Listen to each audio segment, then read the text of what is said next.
Hello again, Struck. Welcome back to another stream of mine with Torchlight 3. I will be continuing where I left off last night, which is we're still on the quest to get that celestial chest. Since we're in the town, I might as well just spend some gold coins on gambling for that chest. First, let's see if there's anything for selling.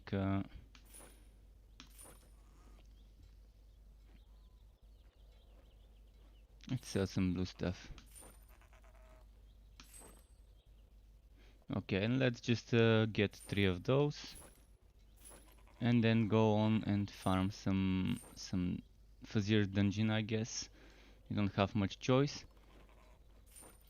So there's 2 ways I can go on about it. Either pushing my Fazir's dungeon or sticking to 50% gearwork maps in the dungeon that I can do and just repeating those.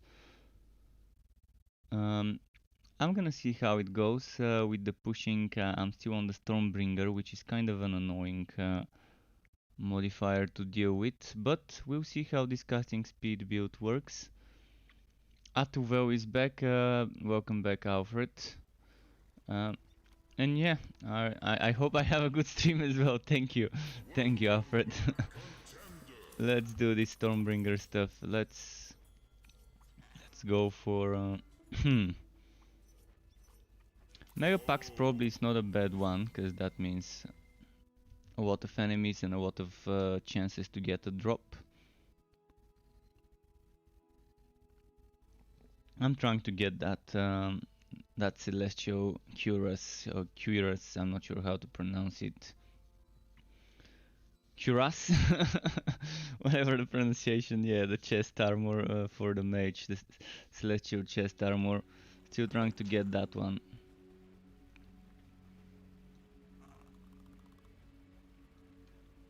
So let's see how it goes. Last night, right before I ended my stream, I respect my relic points and I no longer use chaotic strikes. I got my points into conjure electrode. I got more points into energizer. So now the hard part would be getting the chest, so I can get 2 more points from here and spend them elsewhere. Where exactly? I'll see. I'll figure it out. I leveled my entropy to level 6+2 because I needed some points, and I definitely didn't want my entropy to be max level so that it doesn't cost more mana. So that was a major change I did. So entropy is not gonna do as much damage.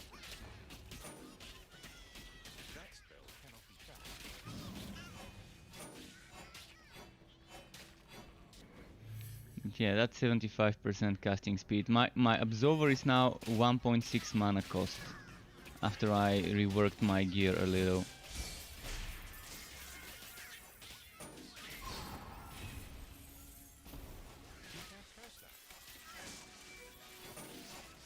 And with this amount of mana cost on Absolver, it's pretty nice.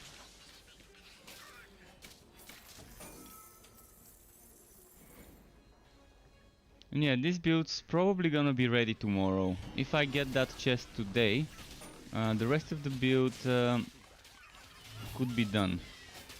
And tomorrow maybe I can make it on a video. Wow, okay, they're not kidding.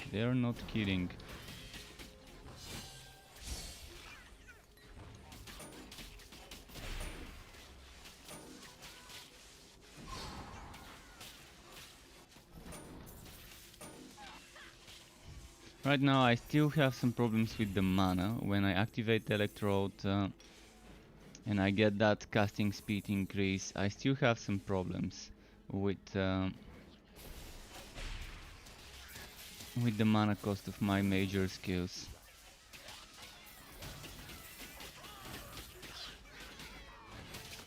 Look at that.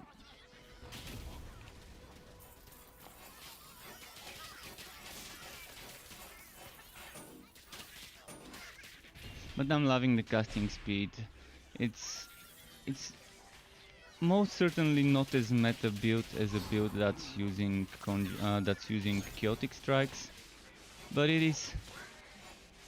is definitely different as well. It provides you a different playstyle. You're not just spamming a single skill that obliterates everything, but rather that you're spamming quicker a different skill of your choice. In my case, it's Entropy and Absorber. I mean, if I get cost reduction for Entropy, maybe it could be nice. Maybe it could be nice, but I'm stacking the 25% cost reduction to Absorber with another 10.4% here and another 10.8% here. So Absorber cost reduction is 46.2 resource cost, which is a great number. 46.2 cost reduction for that skill. I mean, if I get another item with cost reduction, that's gonna be 56 point something, and this is just a big number, a very big number for a cost reduction. Oh, this is not bad.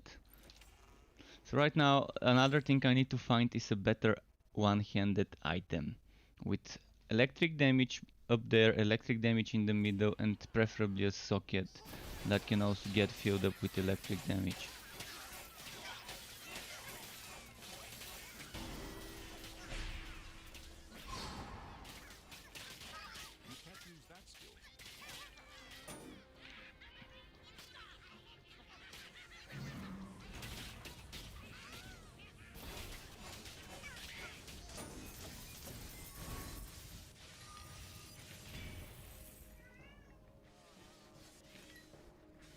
Alright, let's see. And Darwin Schmidt is saying, looking forward to seeing the build video for this. Yeah, it's gonna be tomorrow, most likely. I mean, for now I just need 2 items. I need the Celestial Chest armor and I need a better weapon. Once I get that, I think I'm gonna be ready to make it into a build.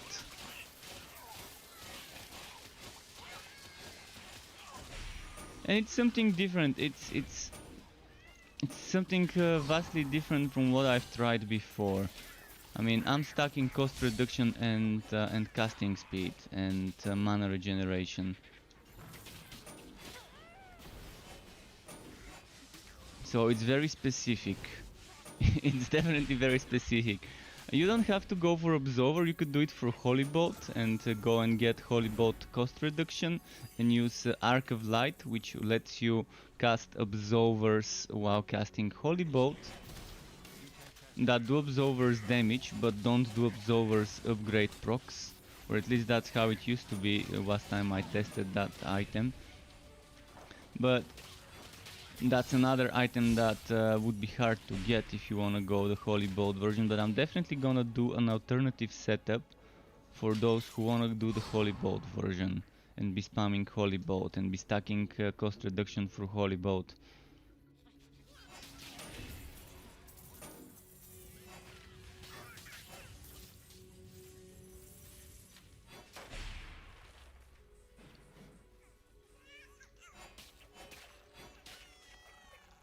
Let's see here.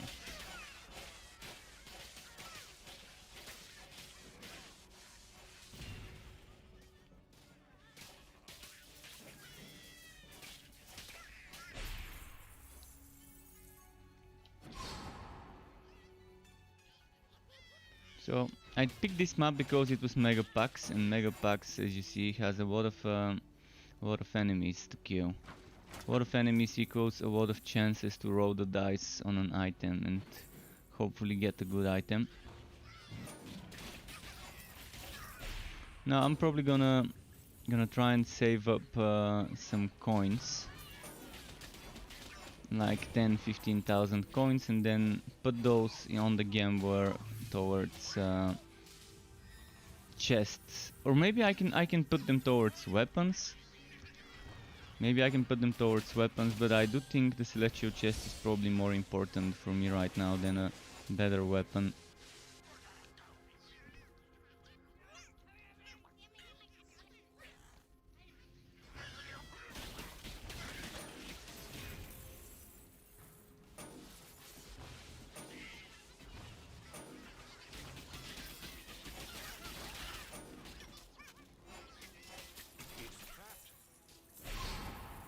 It's a nice nice nice combo. Before in my other builds, I don't think I've used Absolver in combination with Entropy.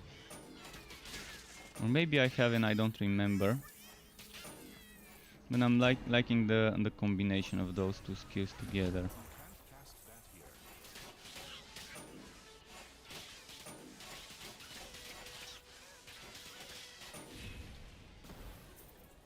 Ah! Oh no, another one! I'm trying to run away from one. I'm getting into another enemy.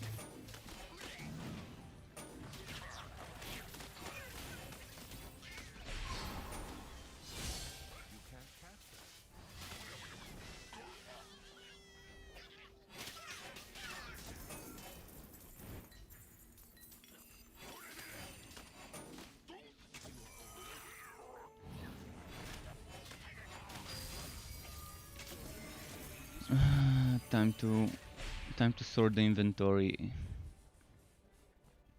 Dark skills. Had another thing with dark skills, so I'm gonna save those boots probably for when I'm stacking dark skills bonus damage.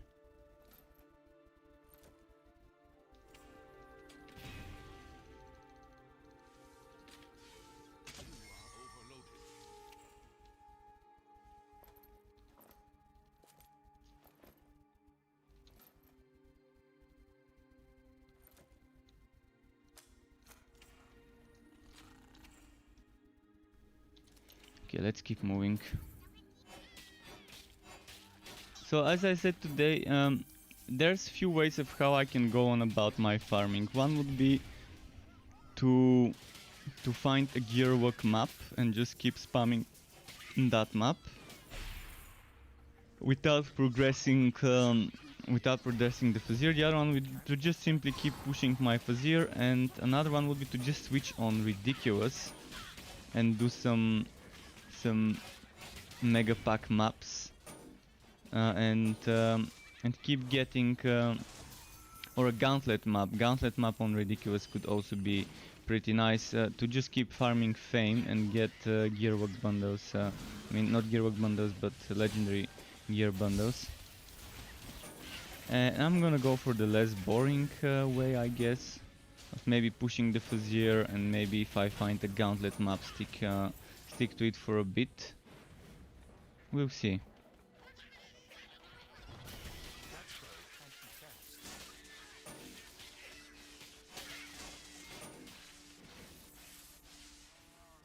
But yeah, for tips for item farming, right now the Gambler is not that good for item farming. I think you want to be maximizing your fame gain, and this happens on Ridiculous, but if you can't handle Ridiculous, just pick a difficulty that you think you're farming fast enough. The highest difficulty you can farm reasonably fast, because the higher the difficulty, the more fame you get, and the more fame you get, the more gear bundles. I think that's right now the meta way of farming for items, for legendary items. Because the Gambler so far hasn't given me a single legendary, and I've been spending all the gold coins I can on the Gambler. You can spam 50% gearwork maps on the Fazir. You can try doing that as well. If you find a mega packs with 50% gearwork, you could probably just spam this map, do it on a difficulty that you think you can handle, but it's the highest one you can handle reasonably fast. And then you're gonna be killing two birds with one stone. You're gonna be getting a lot of monsters to kill, and each of them would have the increased chance to drop some gear. And then you would also be killing elites on a reasonable difficulty, where you get nice fame by killing those champions.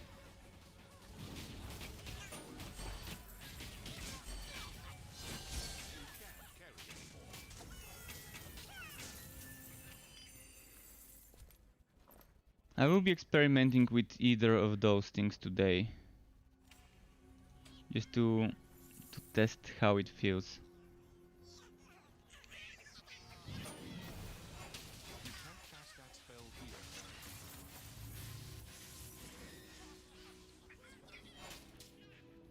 See, this one is a Mega Packs map, but it doesn't have the gearwork on it.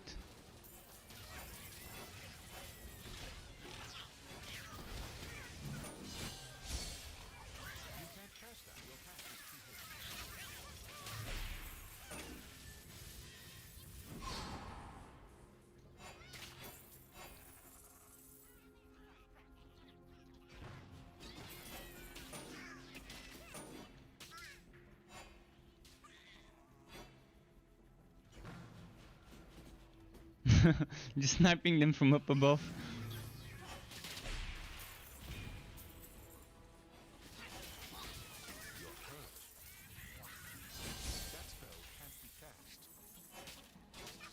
Right now I'm playing on hard, as you can see, so it's the middle difficulty.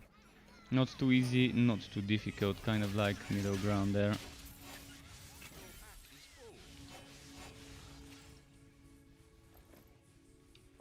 Oh, my pet is full now. Should have realized sooner and sent him to the town.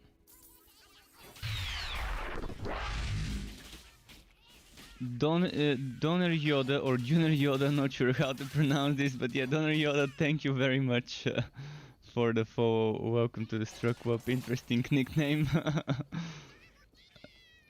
Again, thank you and welcome to the Struckwap. Appreciate that.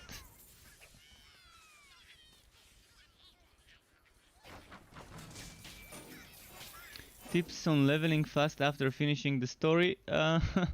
Well, I think I think that, contrary to what some people say, is playing on ridiculous would not be the best thing, because you're gonna be under geared for ridiculous and you probably won't be killing stuff quickly enough.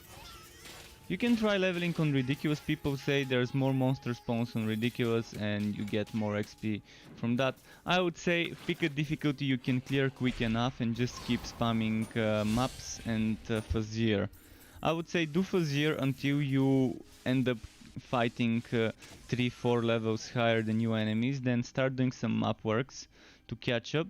And if you go on the Fuzzier and get a gauntlet map, just stay in this gauntlet map for 2-3 levels, keep killing enemies that keep respawning. So like kill the enemies at the start of the map, go to the enemies at the end of the map, then kill the enemies in the middle of the map, kill those in the start of the map, and just try and figure out a good way to rotate the enemies in the map. But yeah, try to get the gauntlet map. The gauntlet maps don't drop items until you reach the boss room. That's where you get gear, in the boss room. But the enemies still give you XP and they're constantly respawning, so a gauntlet map is eliminating all those loading screens. So you're basically just standing in one map killing enemies non-stop that constantly respawn. And I think it's much better than just doing the map, killing the boss. There's a loading screen to go to the fort, and there's a loading screen to go to the new map. So if you want to eliminate those loading screens and just focus on killing stuff and getting XP, disregarding item drops, gauntlet maps is a good way to do it. And in a gauntlet map, I think if it's one level higher than you can probably stay there until you're 2 levels higher than the map, or at least 1 level higher than the map level. Once you're 3 levels higher than the map level or 2 levels higher than the map level, I don't think it's worth staying more. I say if you're fighting level 50 map, stay until level 52, no more, in a gauntlet map, then just leave it and find another one eventually if you're lucky.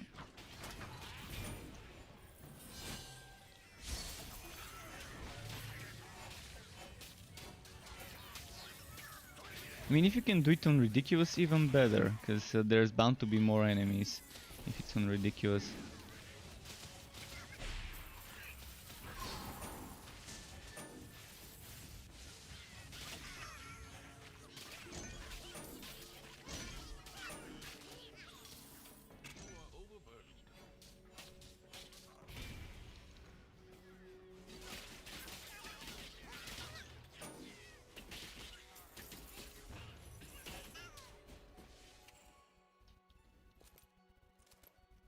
this map he has been dropping a lot of stuff. And my storage room is running out. My storage room is running out and I'm wondering what I'm gonna do soon. I think I can make 2 more wardrobes, the chiseled ones or whatever they were called.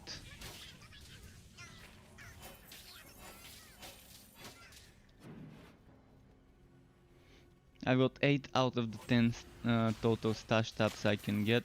So I can get 2 more stash tabs. I'm gonna have to make a wobby and pick up some gear from the storage, and maybe just make a bunch of wobbies for the future builds I wanna play, and just pick up some items with those in preparation, and make some wardrobes with those in preparation for leveling them up with the elemental damage type I select. After this build, the next one is cold damage sharpshooter. And then after that, probably the electrode terrain build. Or maybe a flame. I'm gonna figure out what to do next. But I wanna do the basic attack electrode seismic charger 2.0. So let's say wingspan scatter shot 2.0 after this, and then the seismic charger 2.0 after this. Trying to keep them as close to the original versions of the builds as possible, and retaining the same relic plus class combos from before the patch.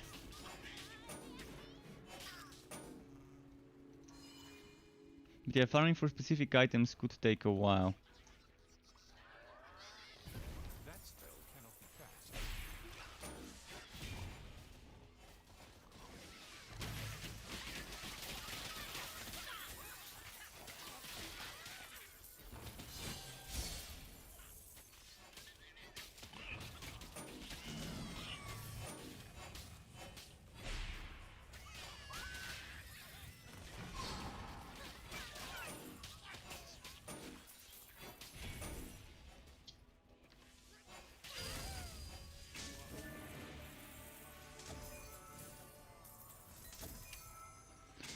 Okay. You've been playing with the Flaming Destroyer Realm Master using the Flamethrower card. It definitely is a fun build, especially if you get a Doom Pipe. And once they rebalance Firestorm, or was it what? I think it was Firestorm, the name of that skill, that procs. I think it's gonna be even more fun, because right now Firestorm, with that 4-second cooldown, it seems to be a bug. It seems to not be intended. That 4 seconds cooldown. Oh, Wide World's Cave Breaker. Let's break some caves. Let's break the Bat Cave. See the grumpy old Bruce Wayne.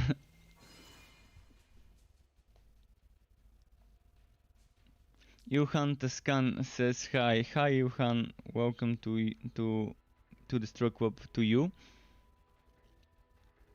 Nice having you in the Struck Club.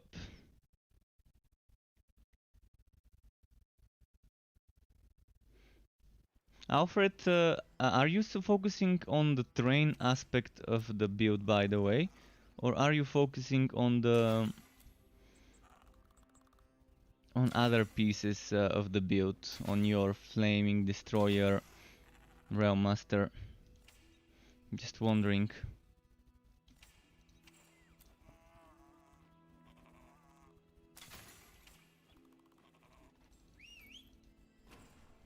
So as you can see, we filled up our inventory with a lot of stuff, and I'm gonna start getting rid of things. This level 60 rifle is 5,500, and here I've got 5,800 that can go even better, so this one is no longer needed. This one's 6,000 but has shock stuff, but no socket.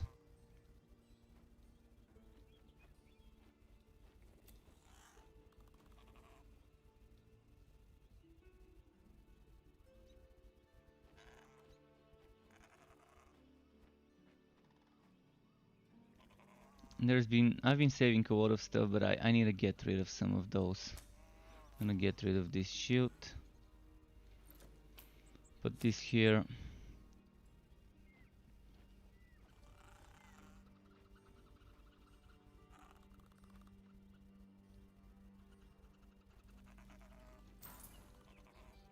Where can I put some boots? I can put some boots here. Damage with dark skills. Damage with dark skills.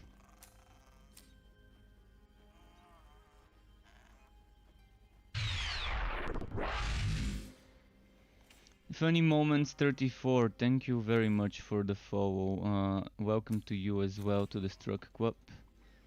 Nice having you here. I'm gonna put this here as well. And I could probably put this one here just to make sure it's in the storage.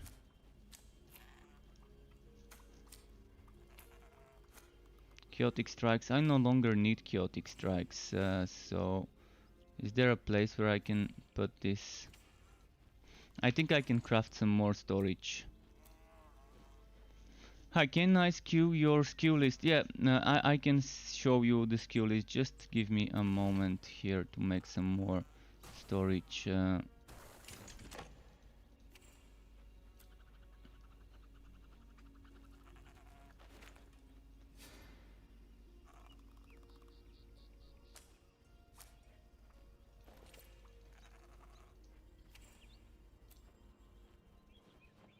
And maybe some ice here, maybe this there. Okay, I think we're fine now. Let's check this pistol in a moment, but first I'm gonna show you the skills. So keep in mind I've got 3 pieces of the Celestial set. Before showing you the skills, keep that in mind. 3 pieces of the Celestial set, and I've got +2 dark skills, +2 dark skills. I'm trying to get +2 light skills, but before I get +2 light skills, that's what I'm gonna have. 21 light, 23 electrode, 16 dark. My electrode stuff is 10 points conjure electrode for the 25 casting speed. 1,000 volt burst for the 50% casting speed. This one I wanna get to tier 2. I wanna get level 6 to increase the duration of the casting speed buff. I will be experimenting with this one at level 6, and sometimes maybe I can try and experiment with this at level 6, or I can experiment with putting, I mean, this will be level 4. When I get +2 light skills, this will be level 4, and this will be level 4, and this will keep staying as level 8, but we'll also have the tier 3 bonus.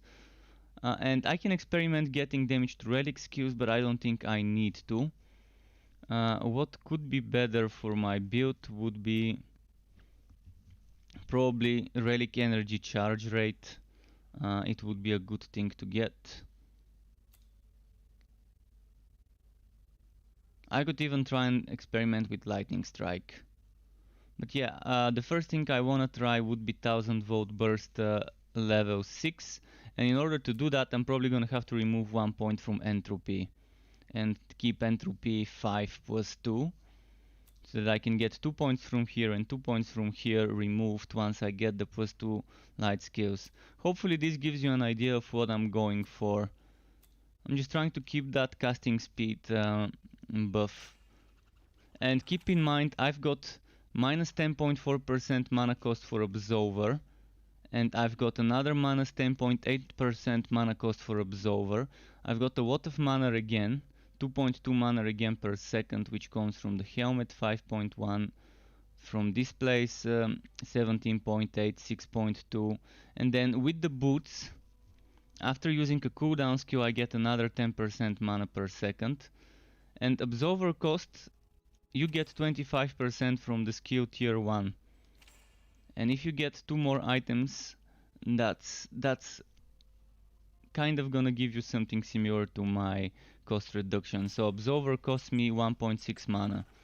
And when I get that casting speed, I need that cost reduction, otherwise I run out of mana very quickly. So hopefully you're kind of getting the idea of what I'm going for. Now, as I was waiting for, I finally got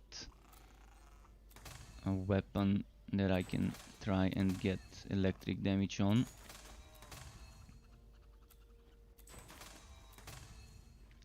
Unlucky, we couldn't get electric damage, but I still think it's a good weapon and I still think it's better than the current one I'm wearing. Okay.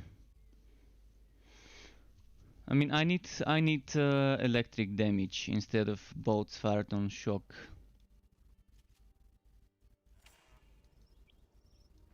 And Hutao, they did wipe everything. Character progression, account progression, everything has been wiped already. So if you wanna jump into the game, now is a pretty good time to do so.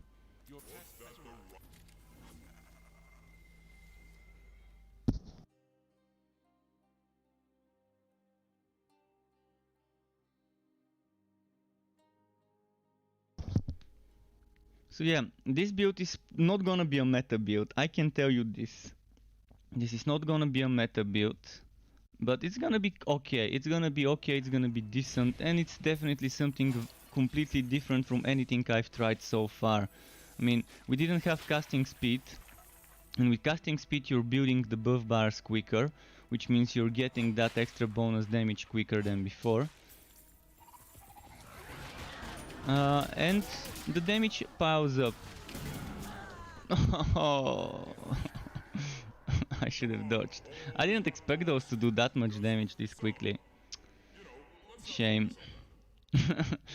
Such a shame. This is such a good map to do. Reliquarian and Mega Packs.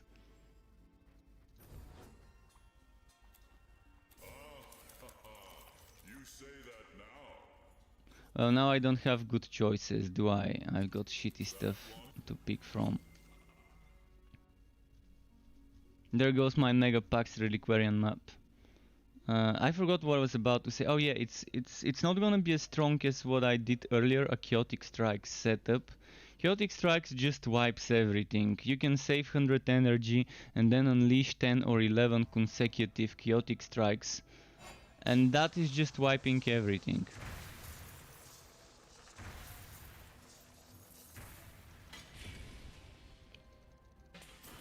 But I didn't want to make another Chaotic Strikes build, because I already have a Chaotic Strikes build for a Realm Master with the Electrode. So casting speed seems like a good new thing to try.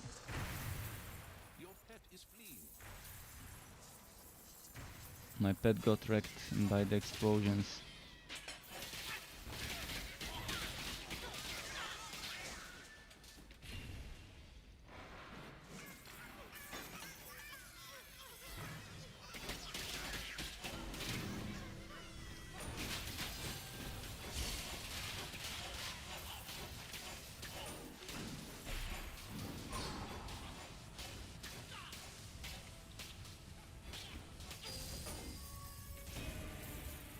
Okay.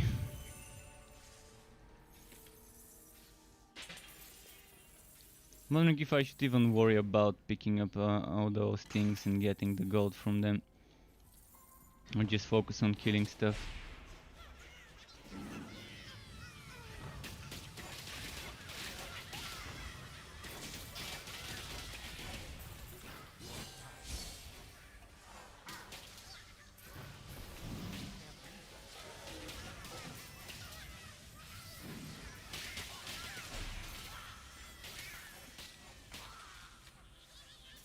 And there's items that can give you damage to Conjure Electrode, but I don't think the damage comes from Conjure Electrode.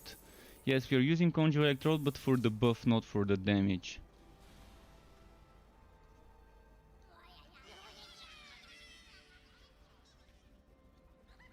You come in and I die instantly. Yeah, this was just to welcome you to my stream.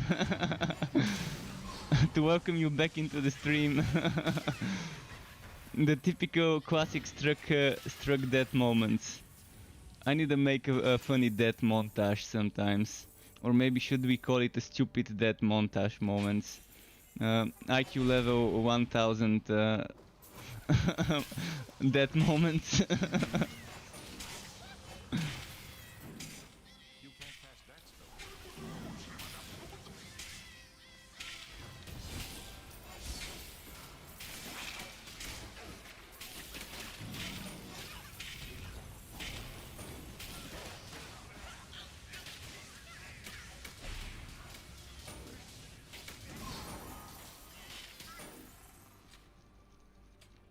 As for meta items to wear, I think ideally I would be wearing the Celestial Hat probably with mana again on it.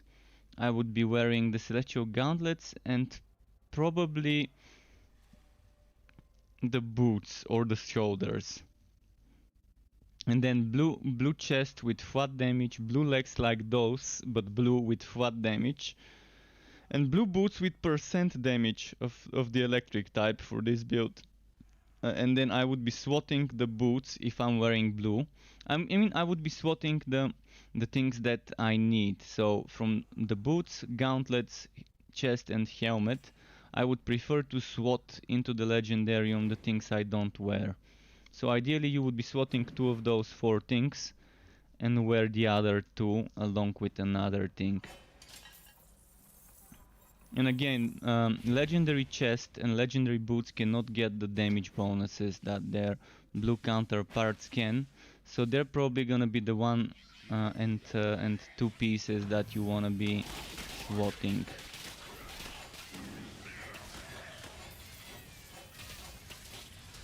If you're talking about min-maxing the potential, the damage potential of a build.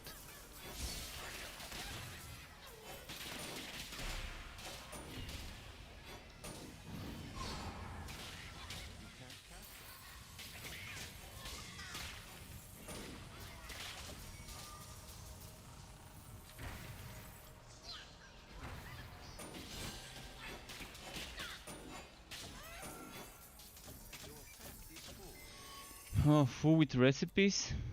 Oh boy, okay. Tainted Range. I'm not sure whether I've got Tainted Range, so I'm just gonna delete randomly 1 item here and pick it up.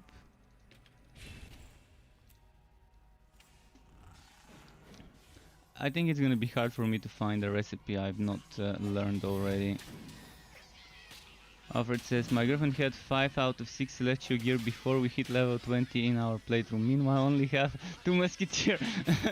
Is it females getting the OP work in this game? Does the game know when women are playing and to give them that extra work?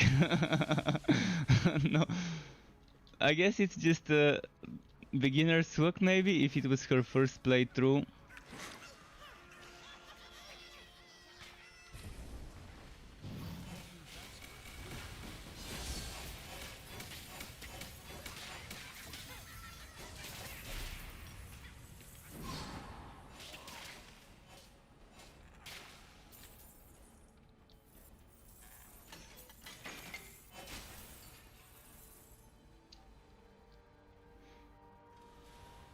Yeah, Alfred, that's one hell of a work she's had. Before level 20 getting 5 out of the 6 pieces. So screw streamers work, now that's beginners work or females work, I guess. Seriously? I thought it exploded. I thought it exploded. I didn't see that there was a exploding barrel. It was behind the thingy. The tower, the pillar. Who saw the barrel? Be honest, who saw this thing that killed me before it did?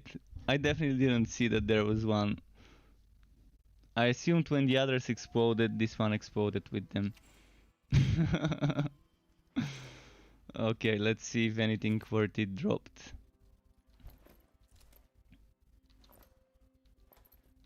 You're not gonna be farming at this rate.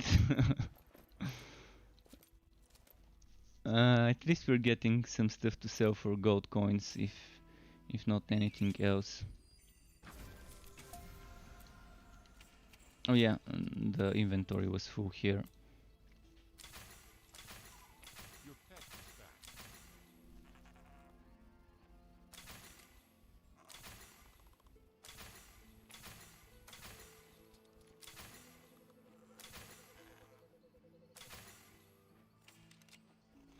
Okay.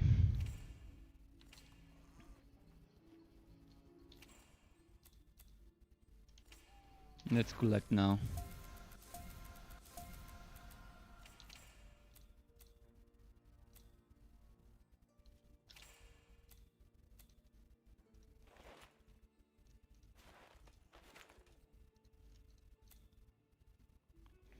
Anything fun? I don't think so.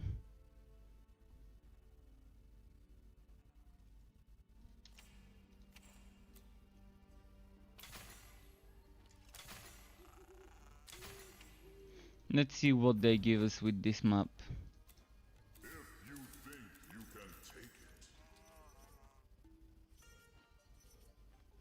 Well, we're gonna have to do double HP.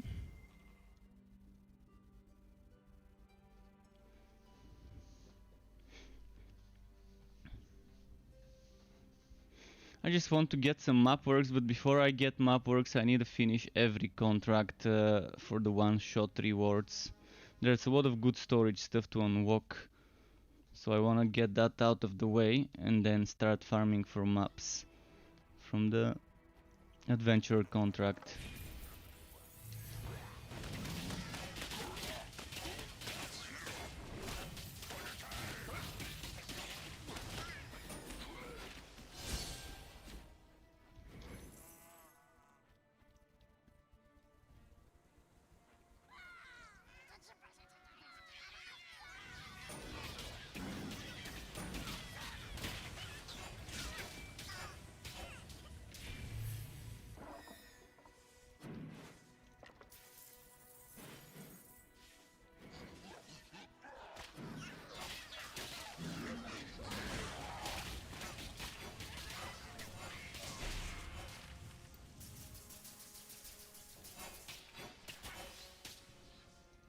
It seems we keep getting goblin maps, I guess. There was a quest to keep killing goblins with entropy. One of the achievements on Steam is to kill a specific number of goblins with entropy, being the last hit.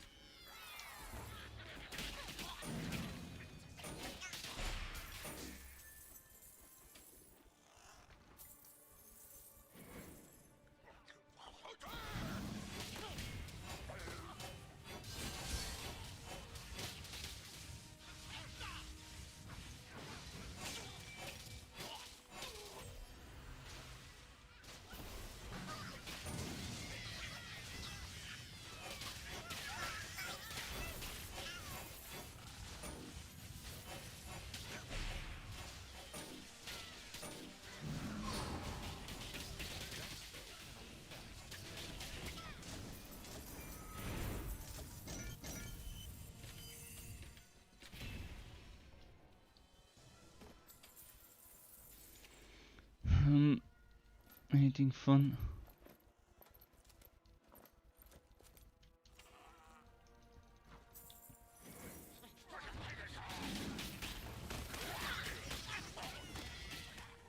Oh, blazing enemy. Okay, we better burst him.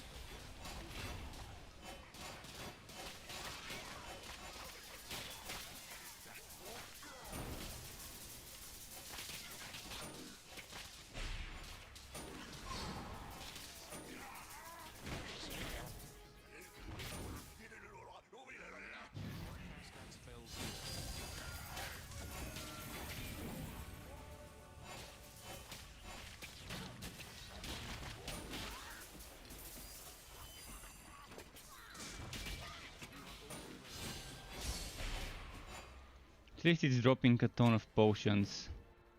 Your pack is full.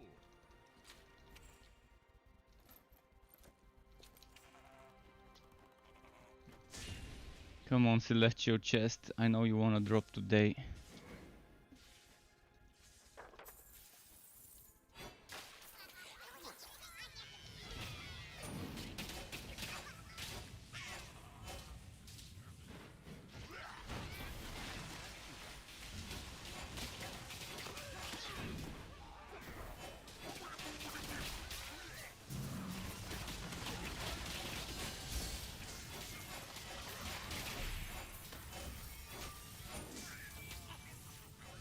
I'm loving the speed though. I'm loving how quick it is when even when I just do Conjure Electrode, which is just 25% casting speed, and I'm not stacking 75, even then it's pretty quick. Like now. That's with just 25. Let's make it 75.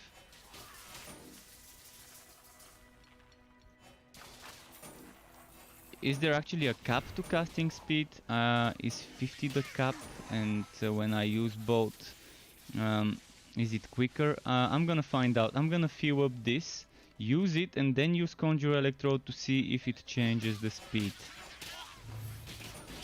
between 50 and 50 plus 25 extra. Whether there's gonna be a difference. Those are all new things, so I guess I just have to figure out.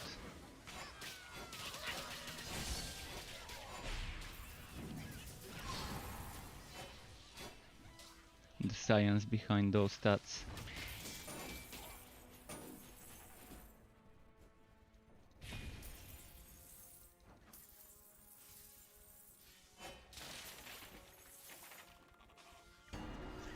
What's the time where I live? 4:34 p.m. right now. 4:34 p.m.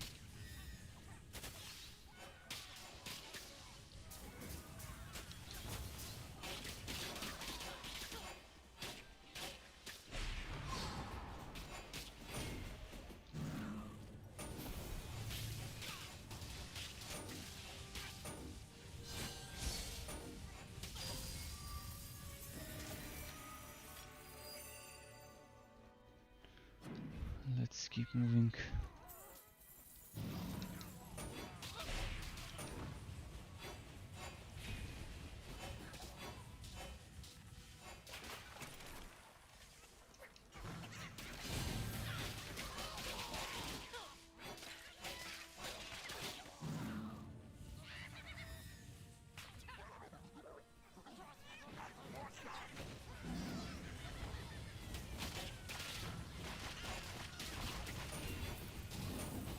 Come on.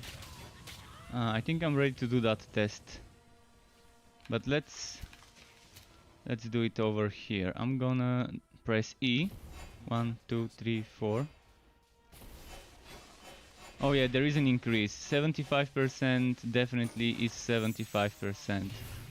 It's not capped at 50. I saw an increase between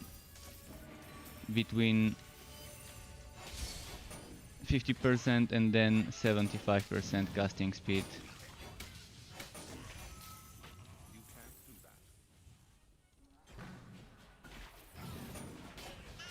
I'm loving the Zealot kind of playstyle.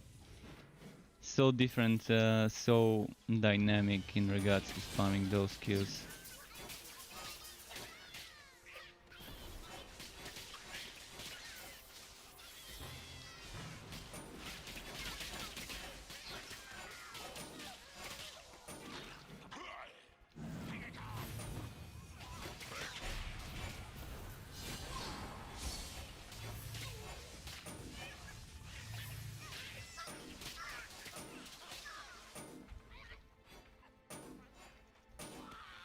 Sniping them from afar.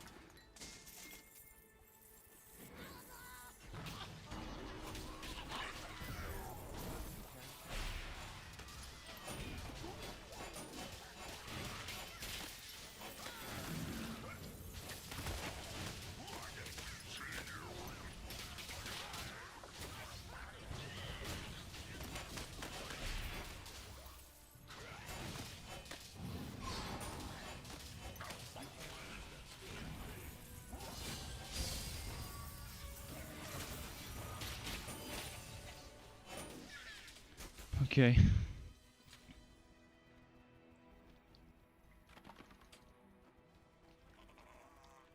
The map's almost done.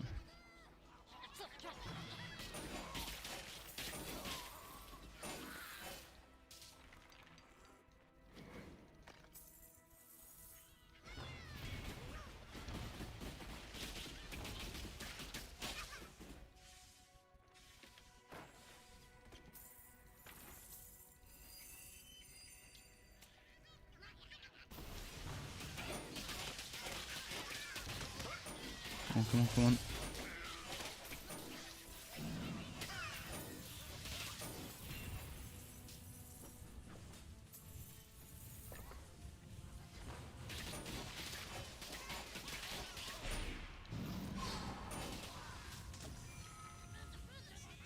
I'm gonna go this way first and then go towards the boss room. I wanna clear everything on this side. Is there gonna be that mini boss here? No, there isn't.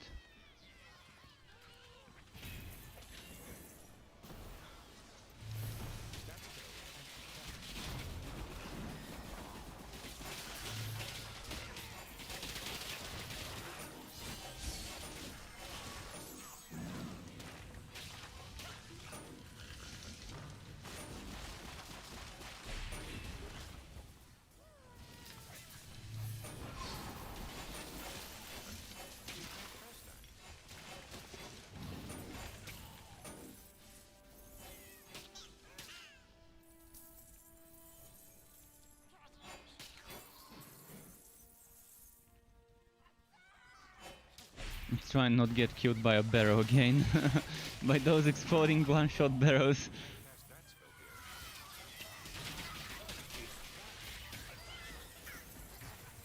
here. Look at how much stuff to break there is here.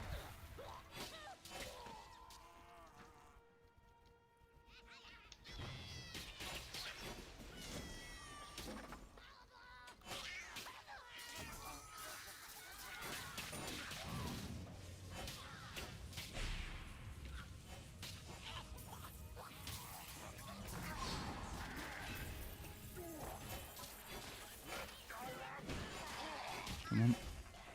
And morning Warchpo, morning to you as well. Welcome back, Warchpo.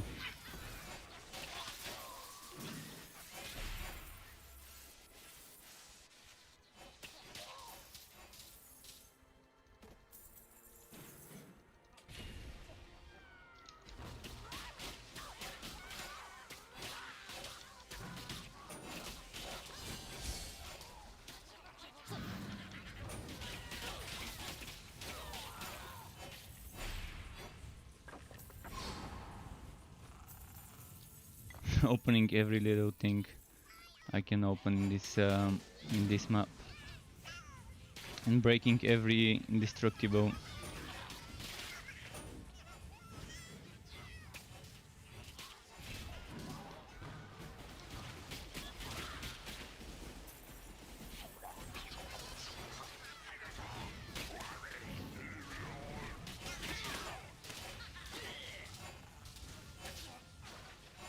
Okay, we're getting close to the boss.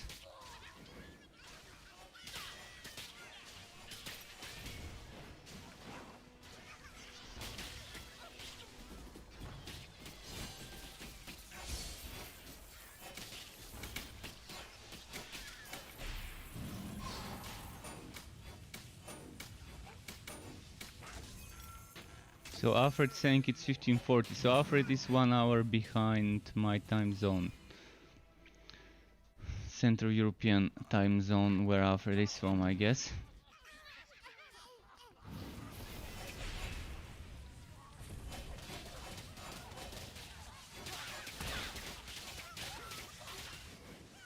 You can't cast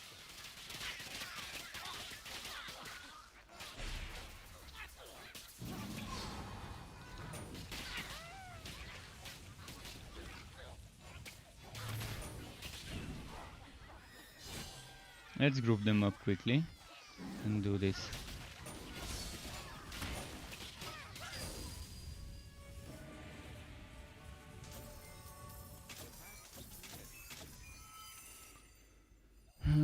Okay. Time to check the wood.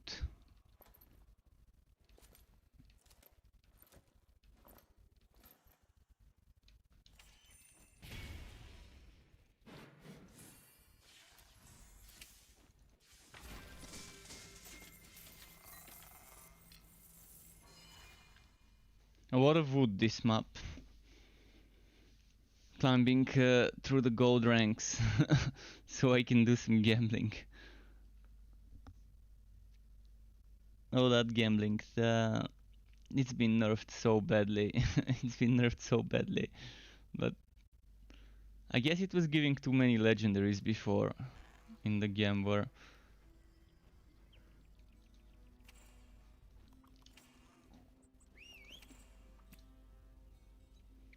Oh, look at this one.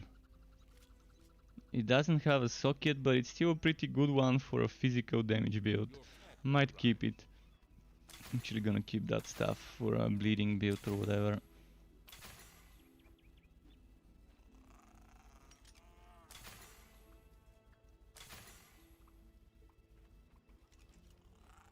$11.5 mana cost for Absolver.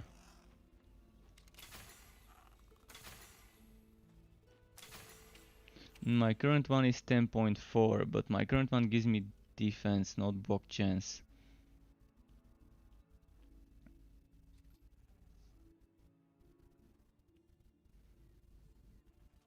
And I can always go for that one. This one can also give defense. Let's see how much defense I can put on that one. Let's say Goblin Engager. 7,000 fire. It's not joking. 7,000 fire. I guess on Goblin maps I can switch to this one. And on other maps I can use this one.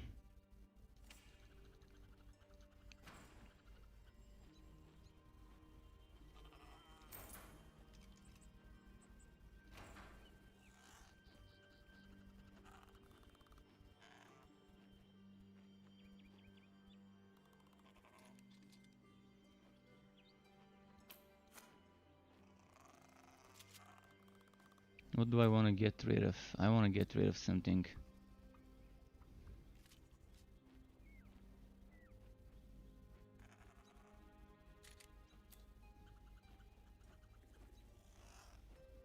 I'm gonna get rid of some stuff like that. Okay.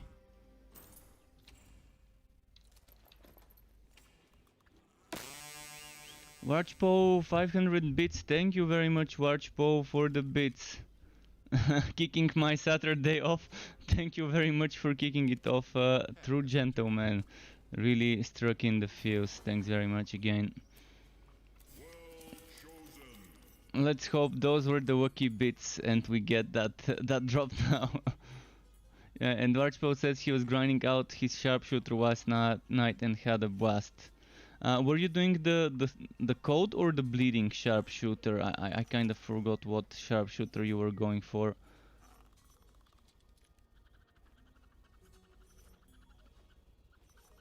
I'm gonna go for zombies. I'm on hard right now, but I can play on any mode. If anyone wants to team up and do some stuff, 60 plus stuff, let me know. I can go on ridiculous, I can go on practice, I can go on any difficulty you guys like. Bane Miasma build. Oh, you're doing the Bane Miasma build. That's very nice actually. Bane Miasma builds are strong.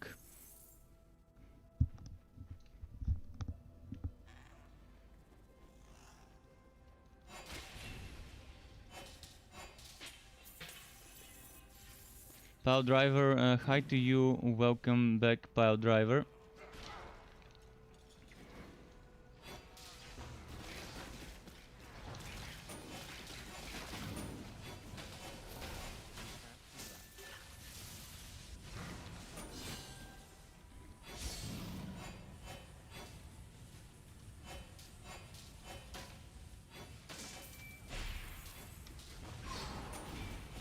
Now this one's taking a lot of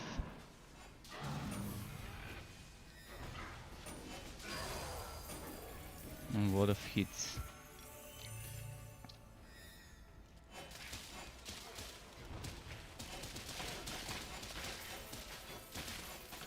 Damage enhanced map, so I gotta be careful not to get hit even by the trashy mobs.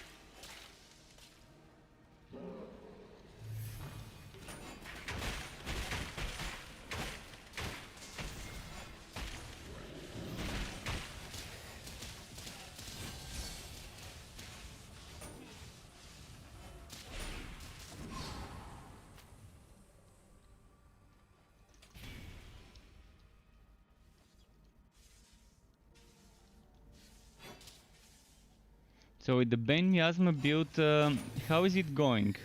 Are you doing a ton of damage with targeted strikes? If you're using targeted strikes, I'm assuming you're using targeted strikes. I mean, it's such a good skill even at level 1. Even if you never upgrade it, it still does a ton of damage. And while Miasma is up, it definitely gets that extra boost. Especially when Shasta has taunted. I'm assuming you're also using Shasta to taunt enemies on your Bane Miasma setup.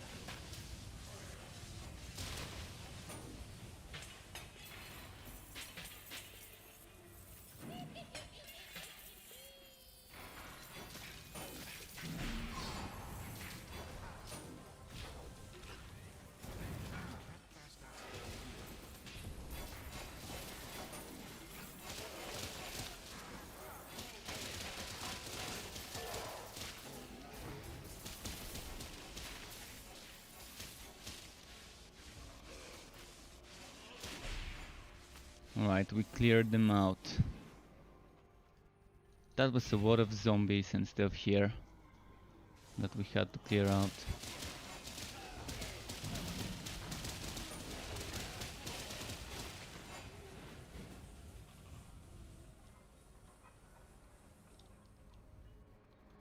Okay, I'm gonna pull this guy here.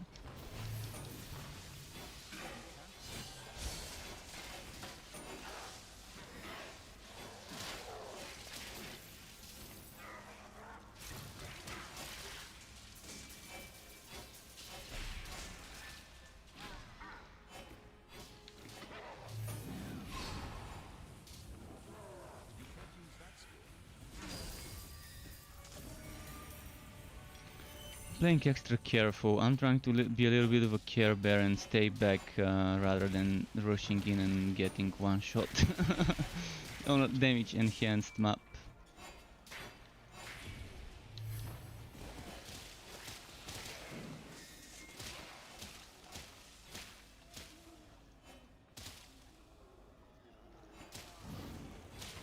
Alfred saying it will take some time to hit level 60 since I work 24-hour shift and also not playing alone through the story, but when I hit 60 it'll be fun to play some time. I definitely agree with that. It will be fun to play some time. What company actually allows for 24-hour shifts? Isn't that forbidden? 24-hour shifts?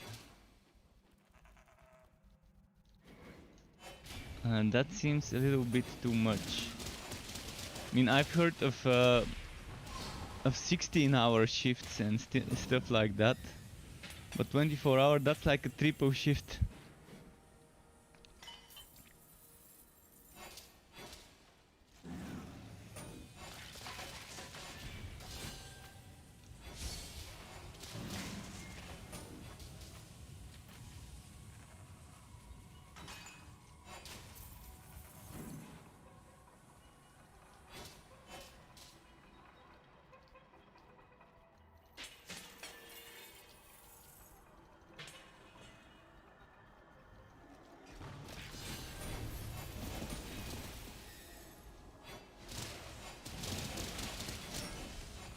You work 24 hours at a time, but only 7-8 times a month. Yeah, I figured out it would be less times a month, but it's still a very long shift. Very long shift. I mean, 24 hours. That's a lot of caffeine, probably caffeine and sugar to keep you up. I mean, we're young, it's not like it's not doable. As long as you're under 50 or 60, you can probably handle 24-hour shifts. People in their 20s, 30s, 40s should be able to handle this. But it's definitely a weird kind of thing.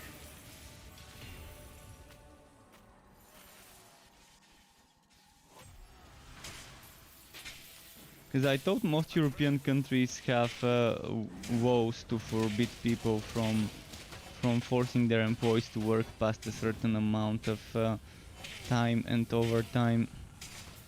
I guess maybe I was wrong.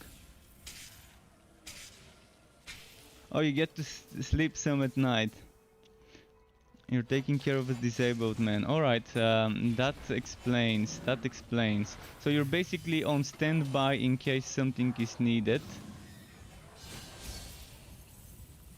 You're on standby in case something is needed, but you still get to sleep when the person you're taking care of is sleeping. Alright, that explains the hours.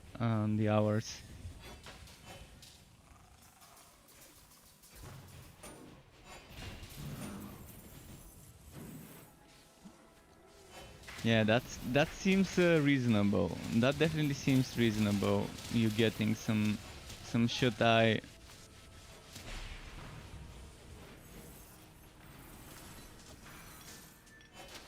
It's trapped. All right, let's see.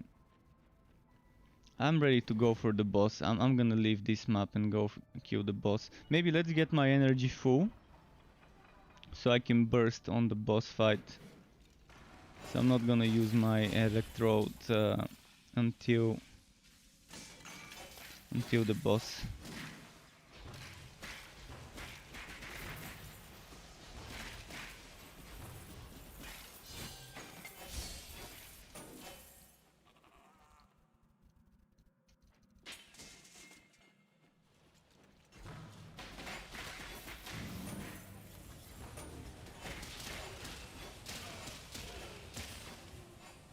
Yeah, I think it's time to go kill that boss.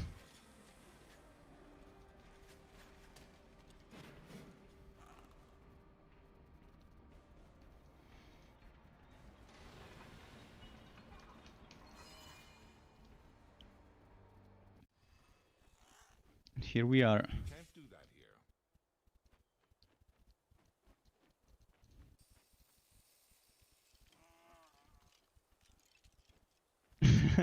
Let's see what he's gonna do. Okay, he stopped.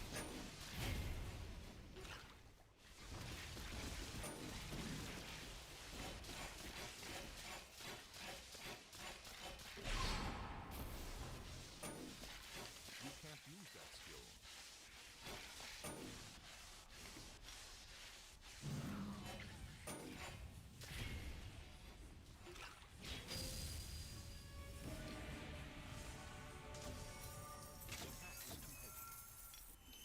What have we here?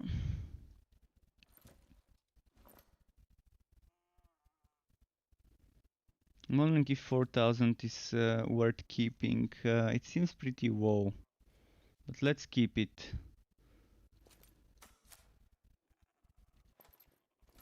I'm trying to figure out now what number would be good to keep on a green item.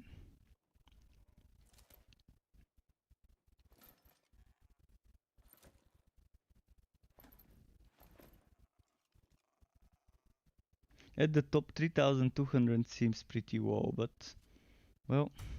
Oh, that reminds me, I need to enchant my weapon for shock damage, electric damage. I ran out of gold, so I couldn't enchant it.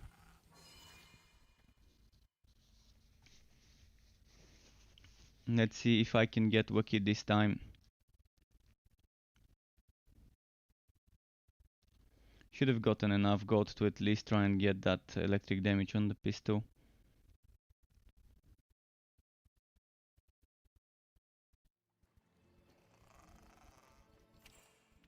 3.2k, alright, 3.2k seems legit enough.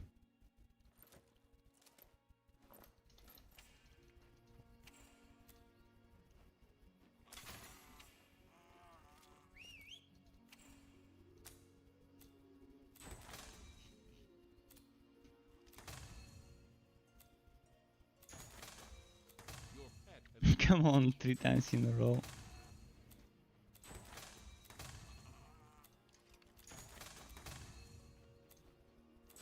This RNG, this RNG. Well, unlucky, unlucky. We can't get that electric damage.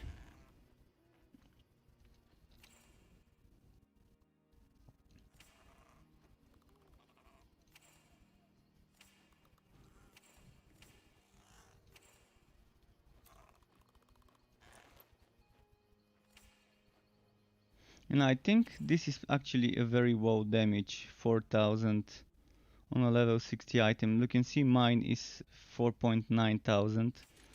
So I guess let's get rid of the 4000 one.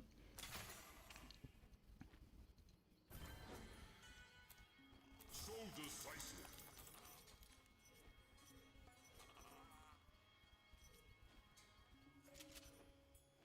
I mean, I like Reliquarian. Went with the So probably we can do that. But yeah, right now I think there's just one thing I need, the Celestial Curious, and then after that, the rest is just quality of life drops. I've got the one-handed electric damage socketed item. I've got a decent offhand with very nice mana regen and even cost reduction. I've got helmet with mana regen. I've got shoulders with cost reduction. I mean, yeah, it seems like just the plus 2 light skills is what we need to save some skill points and to get my Absolver maxed out with those extra plus 2 levels.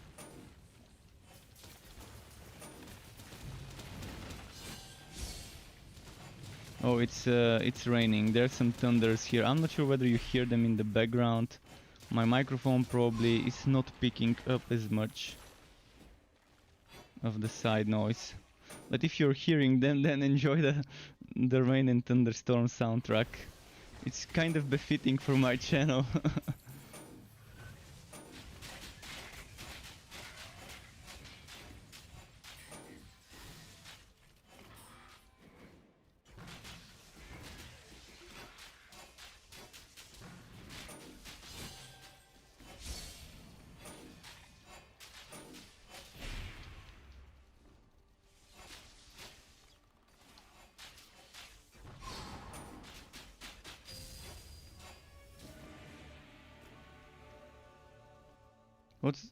What's happening? This guy doesn't do drops at all. That was weird. A unique enemy not dropping even gold coins. Felt kind of buggy to me, because that's not a respawning map.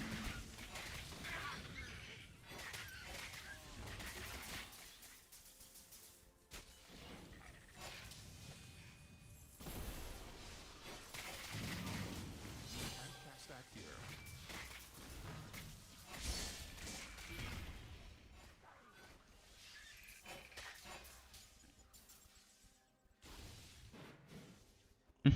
I couldn't port there.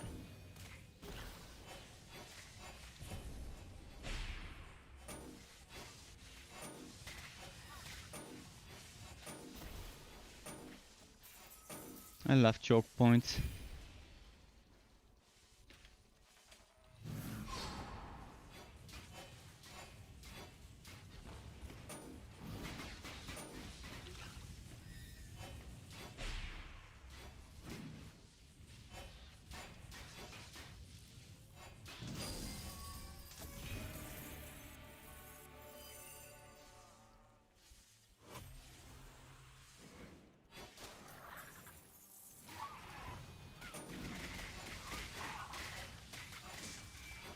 Alright, there we go.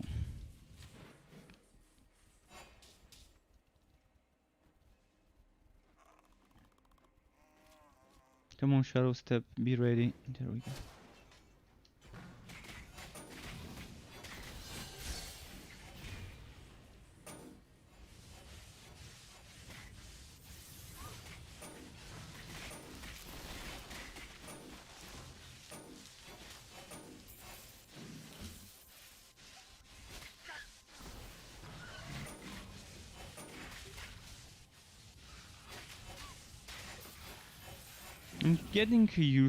I'm starting to get used to playing this build. It's a little bit different how to play it compared to some of the other builds, because I really need to make sure I'm casting the Electrode in the right place, next to the enemies. It doesn't have to be next to me to give me the buff. I still get the buff regardless where I end up placing the electrode on the ground.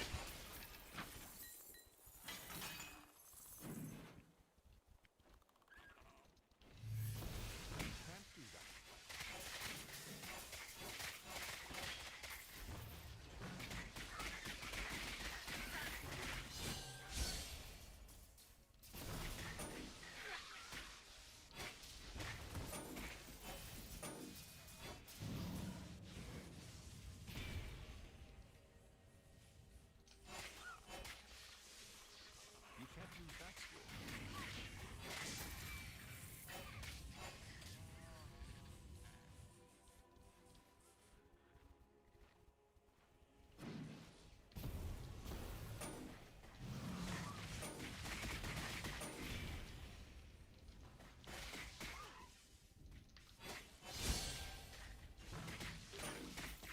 You can't do that here.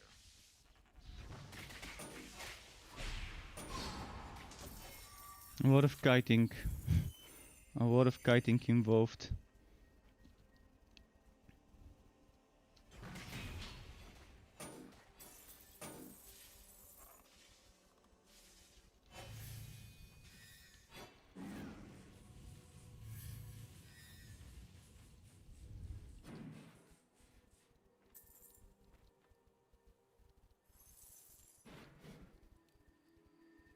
Let's see what's going on here. Let's do it like that.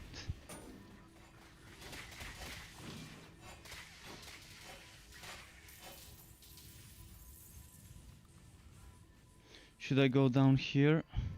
Well, I can't see anything. I'm gonna pull them up.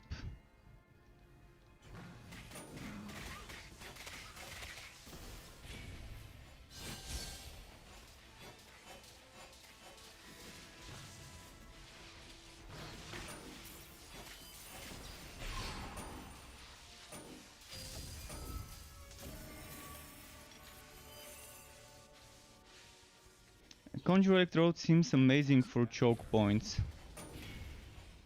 Like stairs, where they don't have much place to avoid getting hit by the shock bolts. Or on static things like that turret there.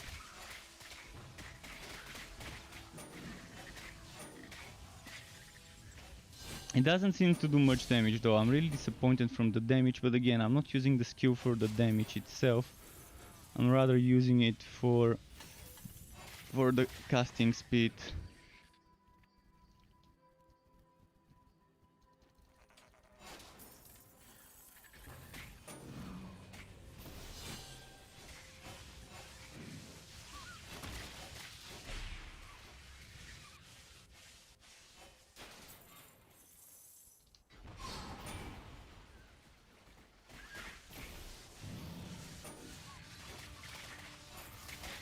You can't cast that.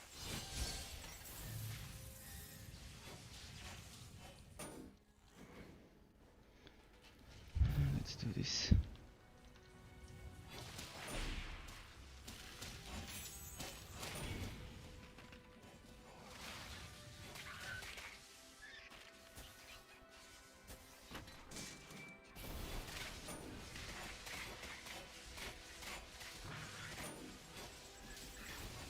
Okay, so far so good.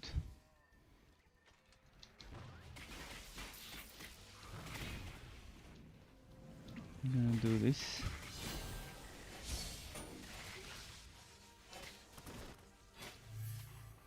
They're not messing around with the You can't cast that skill. annoying Siege Breaker and Stormbringer modifiers.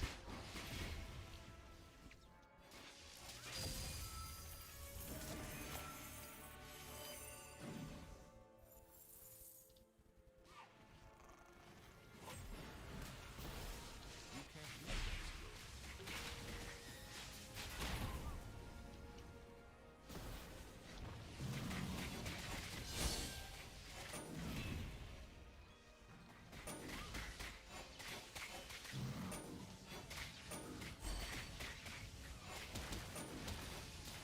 That skill cannot be cast. Okay, next. Should I just run to the boss now? Or maybe get my energy refilled quickly.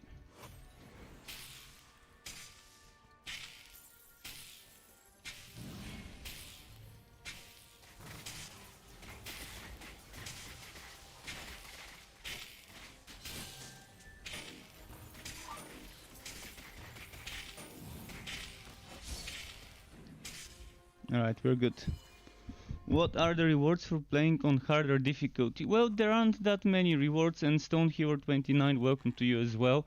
So, the rewards right now for playing on harder difficulty are probably just more fame. Apart from more fame, people are saying that it's spawning a lot more monsters, but I really haven't noticed that huge of an increase in the spawn rates of monsters. But yeah, there is an increase. It's just not a huge spawn to like really matter that much, because I'm still seeing a ton of monsters even on easier difficulties. Oh fuck, there's so many. Oh boy, I can't even stop for one moment here on this map.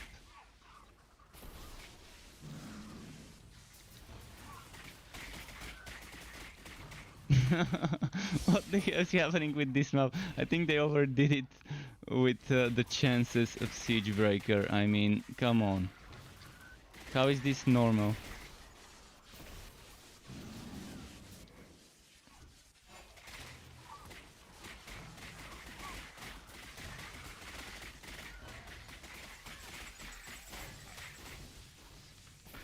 Can't cast that spell here.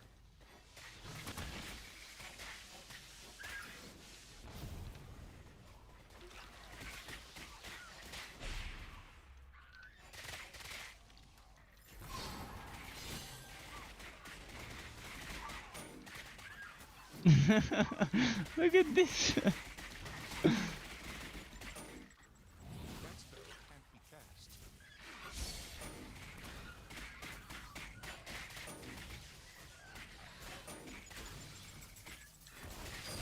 There we go. Wow, okay. No! You have died. Fuck! every time I fight a boss like this. This sucks. This is why I can't enjoy this end game. Things like this. You just can't enjoy the end game when things like this are actually possible.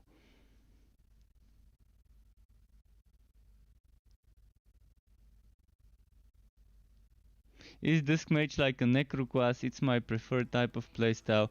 Well, you have two classes that can be like Necro. Actually, three classes that can be like a Necro, like a Summoner. Dusk Mage has Spirit Well, which summons Netherlings. Yeah, you do have a badge that shows the lowest difficulty played and the highest end game level reached as well. This badge here, people would be able to see it next to your name. So if you've only played on Ridiculous, they're gonna see a purple badge. If you've played on Painful, they're gonna see golden. If you've played on Practice, they're gonna see this shield here that I've got. This is the lowest difficulty played. So if you switch to lower difficulty once, it's gonna change your badge. But if you stick to the hardest, it's gonna keep the hard one.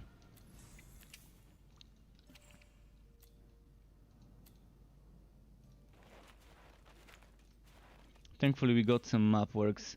So the Dusk Mage has Spirit Well, which summons Netherlings.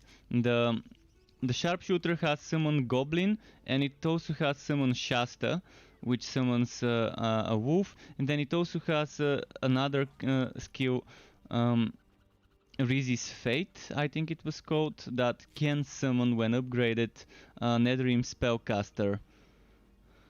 Then...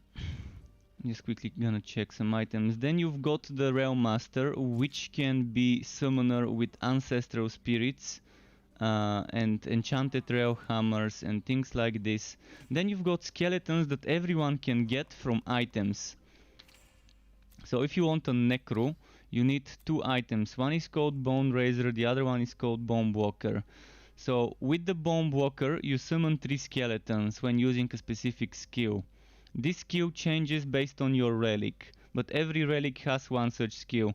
So it summons 3 skeletons, and if you have the Bone Razor, it summons another 3 skeletons. And if you have both of them, it equips another 4 skeletons for a total of 10. So you can get 10 skeletons on top of your other skills, and you can use the Bane relic. And I think the best thing you want to check is go to my builds website, and there's Sharpshooter and Realmaster Bane builds that I've uploaded. So check those. Oh, someone already did that command. Alright, I'm just gonna do it for my YouTube channel. To those who are wondering what the website is, it's there. But yeah, on my website I've got already versions of how you can play a summoner build. Not a meta summoner, but a summoner build, where you're stacking more summons with the Sharpshooter and with the Realmaster. Eventually I'm gonna make one for the Dusk Mage. I just have a big to-do list. I've got 13 more builds to do. My goal is to have one for every class and sub-class combination, and that's 20 combinations, and I've already done 7 combinations. So this is gonna be number 8. This is coming tomorrow if I get the Celestial Chest. After that I'm gonna do version 2.2 of my Sharpshooter Cold Heart Relic Scatter Shot build, and then after that I'm gonna do version 2.0 of my basic attack plus train Electrode Trailmaster build, and the Seismic Charger, and then after that probably I could do the Bane Mage, because I guess people are excited about it. We'll see. Or I could do another Forge after that. And with the Bane you can get a lot of summons. With the Bane you can get a lot of more summons, and keep in mind some things that people may not know. Trains on the Realmaster benefit from minion damage.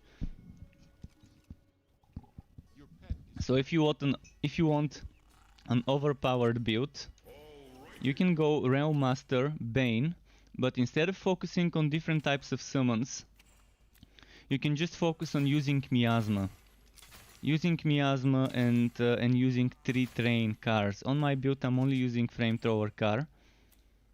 But if you focus on getting Shotgun car, Flamethrower car and Shocking rounds, and cut down some of the summon stuff, like the Ancestral Spirits and things like that, just to use more train cars, you're probably gonna see a more meta build that can just kill as you're walking. You're not gonna be doing anything other than probably swallowing the enemies and using dynamite on them, and then the train's gonna be doing the killing. Kawo888, thank you very much for the follow. Welcome to my Twitch channel. Glad to have you here. But yeah, my builds are things that are flexible. And they're just something that you can use as a starting point. I never claim that my builds are a meta build or something like that. Sometimes I would say that the build is getting close to meta, kind of a meta build, but yeah, it's probably not the best one in the game you can get. But I tend to make builds that people can just use as a starting point and then modify them and make them to suit their own playstyle, just like Alfred said that he modified my Sharpshooter Bane. I really like Blood Drinker. To be honest, right now my favorite relic is the Blood Drinker, because it has so much healing, it gives you damage reduction on squishy classes, so a Dusk Mage or a Sharpshooter can greatly benefit from a Blood Drinker. And it has Drain. Drain is my favorite skill from the new skills in the game. From the new relic skills, Drain is just such a fun skill to use. So yeah, I may not have a favorite class, but I do have a favorite skill. I love playing Summoner, so when people tell me what's your favorite class, I'm not gonna say Dusk Mage or Sharpshooter or Forged or Realmaster. I'm just gonna say I like playing summoner builds, or I like playing builds with spin to wins on the forged, or I like playing slammer melee builds on the Railmaster. So for every class I've got favorite types of builds, but I do love playing all of them. Honestly, it's pretty fun. So yeah, right now I'm gonna do those 3 Mapworks maps to hopefully maybe farm that item I need to finish my build here, to get extra 6 skill points in the setup.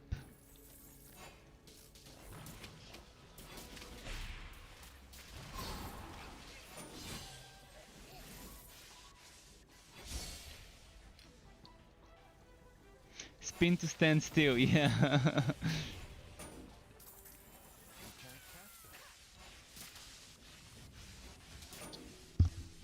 Be the spinning tower. The spinning tower. They're gonna fix though. They're gonna fix the spin to win on the forged, to actually be moving and not standing in one place.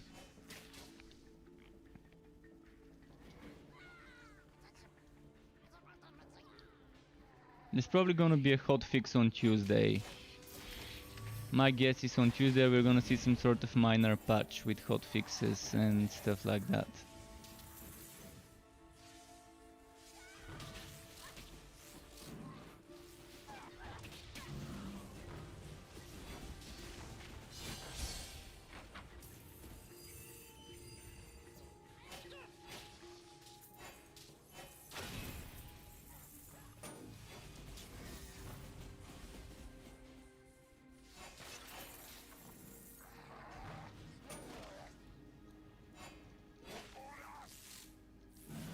When it felt like they swapped the skills around the punching move when using skew and cyclone stand still.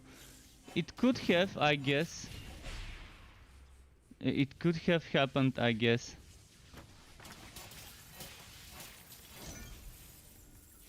They might have experimented with swapping the mechanics, but in the patch notes they mentioned that they're gonna rework again, fix the not moving cyclone. They said cyclone mode is now moving, just not as much, but it will be fixed and something like that. I mean, I'm not quoting word by word, but in the patch notes they mentioned that they're aware of this.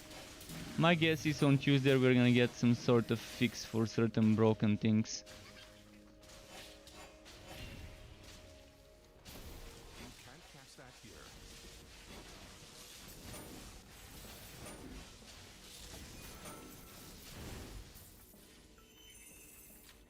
I can't wait to get back to spinning and winning and maybe do a Cold Heart or Electrode or Flaming Destroyer spin to win setup.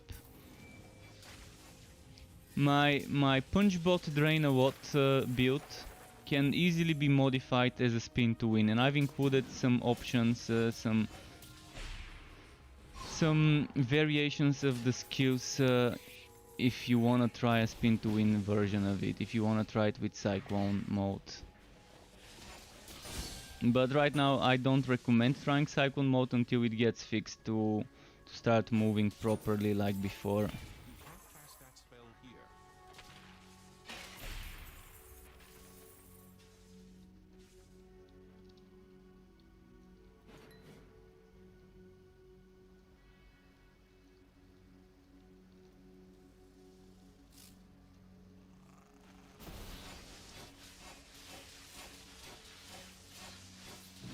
I might not. Oh yeah, I understand why I'm not doing much damage. I'm not buffed.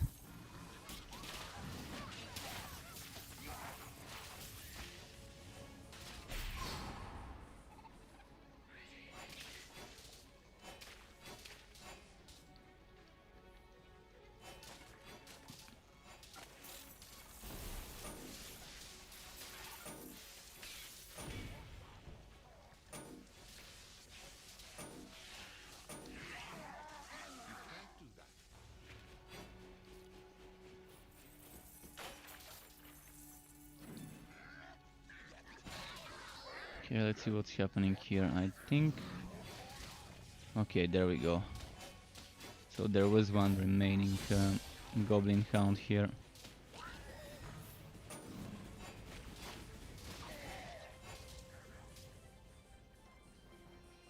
I'm gonna save my energy for the boss fight and try and not use it now until the boss room. Just right around the corner, I think, so not much left until it. Unless there's another repeat of that layout. We'll see.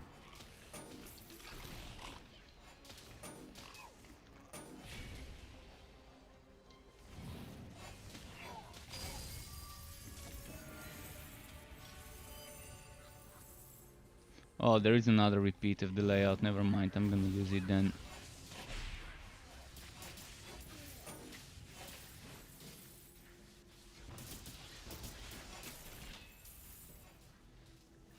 I also keep getting unlucky with the enchanting of my weapon, and I can't get that flat electric damage to roll on that weapon's socket.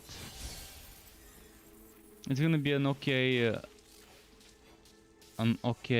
increase of damage from there.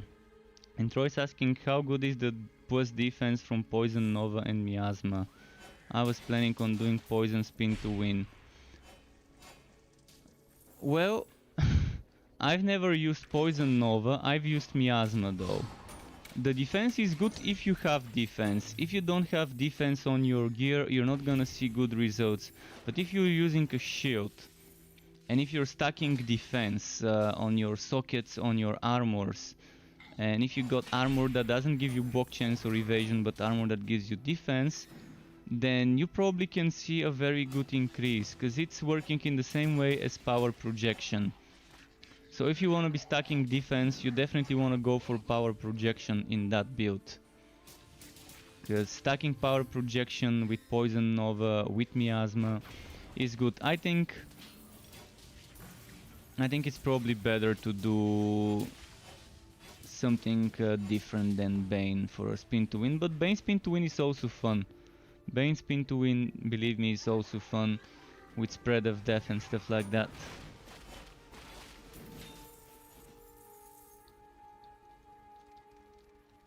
With the Poison Nova, it's gonna be something I wouldn't mind trying myself later eventually.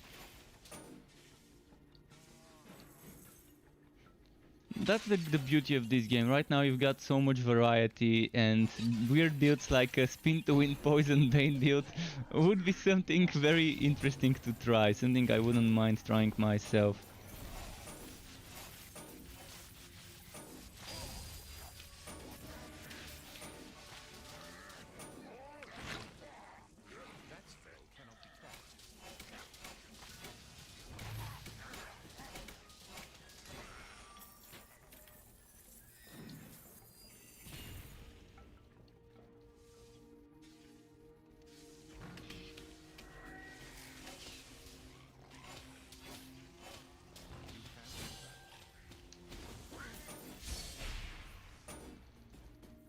Yeah, Poison Nova just for the defense, and I definitely love 1 points in 1 point investments into certain skills.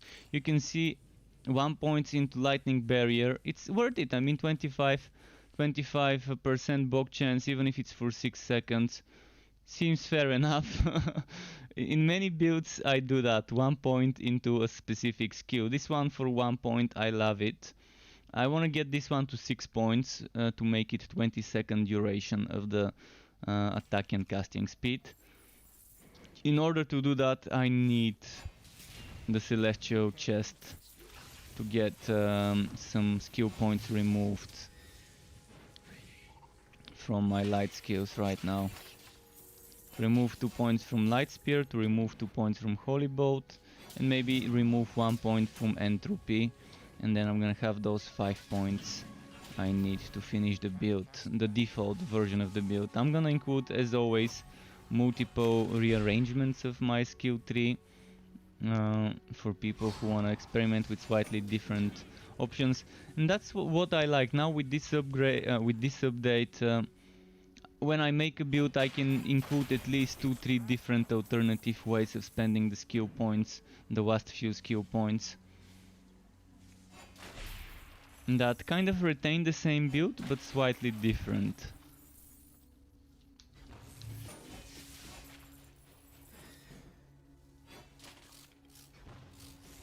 Right, let's not waste my energy and save it for the boss fight.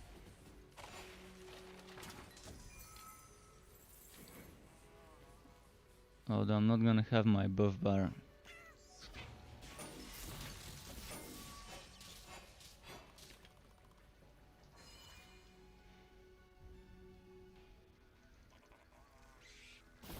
You can't cast that spell here.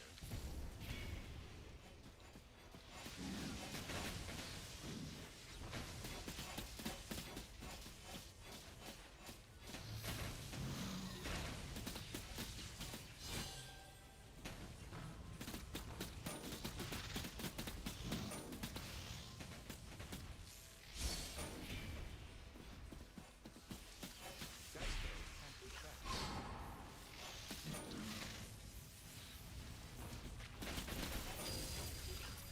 Okay, got it.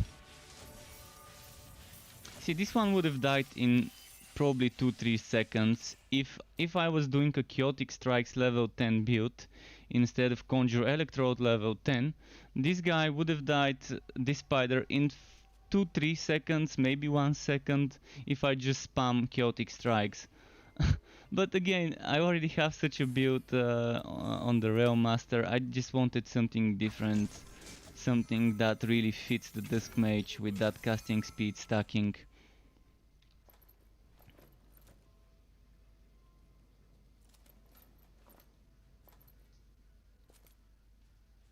This is a great stuff, by the way.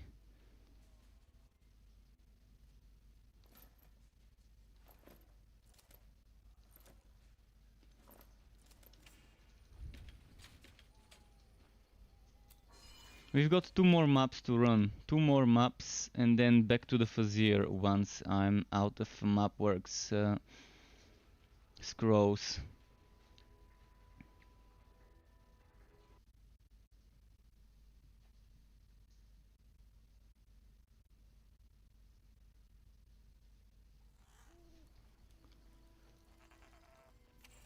Okay, what have we here? I'm thinking of doing this.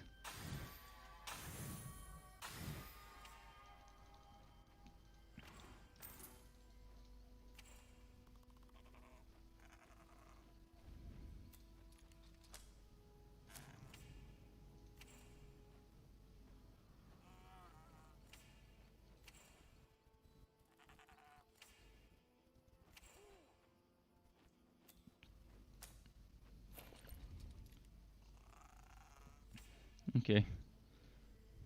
Let's try and enchant again. Come on, game, please let me get that electric damage.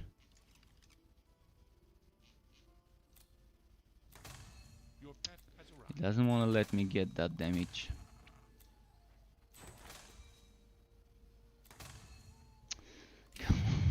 I've tried so many times already today since I started streaming with this thing.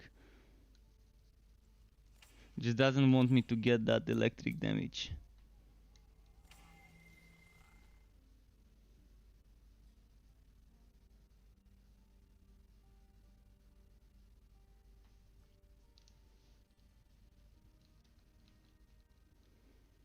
I wish the gold drops were better in the game and it was faster and easier to make gold.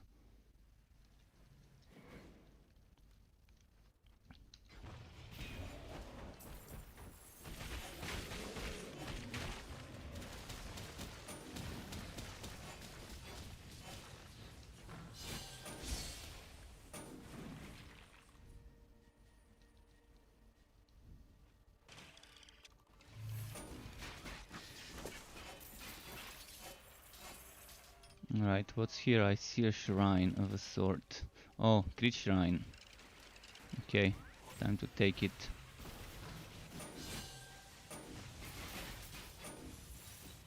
You can't cast that.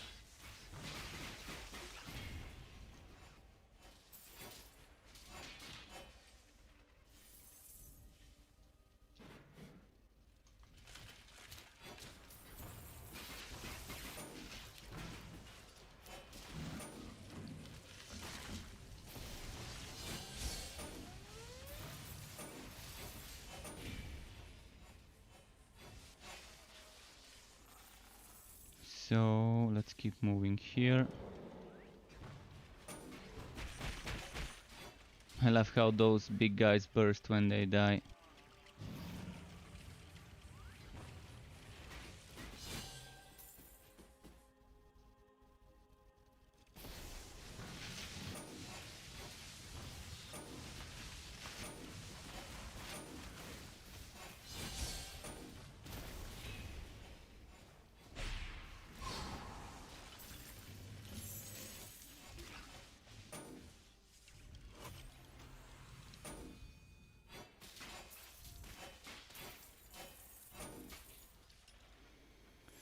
Okay, so what comes next? Some more spiders. A lot of drones to kill.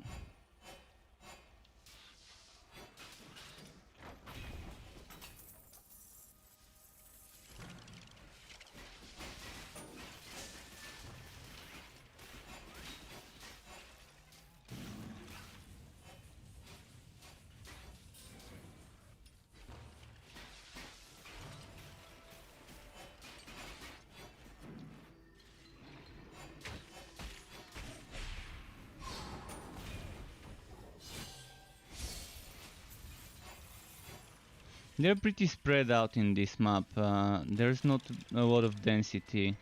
Not a fan of maps where instead of giving me a ton of enemies at once, they're giving them one by one, one by one.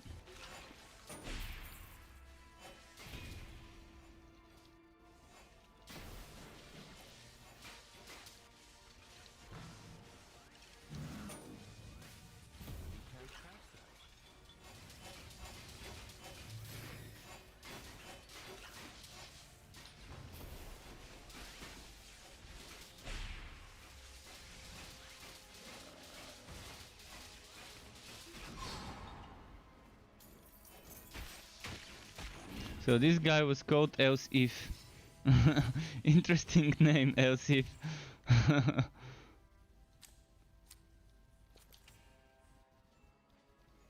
Some of the automaton names are pretty fun.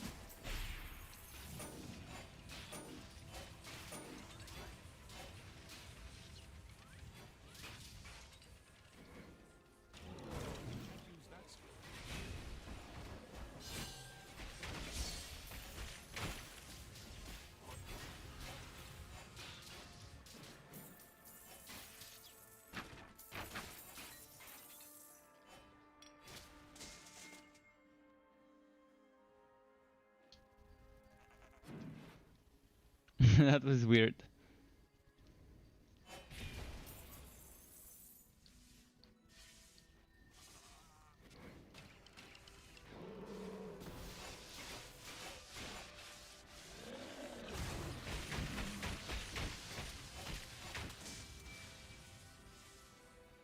Wait.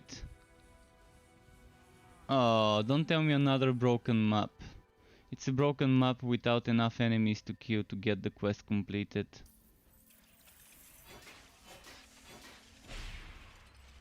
I highly doubt there's gonna be another 30, no, 25 enemies that I've missed. But let's check. I haven't been here, I think.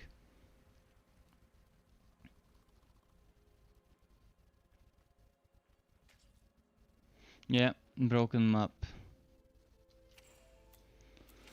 Unfortunate.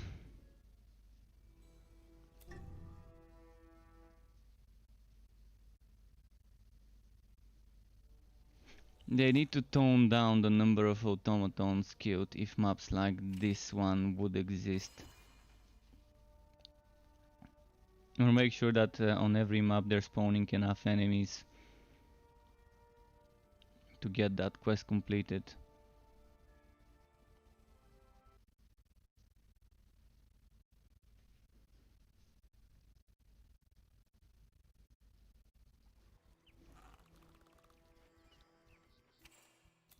Right, we've got 2 more maps. Oh no, 1 more map, final map.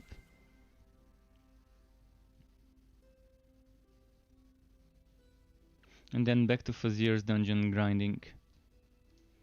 This one was a very disappointing, very bad map. Not only was there not enough density, it was very short.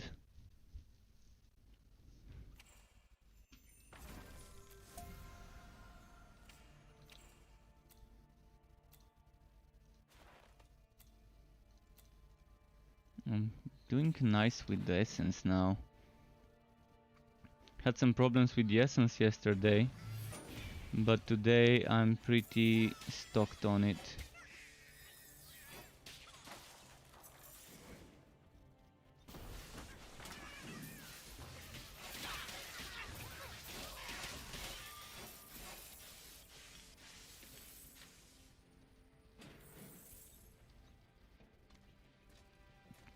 I'm gonna kill this guy in a moment and just get some more enemies.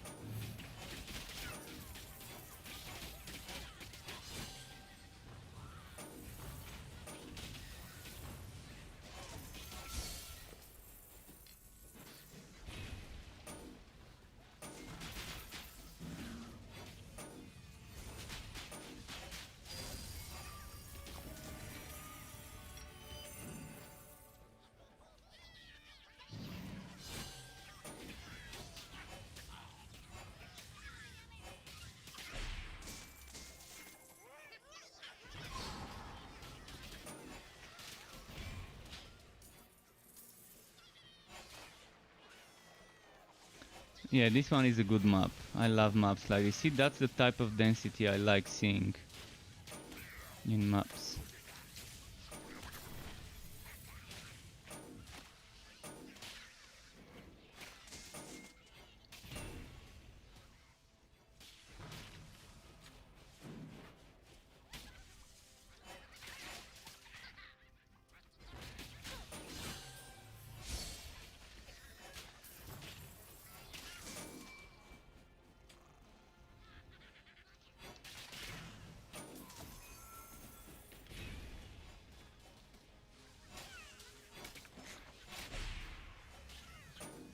Did I miss some parts? I think I missed some parts here. Oh yeah, that's one of my favorite parts to get here.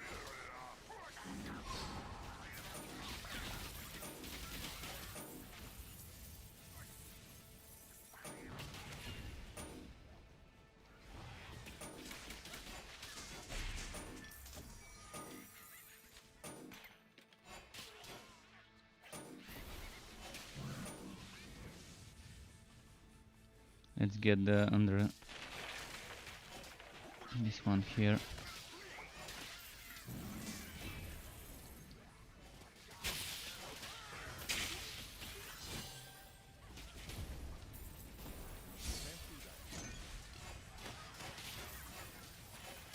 Conjure Electrode in this little choke point there is great.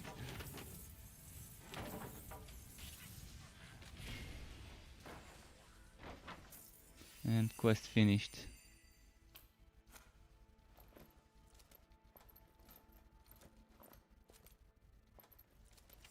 Wait, I think I saw something nice.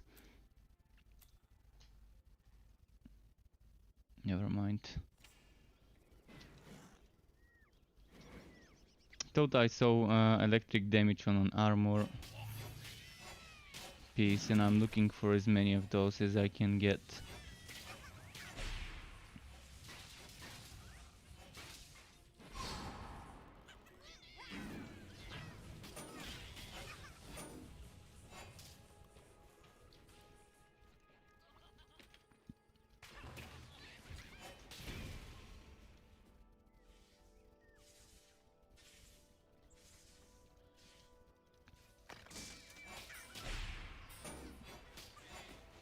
Okay, let's keep moving.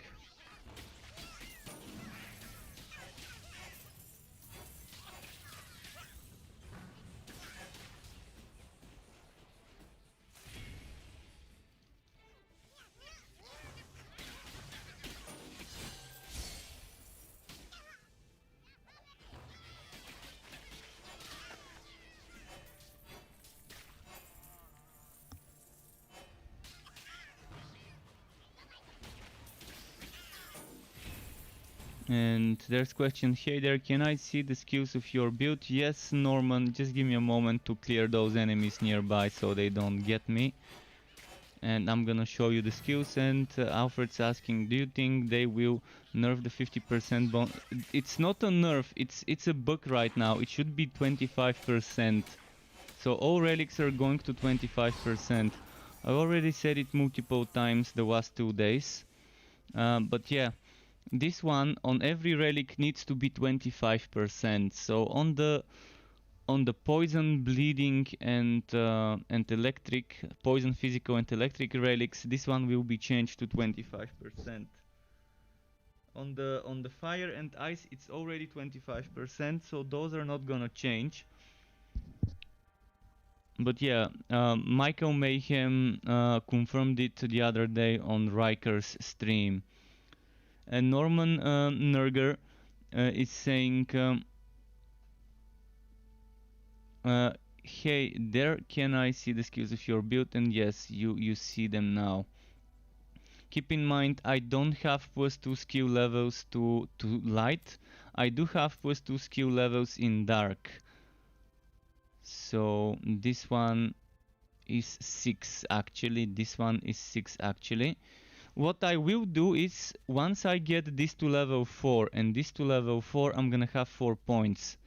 And then I'm gonna remove 1 point from entropy, and that means I'm gonna have 5 points. And then I'm gonna put those 5 points into 1000-volt burst to get 100% duration, so that I can get this casting speed buff for another 10 seconds. Is it possible to reset the skills and relics? You can't change the relic, but you can remove 1 point at a time with respectacles. So as you level up, every 5 levels you're supposed to get 1 respectacle. I'm not sure whether this one remains as it used to be. And when you're done, you just use the respectacle. You're actually gonna get respectacles here. As you level up, you're not gonna get them as items. They're just gonna pile up here as respectacle points. And then you go to your skill station in the fort for your quests, and then you can remove 1 level at a time. Each level costs 1 respectacle point. Bosses can drop this. Big bosses and mini bosses at the end of a map or at the end of an act. Those can drop respectacles. Boss chests can also drop respectacles, so keep that in mind. So you can undo stuff, and as you do contracts, you get respectacles. 1 respectacle point every 9 levels of the whoop. By whoop I mean after reaching level 40 on a contract, you start whooping 9 levels, 1, 2, 3, etc. until level 9, and then back to 1. So there's repeatable, grindable rewards. Every contract has a respectacle in the 9 whoopable levels. So regardless what contract you're whooping, you're getting every 9 fame levels for that contract. At least 1 respectacle from there, even if you don't get respectacles from bosses if you're unlucky.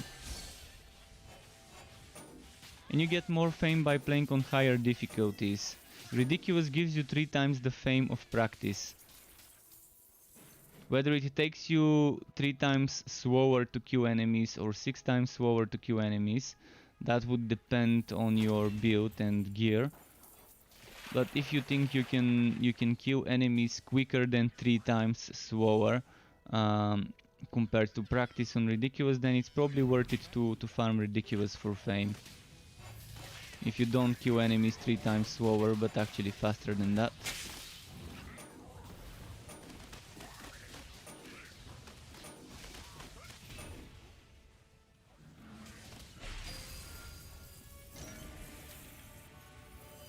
But yeah, for now I say find the difficulty you can farm fast enough, kill stuff fast enough, and just do that one until you gear up and you think you can handle something harder.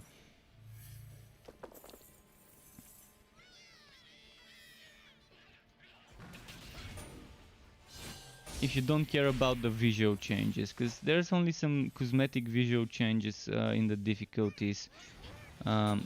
Once you go to lower difficulty, people would see that you've played on that difficulty. If you don't care about bragging rights, you can just switch back and forth from the difficulties like I do. What you do see next to a person's name is a badge which represents the lowest difficulty played and their current player level or their current Fazier level if they're already max level and doing the end game.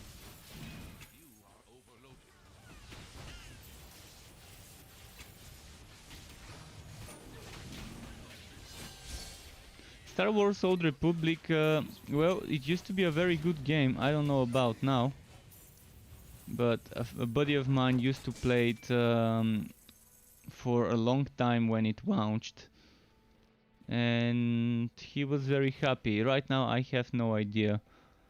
If anyone can answer Marlon's question whether Star Wars Old Republic is a good game, feel free to do so if you've played it recently and can kind of say what the game can offer.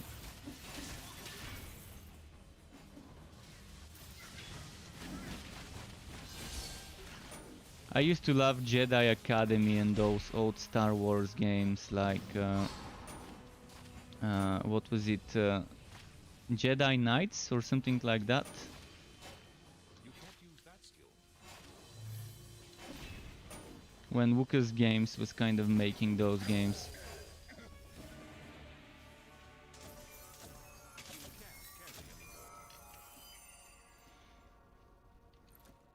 It seems like the new Star Wars games was much crappier than the old ones.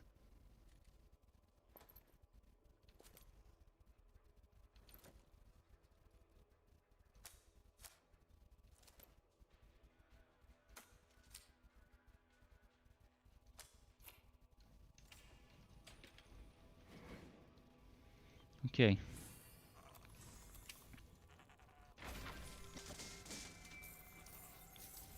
But since the Old Republic was made back in the day before Disney took over, I think, it seems to still have that old school in it, the good stuff from the old school Star Wars games in it as a feeling.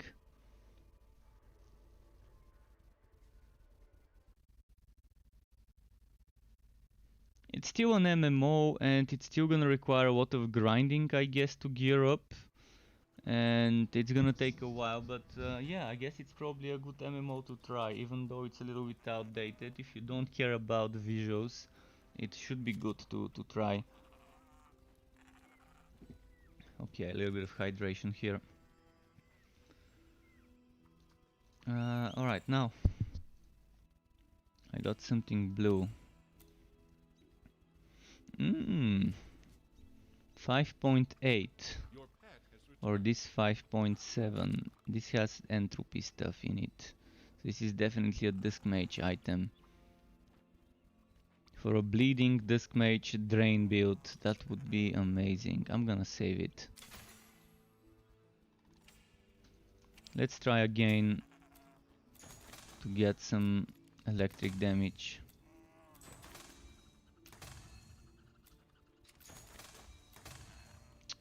It just doesn't want to give me that electric damage.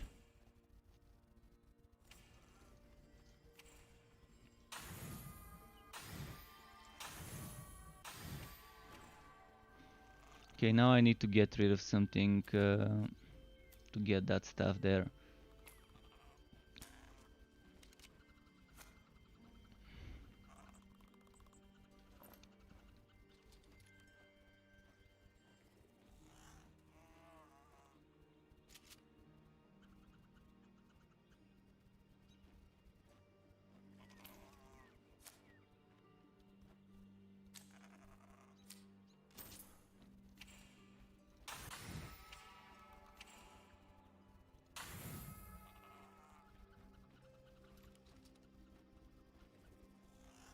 Oh, when did I get this one?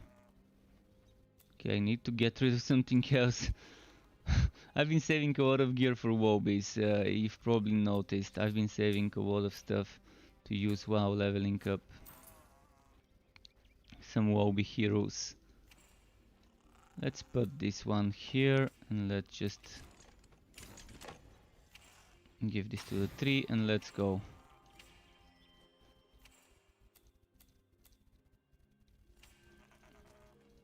It's time to go back to the Fazir after this map was done. Wasting time saying hello. I've heard big WAST update until launch is out. Any info on when is the release? Wait, what do you mean big WAST update until launch? When is info on the release? I'm not sure. Are you referring to Torchlight 3? About this update, the relic update? Yeah, this is the last major change before the launch. So from now on, probably for 1, 2, 3, 4 months, they're gonna be polishing the game and rebalancing things and improving things.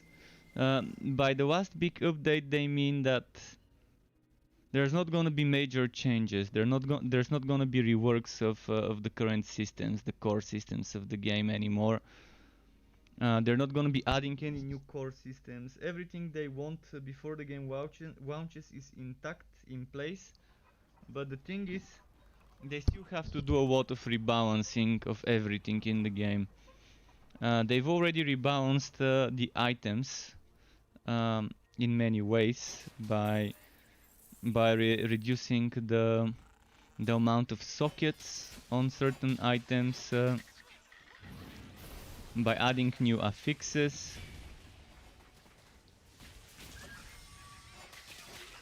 They've nerfed the drop rates, they've nerfed the XP rates, which I'm not really happy about. I think it was uncalled for. I understand the drop rate nerf. Okay, the drop rate nerf I understand, but the XP rate nerf is really really uncalled for. I was progressing fine. I didn't find myself out-leveled, or I didn't find myself out-leveling my content before. Now my content is constantly out-leveling me.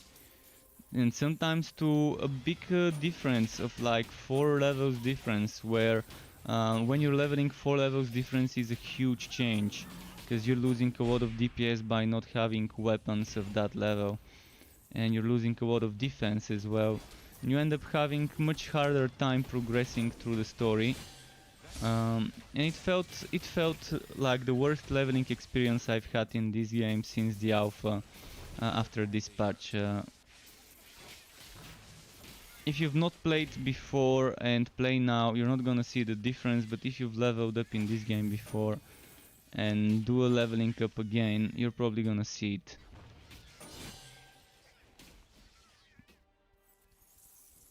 I think that's not the annoying part. The relics being subclasses in fact is the best thing about this update. I was skeptical when they told us 2 months ago that they're planning on doing that. I was skeptical. I said, hey, we're not gonna have enough skill points. Are you gonna give us some extra skill points? When they asked us for feedback in a closed focus group, this was my first thing. Are you gonna let us change it? Is it gonna be a permanent choice? And are you gonna let me respec it? If, for example, I'm level 60 and I don't want this relic, or if you don't let me respec it, let me at least get more character slots. Right now they haven't done much about character slots other than fixing the broken ones from contracts. And you can still get only 13 character slots, but there's 20 possible combinations. So even if you don't delete character slots, there's gonna be 7 combinations you can get. And yes, you have to level a whole new character to try another relic. But they wanted to achieve this hard choices matter thing. And I think they need to make endgame only characters a thing. They need to make it once you've beaten the game once, to allow you to make a character that doesn't have to do the story. Just like the cheat NPCs in the test realm, I think something similar needs to be implemented. An endgame only hero. I don't think it's fair to make people level up 13 heroes just so they can try 13 different combinations. This is exactly what I told them. A couple of months ago, to me and few other selected people, they showed us, they told us here we're planning on making the relics a subclass and a permanent choice that you do as you create your character. Give us some feedback. I gave them kind of similar feedback. I told them first I would like 20 character slots. So if you make me start a new hero, at least make me be able to get all 20 possible combinations. So right now we have 13 character slots. I mean, yeah, I don't mind leveling my characters if that's the only choice I have, if I don't have other choice. But I'd much rather be able to reach level 60 and unlock a relic respec system where I remove all my skill points. Right now I've got 23 electrode skill points. Let's say I got 23 respectacles and I remove every skill point here to let me change it to a different one. I would love this system. See, I would love something like this, but the developers don't want us to have such a thing, because people were saying in the feedback center, people were saying I want my choices to matter, I want more skills, I want more passives, I want a third skill tree, and that's why we have this. So don't blame the developers, blame the people who made the developers do this, because this game is very influenced by player feedback. If you don't like something, let them know about it. If you want some changes, let them know about it. I mean, if we just keep writing on YouTube and Twitch that we're unhappy about it, it's probably not gonna reach the developers as easy as writing it on Note or Discord, somewhere where the developers actually read the chat, read the messages. The best thing to do is write feedback on Note. If you're unhappy about something, let them know, and maybe eventually they might reconsider changing something or reworking something. I really love the subclasses. The subclasses is the best thing that has happened to this game in a long time, because it opens up a lot of different builds. Okay, what do I get rid of here? I need to get rid of something. I'm gonna get rid of this Stormblade.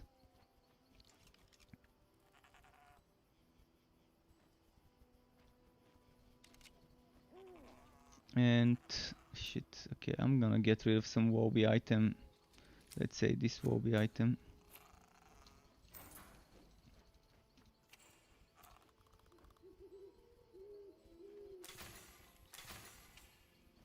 But yeah, this relic subclass was a great change. Just having 20 archetypes that you can select, every archetype having 4 or 5 different ways you can spend your skill points and get different builds. That's a lot of build variety,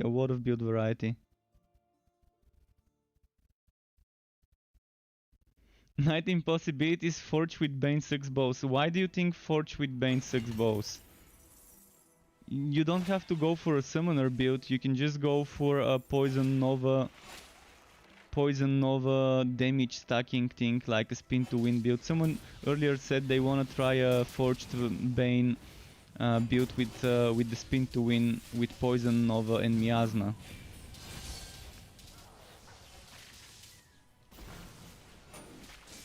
But yeah, the Forge doesn't have summon, so if you wanna do a Summoner Bane build, probably it's not gonna be great to try and do Summoner build on the Forged.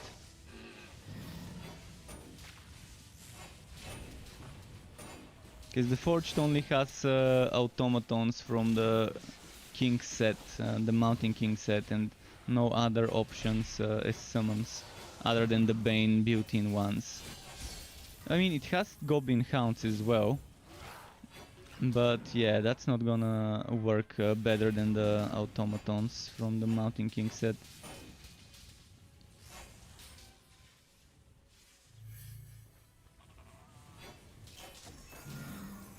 That's why I think they need to keep the test server. I think if the developers just open the test server, the problem that people were experiencing of of not being sure whether they wanna be playing this class with this relic would be solved. So I think it's just better to make them open the instead of make them let us respect the relics, just get them to open the test servers. On the test servers you could just easily make a hero and talk to a cheat NPC that boosts you to level 46 and completes the story for you. So if they open the test servers again, people can just use it as a sandbox before creating a character on the live server. People can just test something there to make sure that they like this combination.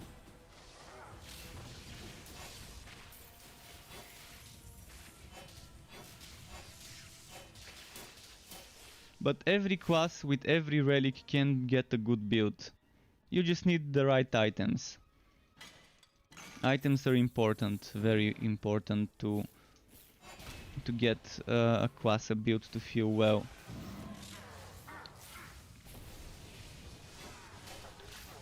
You stop playing the Bane train due to lack of exciting abilities. But your problem is that the laptop starts overheating like crazy. Starting all over again has some nice twists to it. Yeah, it does have nice twists to it when you feel like starting over, but again, it varies from one person to the other. As for playing on a laptop, yeah, that by itself is kind of always painful, playing on laptops. They overheat a lot, even the good gaming in brackets laptops, like Alienware and stuff, are still something I wouldn't prefer over non-laptop gaming. Laptops as work machines are pretty nice, pretty fun to have something that you can just move around with you and work. When it comes to gaming, I guess gaming consoles like the Switch are probably best for mobile gaming, for moving around with something. I hope this game gets released on Switch eventually. Many people would love it. Many people would just love this. They have Torchlight 1 and 2. They have Torchlight 1 and 2 on the Switch. So I don't see why this game wouldn't be good for it eventually once it's time for launch. I would be happy if they launch this game around the Christmas holidays, around the winter holidays, and take the time until then to make it better, to polish it, to squash those bugs, and to add a lot of quality of life and expand the current features like the pet system, the enchanting system, more items.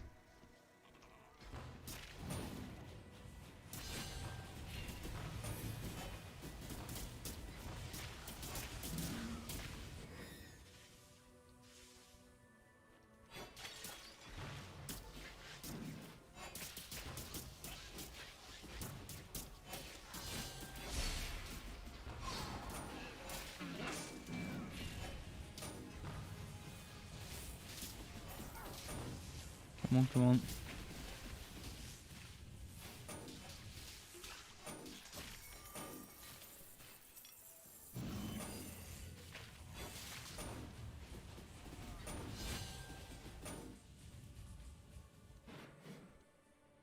You've been debated with gaming laptops. Indian curry spice. I love this. Debated with gaming laptops. Yeah, they can be strong performance-wise, but the problem is they still get super hot. You paid a lot back in the day. Well, eventually, when you no longer need the mobility of a laptop, it's always better to get a desktop if you don't need the mobility of it.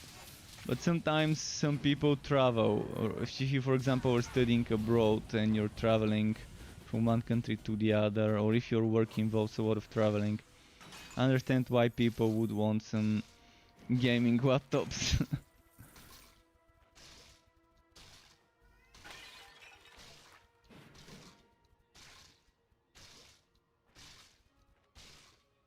Yeah, exactly. After a while, laptops are just not meant to be for gaming. I mean, if you're a developer and you have like, for example, HP has some very good options. The Spectre, HP Spectre is pretty decent option for someone who's developing and just wants a very nice workstation, something that they can just take from one room to the other. But when it comes to gaming, it's completely different with laptops. I mean, yeah, you'd still have Alienware and other ones, but again, if you're just gonna use it static as a desktop, it's probably better to just get a desktop. Ends up being cheaper overall, and if you end up spending the same money, you're gonna be getting a better machine overall. Especially if you build it yourself.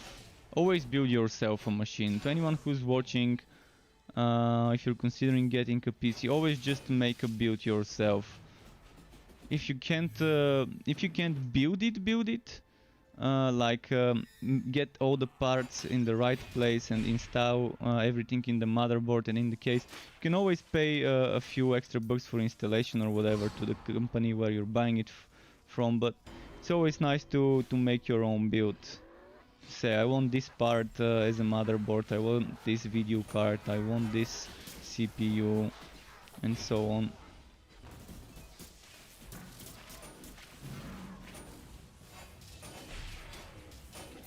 Sometimes there's some very nice deals in some shops, at least in my country.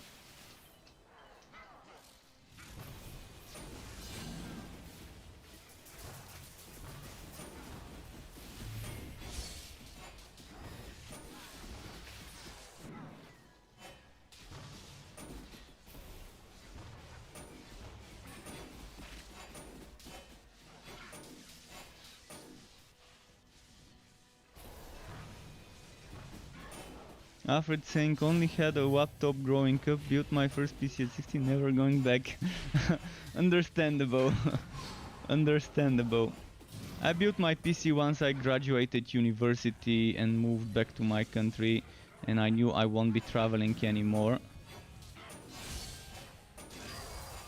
And yeah, as soon as I started working, I built myself a PC.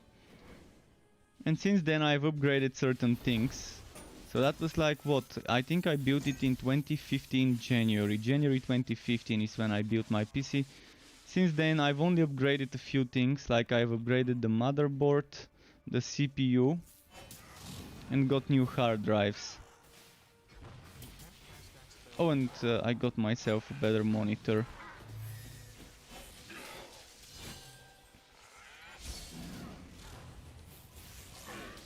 I was on an Intel motherboard and Intel CPU, and from that i5 I had back then, I switched to AMD 3700. Because AMD right now, compared to Intel, I don't know, it's got such a good price versus quality ratio at the moment when it comes to CPUs. My next upgrade, when I get funds for it, would be a video card. Right now I don't need ray tracing or anything like that, but a good video card would definitely help with my rendering of my content and allow me to play better games. But for now, the focus is on different things. The focus is on different things like web camera, microphone, green screen, which I'm just gonna get a green sheet. There's a studio in a different town in my city that makes green screens for photography studios, and it's just a green sheet. I'm gonna stick it to the wall and just keep it there, the wall that's behind me. Pretty cheap, for like 20 euros, so I can get a big sheet of the right color.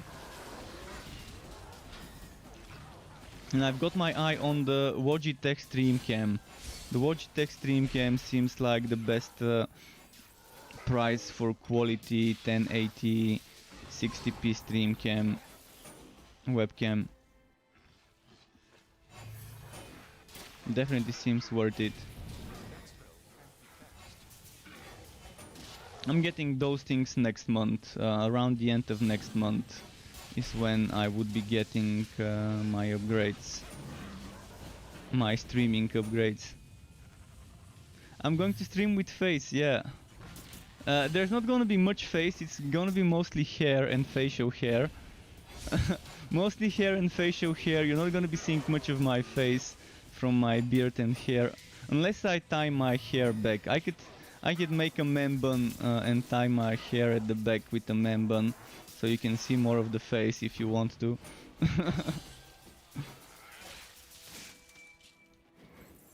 But yeah. Indian curry spices. I've had my Alienware laptop and I tried to make it last longer by playing games in mediocre graphic settings. Lasted about 6 years and now it just overheats after 1 hour of gaming with lowest settings. It's like they design it so it won't last long so you can buy a new one. But what's overheating? Is it the GPU, the motherboard, the CPU?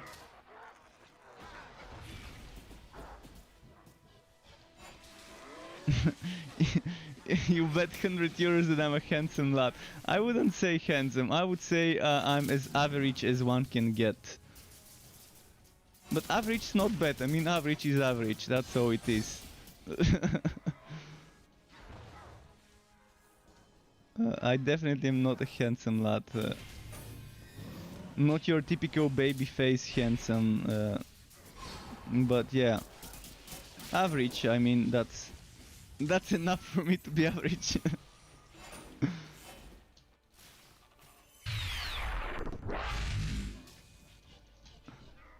You're gonna hold it.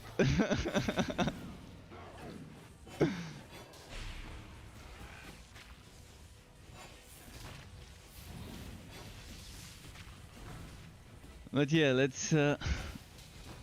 let's wait until I get my streaming stuff upgrades to see how I'm gonna handle rendering my video along with my game. I think my machine would handle it. I think it wouldn't be a problem to handle the video in the corner along with the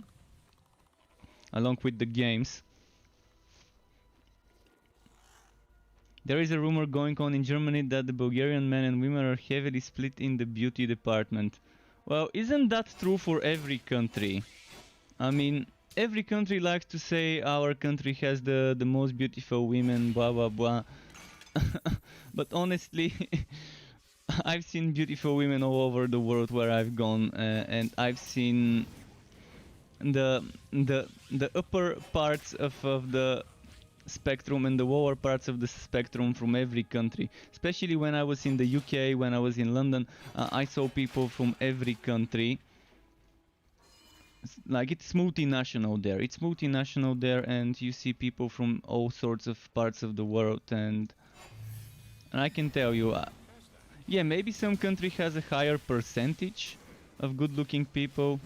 Like your textbook good-looking people, like magazine cover good-looking people, but again, that's just, I don't know. It's not just about that, is it? You can't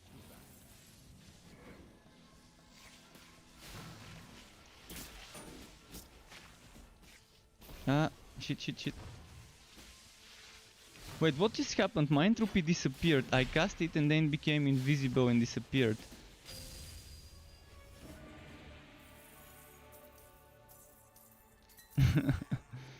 You're saying that in Italy most... I don't know about good-looking men. I honestly... for me, it's repulsive when I see someone that looks like Cristiano Ronaldo or Rafael Nadal. This baby face man look, for me, looks weird. But I'm a man. I don't find men attractive, so I can't tell you about men.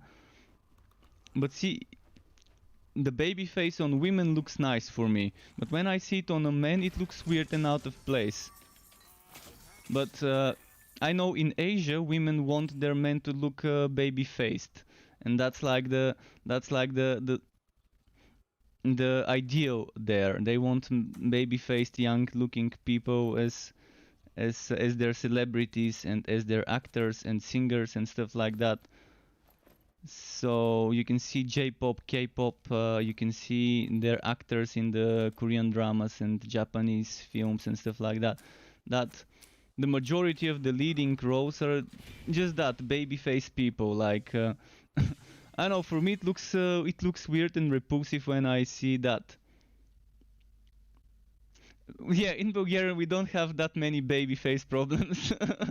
In the Balkans, Bulgaria, Serbia, Romania, Greece, Turkey, you're gonna see your manly looking men. You're gonna see the that one here, definitely. But I can admit we do have good looking women here in my country. But that's true for every country. I mean, everywhere I've gone, I've seen pretty nice. I've seen very nice, good-looking women in Prague, in the Czech Republic. In UK, I've seen amazingly good-looking women from all over the world, not just from the UK. You live in Sweden, everyone thinks we have the best girls, but yet your girlfriend moved here from the Netherlands. I mean, see, some people love Scandinavian blonde women. Some people love the dark-skinned Sicily Italian women with dark hair, dark eyes. I mean, it's all about who loves what. I personally don't have a type. I mean, I don't have a type or anything like that when it comes to this. When it comes visually, I just either am attractive to a woman or am not. I mean, I can't say what it is. Sometimes it's the face, sometimes it's something else. But I'm a lot of a face man. I'm not an ass man or a tits man like some people would say for themselves. I have a friend of mine that's all about booty. For me, it's all about the face and the eyes, I guess. So yeah, I guess different people, different preferences.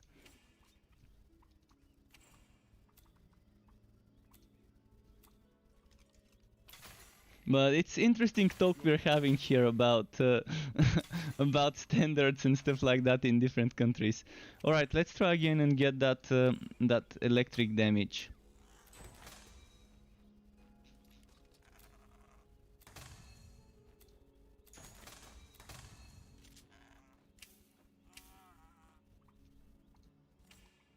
Gwen's guessing if you like blonde girls. See, for me, hairstyle, hair color doesn't matter. It doesn't matter. It could be redhead, it could be blonde, it could be dark hair, it could be blue hair. I mean, why not get the weird the weird colors of hair as well? Any hair is fine, I guess. Get those anime hairstyles, the anime hair color, or the comic book hair color, because it's not just in animes. American comic books also have those weird hair colors nowadays. Chaotic strikes, but it's only 4,000. Let's get rid of it. This extra ice damage.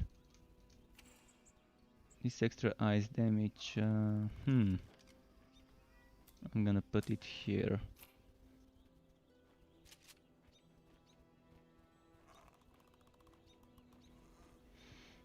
Okay, this one I think is no longer needed.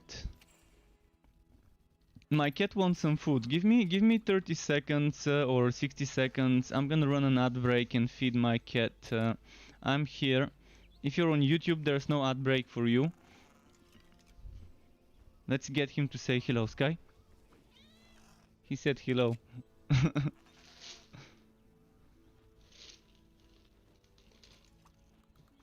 Right, just giving him some food here. Alright, go eat.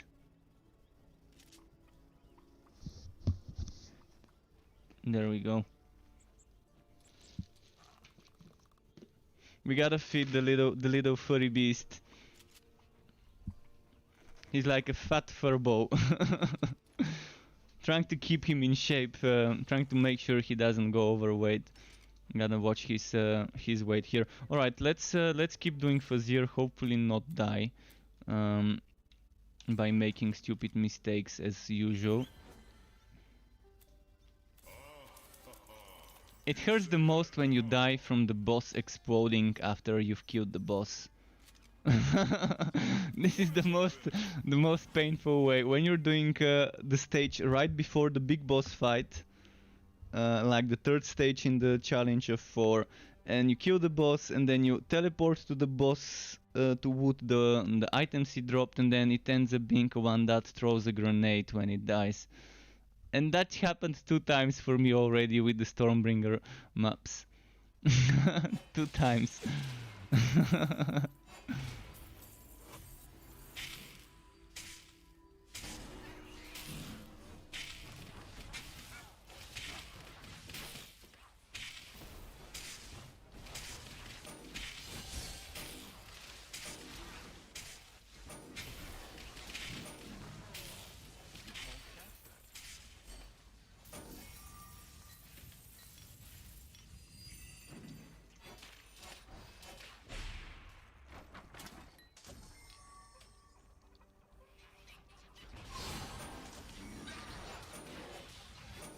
Let's see this.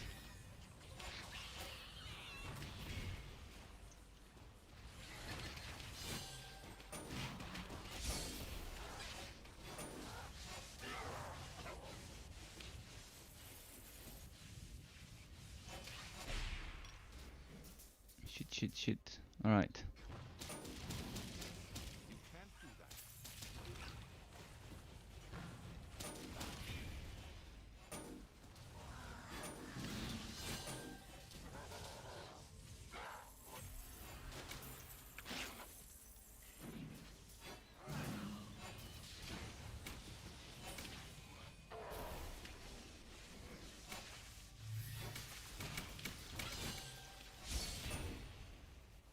Come on.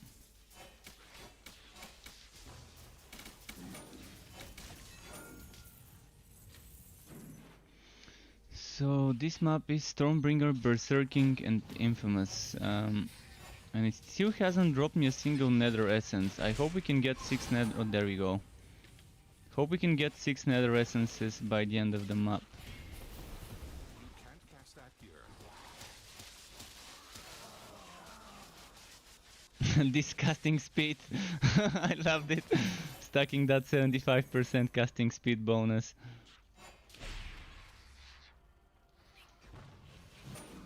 But it's all about the mana regen and cost reduction. Without that, I won't be able to do this spamminess I'm doing. In fact, I'm considering putting 1 point into Damnation and sacrificing Consecration, so that I can get some more mana regen from there as well.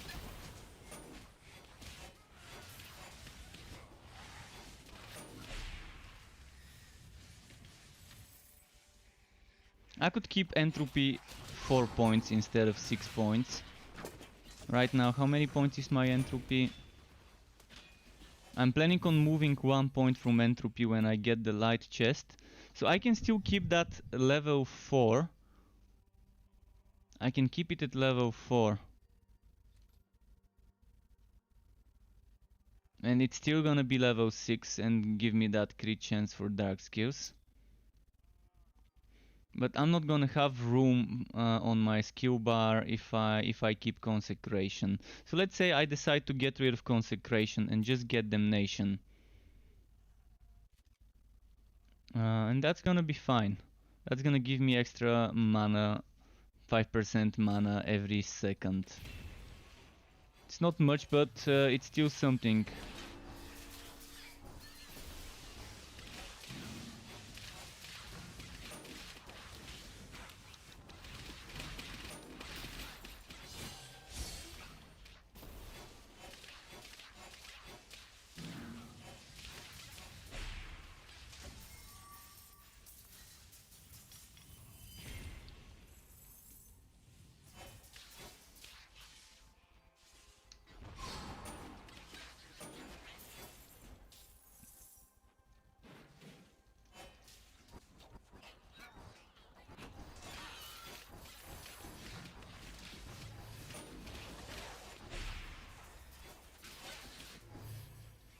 Right now I'm finding myself dodging a lot of the time and not being able to keep myself in the consecration circle. Which means I'm not using it to the best I can. Due to having to dodge Stormbringers, due to having to dodge Blazing or Netherwells or all sorts of modifiers when doing the Fazir. So maybe that one point into consecration could just go into damnation and be a better investment of a point.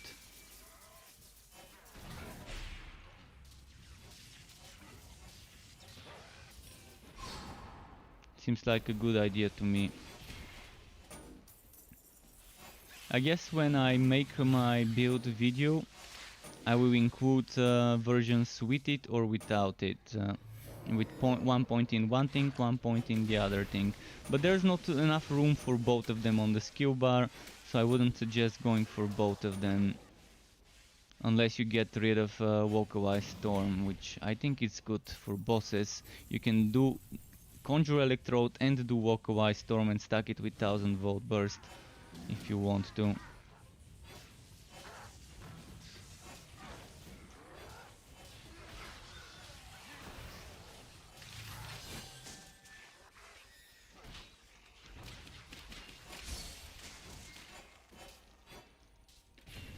4 out of 6, 5 out of 6 Nether Essence. Alright, just one more needed.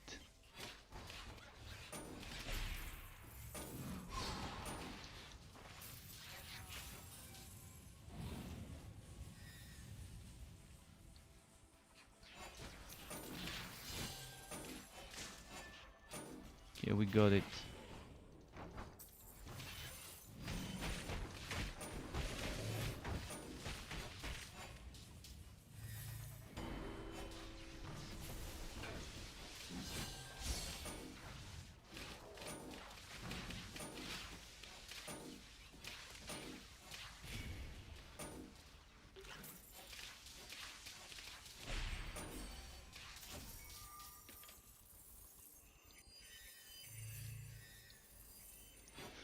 Okay, I really hope I find that celestial chest very soon. I mean today. We've got time today to farm. We've got 6 more hours. Hopefully within those 6 hours I do get that celestial chest.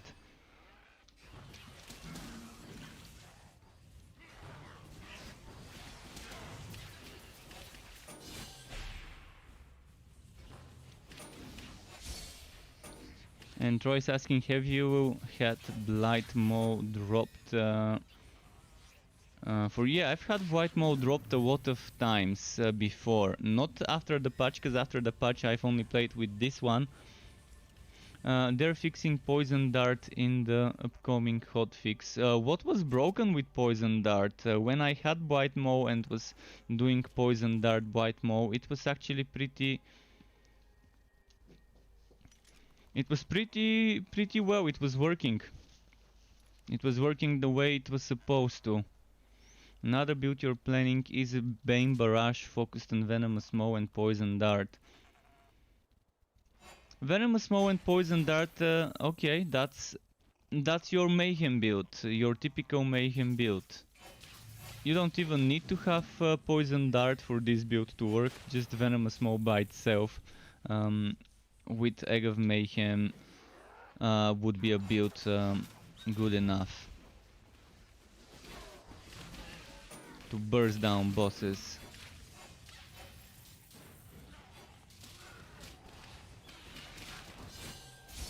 But yeah, Blight Maw does work.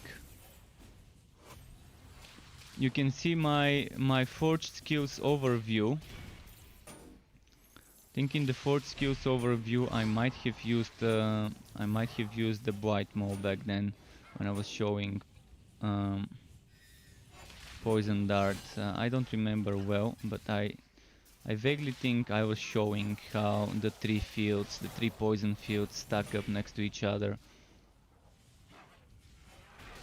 Tier 1 would disable the AoE. Okay, that's interesting. Tier 1 Poison Dart disables the AoE. That was a weird bug. I don't think I've ever gotten many points. I think I kept it as a 1-pointer when I was trying it out. So makes sense to not have noticed this bug.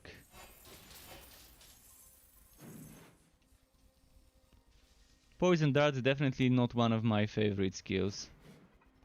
I used to use it before when the Forge didn't have much skills.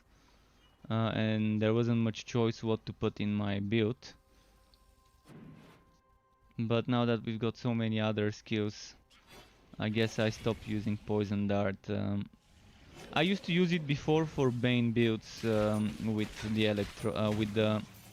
the Forged, because back then we only had 3 relics in the alpha until they added the new 2 relics, and that was the Bane, the Blood Drinker, and the Flaming Destroyer. And relics were vastly different from what we've got right now. At first they didn't even have skill trees, they were just an item you equip on your character as a relic item. And then they changed them to relics, not relic weapons but relics, because the Bane was a staff. The Bane used to be a staff, and you used to activate it, and then it used to switch your current weapon to the relic for a few seconds and give you that passive bonus. And I used to use it on Forged with Poison Dart back then, to make sure I'm proccing those poison missiles from the Bane. Then they changed them to relics, not relic weapons, with skill trees, and eventually reworked the skill trees, and now they're a subclass. Pretty nice, because there's a lot of stuff you can do with that subclass change now.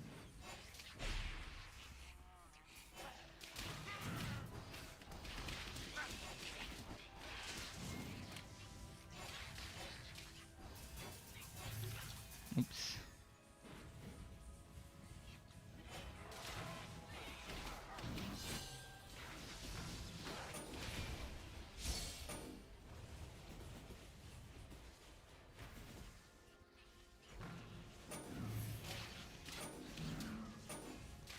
Okay, we're getting close to the boss fight. Let's just clear out the final few netherlinks. I'm not gonna use my energy now, I'm saving it for the boss.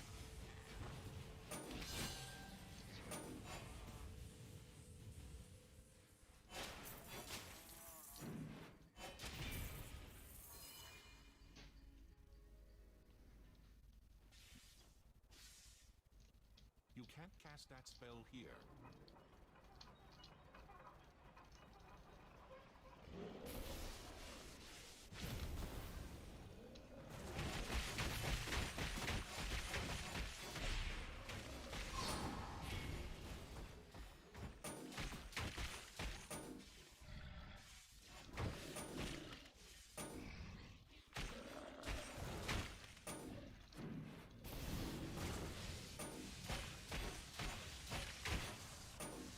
Okay, there's a question. Dre Nation says, is there an easy way to power level someone? I guess end of the day you have to complete the full story. At the end of the day you really have to complete the full story if you want to do Fazir's dungeon.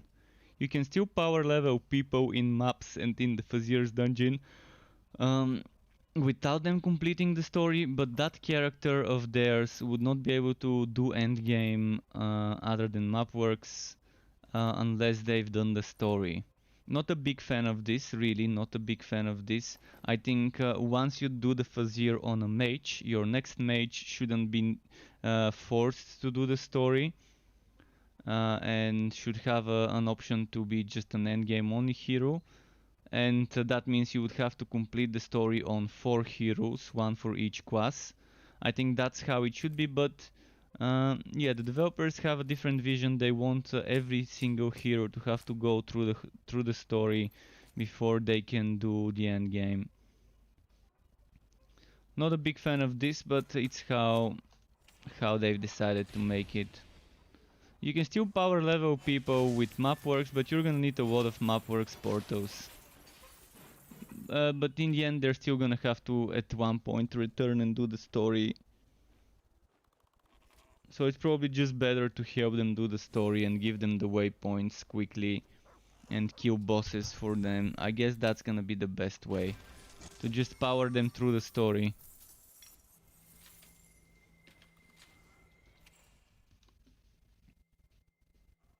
If you keep giving them every single waypoint and taking them to every boss fight and killing the bosses for them, it probably would be a better thing to do for them. Gwen says, I'm off leveling my ice sharpshooter. Nice, I'm leveling an ice sharpshooter after this hero as well, for that scatter shot wingspan build 2.0. See you later, Gwen, and thanks for stopping by.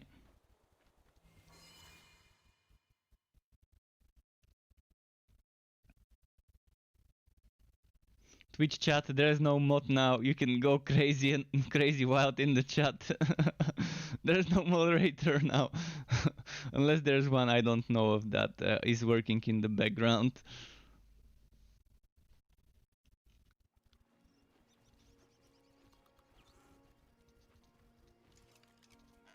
Let's see.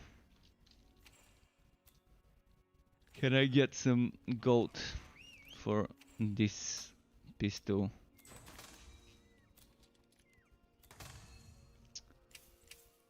Not getting gold for that pistol. Your pet is back. Well chosen.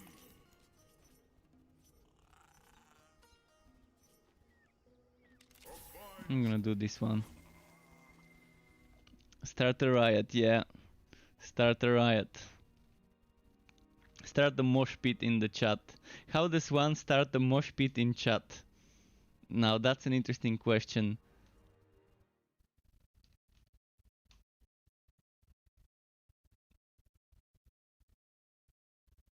I guess when you're watching a big streamer, the chat does feel kind of like a mosh pit, because it's basically spamming emotes and FU and FFF and and other stuff like that.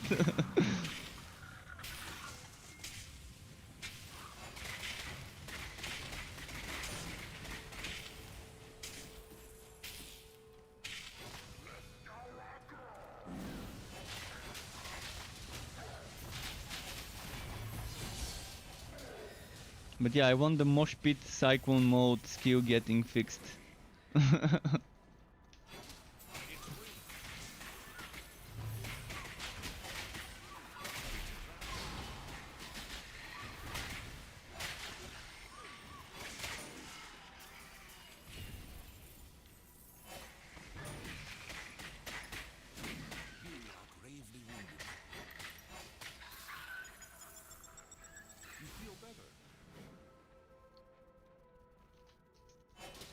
Let's see.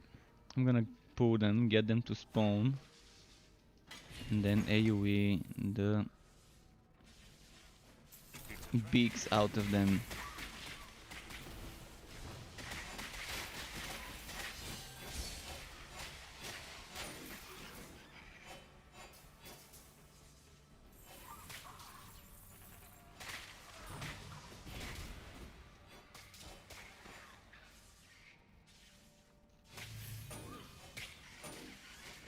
But yeah, hopefully within the next 6 hours I manage to finally get that celestial chest armor. It's the one piece of equipment that we really need to make this build complete. Without the quality of wife legendaries, this one is just a core skeleton requirement for the build. Get all those skill points.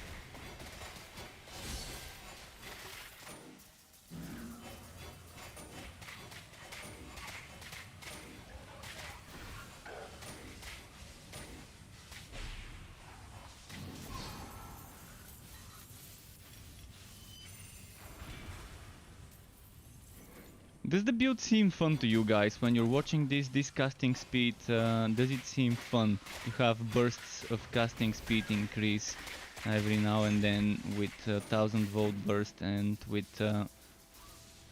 what's its name? A conjure electrode. It's not all the time, definitely it's not all the time. Because when I'm playing it, it seems fine, it seems like a fun build. Definitely not the best damage per second you can get from the Electrode though. And I really wanna try this Zealot playstyle on a basic attack build with my Train Electrode setup, the Seismic Charger, because that's a lot of attack speed. And on the Railmaster Train build, the Seismic Charger, I wouldn't need to invest 10 levels into Conjure Electrode. Fuck. I didn't even see that there was anything exploding on the ground due to my consecration. They really need to make sure things stand out. Things that can hurt you need to stand out more than our own buffs. You don't need 10 levels for an attack speed build, you just need 3 levels for an attack speed build. Or 6 if you want the stun. That means there's more points to invest into things like Lightning Strike. Maybe even Shocking Force if you get a mace.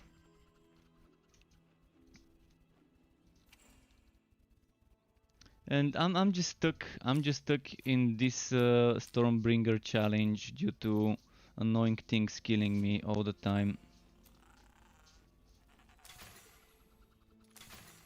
So if anyone wants to team up so it could be a little bit easier, let me know.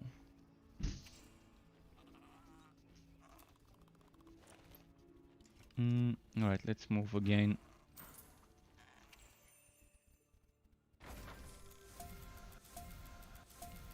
Another shared stash tab, perfect.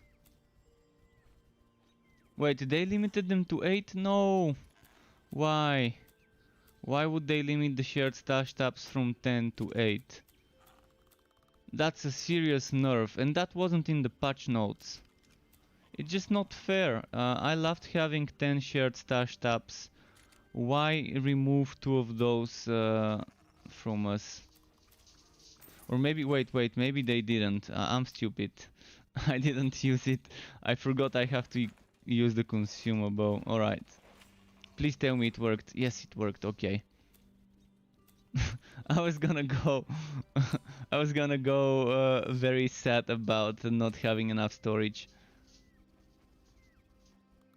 Alright, so we still have 9 and maybe one more for 10. And that's good, that's amazing.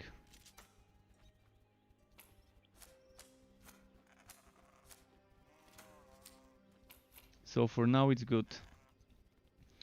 When I reach the limit, I'm gonna have to do so much storage.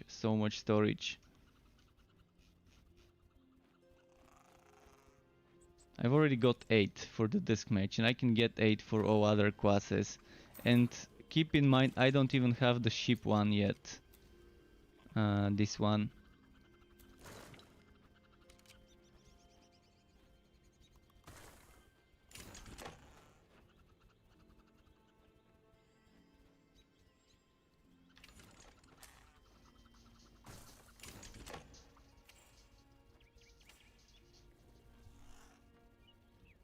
Okay, let's go for the next one. I didn't get maps. See, I always fell on level 26 and it's just annoying. I can't progress this shit.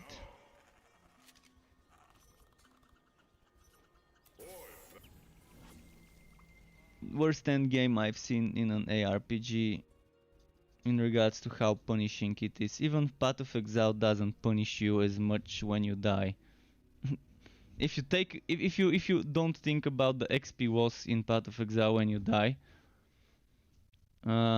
it's definitely not as punishing as this game. But at least this game doesn't punish you with XP loss when you die.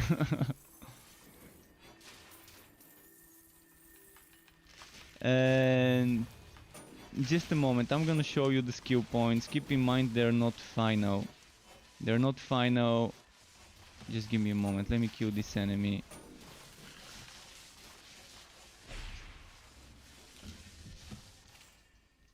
These are my skill points.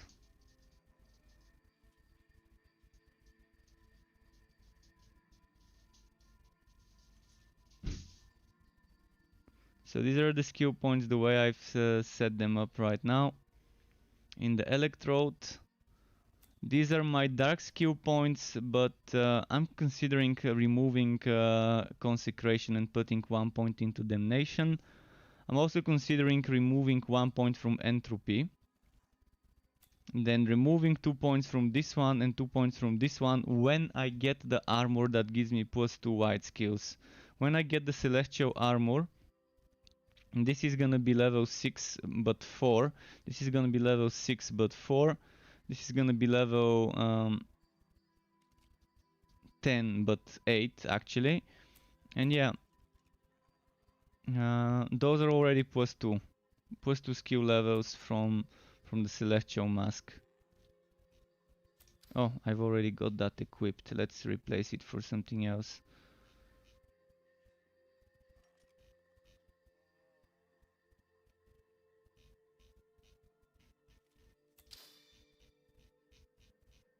I need the arc powered legs here. I really need arc powered legs, but more than the arc powered legs I need Celestial Chest. Ideally here I would have probably Celestial Chest, arc powered legs and something else. So yeah, what I'm gonna get is I'm gonna get 2 points, and then I'm gonna get 1 point from this one removed, and put those points into 1000 volt burst to get extra 10-second duration on the casting speed buff. This is my plan, but again we need that chest armor. Without the chest armor we're not gonna get the build ready. Just a moment, I need to close my door because the air constantly keeps opening and closing the door. Alright, I'm just gonna keep the door stuck with something in front of it, like this. Okay, I'm ready. Coming back here. Alright. There was air closing and opening my door all the time.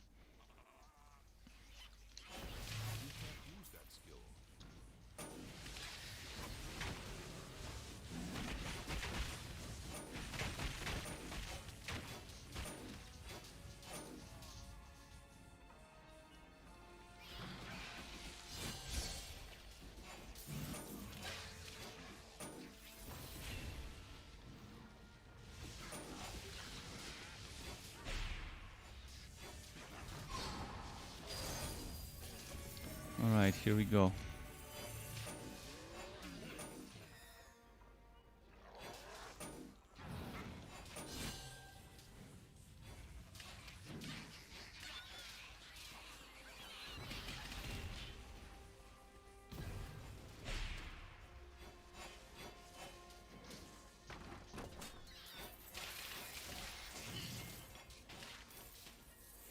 Got this item and another item, so 6 more left.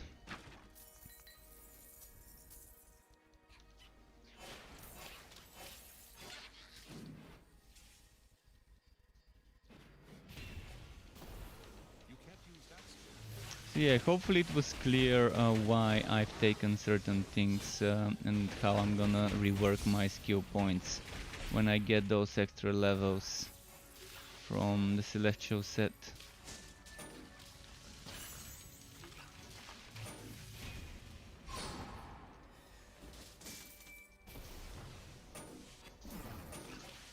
It teleported here.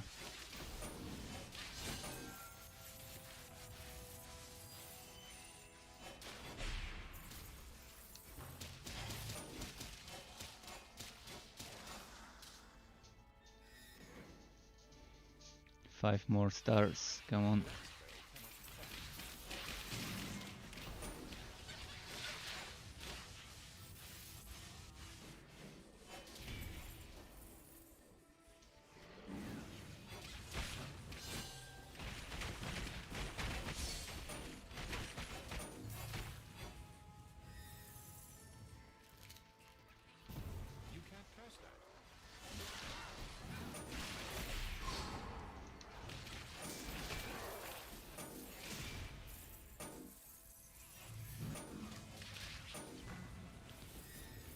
And two more, and then we can leave the map.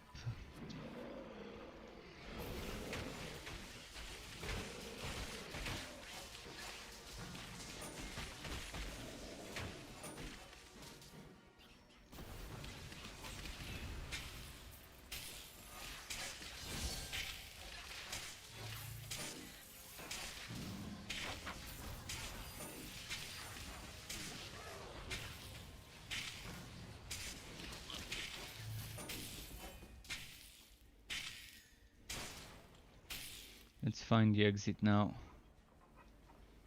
I already see it on the map.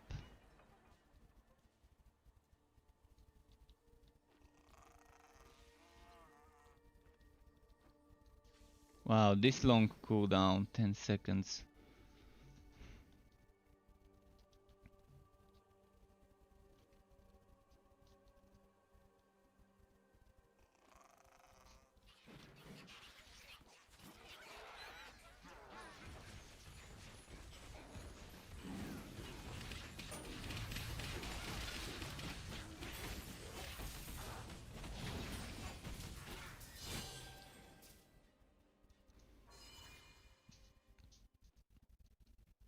Boss fight. Oh, we were getting Zik.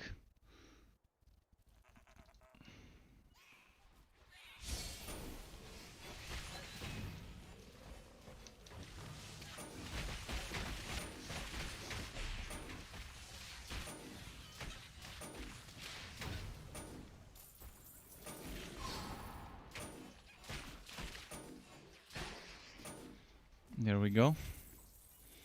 Zig's been taken care of.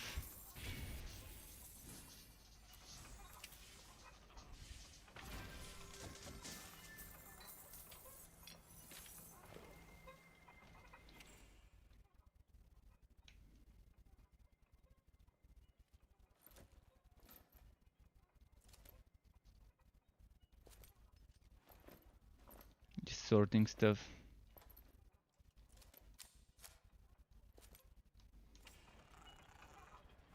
It's not been dropping good stuff over the last few maps.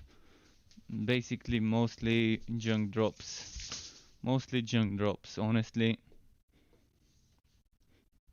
Could be better. It's not dropping as much either.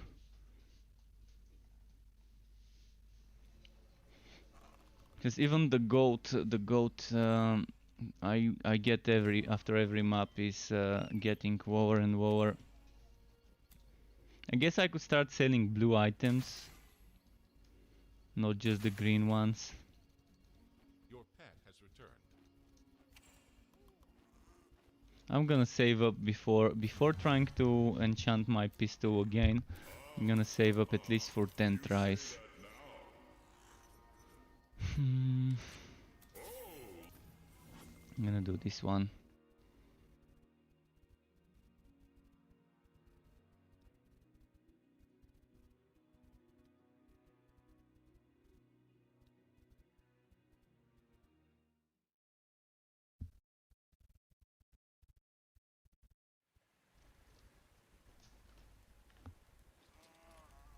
Alright, here we are.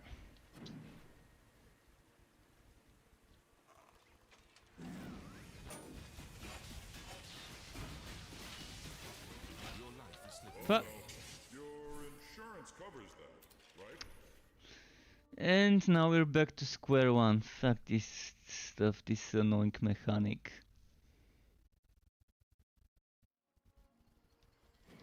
Who enjoys this? Who really enjoys this way of going back a few maps and not having lives to at least try and respawn a few times before you fail a map?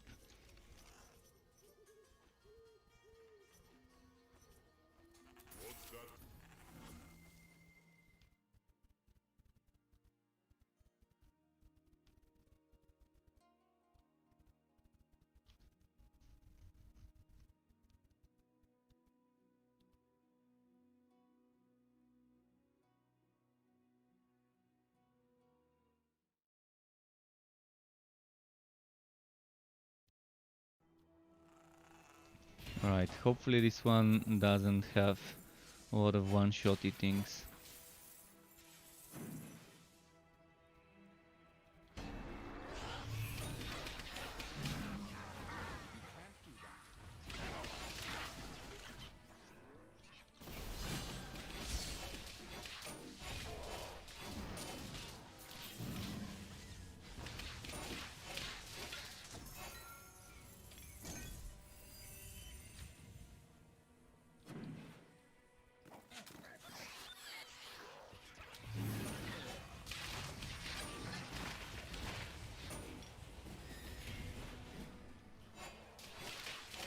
Oh, come on.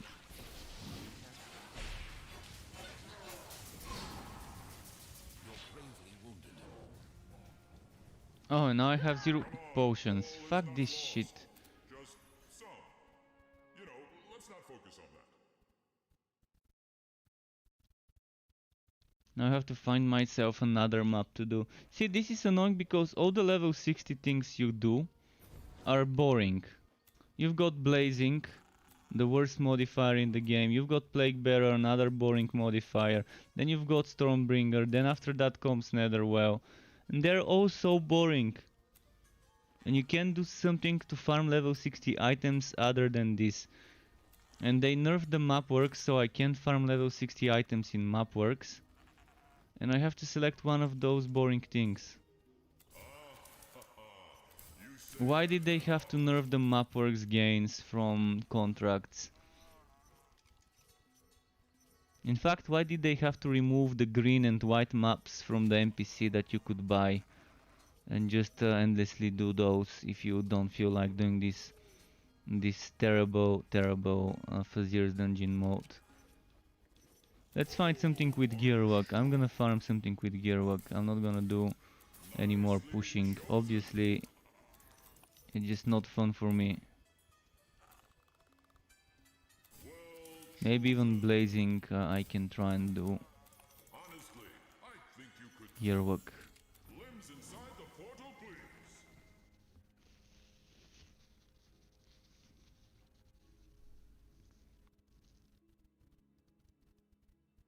I feel like the game is just removing a lot of my fun with this nerf. Nerf to drop rates, nerf to damages and stuff like that.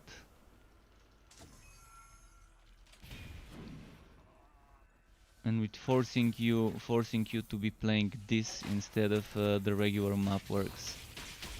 Because you can't get an endless supply of map works by doing maps. Before the patch you could do maps with map works, and by doing those you could get enough fame to get more maps and never run out of them.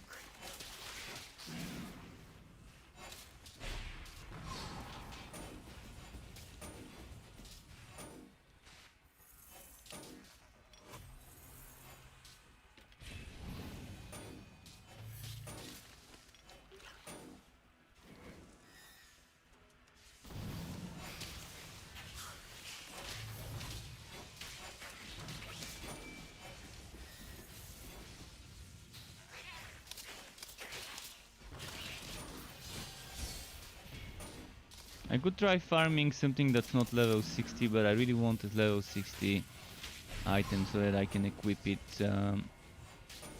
until I get some more things for the other slots. Ideally I would be wearing a blue chest, but for now I want a legendary chest.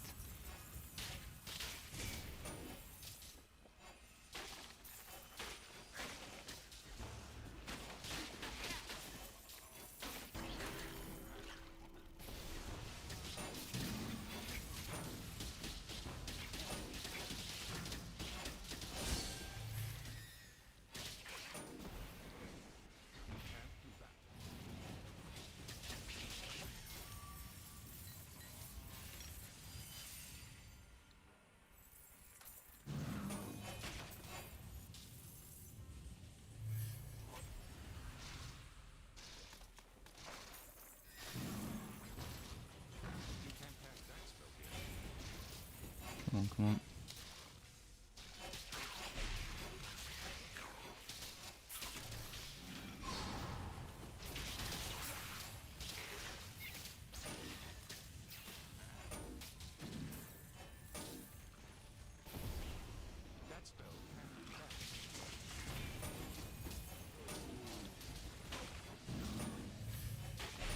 It's definitely dropping a lot of items on this map, although most of them are white. But the 50% gear work is something you can kind of notice.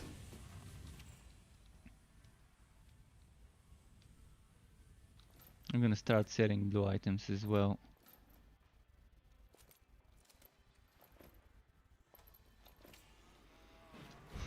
What's my contract level now? Once I get this to level 40, I'm switching to the maps contract, because I really want maps.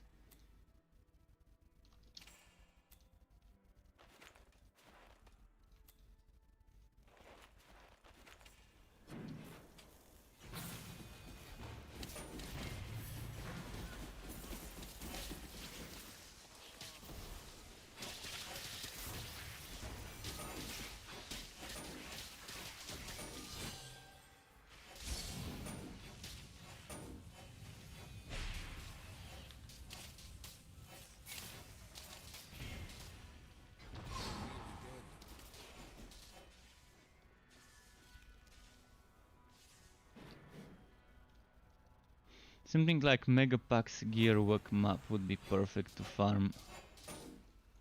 You can't catch that here. It's a trap.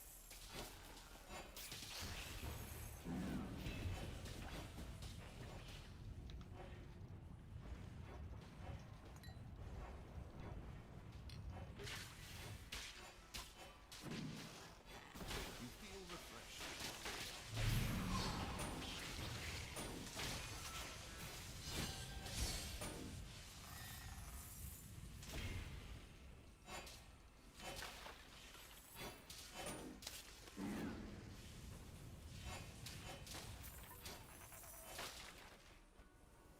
But yeah, I'm probably gonna stick to farming this over and over until it drops. I don't have any other good gear work options. And I do need gold, and I do need gear.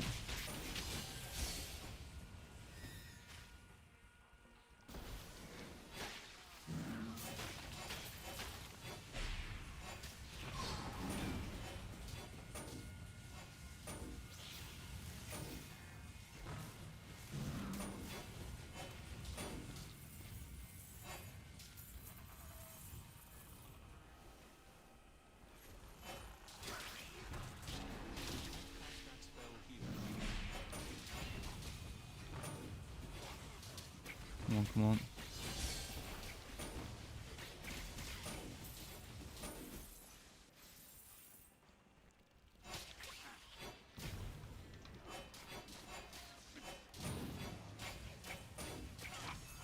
You can't cast that here.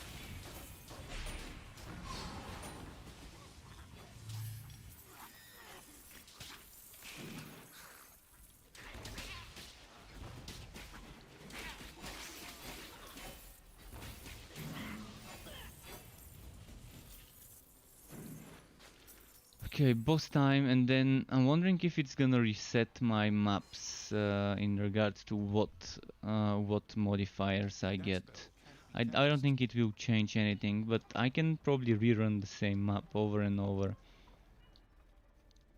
Hi, how good is the endgame content, and is there some kind of leaderboard in this game? Thanks for answering. The endgame content is one of the most boring endgame contents you can find in an ARPG right now. And that's coming from me. I'm a big fanboy of Torchlight 3. I'm probably one of the biggest fanboys of this game. And even I'm not afraid to tell you how it is. It's a boring endgame. It's not rewarding. There's no leaderboards. Although I don't like leaderboards, but to those who do like leaderboards, there aren't any. It's super badly balanced. It's super boring. It's like content designed for power creep without the power creep in place. That's what it feels like. Feels like content that was designed with gear power creep, but that one is not in place, and you don't get anything to motivate you to do this other than bragging rights. You don't get anything to motivate you into doing this. So too punishing and not rewarding. That's the two main things you can expect from the end game. And it's very badly balanced. Like this blazing fire is something that's just too strong, regardless whether it's in the end game or not.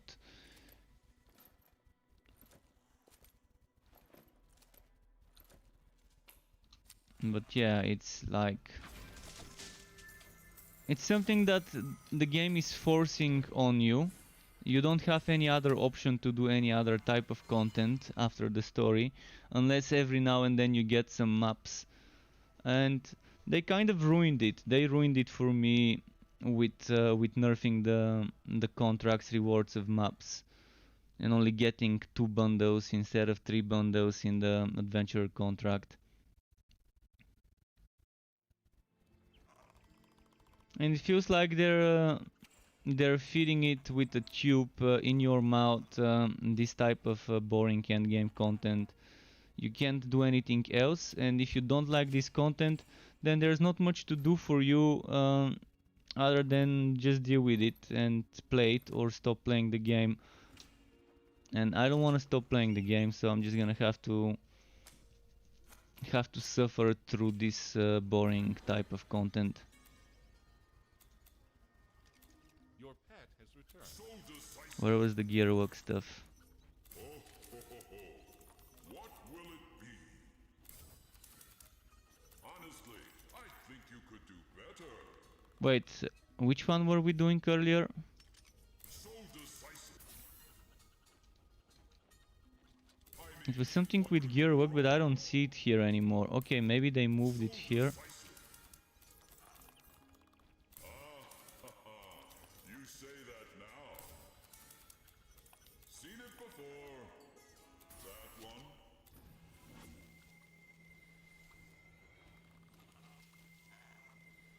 You can still give it a chance, but again, what I like in endgame is not what the majority of people like. I'm a casual player. I don't care about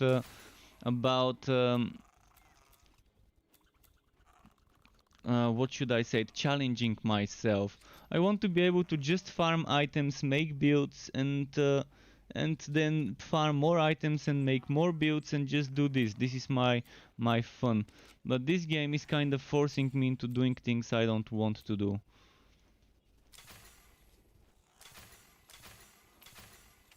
And the end game right now really has nothing to motivate the majority of people out there. If you care about bragging rights, you can see the game gives you a shield. This shield represents the lowest difficulty you've ever played. So if you've only played on the hardest difficulty, next to your name when you're in the town or in a group, people would be able to see this shield next to your name. And on that shield they would be able to see the highest challenge level you've completed of the end game. And that's it. That's the only thing right now that can probably motivate you into doing the end game.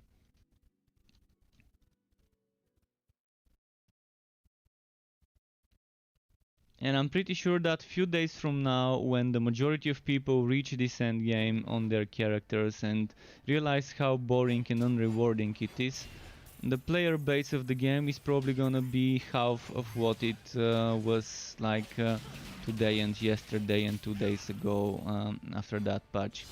So they're gonna realize that after beating the story, if you don't like the end game, there's not much for you to do.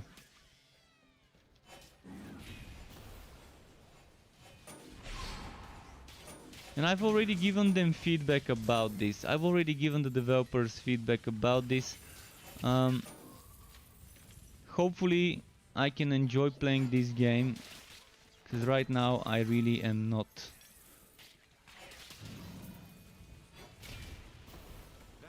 And again, this is my favorite game, so I really want it to be fun for me to play it. Because it really is my favorite game. I like it more than Diablo 1, 2, 3, more than Grim Dawn, more than Path of Exile, more than any other game in the genre. I like the classes, I like the skills, I like the itemization and build variety, but the end game is just ruining it for me. this type of new endgame. If I get the endgame from the alpha, where I can buy maps from the NPC and constantly just keep getting new maps for gold from the NPC and running those maps, I would have been doing that right now. Because it's more fun for me to do those maps.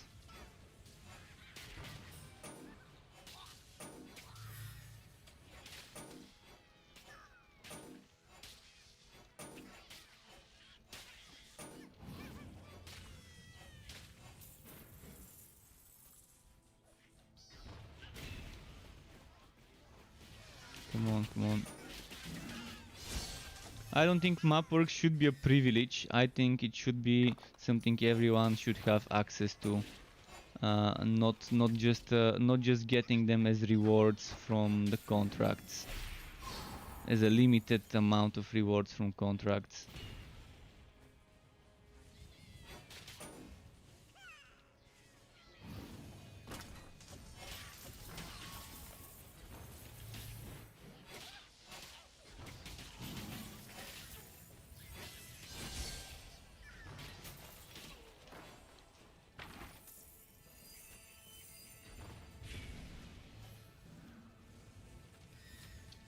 With the old endgame system, the old map work system, I've spent over 1,000 hours just in the alpha doing that. So in this one, I just can't see myself spending this much time playing this type of Fazier's dungeon content with the current state it's in.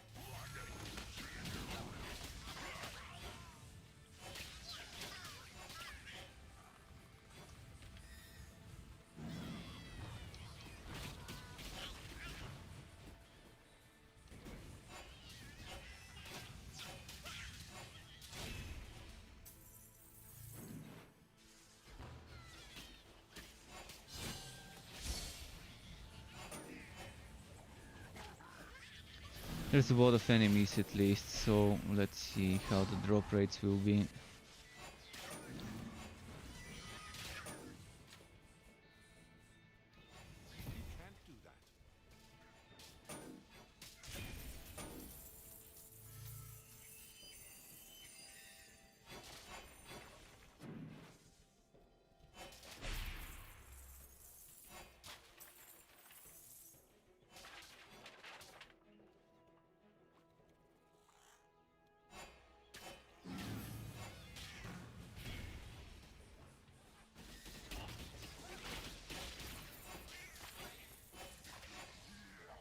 So far, what have we got on this map?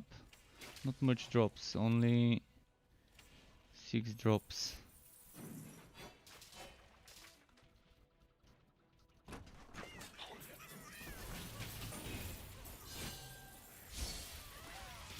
Not many elites either.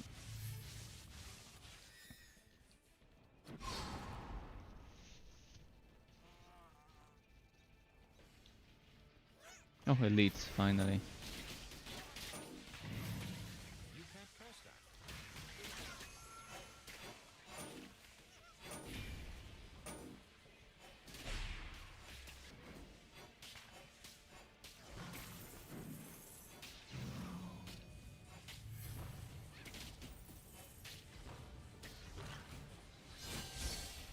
Oh, more elites, nice.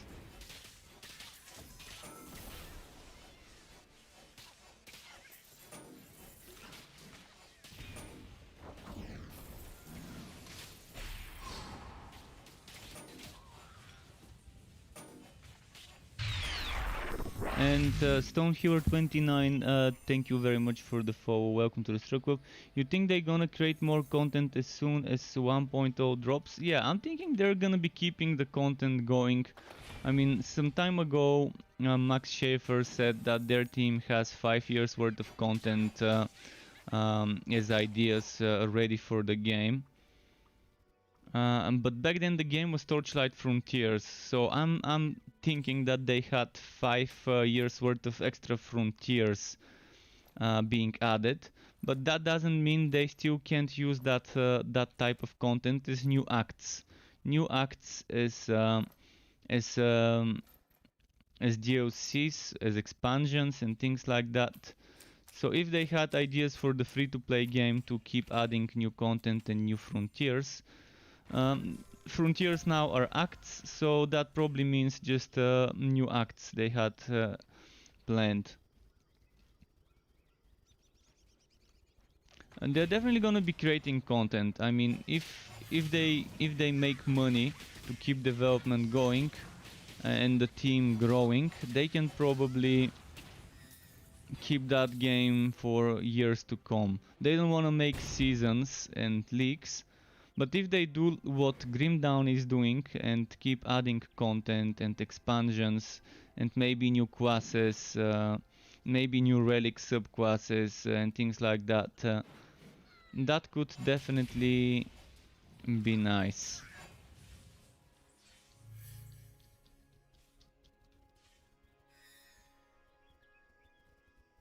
There's many ways you can take the game. After Act 3, there's many ways you can introduce new threats, you can maybe introduce new lands that we need to save. I mean, the possibilities are kind of endless, the way the story left off after Act 3 without spoiling or anything.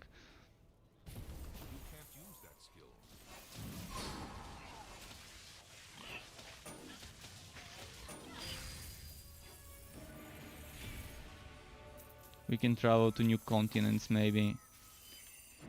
So act-wise, they can keep adding new acts.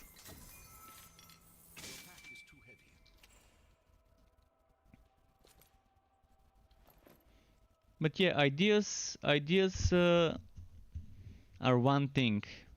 Making those ideas into content, then that's something that takes time.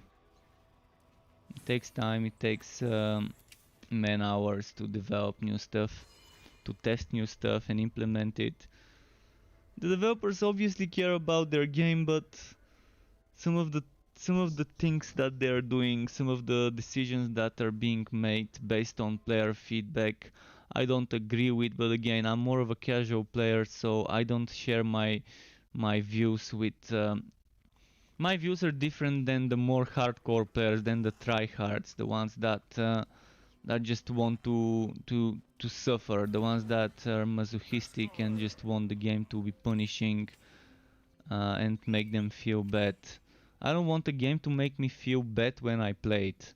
I play games for the exact opposite reason, for the games to make me feel good, to kill some stuff, to not have that much of a challenge, but to just kill some stuff, get some wood, test a new build based on that wood and kill stuff with the new build and things like that. The art style is definitely something to behold. I really love the Torchlight 3 art style. I know many players out there don't like animated art styles, or maybe games like Fortnite have made people hate that type of art style. I personally really like it. I enjoy it myself, so I can agree here. The art style is distinguishingly Torchlight.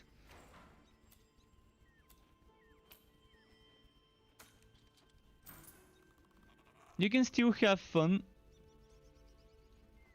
but just not pushing through to their end game. If you're like me and you don't feel like the end game is your cup of tea, the best thing you can do is probably give them feedback. I've already said everything I needed to say, I guess,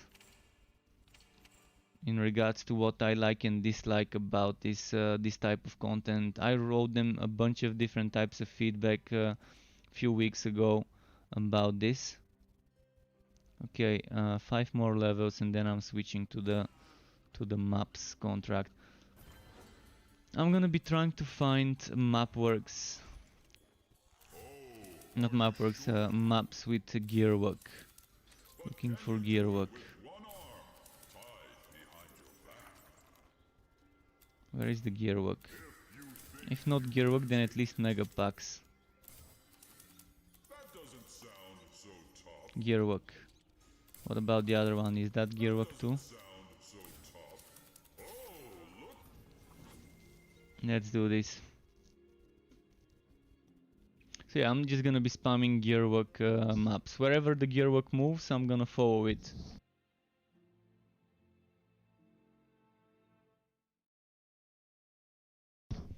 And hopefully by doing so, I finally get that one item I want.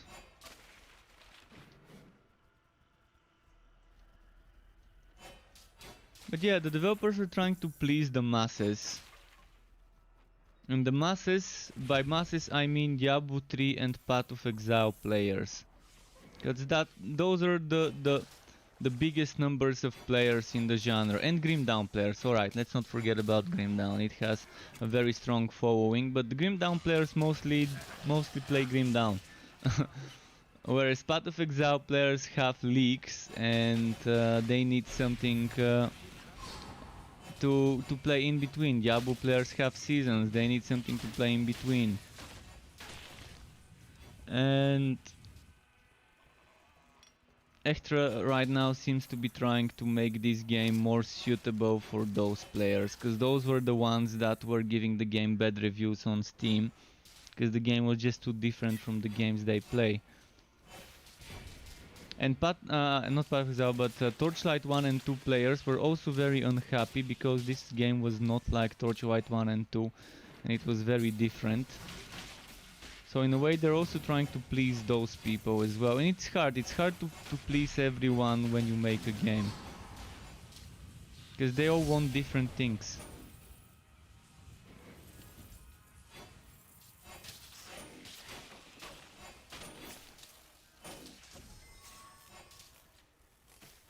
But I think some of the changes in the last patch would end up backfiring once people level up and reach the end game and see how grindy certain things are.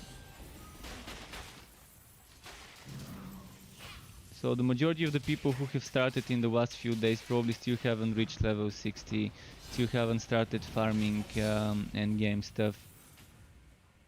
And right now maybe the player numbers in the game might be a little bit okay. But I'm thinking that few days from now the numbers would drop as a result of some of the changes they made with this patch.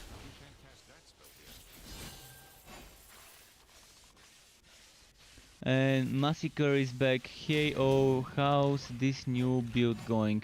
This new build is going well, but I'm trying to get one item for it, and the game just doesn't give me that item. I've got 5 more hours to farm until the end of my stream, until half past midnight.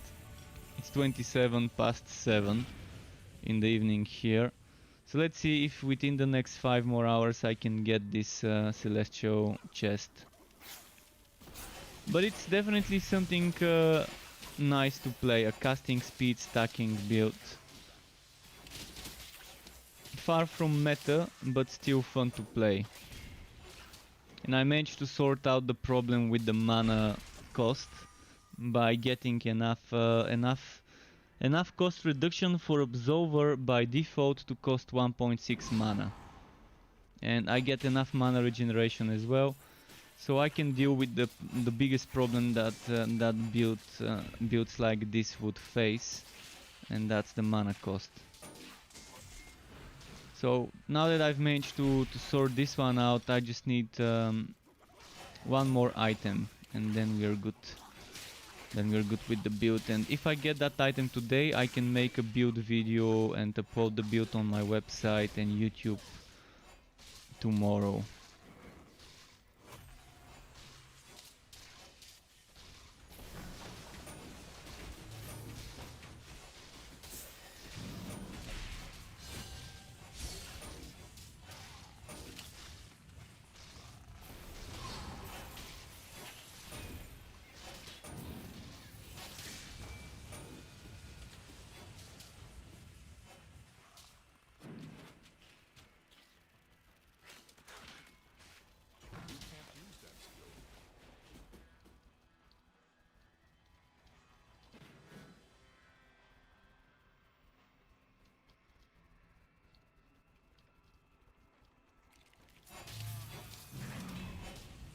Come on game, come on.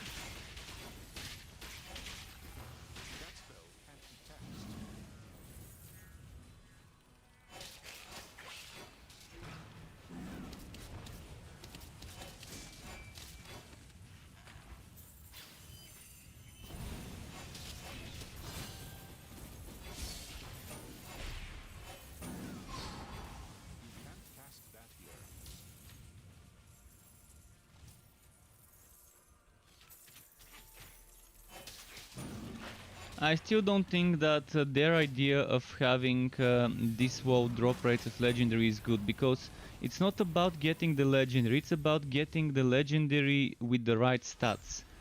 And even if I do get the right legendary I want, after hundreds of hours of grinding, it would have the worst possible stats on it. And then I would need to get it at least 10-20 more times that exact same legendary before I get the perfect stats. And it's just very grindy right now, not having a rerolling system and items not dropping with this nerf of legendary drop rates. Because before, yeah, I could get decked out quickly and finish the builds, but then I still would be grinding to min-max my items to get chest with better rolls, to get legs with better rolls, to get weapon with better rolls on it. I mean, it's not just about getting the item, but it's about getting the item with the right stats on it. And I think they kind of are forgetting that this part of the game exists. So even if you're full legendary gear, it doesn't mean you have the legendary gear you want. It means you have the bases, but from there on you're starting to farm for better versions of those. And at least that's how I do. That's how I do things. Even if I've got the best in SWAT base, it may not have the best affixes, and I might want to get those. I mean, some people don't bother min-maxing builds like that, but I really love all of that. I love trying to get things as good as they can be. And again, we don't just play, at least most people don't just play one hero. They would at least try a second or a third hero, even if they don't try all possible combinations. So the current drop rates might be a little bit too harsh. I mean, maybe before it was dropping too often, but now it seems to be a little bit too much. Maybe a middle ground between the old drop rates and the new drop rates would be a bit better. It would be even better if they just make dedicated drops. Not really dedicated, but make it so that there's a higher chance to get certain items from certain parts of the end game mode.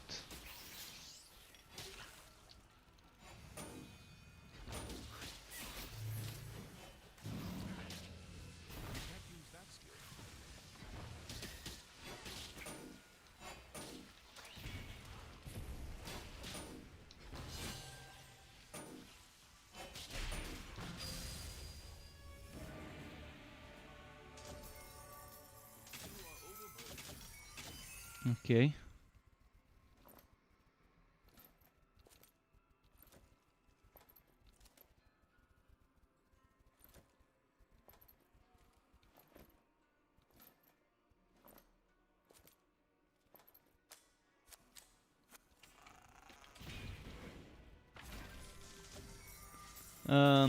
Our Stacy says, what is the strongest meta right now? I would say Bane Train Railmaster. You can get Bane Train Railmaster with Miasma. And just get Flamethrower car, Shotgun car, Shocking rounds, and get maxed out Miasma. Or maybe at least for the duration. Yeah, actually you do need maxed out Miasma. You do need that 100% minion damage for your train. And get that Puppet Master passive for another 25% minion damage. Get a Doom Pipe. What do you think the Dusk Mage meta will be? I don't know.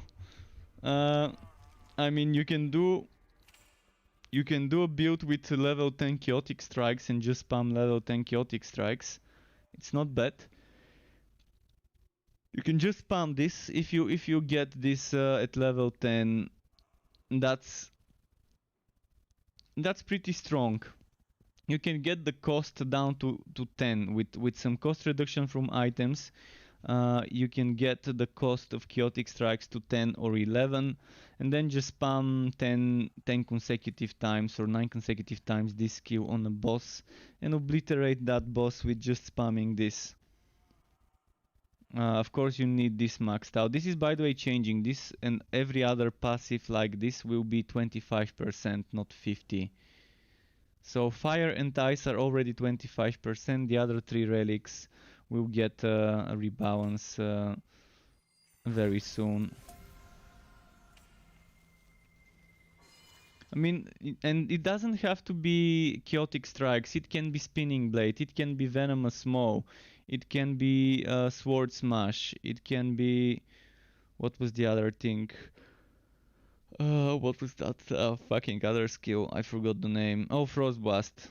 So you can just spam that one skill of every relic and use Egg of Mayhem, and that's shit tons of damage in no time.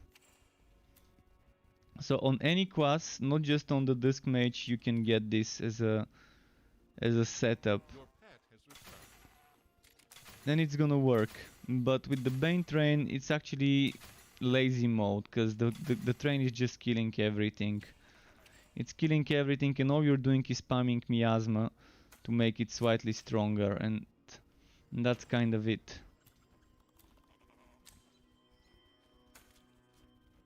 So that's why it's a little bit OP right now. Especially because they still haven't nerfed those 50% damage passives, so on the Bane train you can still get that 50% damage. And afterwards says, did I see the question? What do you think about a raid or something close to it? They did try summoning giant mobs a while ago. Yeah, they tried summoning those mobs, but that was like a community event. The community manager could just summon giant, what's it called? Giant yappers in the town. I mean, raids are good. I would love to see raids. And it won't be bad to see some sort of raids. There's many different types of end game content they can add in the game. Just look at Grimdown and how many types of end game content you've got in there. And all the different types of end game content that Grimdown has in one way or another could be adapted.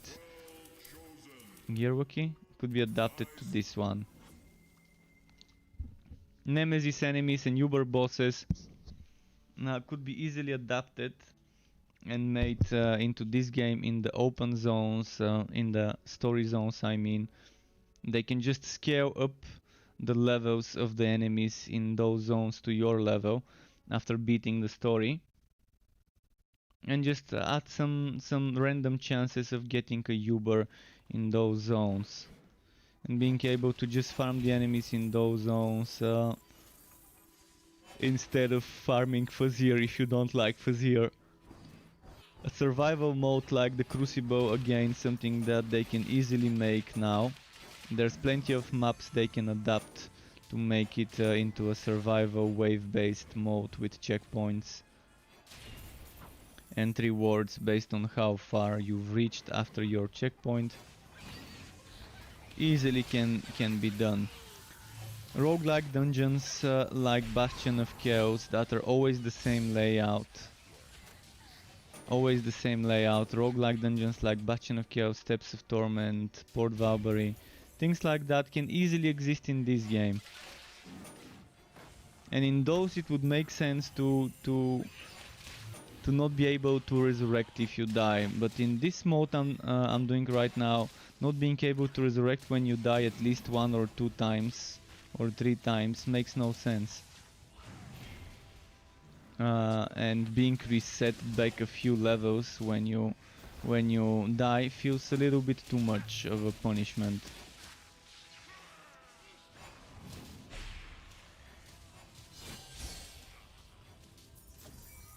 It just doesn't fit. This game being this punishing doesn't fit the game. It doesn't fit Torchlight. It fits games like Path of Exile and Last Epoch and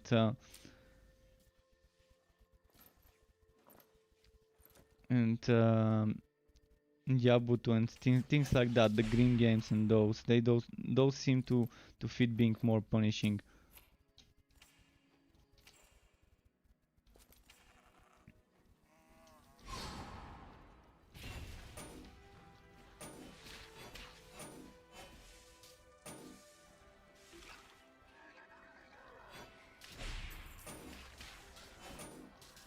And the thing is, even if they do add leaderboards for this one, how are people gonna compete if they've reached the same level?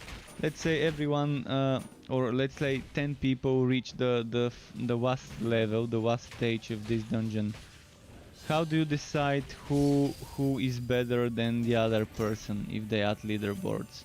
How do you decide if people are at the same stage, who is on a higher place? They need to implement some other type of... If they want to implement leaderboards to this mode, they would have to add timing. And timing is bad. Scores, that also kind of may not fit really well here. I think adding leaderboards to this mode... I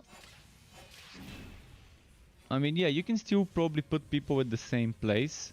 And then just end up having 50-60 people at first place if they've all completed every single stage. But that would feel weird, wouldn't it?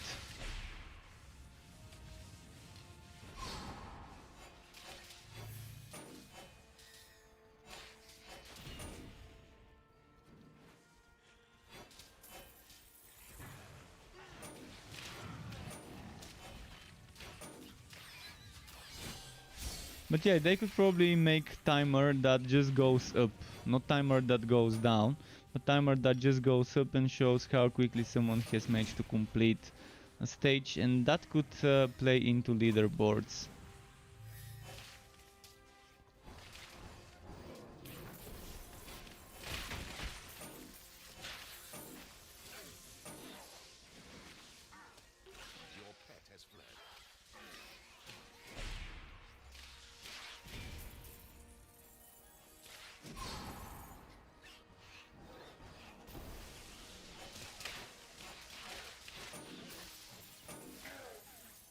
But yeah, many people want leaderboards in games like those. I really don't care about that stuff, but if I put myself into the mindset of a player who wants a leaderboard, I would want two things first. One would be separation of solo and 2, 3, 4-man teams, just like Diablo 3. The other thing would be timers that go up from 0 seconds and all the way to how long it took you to complete it, and that could separate people who have reached the same, or teams that have reached the same stage together. And the solo progression and the team progression should be separate, so if you've reached level 250 with a team, you shouldn't be able to do it solo.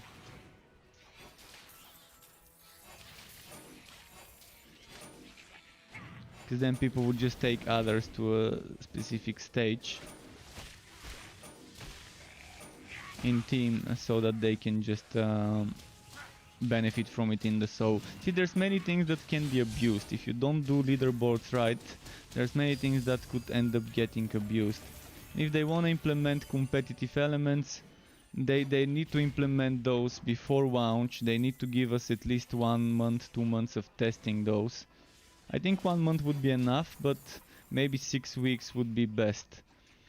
Of people testing those just to find out what could go wrong, what could be exploited and abused.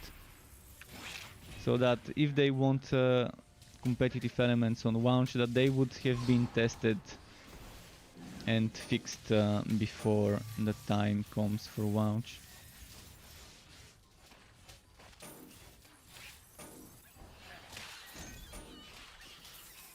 But I'd like to see just more freedom when it comes to map works versus Fazir. Right now I really feel forced to do Fazir, and yes, I can do some of the easier challenges like this one that I've already beaten and farm those for gear.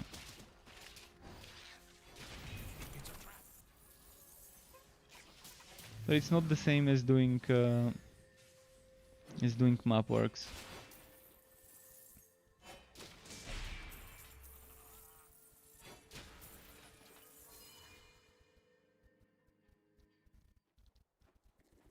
And minion damage does not affect your main pet at all. For pets you have something called pet damage. This one, 65% damage to your pet. It used to be called pet damage. They reworded it so that people don't get confused. This is damage to your pet. And since we kept telling them, okay, please give us stats that affect summons, give us stats that affect summons. I want stats that affect summons. I kept saying, okay, make this pet damage be 30%, but also apply to summons. They did something completely different. They reworked the Bane to give you minion damage, and minion damage applies to everything that is not you or your pet. So train, summons like Spirit Well, summons like Goblin Legion, like Void of Shasta, like the Netherim from Riz's Fate, the automatons, the goblin hounds.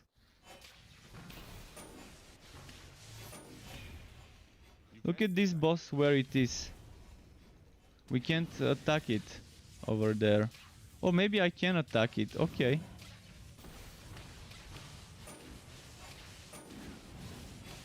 This boss is underground.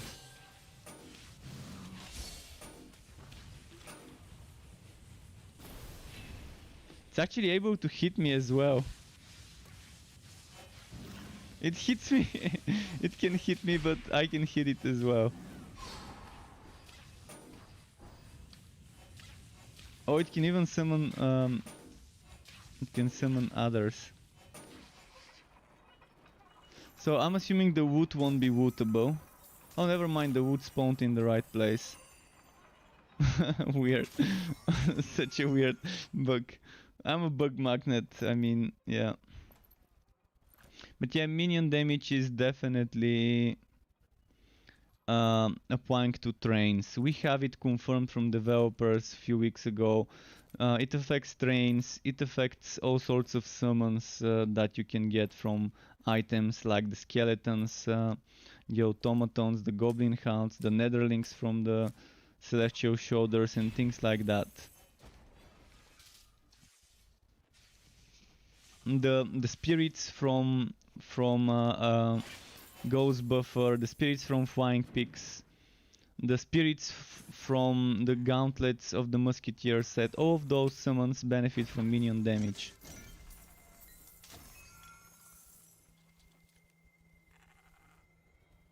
And the gear on your pet only affects the pet. The pet is completely separate from minions. Minions and pet are different things. Your gear affects the Realm Master skills, because the Realm Master skills benefit from weapon damage. So weapon damage and minion damage would modify Flying Pigs and the summons from Flying Pigs.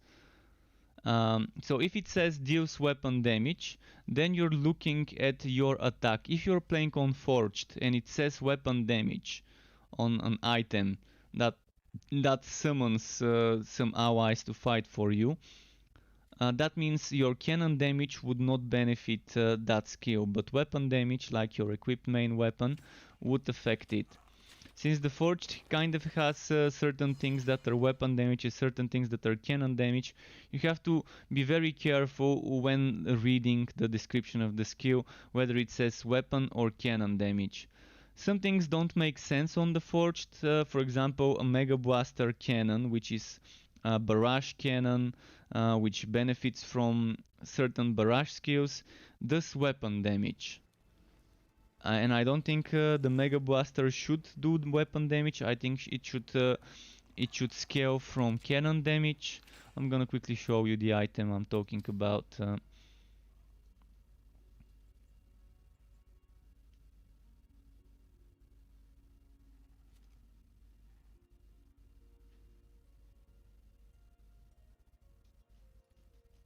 This one. Hitting with rapid fire, you gain a shock charge once per 3 seconds. When you cast shotgun blast, you spend the charges to do 300 weapon damage per charge. This should be cannon damage. for example. It just it's not logical to be doing weapon damage with something that relies on 2 cannon damage skills, for example. So yeah, you have to be careful whether it says weapon damage or cannon damage if we're talking about Forged. But with the Realm Master, you just read the description of the skill and it tells you what type of damage it scales from.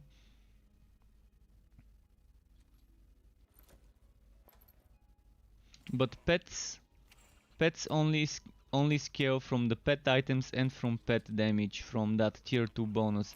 Every hero has one such tier 2 bonus, so you might want to be paying attention to this, to the tier 2 bonus from that one skill every hero has that gives you bonuses to damage to your pet.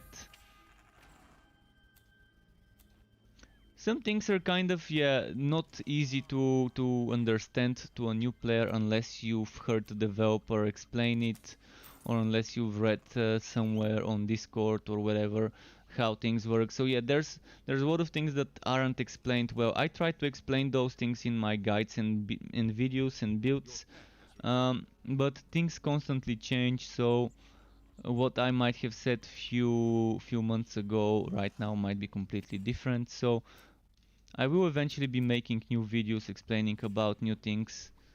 I try to also cover the patch notes and talk about changes and things like that that came with a certain patch. What will it be? Sweet, I just finished tightening up the We gotta keep in touch with the patch notes, and when there's new big patch, to read everything to see what changes, what mechanics have been reworked and so on. Okay, we don't have gear work now. Okay, maybe Mega Packs and Infamous. Is there Mega Packs somewhere? Mega Packs in Reliquarian. Alright, let's do Mega Packs. And Alfred says he's off. Alright, I'm gonna give my pet a petting that has been redeemed. He kind of woke up, but he keeps sleeping still. He just said brrr. He gave me one weird look, like, what the hell does this guy want? Why is he petting me now? Sleep tight, Sky, sleep tight. Alright, I scratch his head. Oh, he likes it. Oh, he's he's leaning his head towards my hand. Alright. If you're wondering what I was doing, if you're on YouTube, my Twitch viewers can redeem creator points that they get for watching my channel for things like giving my pet a petting or getting me to hydrate. And yeah, see ya, Alfred.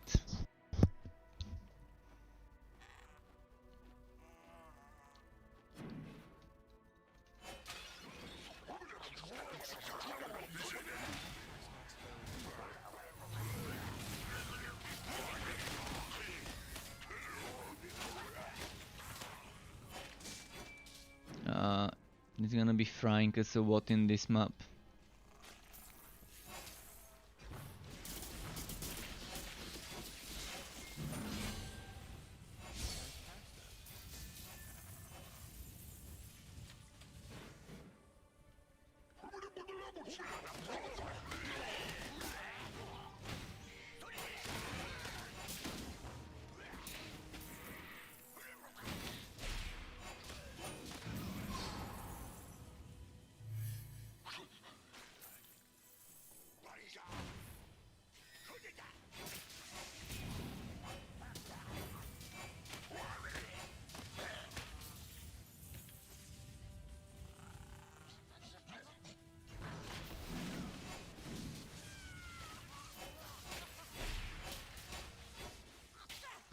So yeah, this may not be gear work map, but at least it's mega packs.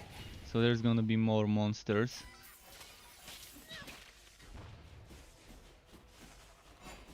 And more chance of rolling the dice.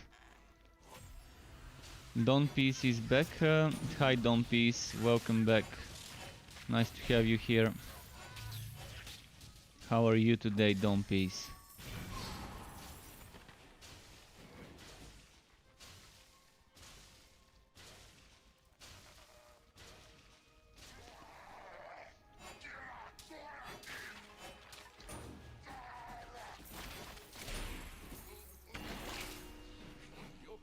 running away.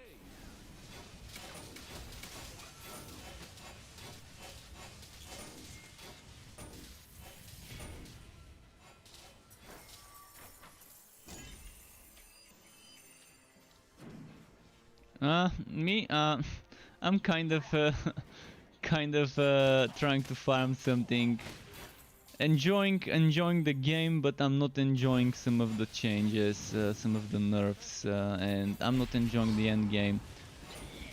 I really like the game, but I really dislike the end game system right now, especially with the changes to drop rates and to contract rewards. But I'm liking the build. I'm enjoying this build I made, so hopefully I can get that one item I want, so I can test the build in its full glory and see how well it fares.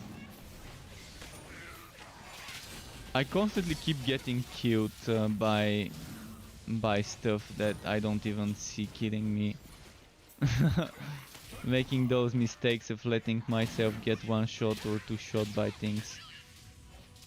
So I've decided to stop pushing the end game dungeon and just to farm some of the already completed levels for gear.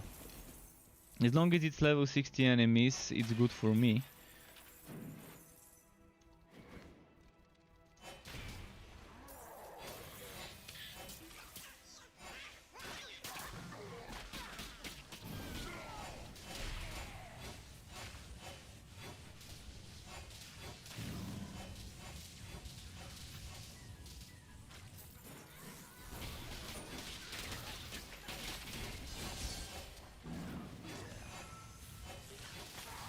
Come on.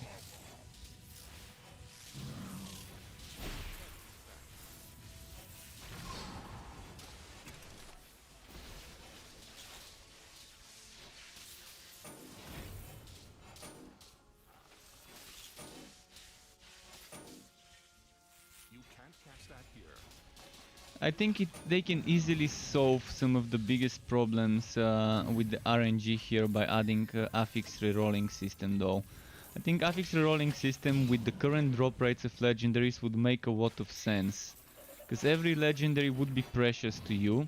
And even if you're grinding down the legendaries into dust and using that dust to reroll the affixes on a legendary, there's gonna be a lot of value, even to legendaries that you don't think you're gonna be using, and you just wanna grind them into dust. And you're gonna have to make choices whether you wanna use the dust for enchanting or for rerolling, if it's the same thing that is used for the rerolling as the enchanting one. And I think that's gonna be a very good way of giving us more uses for dust, other than just enchanting sockets. Being able to reroll affixes on an item would fit perfectly well into this game. And then low drop rates like those would make sense, because then you get the item once and then you start rerolling until you get the affixes you want. Otherwise it makes no sense, because then you would want to get the item at least 10, maybe 20 times. And out of those 10-20 times, maybe you finally get the stats you wanted on that item with that legendary affix on it.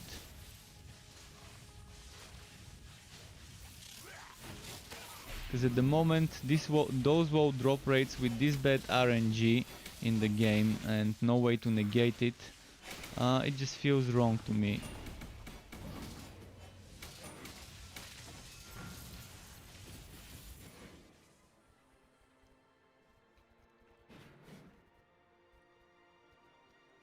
How's my contract doing? 3 more levels. Alright, gear bundle finally. Stormblade, fuck. Really, really. It keeps giving me some of the easiest things to get.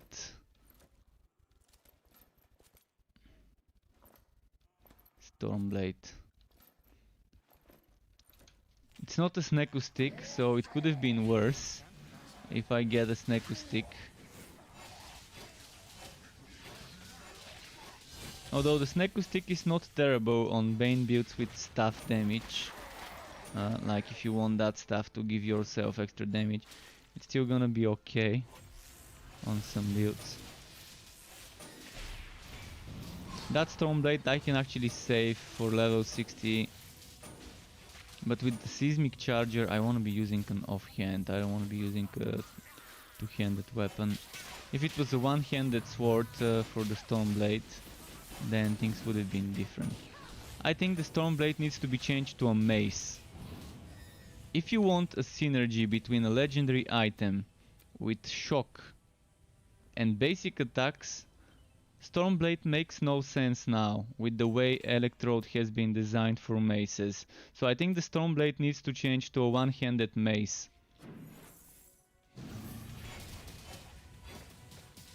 It would make much more sense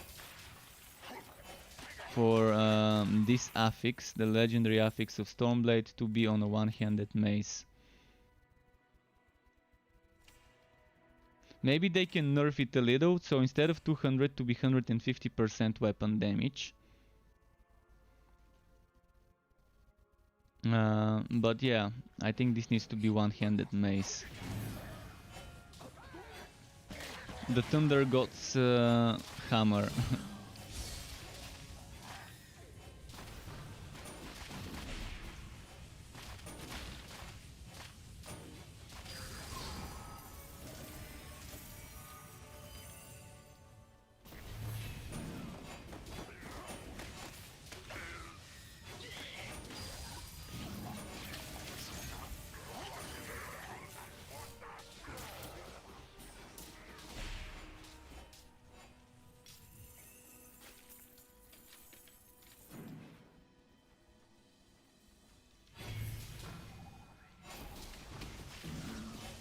Come on.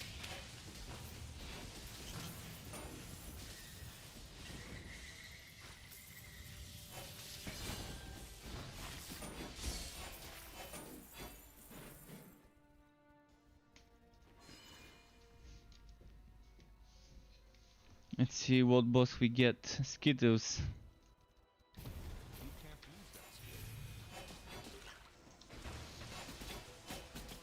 Your health is low.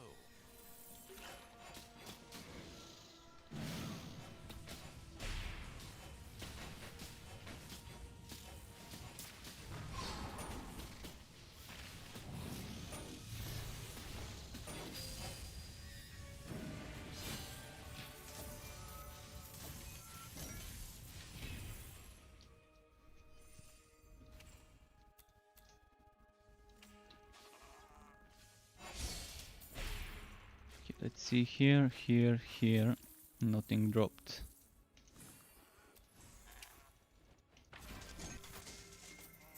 Celestial Pauldrons, come on game, why do you keep giving me the same legendary items over and over again? Seriously, I'd much rather get tokens and exchange the legendary tokens for the items I want. One of the Grim Dawn mods is actually like that. You get tokens as drops and then you exchange those tokens for the items you want.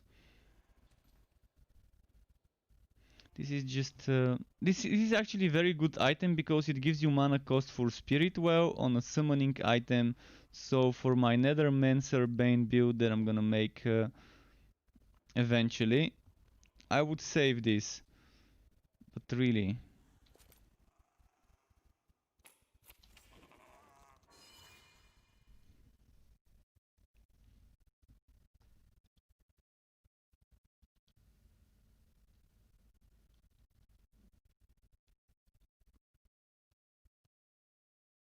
come on, come on.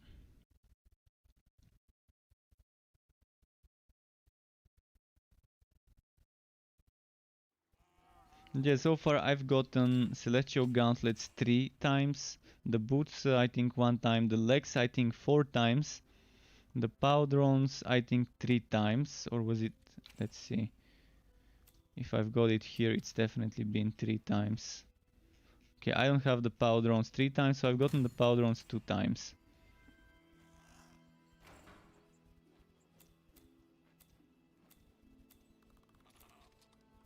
Where's my other Powdron, Celestial Powdron?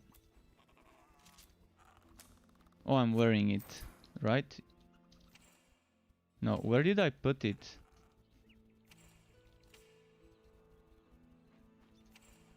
Oh, it's here. There we go. The old one I got.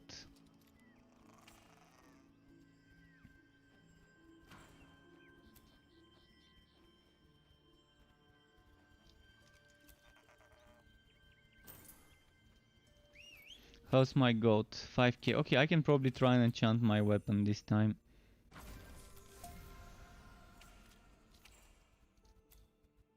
Your pet has arrived.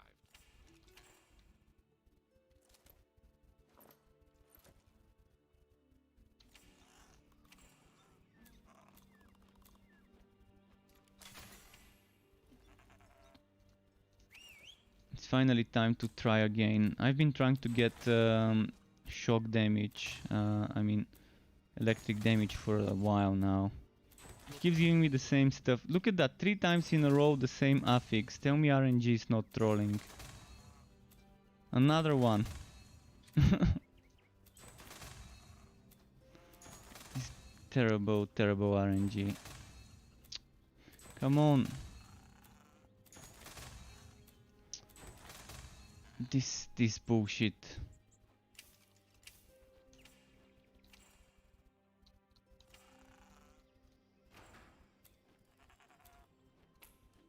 I've probably spent already 40,000 or 35,000 trying to get damage on this weapon. Okay, let's find the gearwork now. We're looking for the gearwork. If not gearwork, at least mega packs. Gearwork and gauntlet. That's not gonna work for me. Gauntlet and gearwork, because gauntlet means no drops. I'm not sure why that's even a thing. Alright, spiky, and that's gold wookie. Gearwork dividing. Alright, that's pretty nice combo.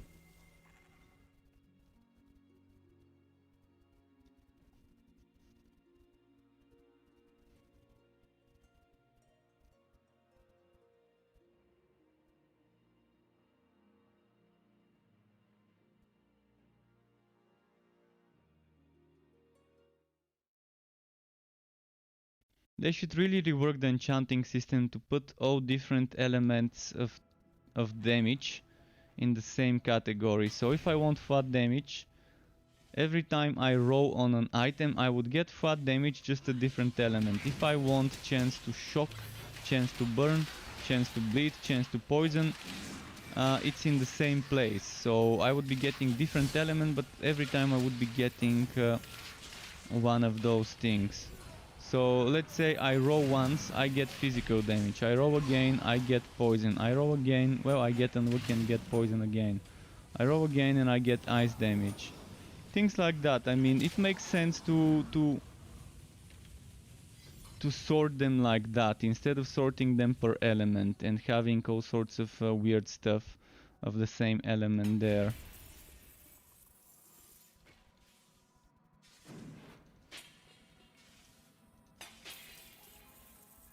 All the types of crowd control like stun, blind and all of that could be together. So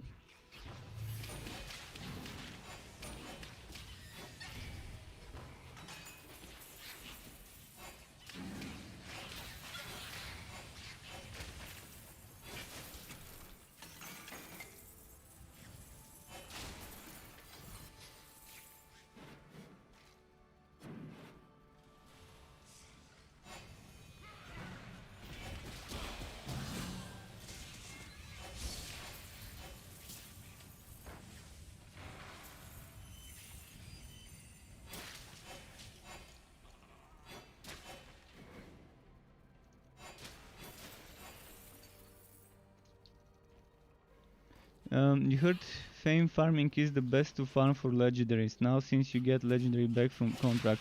Yeah, that's probably the best way to farm for legendaries right now. Fame farming.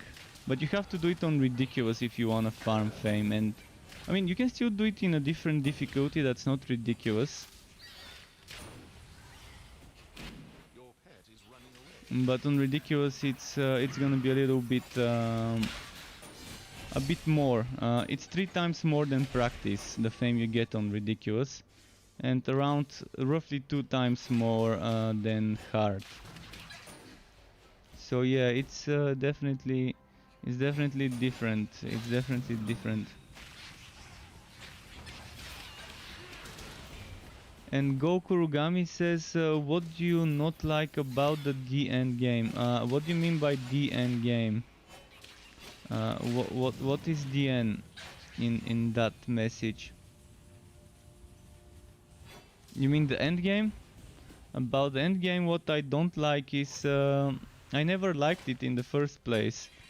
I like the skeleton of the end game. I don't like that it's not rewarding you at all. It's got annoying things like blazing. Blazing is overpowered, not just in the end game. While leveling up, blazing is also overpowered. And all those other fire and poison fields on the ground. I don't like in the end game that when you die you go back to your checkpoint. I don't like that you don't have lives. You should have 1, 2 or 3 lives when you die. Based on your difficulty, maybe on ridiculous 0 lives, but maybe on practice 3 lives. Because even on Path of Exile you have 6 portals when sowing. And you can go 6 times in the same map. On Wosen you have 4 lives. 3 lives you can use, and the 4th one is your final one. So it's just unnecessarily difficult. For what reason is it this punishing and this difficult? There's too many things that can kill you before you even realize you're taking damage. So they shouldn't be this punishing in this endgame.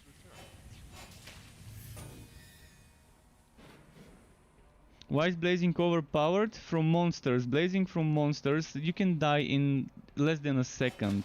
You can die before you even have a chance to move.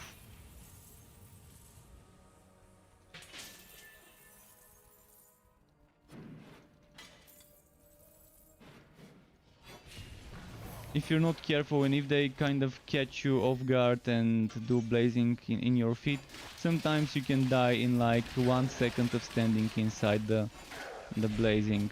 The same goes for the acidic end, where when you kill an enemy and it drops a poison pool. Sometimes you won't see the poison pool until like half a second or a second after the enemy has died, but you would have taken damage even though the animation has not appeared. And again, those fields have always been overpowered, even in the alpha.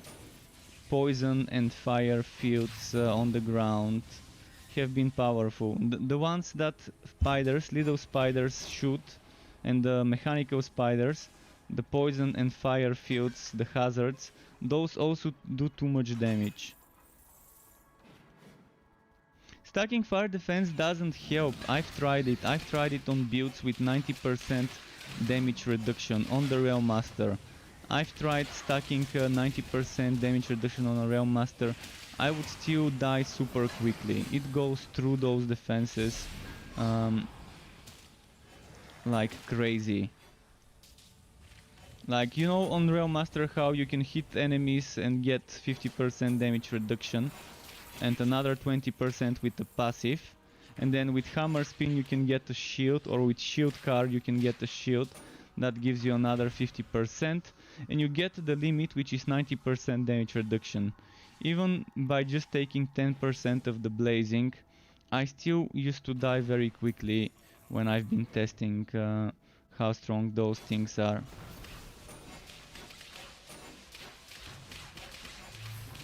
And yes, I always try and stack fire damage when I can. But again, it's still super strong and I still die quickly, even on tank classes, even on Forged and on Realm Master tank builds.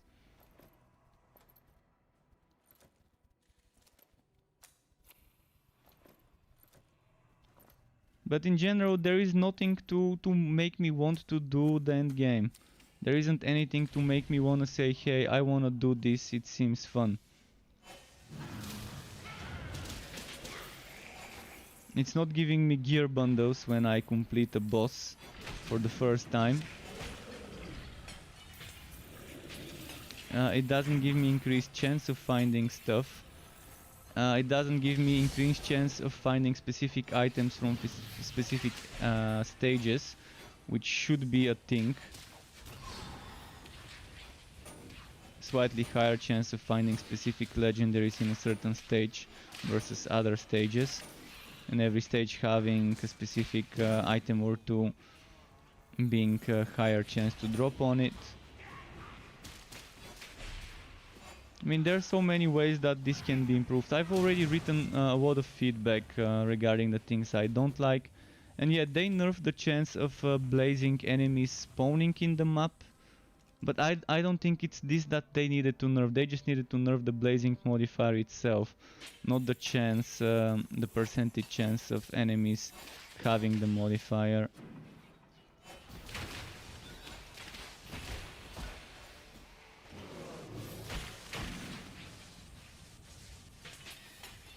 I mean, if someone is enjoying this mod, alright, that's fine.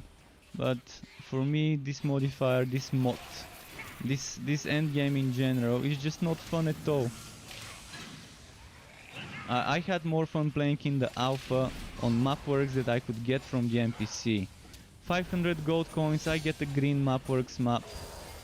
250 gold coins, I get the white mapworks map. And I could do those endlessly without a problem. And I did. I have 1000 hours of just doing mapworks. Me leveling heroes, streaming, doing mapworks. And I had fun. I didn't feel too bad doing that. And it was more fun than this.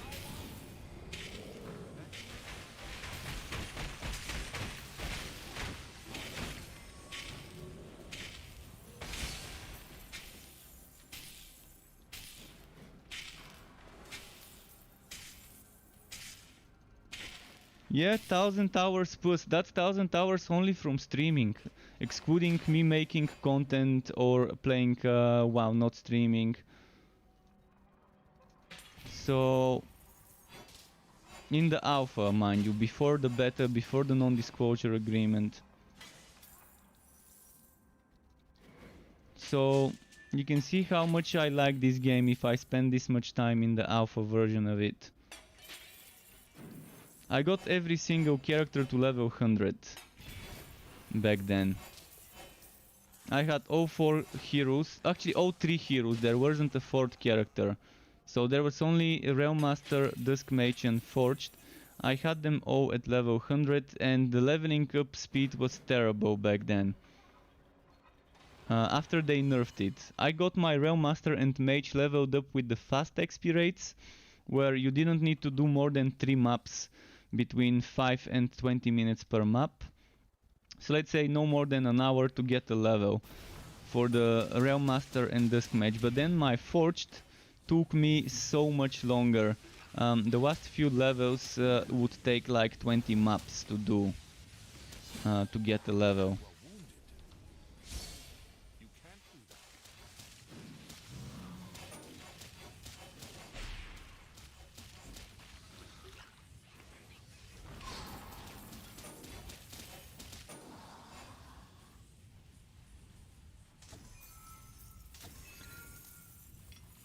So yeah, believe me, I've seen it all in this game, and I know they're trying to make those changes to appeal to the more hardcore player base, to the ones that really want to be trying hard and pushing the limits of certain builds. But I guess all those things can be just changed based on the difficulty you play on. And if you play on a harder difficulty, you can probably just get punished more when you die. And let the casual people enjoy the other difficulties a little bit more.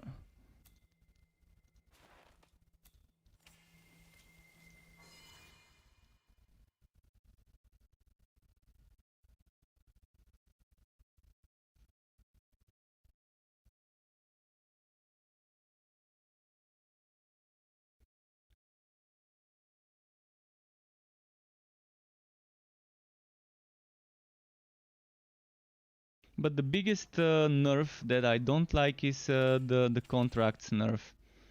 Nerfing the adventurer's contract to only give you 2 blue mapworks bundles from the repeatables. Before it used to be a blue mapwork bundle at level 1, blue mapwork bundle at level 4, and at level 8 you used to get a legendary mapworks bundle. That means within those, it used to be 10 repeatable levels back then because there was Ember Core. Within those 10 levels you could get 12 maps. And that was more than enough to sustain just doing maps. Now within 9 levels I only get 6 maps, and those are not enough to sustain it. Maybe when I play on Ridiculous it could be enough to sustain it. But yeah, it's not right this way.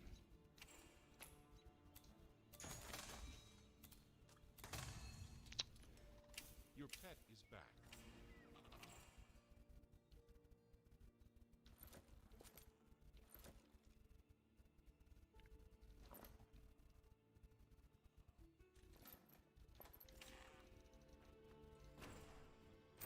Wait, and do all of those have boots? This one doesn't have boots.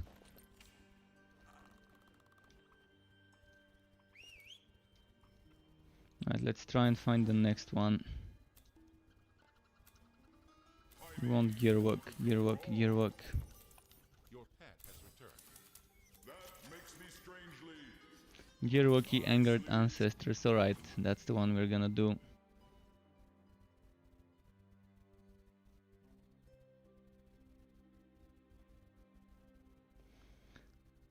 They should fix the enchanting table to show all the stats like it used to be before. Because before it used to show you all the stats that you could get. I'm not sure whether this was intentional. Judging by the patch notes, it was intentional to not show you all the stats anymore. If I have an updated guide for this build, not yet. I was planning on making a build video tomorrow, but the game doesn't want to give me the item I need, the Celestial Chest Armor. I could try and make the build video tomorrow without the Celestial Chest Armor in the mix. And just tell people how to rework the skills with the Celestial Armor in place. But yeah, right now I really want that armor, that Celestial Armor, so I can get some extra 4 skill points to work with.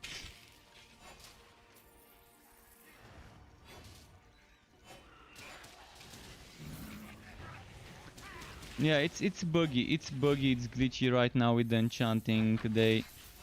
They should make it the way it used to be before by showing you every single stat that you could get.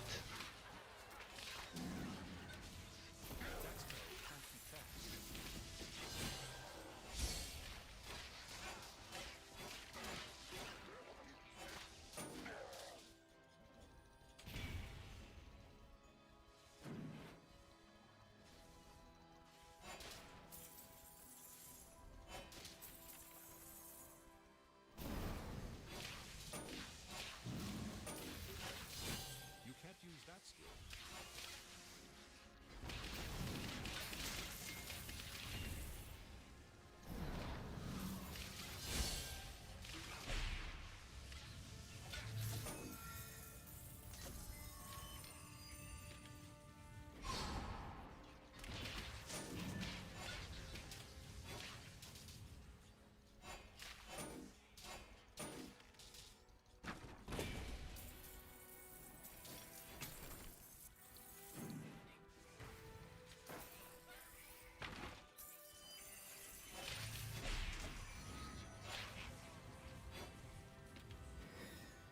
Come on, come on.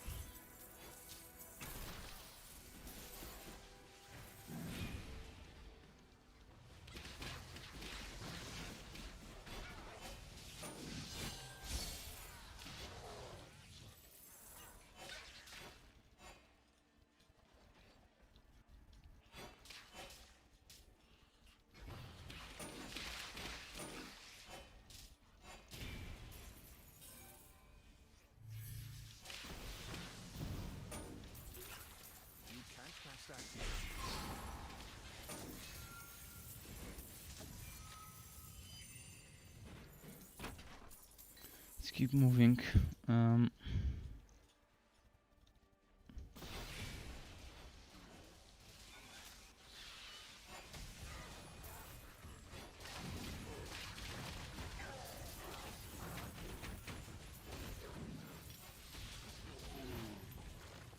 Right, this way. I think that's the way I need to go.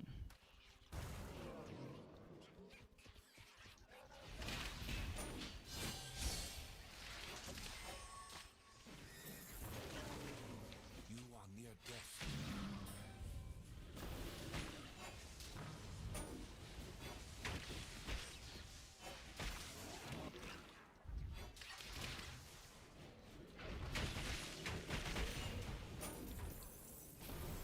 But as you were saying, fame farming, probably in the Acrid Plains would be the best place to farm fame.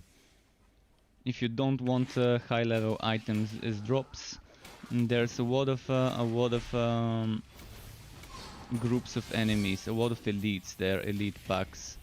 You can queue low level elite packs and get a ton of fame over there. Or get a gauntlet map and just keep farming fame in that one gauntlet map. That could probably also be something that people can do. But again, fame farming, I mean, there's probably different ways to go on about it. It has to be done in ridiculous if you want the most out of it. So that means you need good damage. You need good damage to be able to kill stuff if you're gonna be going for ridiculous. That means you need meta builds. And I wanna have to play a specific build just because it can allow me the fastest, cheesiest way of getting gear. You can't crash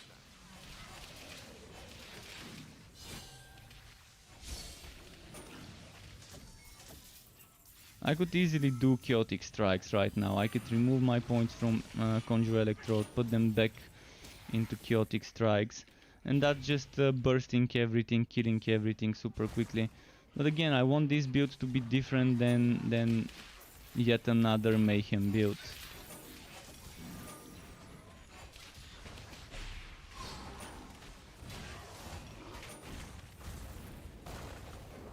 You've played for hours and haven't seen a single legendary. What level are you? Because you should start seeing legendaries even while leveling up. Their goal is to be getting 1.5 legendaries an hour. That's their goal for people farming the end game. You're 54. You should have seen a lot more legendaries. What about gear bundles? You should have gotten at least a few gear bundles by the time you reach level 54 and gotten some legendaries from those.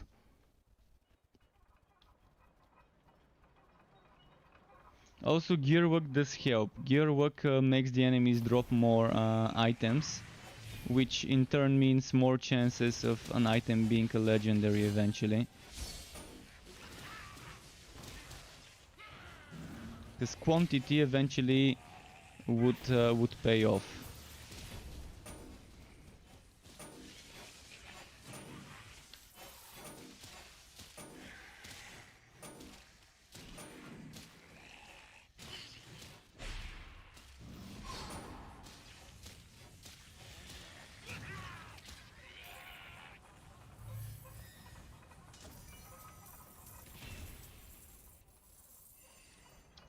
It sucks when I just need one more item. It sucks when it's just one item that I need and I just can't get it all day today and yesterday and the day before. I mean, it's day number 4 and I still haven't gotten this. Today I've already streamed for 4 hours. We've got another 4 hours left. And it's just one super important item for the build. So I would have loved it, instead of legendary items I got legendary tokens, and then I could go to an NPC and exchange those tokens for a randomly rolled version of the specific legendary I want. This has always been my favorite system in a game. And I love that mod in Grimdown that uses such a system. Farm tokens, exchange tokens for gear. There has been one game Titan Busters or something like that I used to play some time ago, which had such a system, and it was great. It was probably one of the best things in that game.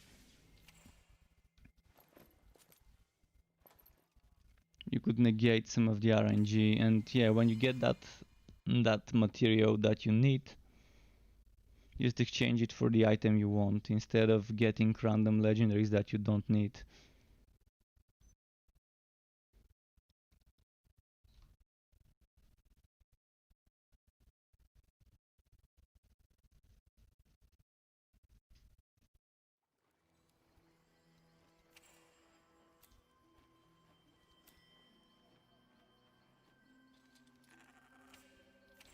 More mana cost for Zober. It's still 1% less. I'm probably gonna get rid of this. And this.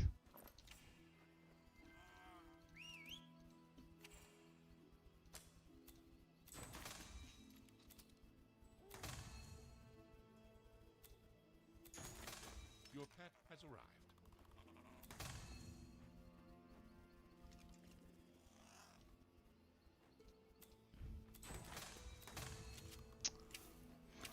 What about this thing?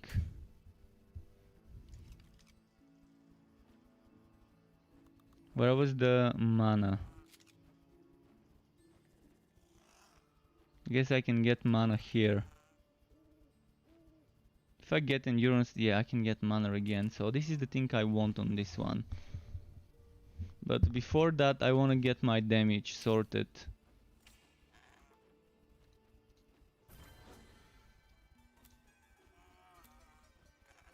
Oh, wait, I think I'm ready to change contracts. Oh, not yet. A little bit more left. Get enough of old Fazir, eh? But can you do it with one arm? Nice Yerwaki, but with Stormbringer. Well, let's try it. Legendary items are not always the best. They are the rarest, but they're not the best in every SWAT of your equipment. There's many cases where a blue item would be better than a legendary. Because legendary items don't have all fixes. So, for example here, I would rather wear a blue item that gives me flat electric damage. Here I would rather wear a blue item that gives me flat electric damage. Here I would rather wear a blue item that gives me % electric damage. And then I can wear the hat, the gauntlets, and maybe the shoulders of this set, and have those 3 pieces blue, so I can get more DPS. You can't get flat damage or % damage on a legendary item. Yes, I want all electric. Because I'm doing an electric relic build. And right now I'm getting 50%, which is gonna change to 25% electric damage. So right now it could be a little bit stronger than it will be eventually. But yeah, eventually every relic would be giving you 25% damage of that type. Right now some relics are kind of overpowered and give you 50% instead of 25%. But yeah, I want to be stacking those damages.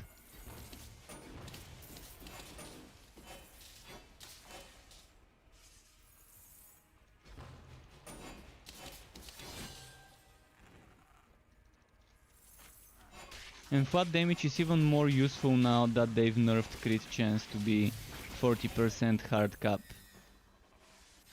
It's much more useful now to have more flat damage. Because you can get 100% crit chance builds.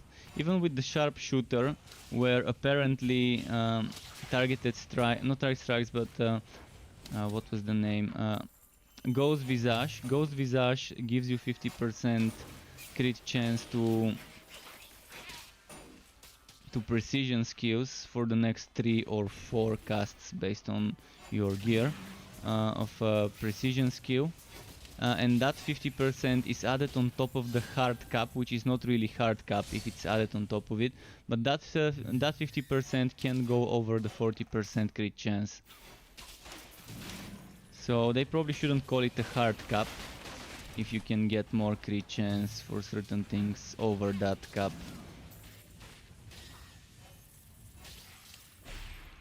But in a way it's still a hard cap though, you can get more from gear. So yeah, 40% is the crit chance cap, and before you could get 100% crit chance on builds and stuff if you get enough. It's two of the same affix like this, one built in at the top, one at the bottom, and another one from a socket. That's the exact same one, so this one's doable.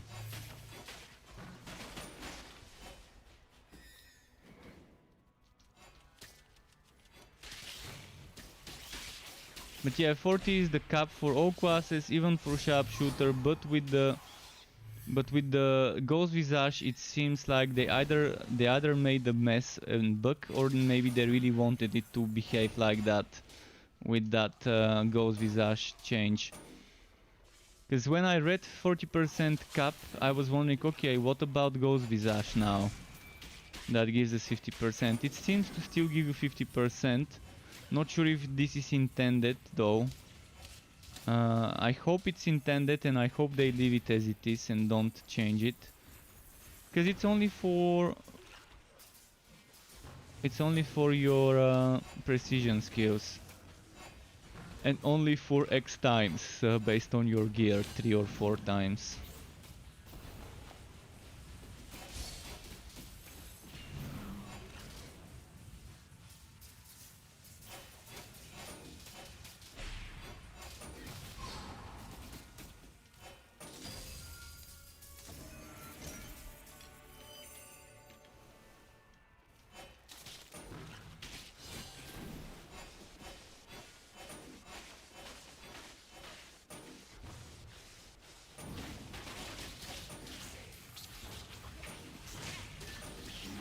Come on, come on.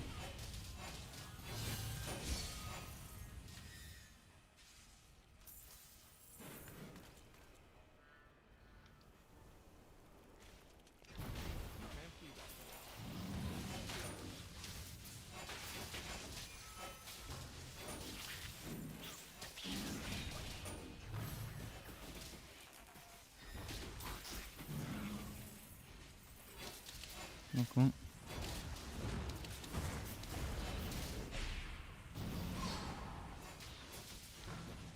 See this.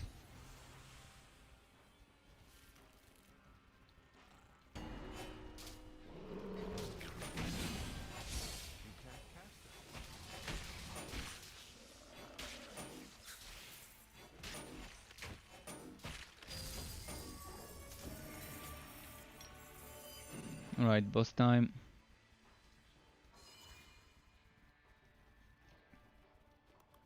They really need to add more variety of the boss arena layouts for this act. This is such a boring layout. Who thought it's gonna be a good idea to make this U-turn, to take this long just to reach? It's unnecessary time spent walking to reach the boss. And then they only have this arena on Act 2 maps. They have the Kronk one, but the Kronk one is only for Kronk during this dungeon. Really need more variety in those boss arenas for Act 2.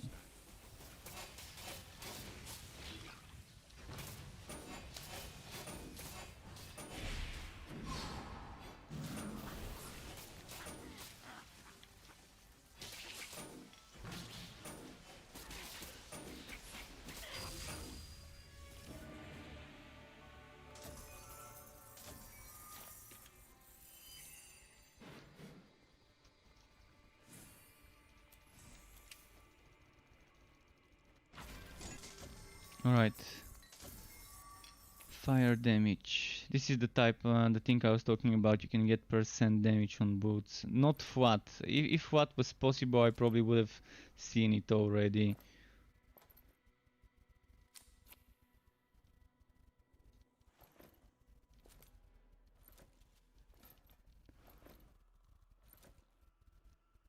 Physical. I think I've got one with sockets already prepared.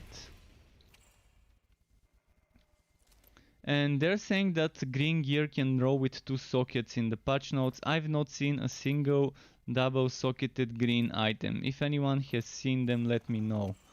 But yeah, I haven't seen one.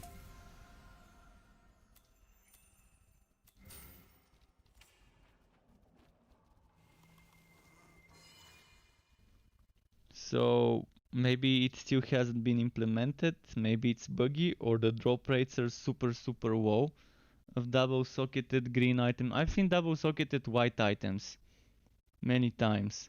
Not a green, but the patch note says that green can get to 2 sockets as well. So I'm wondering if it's a bug and it doesn't drop them, or whether it drops them but super rarely.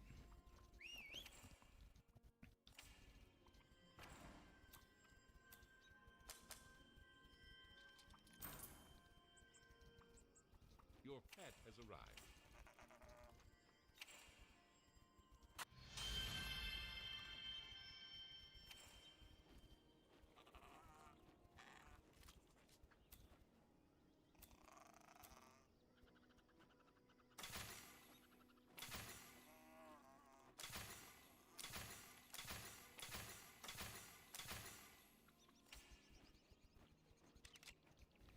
Okay, let's try to get that electric damage again.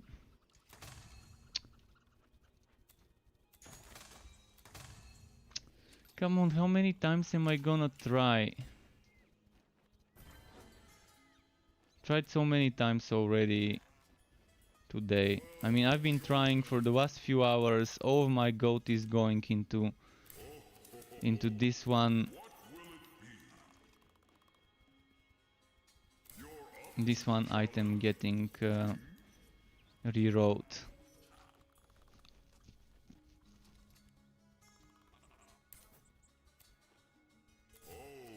you sure?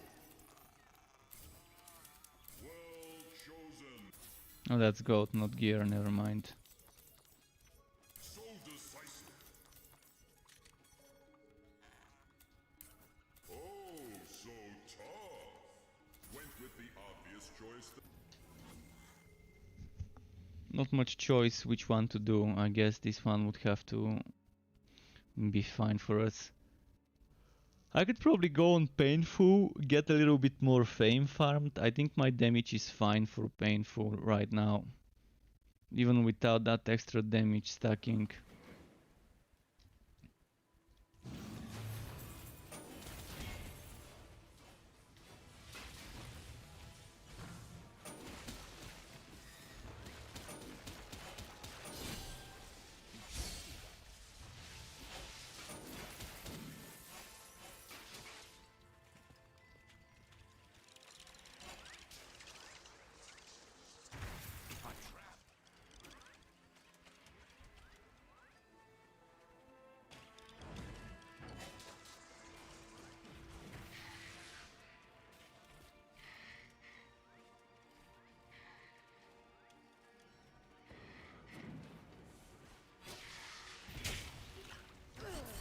Fuck, they got me stuck. I didn't have my cooldown ready, fuck.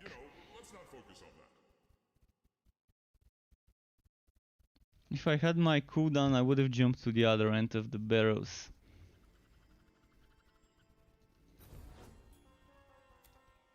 At least now I get probably better maps. To the challenge?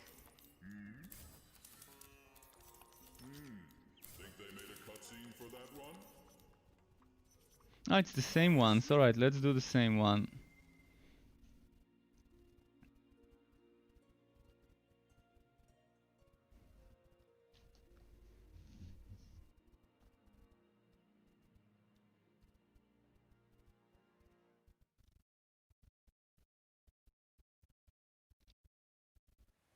I thought it would reset them when I die.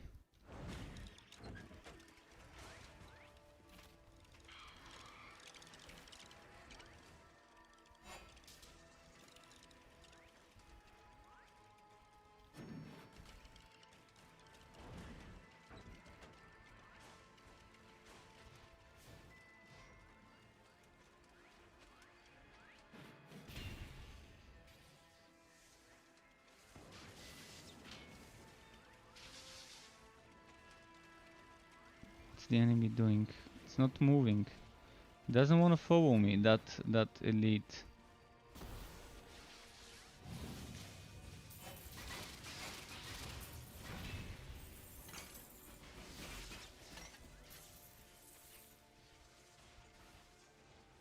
Your pet is back. Well, there goes my plan of exploding the elite. I think I need to attack it to get it to move.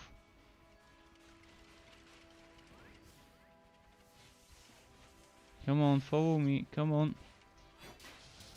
Doesn't want to follow me.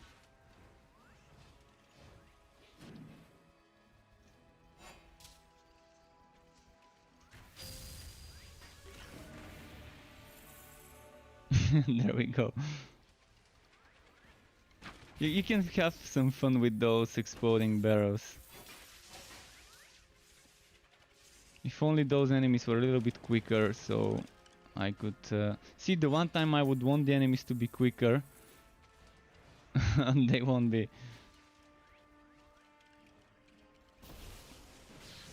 That spell cannot be cast.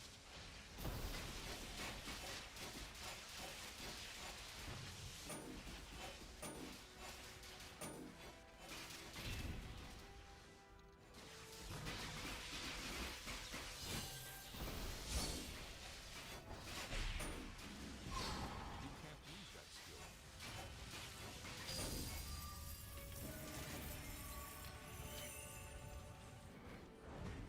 Uniques and Infamous would also be pretty nice to farm fame. So I could try and look for unique Infamous map as well.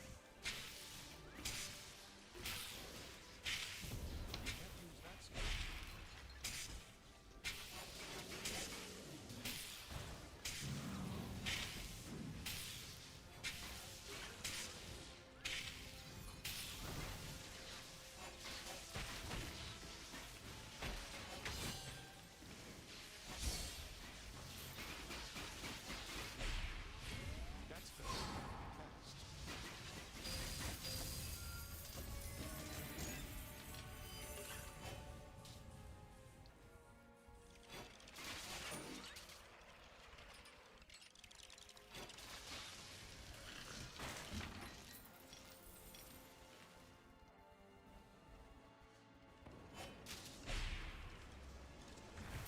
Ah, he was too quick this time.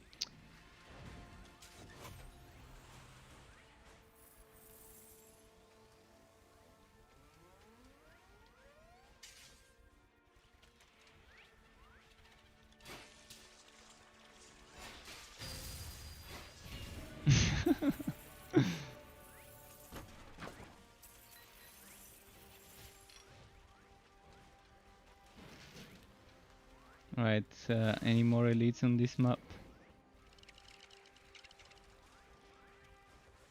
This guy.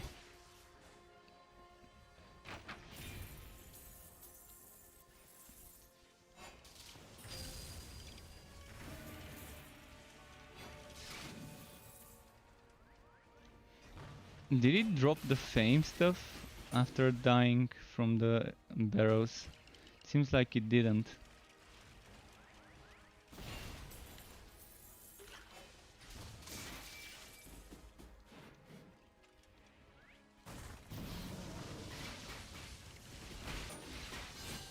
You can't do that.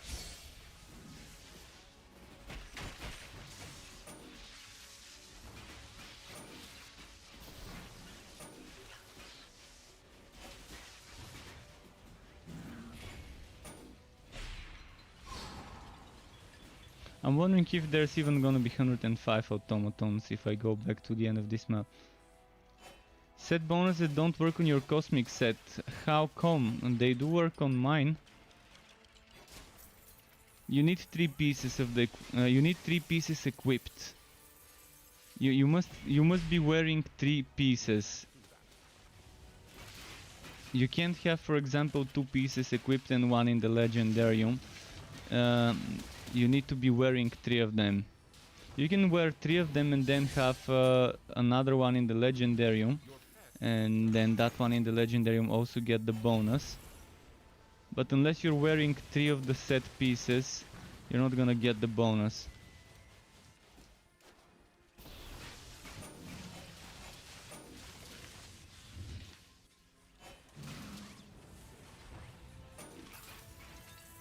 You need 3 for the bonus.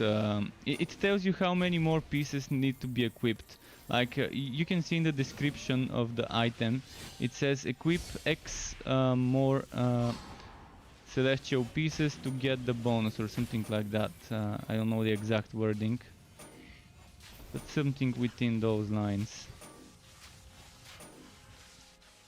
Like let's check it. So I unequip this and then it says requires 1 more celestial item. Boom, requires 2 more celestial items. So you can see the in the description there. Okay, this map thankfully has enough automatons, unlike earlier when I was doing a map works and there weren't enough spawned.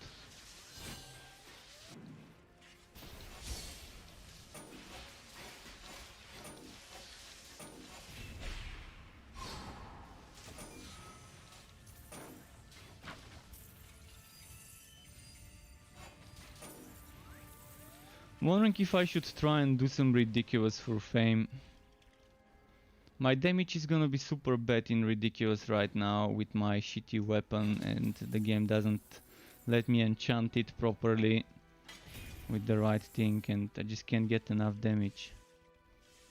But for painful, maybe I can handle painful with my damage without it taking too long.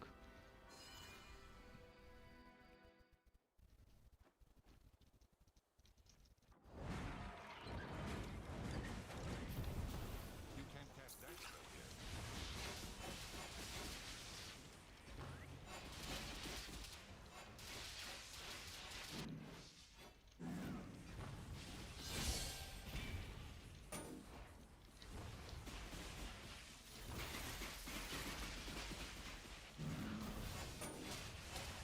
You can't cast that.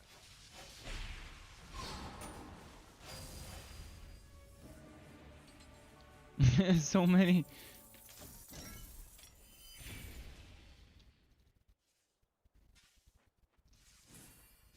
It's like a scrapyard here. Your attack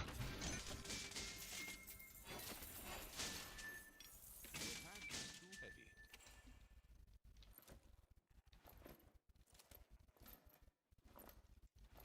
I'm gonna go and switch to painful, I guess.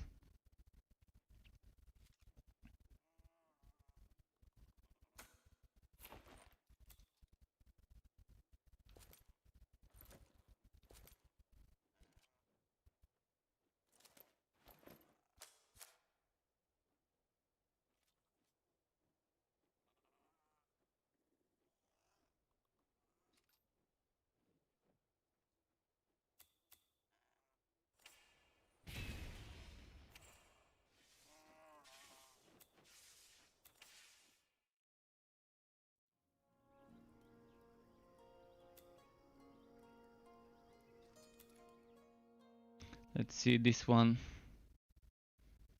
A little bit more fame won't hurt. I just wanna get some map works farmed.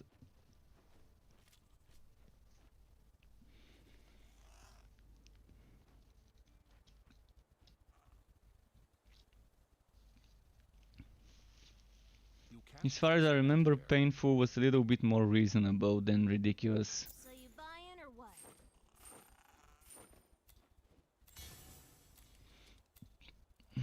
See ya.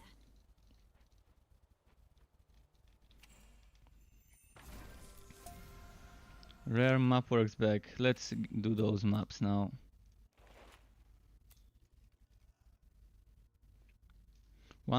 Two of them is with gearwork. I'm gonna do the non-gearwork one first, then the gearwork afterwards.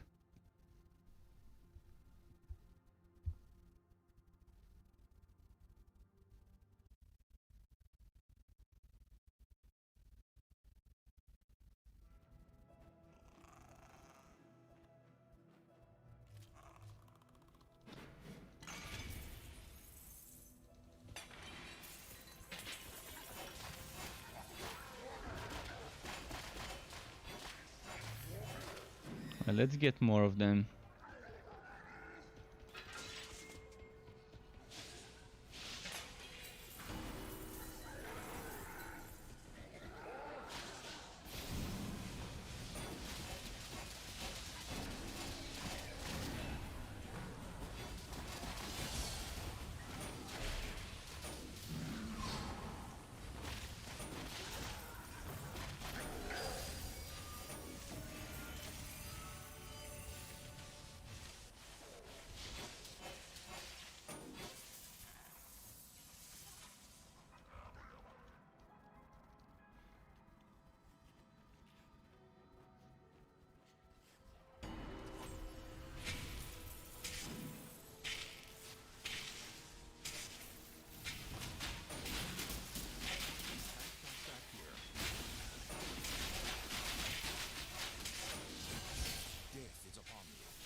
Something did a lot of damage.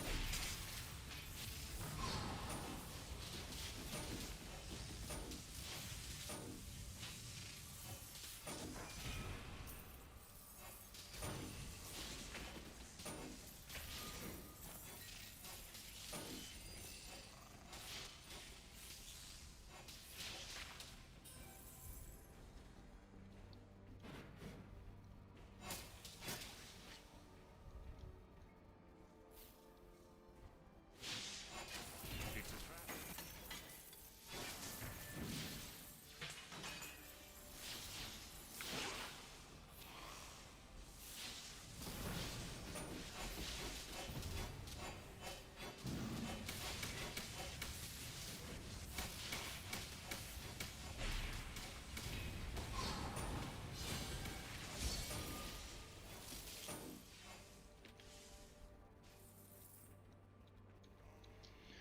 Come on.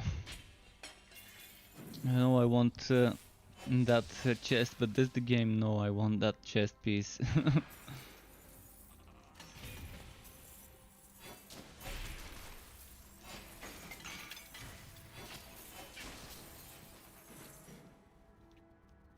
I'm gonna do up, then down in the middle, then up on the other end. I think it's okay to clear this map that way.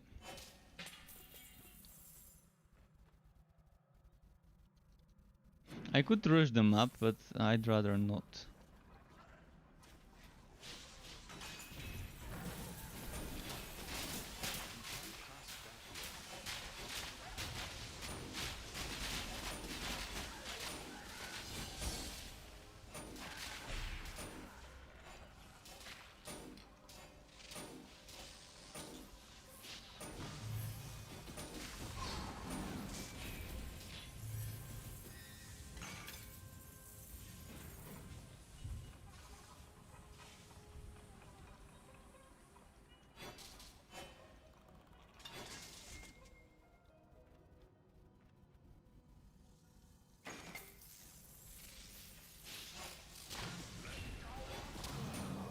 Come on.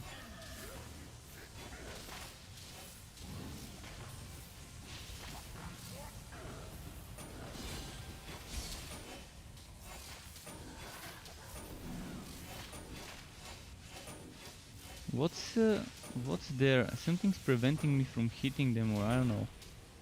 Can't see what's happening there and behind that.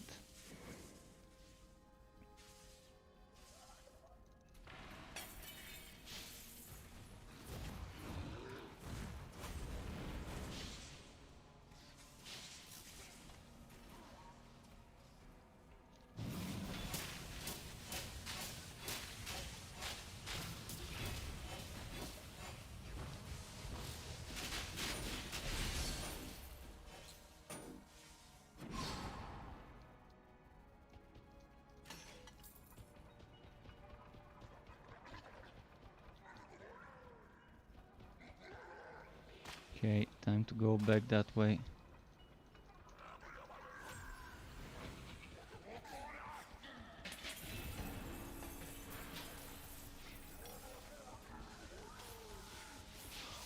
Nice.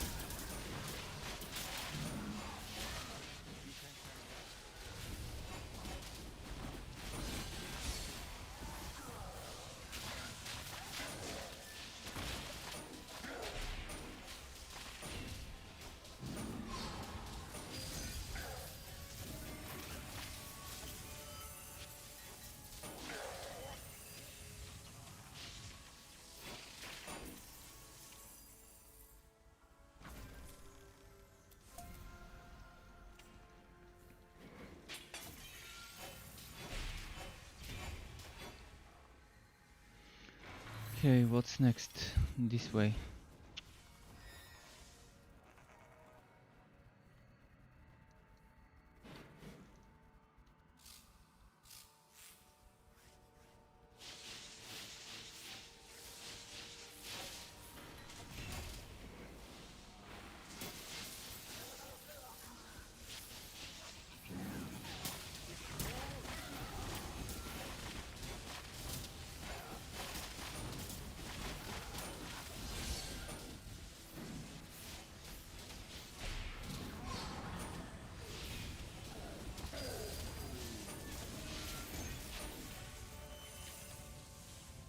And yeah, so far I think my damage is good enough for painful. If I go to ridiculous, it's not gonna be good enough. Not without getting at least that enchantment for extra electric damage.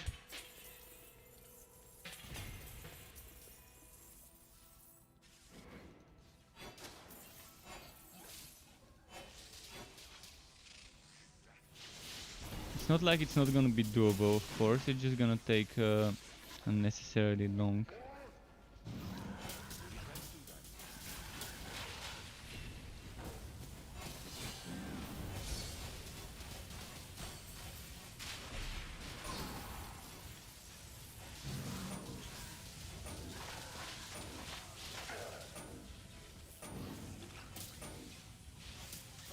That spell can't be cast. You are overloaded.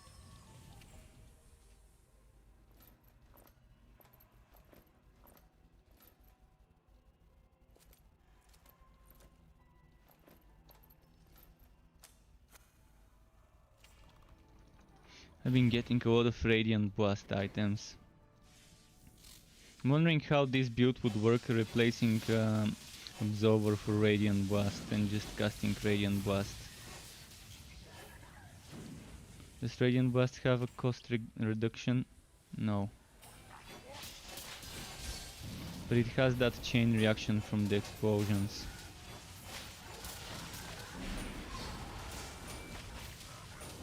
So I can't get Radiant Blast to have such a low cost as this one with 1.6 when the buffs are not active, 4.6 when both buffs are active. And 4.6 when both buffs are active is a pretty good mana cost.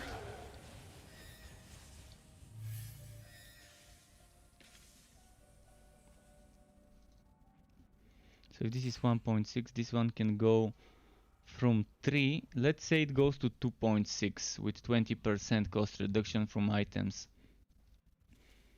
2.6 is not gonna cut it compared to 1.6.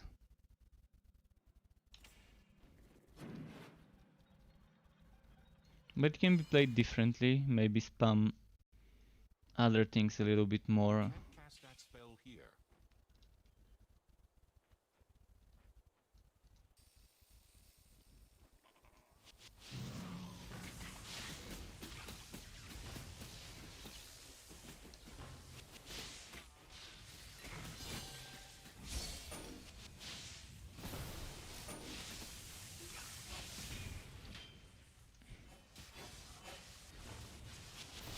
That spell cannot be cast.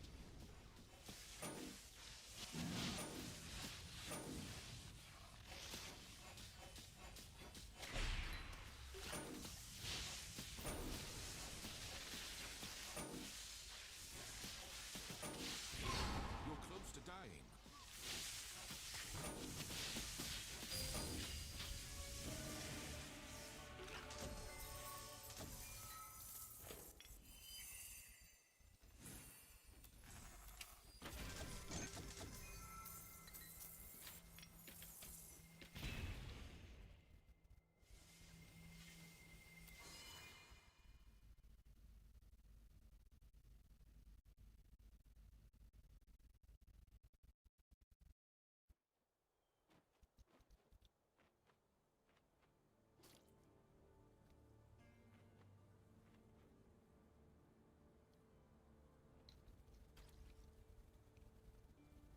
Alright, we're gonna go to the fort. Oh no, actually there's more maps to get, so let's not get to the fort yet.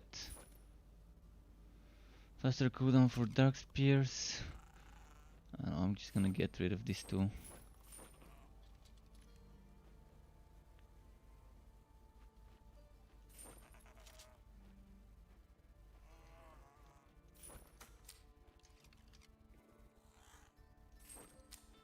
See you later.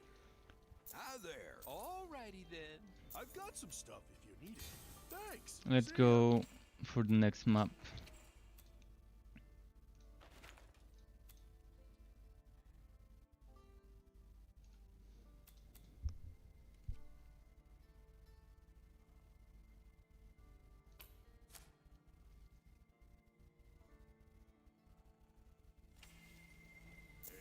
some stuff? Okay. Let's see what we get in this one. This one's with gear work. 25% only, but still something.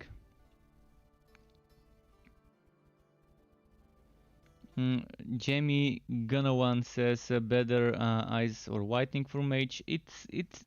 Either is good. Either one is good. It depends whether you need more crowd control or just more damage, and it depends what type of build you're going for.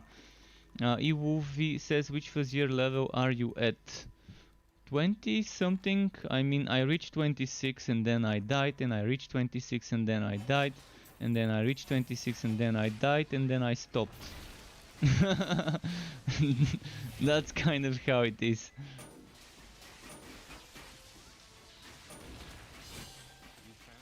I don't do Vizier for pushing. I don't care about the levels. In fact, if I could farm one level over and over again on the Vizier with the gearwork bonus, I would be doing that. It's just that the first level 60 Vizier level is blazing, and then it changes to Plague Bearer, and then it changes to Stonebringer, and then to Nether well, and it just the most annoying ones have been placed as the first few you unlock at level 60.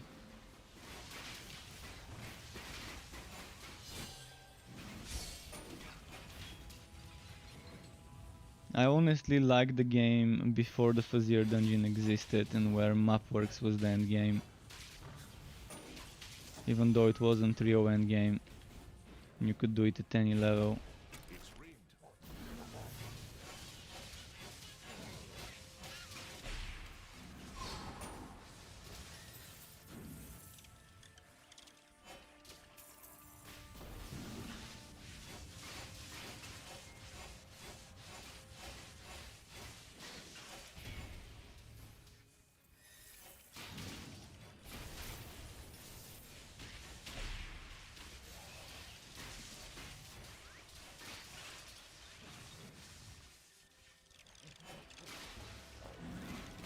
But yeah, Ice or Whitening Mage, it really depends what build you wanna go for.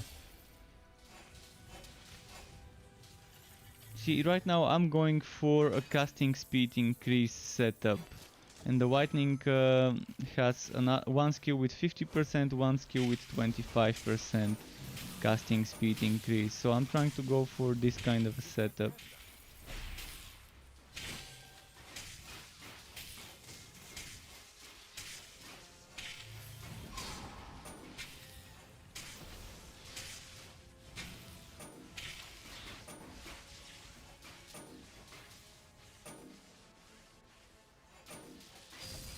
You can't do that.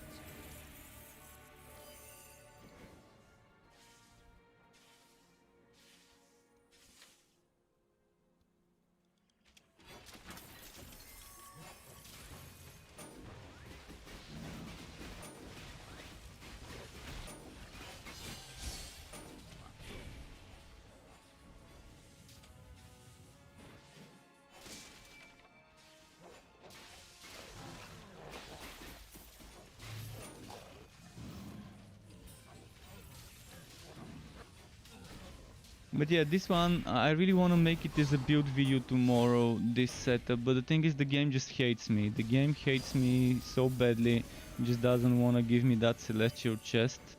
I've been farming for 4 days, leveling this hero for 4 days, and this item just doesn't want to drop. It keeps giving me the same legendaries over and over again. And the drop rates are terrible right now. You can't do that. I mean, yesterday I streamed for what, 10 hours, was it, or 12 hours? Across my 2 streams. I can't remember how much I streamed for. But yesterday and the day before I've been streaming a lot. And today it would be another probably 8 hours of streaming and farming. Today in fact is only farming, not leveling. And if it takes this long to just get all the items you need, the core items, I'm not even talking about quality of life items like skittering shoulders, arc powered legs. I just need the celestial chest, that's what I need. To get those extra 2 light skill points. Or light skill levels, let's say.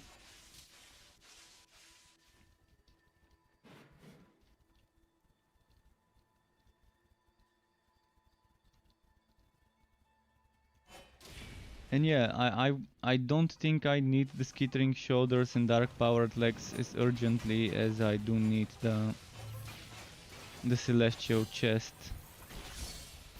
before I make the video for the build, because I want to be able to show people the skill points the way I see them. The way I see them with the +2 dark and +2 light skills.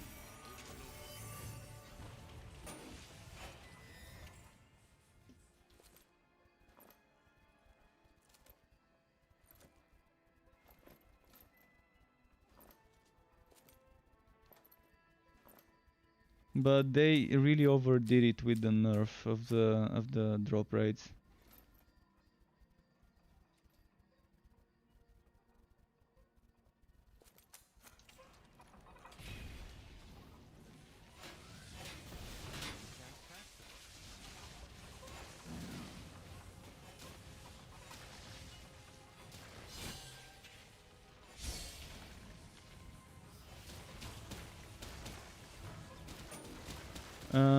Is the ratio defense bugged? I have a piece of 6k armor and 64 fire resist and 52 damage prevented, but if I switch to 4k, well, wait. What do you mean by 6k armor? Do you mean 6k defense? Do you mean 6k fire defense? Do you mean 6k whitening defense, poison defense?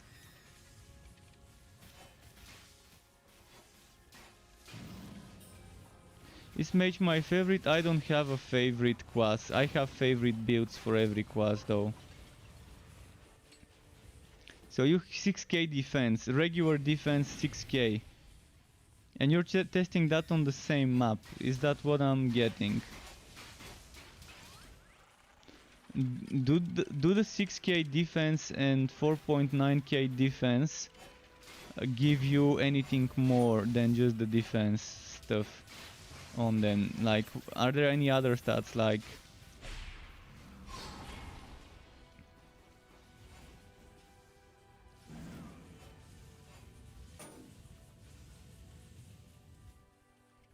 because yeah, right now I don't know what exactly is happening there. Like, I don't know exactly the 2 items, and I don't know if you're in the same zone, but some zones are limiting the stats you can get by downgrading your gear a few levels.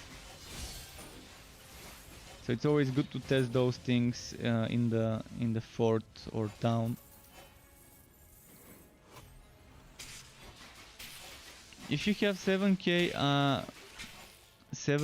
fire resist, that would give you definitely more damage reduction for fire.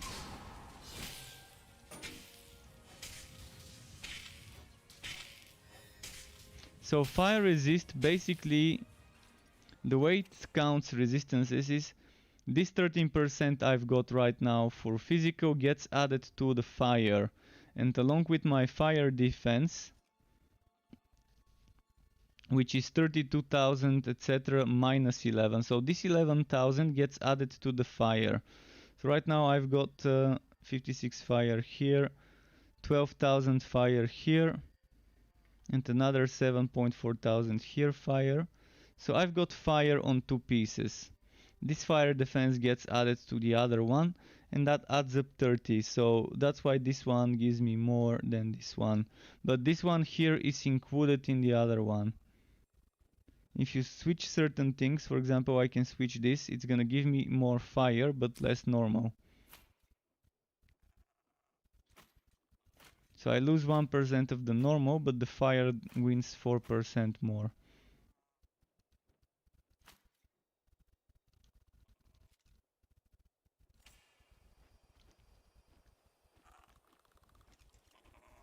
So I'm not sure what's happening there. You're saying that you get 64% fire resist, and 52 damage prevented. Like I guess the 52 damage prevented is referring to, you're referring to this one. So you're saying that here you get 52 and here you get 64 with the item that's 6k armor, but doesn't give you fire, and then you switch to one that gives you 4.9 physical and gives you 7k fire, and you get, I'm not sure what exactly is happening there. The piece with less defense gives you 7k fire and you get more fire resist, which is probably how it should be, I guess. If you get 67. I mean, I'm not really sure exactly what you're trying to say is happening. I did get a bug the other day where I was equipping more total poison resistance and my resistance was actually dropping by 2%.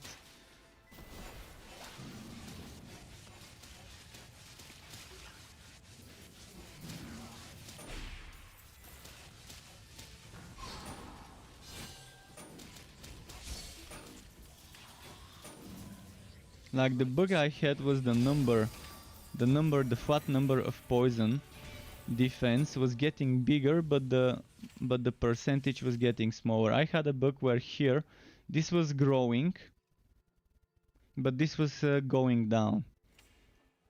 That was when I was leveling, when I was with this hero in the high vid zone 2 days ago or so.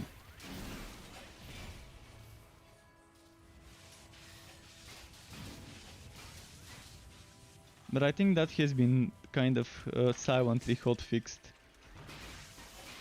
The same way they silently hotfixed the one-shotting poison spray traps.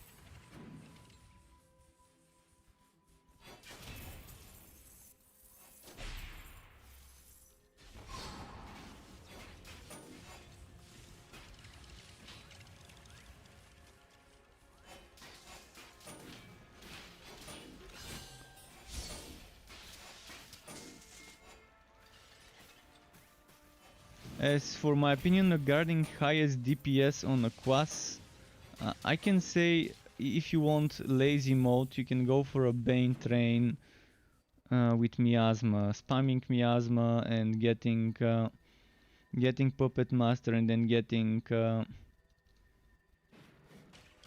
what's its name?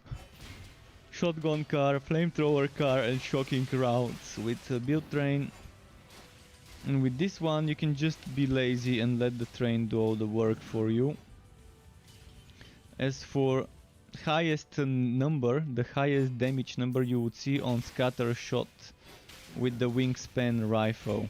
If we are talking not damage per second but damage per hit, highest number of damage per hit you would see on the Scatter Shot skill of the Sharpshooter with the Wingspan rifle equipped or in the Legendarium. So Sharpshooter and Dusk Mage have very good damage per second, but so do some Realm Master builds though.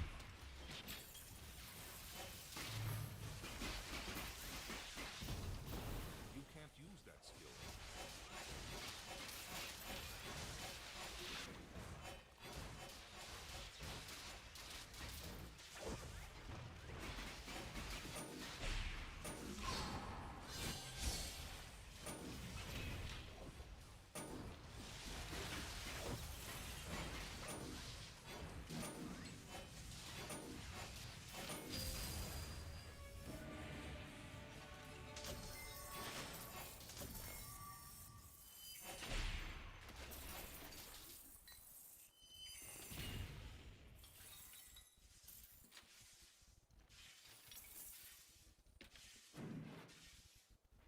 Okay, let's see.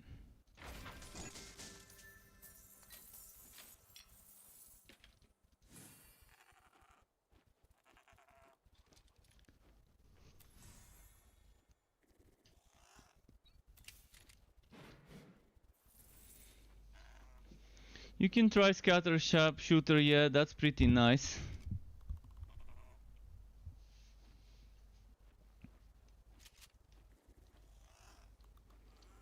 for that one, I like using for this specific build with the scatter shot, I like using ice, but I think if you wanna be more defensive and have some healing, the Blood Drinker is pretty good. The Blood Drinker is always good for mages or sharpshooters if you want healing and damage reduction. But for the scatter shot build, I really like the what's it called, the Cold Heart, because with the Cold Heart you can crowd control them and then you can charge up your scatter shot while they're crowd controlled. After I'm done with this hero and with this build, I'm creating a scatter shot sharpshooter, which would hopefully be with me finding the wingspan rifle, so I can use that build. I'm gonna make 2.0 version of my wingspan scatter shot build that exists from before the patch changes. Pay up front, no refunds.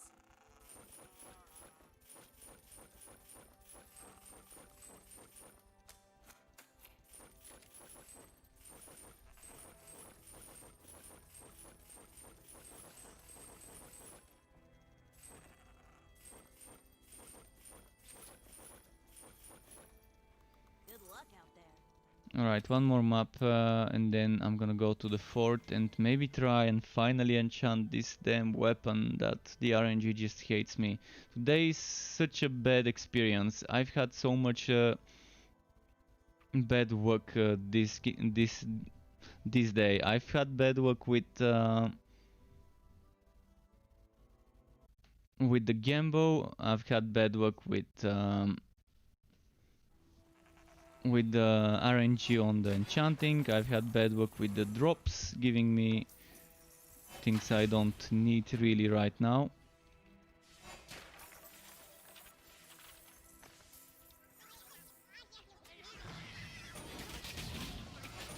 Three more hours. Hopefully within those 3 hours I get that damn item I want.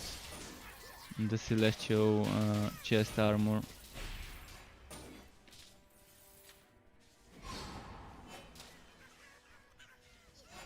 It shouldn't take this long to gear up the core items of the build.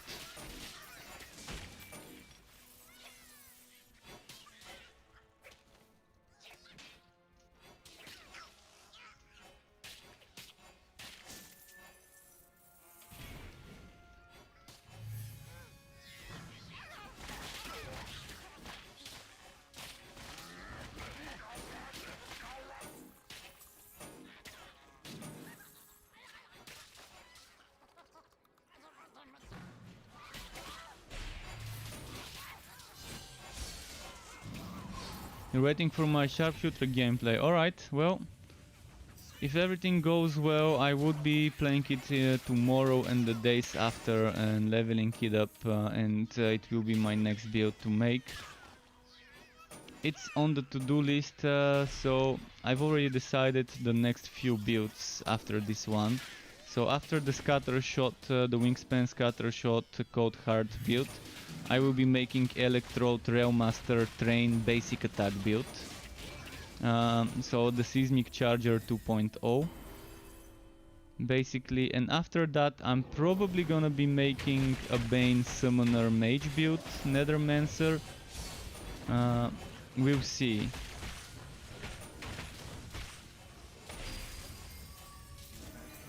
But I think those are the three I'm planning next after this one. And eventually a Cold Heart maybe spin to win build or electric spin to win build. We'll see. I wanna try the Cold Heart one with the crowd controls to see how it will go.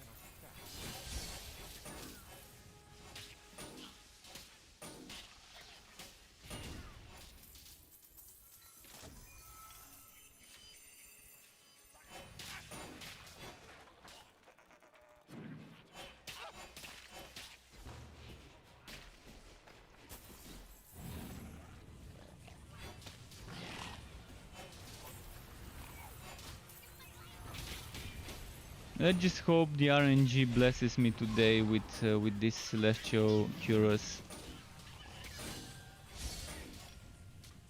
Because if I'm not having fun playing the end game, at least the drops should reward me for my time spent.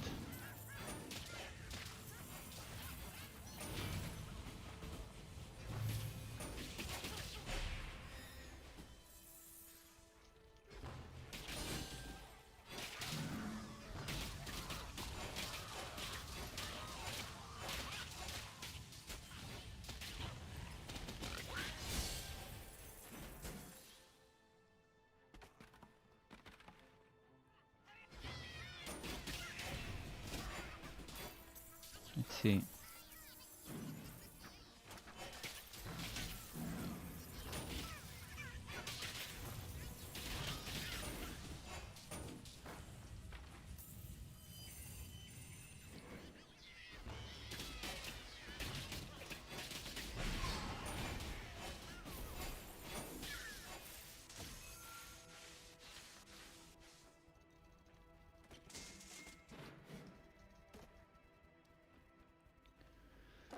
Okay, let's do this.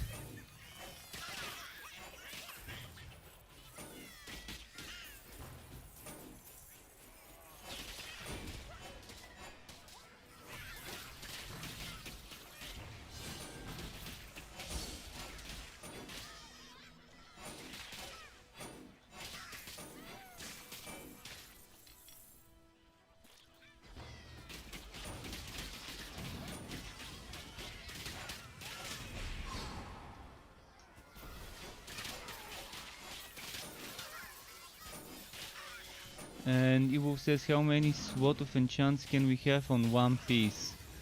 Blue and legendary items 1 SWOT. Apparently green can have 2 SWOTs, but after this patch I've never seen a 2 SWOT green. And apparently white item is supposed to have up to 3 SWOTs. I've only seen double socketed white.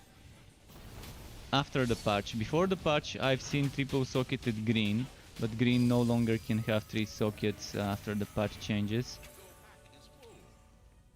I mean, I actually on the test server saw triple socketed blue item, which was definitely a bug, because they weren't supposed to be dropping with 3.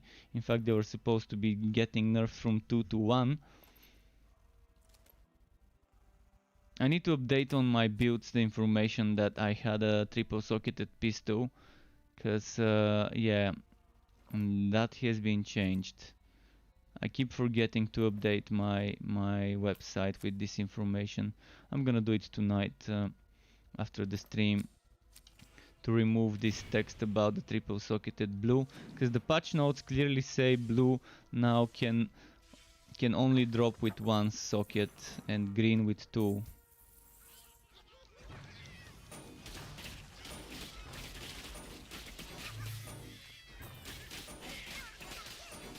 You've seen 2 SWOTs where? Where have you seen 2 SWOTs? Was it on a green item or on a white? Because I've seen 2 SWOTs on a white item many times already. But the patch note says 3 for white, 2 for green and 1 for blue and orange items. That's what the patch notes are saying. Blue could get 2 SWOTs before the patch. You could have double socketed blue stuff. Oh, getting finally that achievement of killing goblins with entropy. I like that they fixed those achievements to now actually unlock properly. See, invisible entropy. That was pretty nice.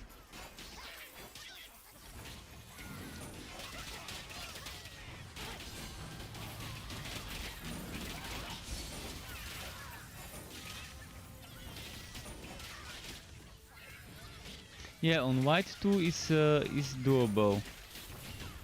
I guess triple socketed white is probably super rare, and double socketed green is probably super rare as well.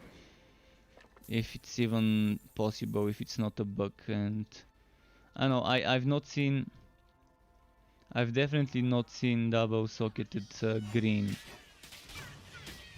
yet, and triple socketed white, but I guess they're just rare to get. If it's not a bug, they're just super hard to obtain.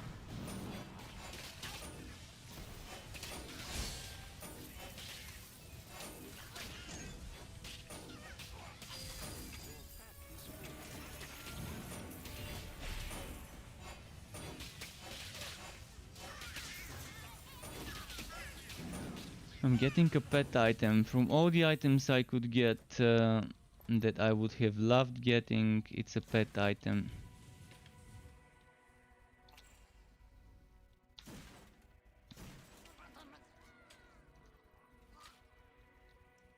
You can't carry anymore.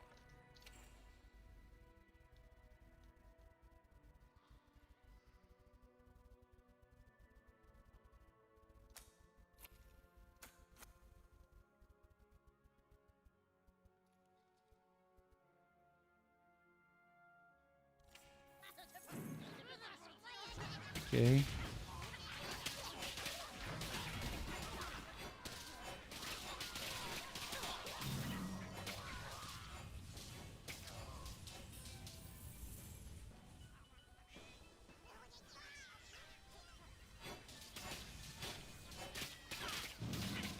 Yeah, that's pretty weird. That's similar to the book I was seeing myself. It's most likely just a bug. I'm not sure whether it's a visual bug only, or whether it really reduces your resistances, your damage reduction. But it seems like a terrible bug, and I had the same with poison the other day.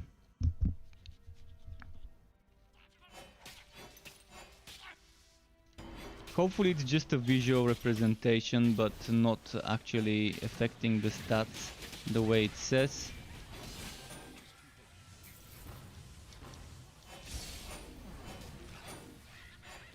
But the only explanation for this is that it's just a bug. No other reason why this would be happening right now. And I had the exact same problem with poison. I was getting more numbers, I was getting bigger numbers over here for poison, but this number was going down. So this was going up, this was going down, which of course makes no sense.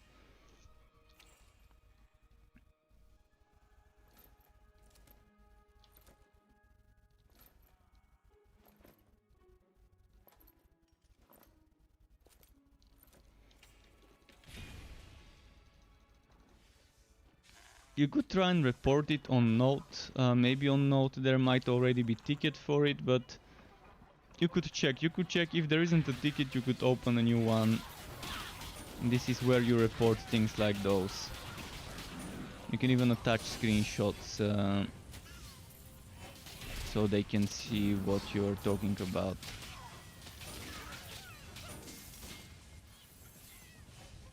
You can just take a screenshot of I think you should just take a screenshot of this zone here.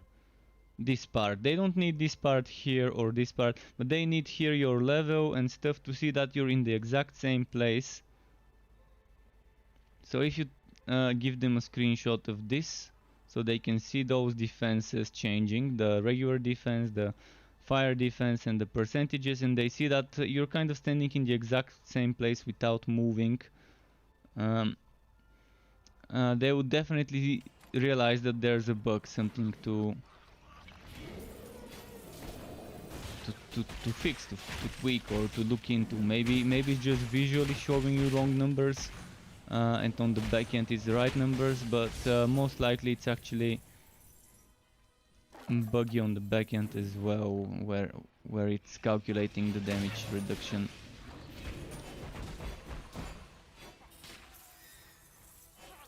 It's weird. I mean, I thought it was just me the other day when I had the same problem with poison. But again, it's early access. Bugs are to be expected. Even with all the testing we did on the test server and all the things we reported there and the things that got fixed, there are still things that are broken, especially with Forged.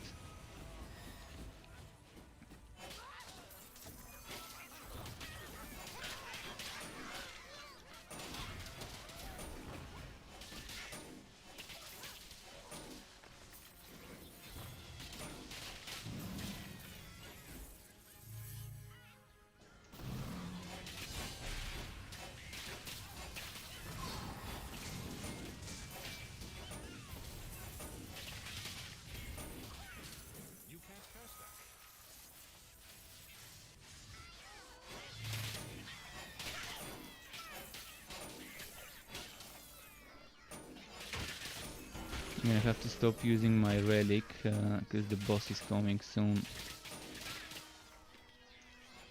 You wanna save my relic energy for the boss fight, I guess.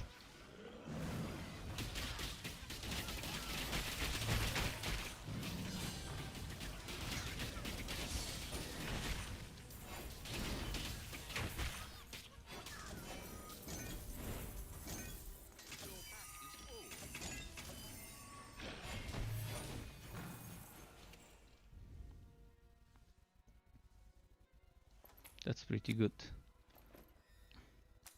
Pet's full again. Oh, that pet.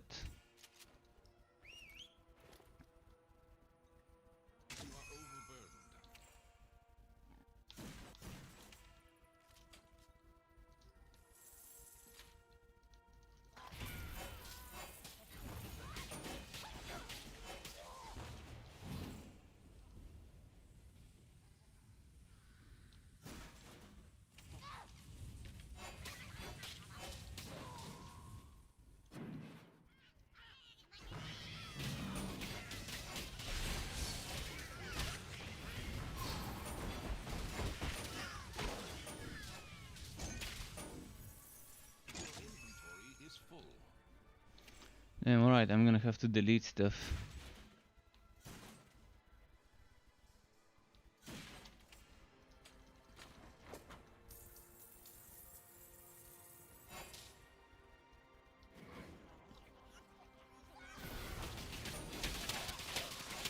Oh, did I use it twice by accident?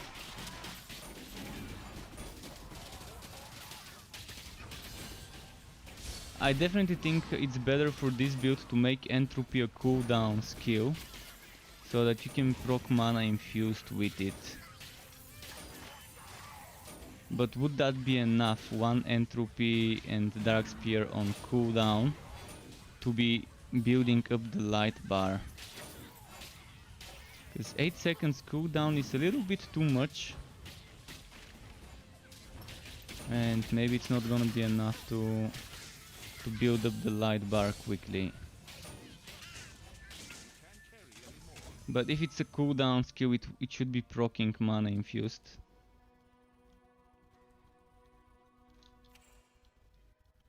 By the way, does this proc mana infused? It does, nice.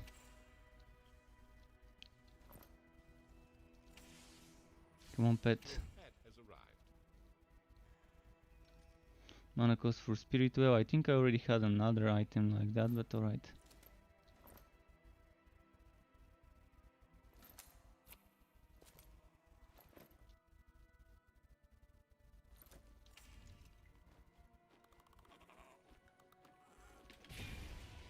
If they calculated this separately, it's dumb. Probably, I mean, I'm not sure exactly what's calculated where.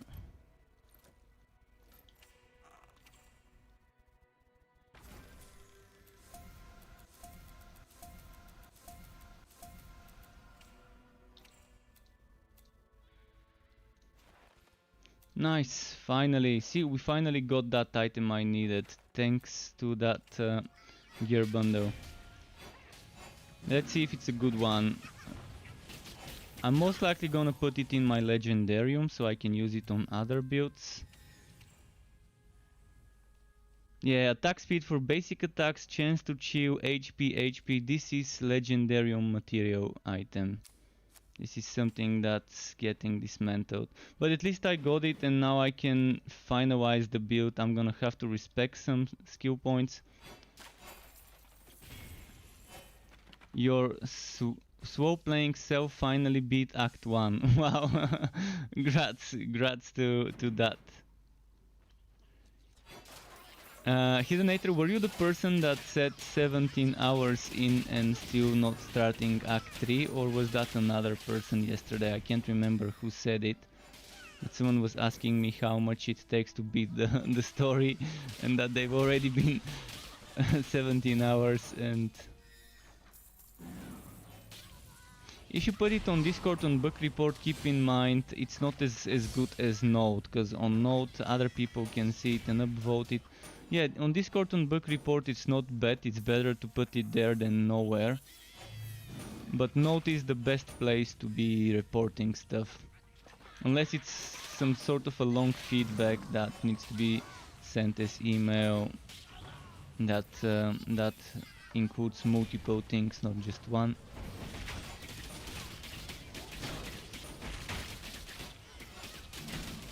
You have 6 heroes. Oh, you were the person with the 6 heroes that started with the forged, and then so the forge was bugged and changed, I guess. Oh, we get firewall.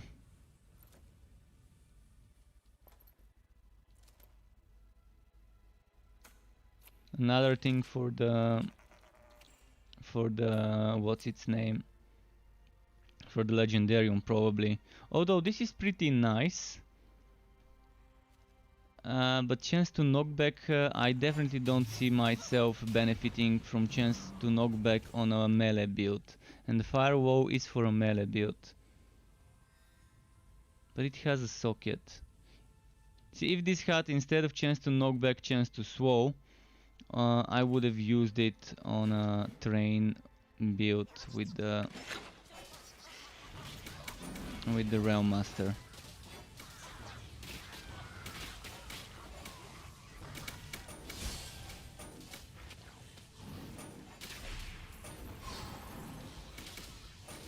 But yeah, the build's finally ready and tomorrow I can make it as a video. So today I'm gonna farm maps, because when I record footage I like recording myself doing 7 Mapworks maps with the build. I'm probably gonna do it on hard, so we're not seeing the reduced damage. We're actually seeing the real damage without the ridiculous or painful damage reduction.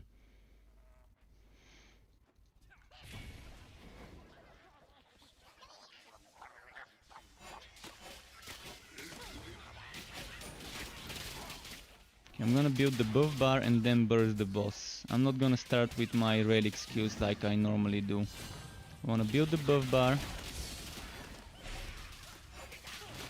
Now ER, this.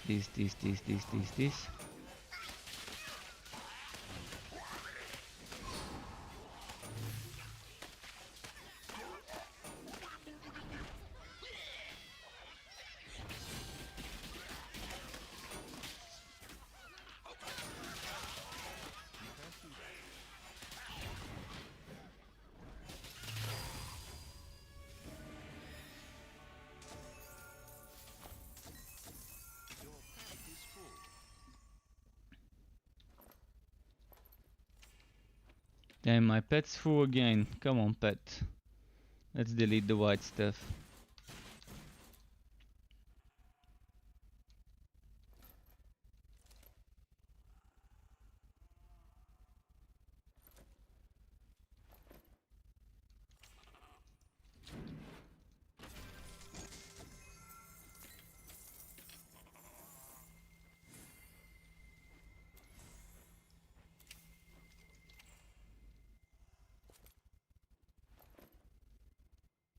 Oh, if this one was whitening, instead of ice, I would have equipped it right away. This one was the whitening. Look at that flat damage. Alright, we're getting items for my sharpshooter build with the ice though. This chest armor will be going into my sharpshooter. So not bad getting some stuff like that. I've got some stuff. You can't cast that here.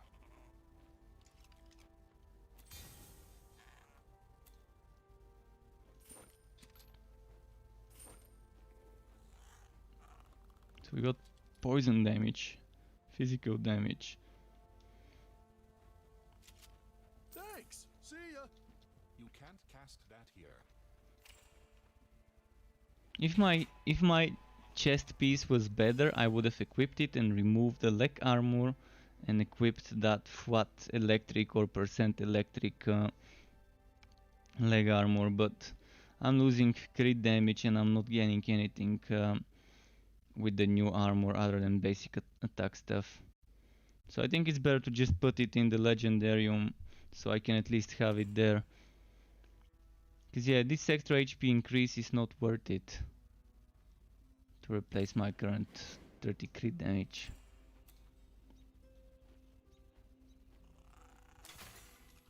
Let's put that one there as well.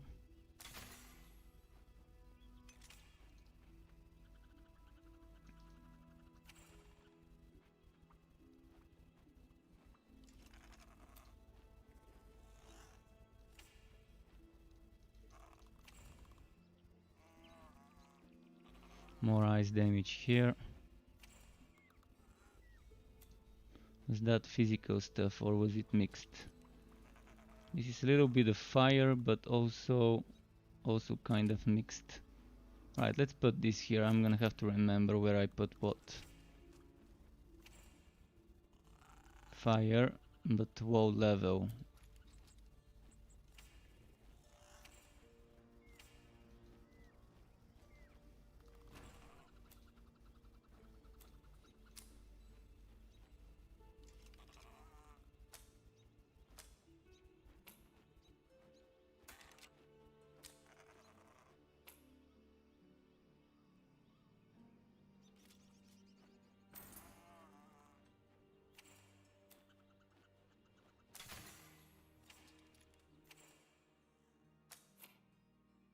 Just wanted to check something. Which one gives me better increase? This one or this one? Obviously, as I expected, the FWAT. This one would be better if it was like 10% and I had FWAT here and maybe more percent here, but yeah, still gonna keep this. Now we're reworking the skill a little, the skills a little.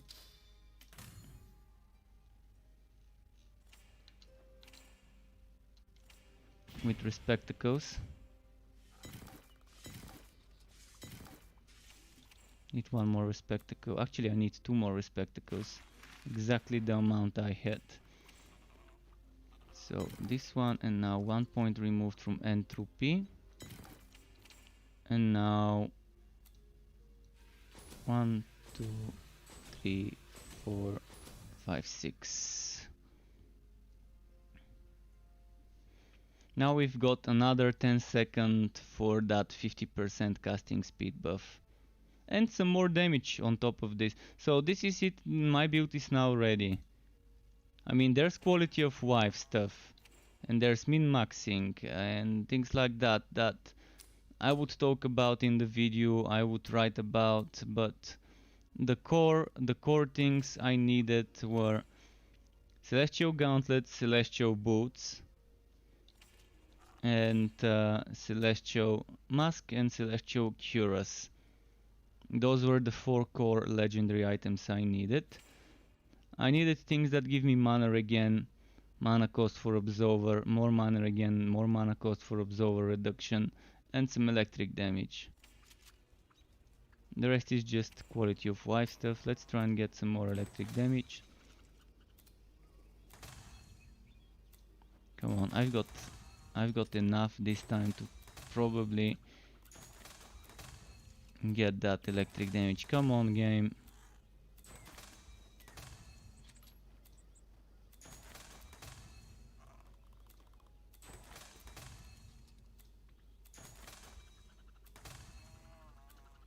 Well, that's... Can it even give me electric damage if I've already got it? I think it should, because I think I had it before on an item. Could it be that it can no longer roll the electric damage? Nazbond, thank you very much for the follow. Welcome to the Struck Club. But yeah, thanks as well, Hiddenator, for gratting me about the piece.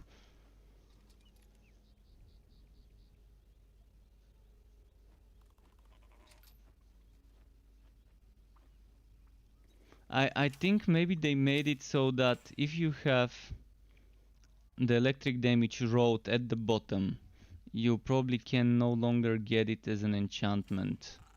Or can you? Let me check some of my enchanted items. I'm pretty sure I had something with 3 times of the same damage before. Just to make sure. See, this one had electric at the top, electric at the bottom, and electric road on it. So electric road should be doable on this revolver.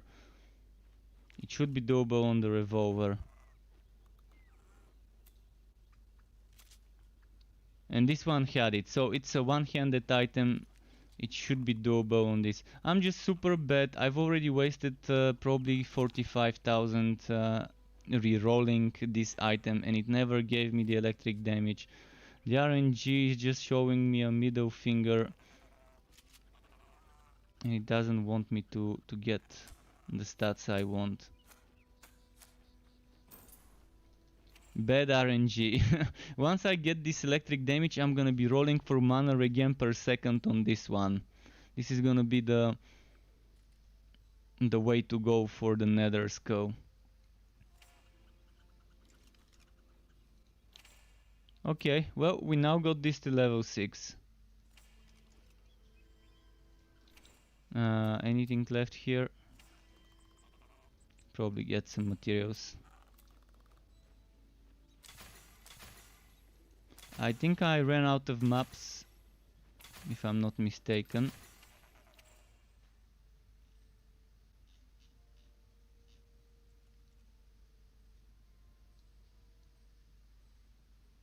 We're at 47. Also, we've gotten the legendary gear bundle. The mapworks is next. Okay, let's do Fazir now, because we have no choice. We have to do boring Fazir stuff.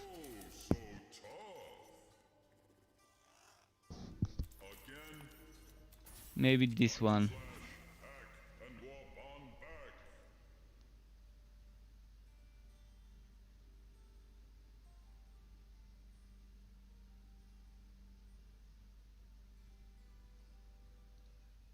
Wolf says, I don't really understand how it works. Well, some things are just broken, and I guess you just can't understand how they work until they're fixed. Stacy says, gosh, I hope they fix the teleport bug soon. Teleport bug? Do you mean the 2-second cooldown between teleports? They said they're probably thinking of making it 0.5 seconds. They just wanted to prevent people from accidentally casting the teleport 2 times rapidly in succession, and made it 2-second cooldown. And 2-second cooldown is super harsh. Super harsh. So I think if they make it 0.5 seconds cooldown in between the teleports, it would be okay. Keep in mind it's invisible cooldown, which you don't see. But right now, in between one teleport and another, there needs to be 2 seconds. They need to make it clear to the players. Vado Quado says, hey people, do I buy now or wait for full release? Can I get it for 19 euros? I don't think you're gonna be able to get it for 19 euros. The game will be more expensive after launch. So if you want to get the game when it launches, maybe just buy it a few days before the launch, before the price goes up. If you don't want to play unfinished product, if you don't want to help with the beta testing in early access, if you don't want to give feedback, you can wait, but keep in mind the price will go up before the game launches. Oh, you can get it. Oh, okay. Okay. I didn't know. If you can get it for 19 euros, it's actually a good price. 19 euros is a decent price. But keep in mind, right now there are some things in the game that some people may not like, may find boring. Like the end game, you might end up finding the end game a little bit boring.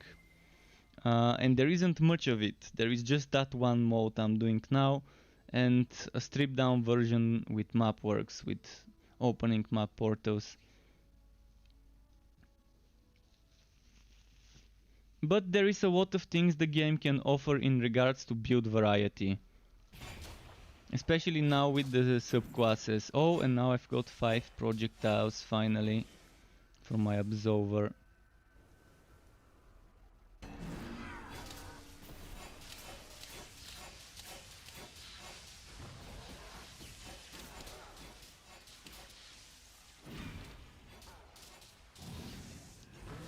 Cast that spell here.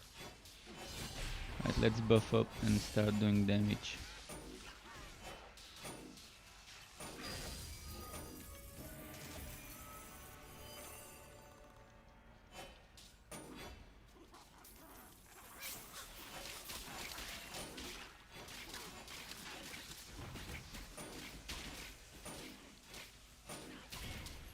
Damn, they've got so much HP now already at 90% extra HP. It's already starting to feel like fighting bullet sponges even with the little enemies. Oh, there's a teleport buff where a book where the portal doesn't show up. Wow, alright, that's a weird one. I think I've seen it on Sharpshooter on the test realm.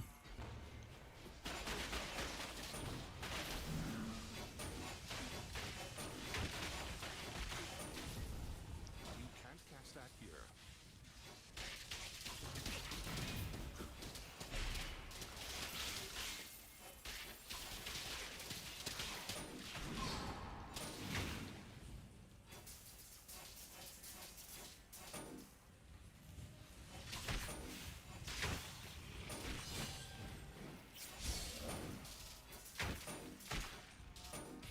So yeah, this Absolving Zealot build is coming tomorrow. I think that's the name I'm gonna go for, Absolving Zealot.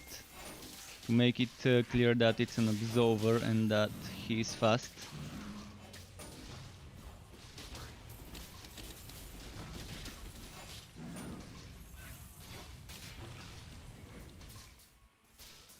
Well, I could name it Zealot's Absolver, but let's let's just go for Absolving Zealot. I think it sounds nice. So tomorrow I'm gonna make the video.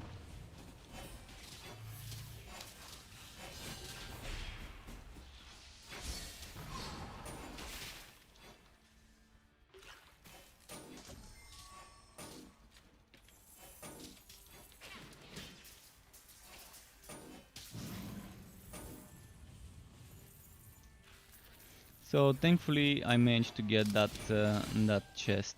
Tomorrow after I upload the video, if I do some streaming, and I should do some streaming after the video is uploaded, I will be starting a playthrough on the Code Hard Sharpshooter aiming for a wingspan scatter shot build.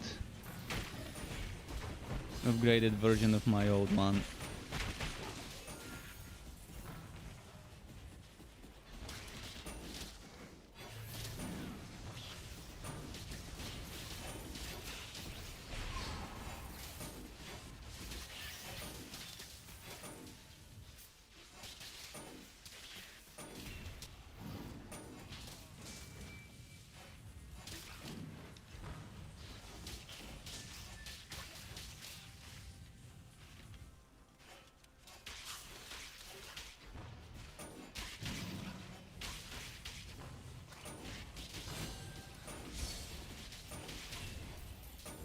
Here we go. Oh, charge bugs. Let's be careful with those. Why things? The game's just giving me one obstacle after another. Oh no, no, no. Teleport.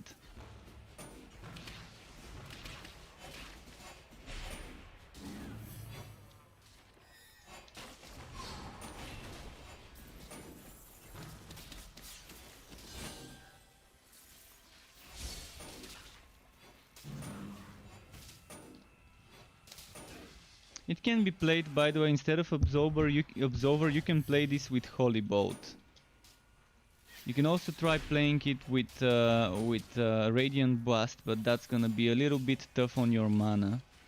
With Holy Bolt, on the other hand, you can get it to be kind of as spammy as this. This one gets 25% cost reduction base. And with that 25% cost reduction from the tier bonus, I think it ends up being smaller cost than Holy Bolt, wasn't it? Let me check quickly. Holy Bolt for this is 4.6 with the buffs, with the 2 buffs on me. This without the buffs costs 1.6. I want to see how much Holy Bolt costs without the buffs. Okay, we're without the buffs now. This is 2, this is 1.6. Also, the way the buffs work is they don't use my current mana cost as a base. They use the skill's base mana cost before adding cost reduction from my items. So what happens when I get the buffs for 100% mana cost increase from the Celestial Gauntlets, which is 50 plus 50, I get 50%, and then from the other 50% we remove the 47.4 cost reduction, so I get 52 point what? 52.6 cost reduction. I think maybe that's how it works. Or is it? I need to figure out exactly how it is. But you saw with the 100% cost increase, Holy Bolt from 4, from 2 went to 4. This one from 1.2 went to, from 1.6 went to 4.6, which I think is just again based on the base cost, not on my current cost. It's just calculating in a different way.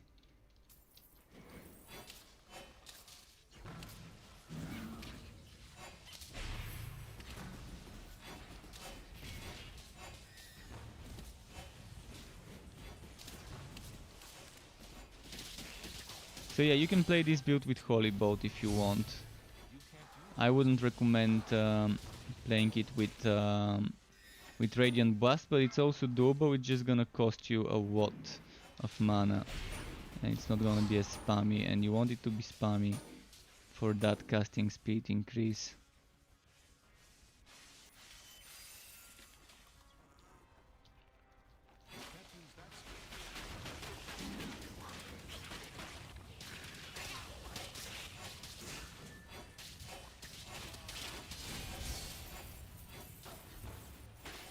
And if you play with Holy Bolt, you're better off using Arc of Light. Arc of Light, so you can proc,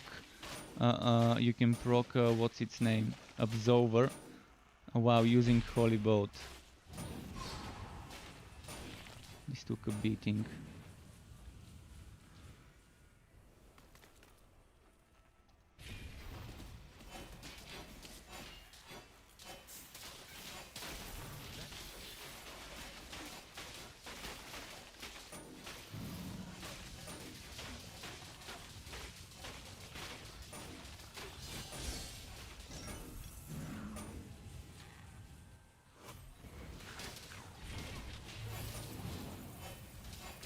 And I think the next step would be removing Consecration and adding Damnation. If you're having problems with the mana cost and the sustain, that's the one thing you can do. Every second you can get 5% mana. It may not be much, but it's still better than nothing. I think it's kind of an underwhelming just to be 5% every second. Maybe every 0.5 second would have been the better way to do it, or to be 10% rather than 5.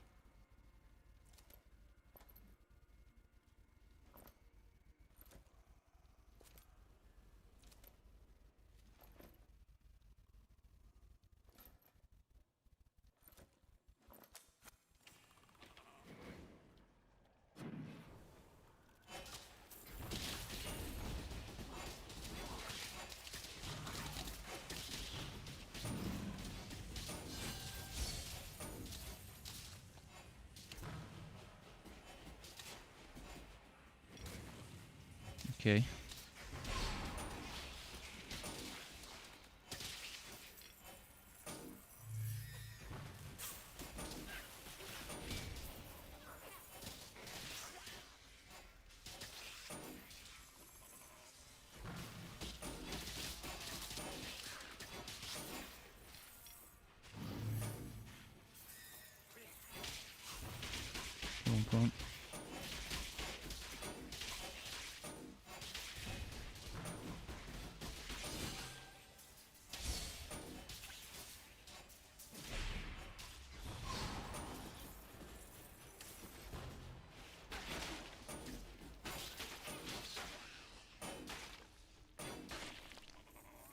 Damnation would also help with taking less damage from the enemies, by the way.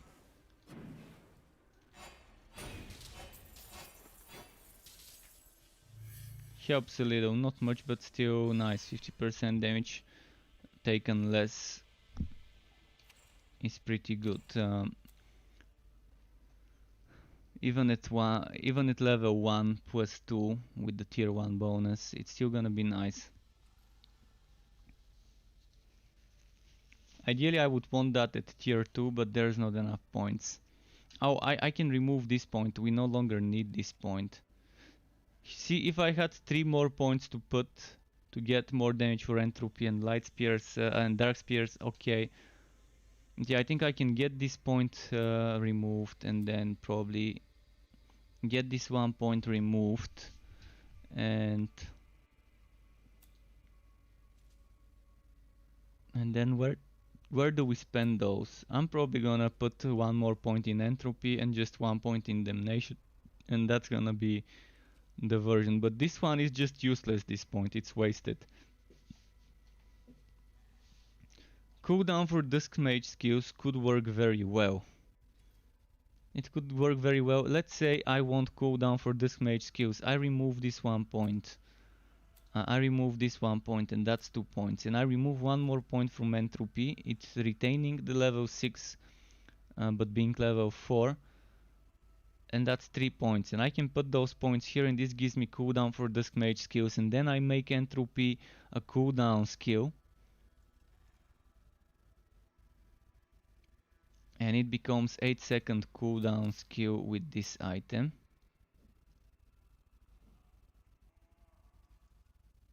With Molten Reach. But 8 seconds would actually be 7.2 with the passive bonus from Dark Spears.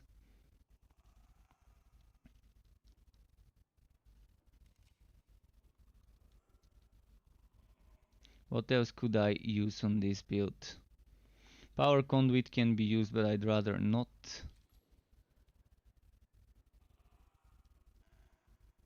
We could use Luminous Run. Honestly, another thing that's worth using probably would be Luminous Run instead of Consecration. So we have Luminous Run and Shadow Step. Luminous Run, a little bit of extra healing, not bad. We can get damage to relic skills as well. But yeah, I think the better option would be either the cooldown here and making this a cooldown skill, or maybe get that relic energy charge rate. You can't do that here.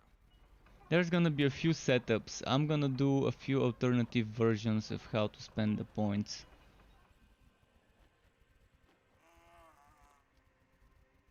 My advice is just don't go for level 10 entropy. If you want level up entropy for more damage, just go no more than level 9, which would be 7 plus 2 from the armors, from the helmet.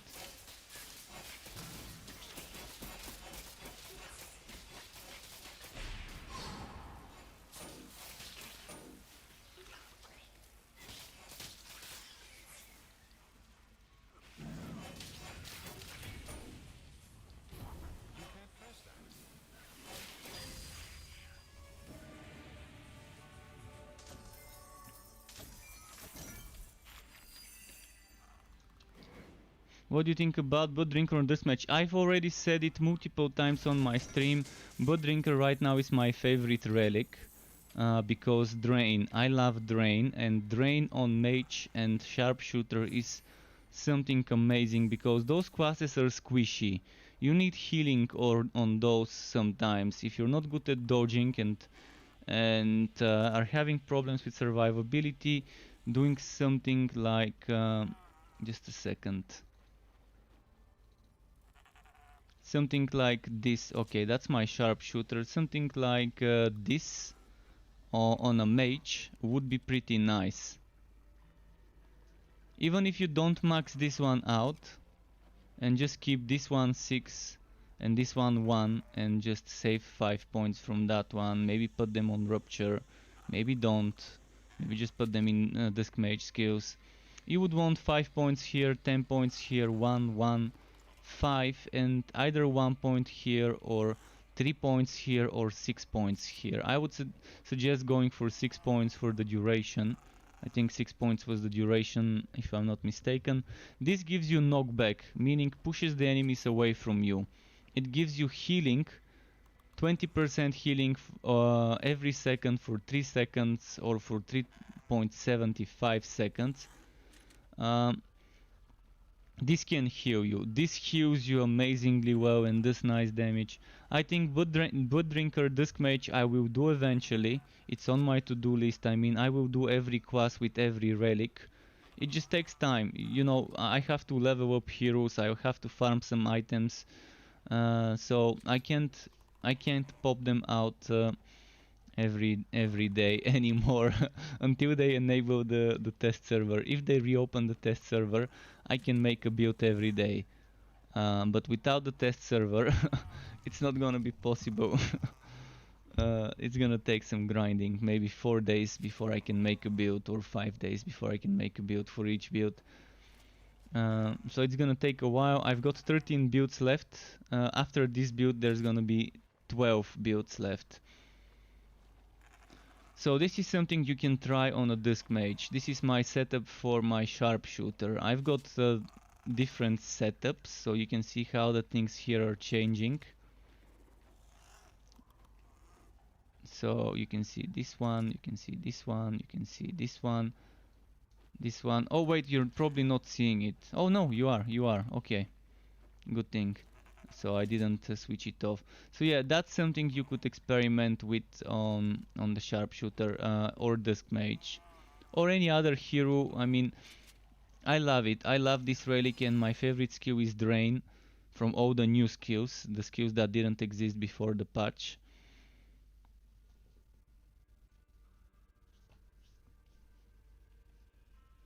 This game will not die like Pagan. This will not die like Pagan. This is not related to Wargaming. Wargaming killed off Pagan because they probably had bad requests to the developers of Pagan. They also seems to have killed some game about Orion. My brother told me today. I forgot the name. Some space game, something Orion. And they have the rights and they're holding them and not releasing them. Let me check. Master of Orion, that's the name of the game. So yeah, Wargaming is a Belarusian company who is now located, has headquarters in Cyprus. I researched them today.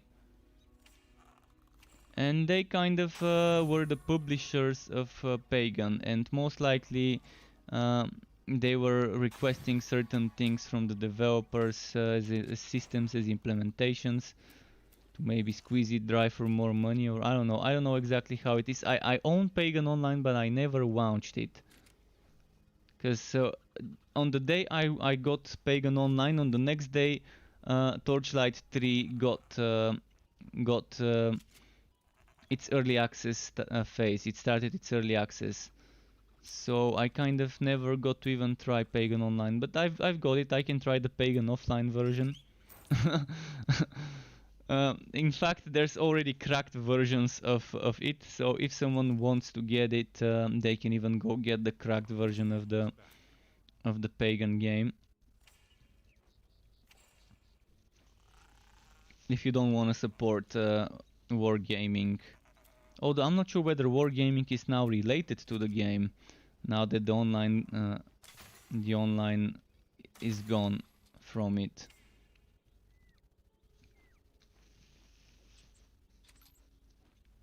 But yeah, Blood Drinker won't help you with one-shot mechanics, but you have 50% damage reduction, so it still can help you. 50% damage reduction from Blood Drinker, and 50% damage reduction from Skittering Shoulders in the Legendarium or equipped. That gives you the limit of 90% damage reduction. So yeah, of course some things would still one-shot you because they would do too much damage, and even 90% damage reduction won't help you. But Blood Drinker will help you take less damage, because it's the only relic that gives you damage reduction. Others give you evasion or defense increase or block chance and things like that. But this one does give you damage reduction. You're up to the challenge? I'm gonna try and find myself some gearwork stuff. You're up to the challenge? Or should I do Infamous? I don't want Stormbringer, really. I don't want Stormbringer. Say that now. Unique's Infamous. Alright, here we go. This is how you farm fame. You find an Infamous unique map and you do it. Preferably on ridiculous, but painful's not bad either.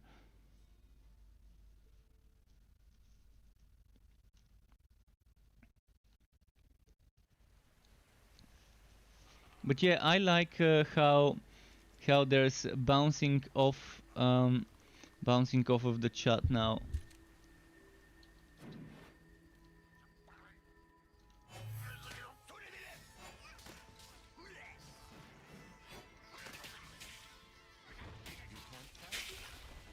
Alright, that's a lot of damage. Those shamans, they're always annoying.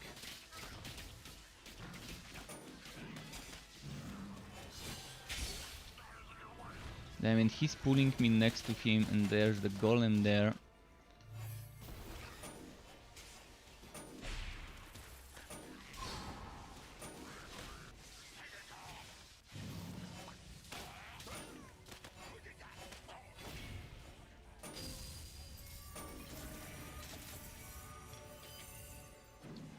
Alright.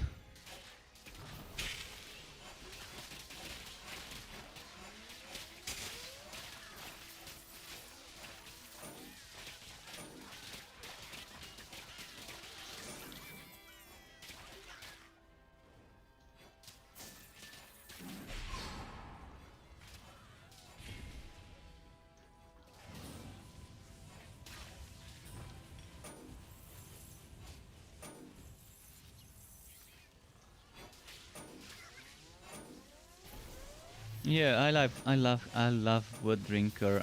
I can't stress enough how much I love it, especially Drain. I can't make every single build I make a Blood Drinker build because it's gonna be boring. I'm trying to switch up classes and switch up the relics. But eventually there will be one for everyone with every relic. And when I start playing the builds I want to play, it's probably gonna be Blood Drinker ones.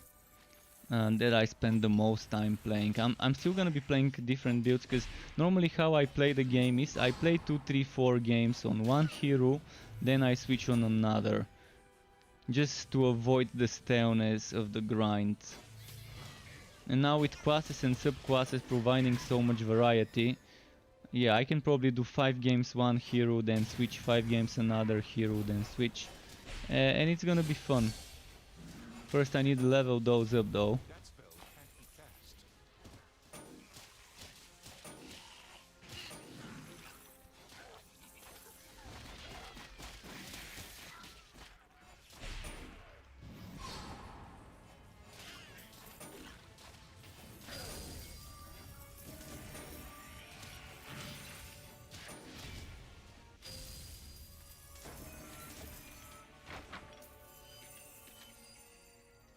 'Already got a lot of fame on this map.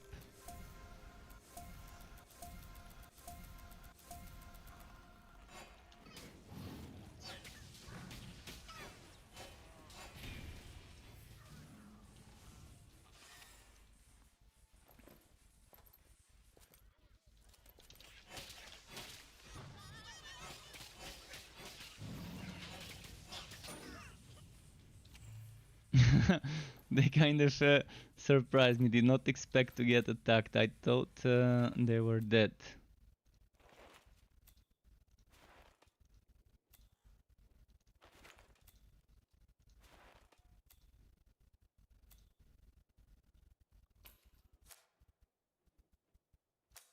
$5.3k, even without the socket, this is actually a very high roll. You gotta love the high rolls.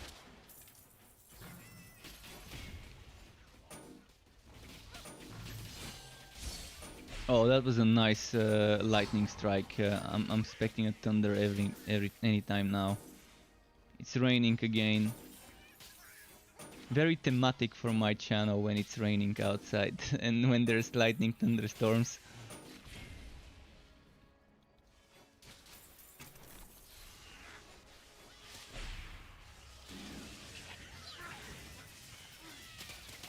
Can't cast that spell yet.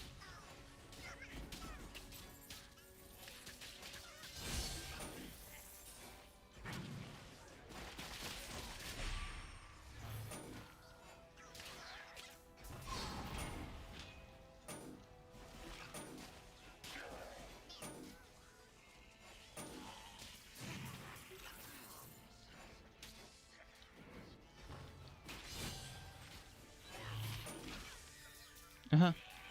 Okay, nice.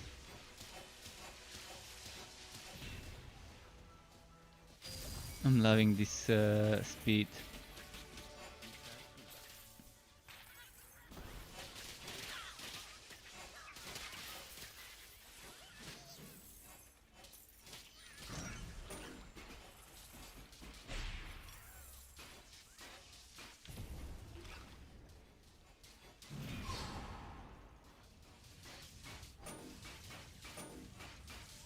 You can't use that skill.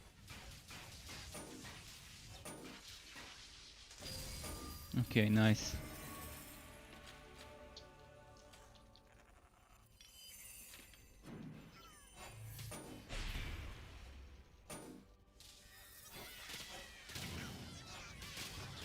Yeah, infamous and uniques. This is how you farm for gear. Find yourself infamous uniques and then find yourself another one. Probably good to unlock a bunch of level 60 maps, but even if they're not level 60, even if you are not doing level 60, if you don't care about getting drops that are for your level, just spamming infamous unique maps is the way to go, because it's only unique enemies and they give the most fame, and infamous means double the fame that you get from them.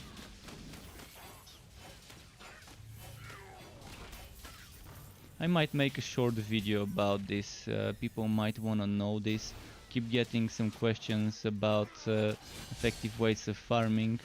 Might as well just mention to people that that's the way to go. Even if they don't wanna do it on ridiculous, even if they stick to like painful where it's kind of more reasonable, you still get a lot of fame.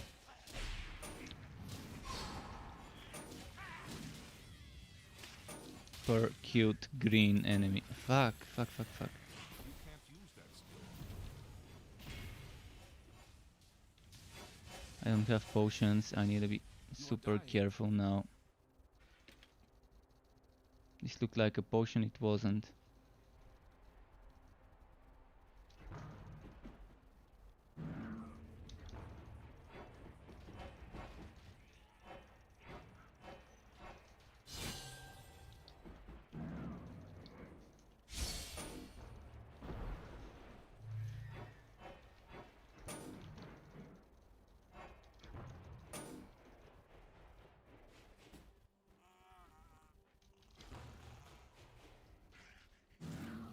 Okay, my pet healed me, which is nice.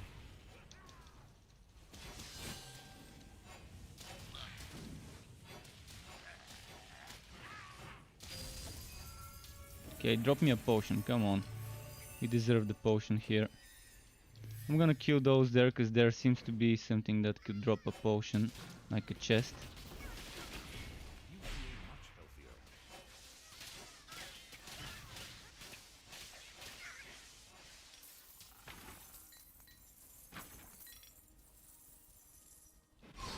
Alright, we're now at 4 pots. Let's go kill that big automaton. Where did it go?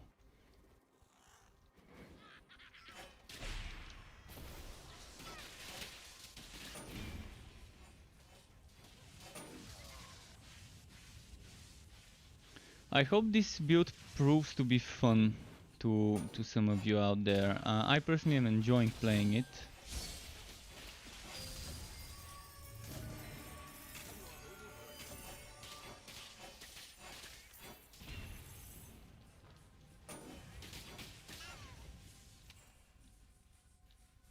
And I think it's very different from the other ones I've made after the patch.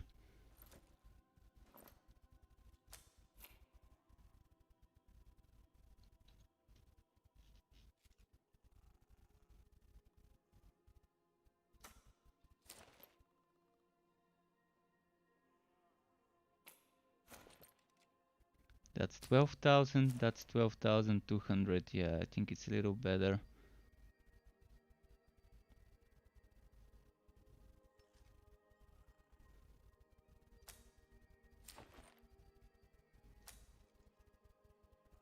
This one gives me more damage, but this one gives me that HP and crit chance. But do I need that HP? Where's my pet HP? I don't see it. Alright, let's just get rid of this, I guess.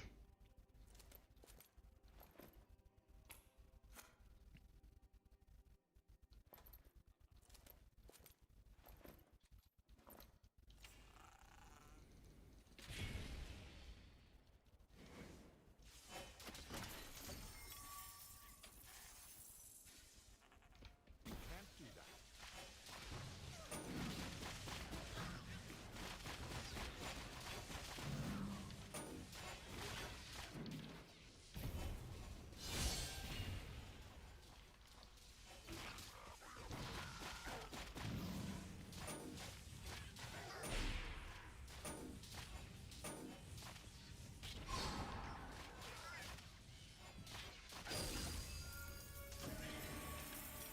Okay, this one's taken care of as well. Man, all that fame. How many levels did I get after collecting? I collected, after killing the first few bosses, 5 levels. I'm now already 6 levels into it. So, I'm not sure from those 5 how many are from this map. Let's say I got 2 levels. And then those 6, total of 8 levels of fame already. And I'm gonna kill every single green enemy on the map. Let's go and find the others.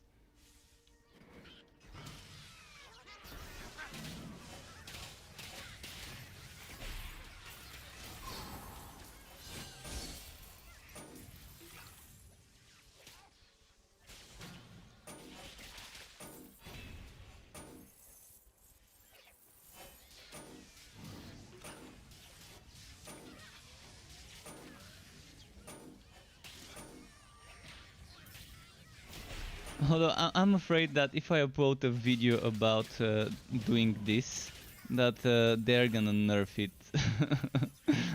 I'm afraid. I know that posting videos of things that are good in games get those things nerfed.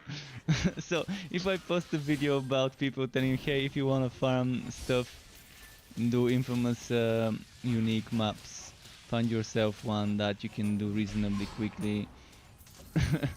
And keep repeating that one or find another one after it's done and so on. I think if I make such a video, maybe I'm risking of this getting nerfed. But maybe it's already in the plans, who knows. I don't think it should get a nerf though, I think it should remain as it is. Letting people do fame farming by doing infamous unique maps.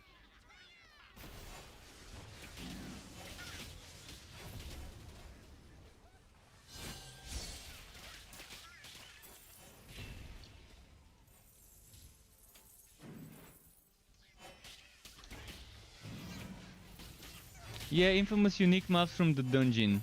What that means is you're getting only green enemies. Green enemies give you the most fame. On Ridiculous, a green enemy gives you 150 fame. Infamous is double the fame, meaning if you're playing on Ridiculous, every green enemy you kill will be 300 fame, which is almost a level. I think I get 60 fame, not 60, I think I get 120 or 130 fame per kill on Painful from greens, meaning that's like 260. Let's see it. I'm right now at 293. 293, let's see how much more I'm gonna get.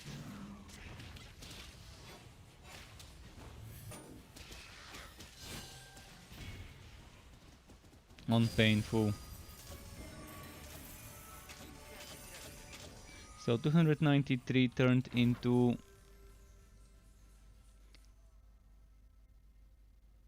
320 on the next level. I think that's 320 on the next level. Yeah. So does that mean I got more than a level from just one enemy? Or okay, let's just collect. Let's just collect to make sure I know exactly which level. I'm gonna collect them all and then do another kill just to make sure we're getting the right number.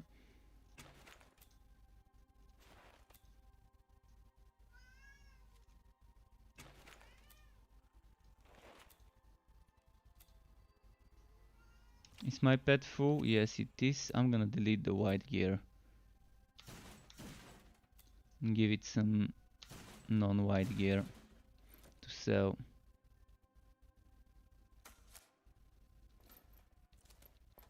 Right, pet go sell. So yeah, let's say we're at 50 and it's 320. How much are we gonna get it to be after the kill? Because I think I got more than 300 and something fame this time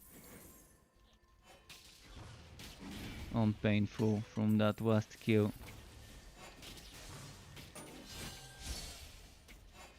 Probably like 350 or so.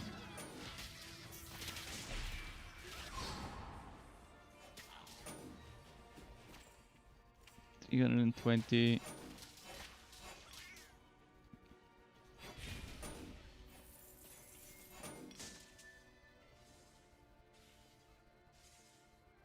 I think I got 360. I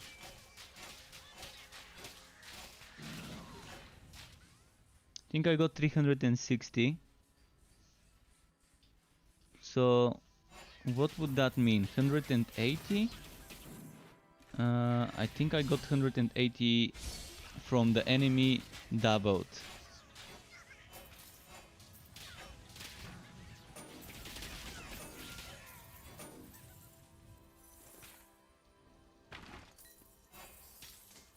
Let's try and find another green enemy though. It's gotta be somewhere here.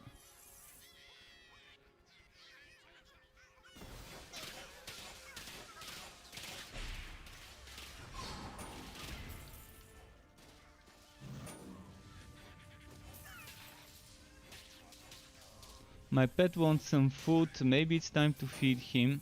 I can't remember when I fed him, but it was during my stream. Somewhere at the start, and I've been streaming for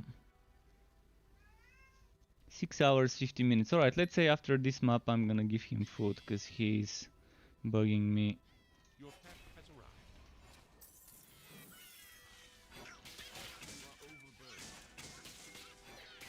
So probably I gave him food like 4 hours ago, maybe it's time to get him to eat again.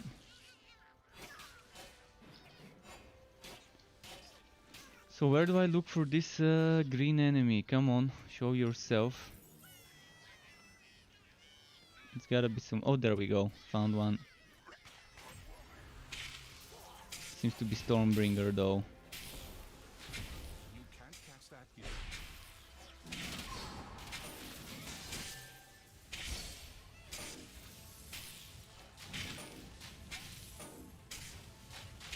Damn, why did I get a Stormbringer? It's gonna... Okay. So again, 320. From 320 it went to the next level on...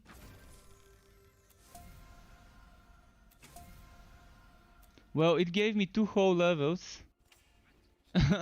It gave me 2 whole levels. So I think it really gave me 360 roughly. It gave me a full level and then another level. So 13 and 14, 27. Yeah, exactly 360. That's what we got. 360-ish. That's a great amount of great amount of fame to get.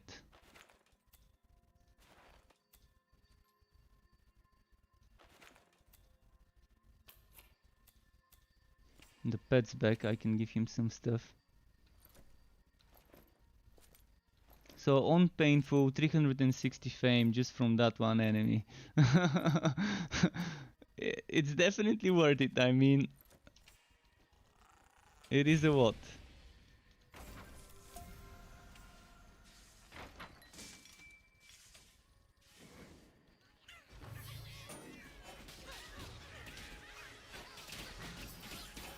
So it's much better than running gearwork maps that I was doing earlier. That spell cannot be touched.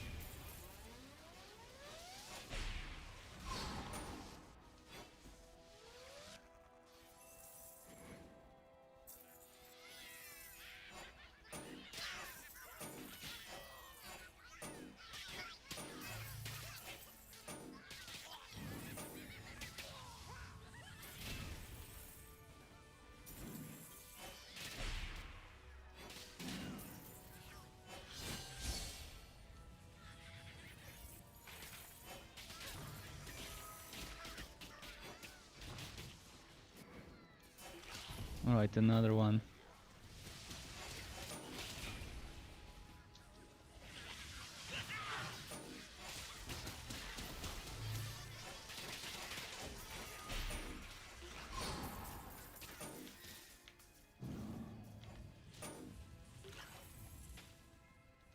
You feel much healthier.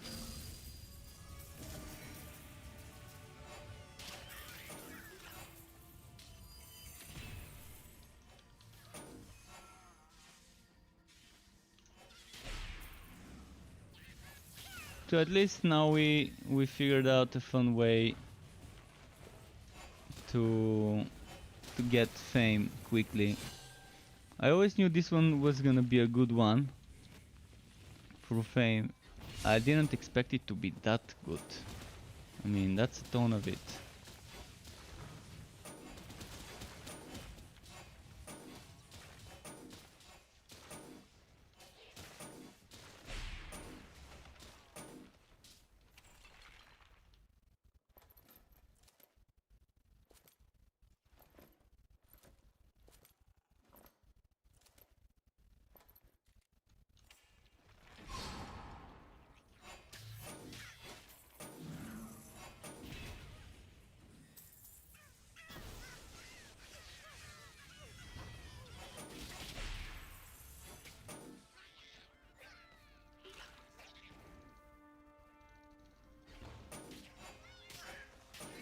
Let's see. You can't cast that spell here.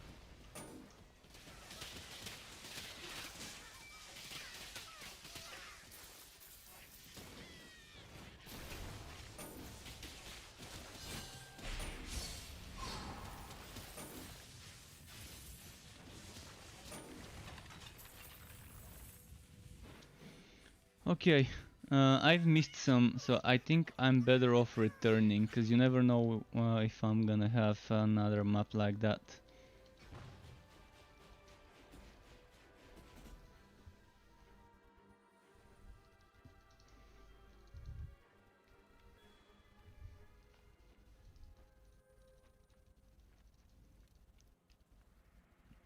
There's gotta be at least one more green, or maybe two more green enemies around here somewhere.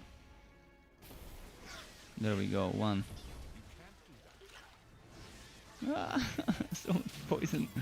So much poison balls.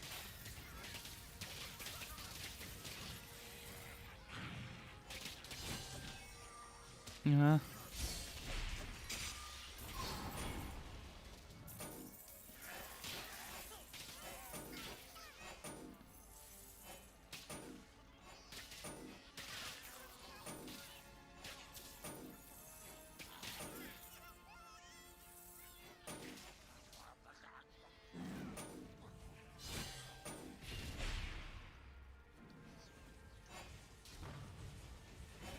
That spell cannot be cast.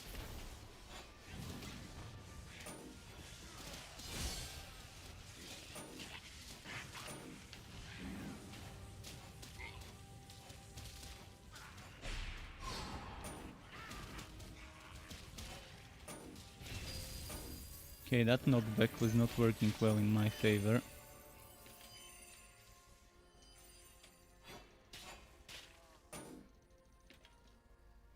Right.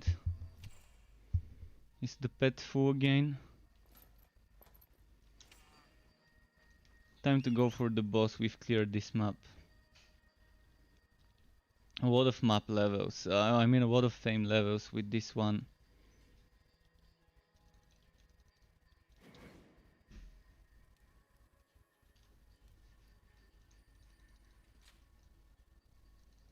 So after this map I'm gonna have to take a small AFK to feed the pet.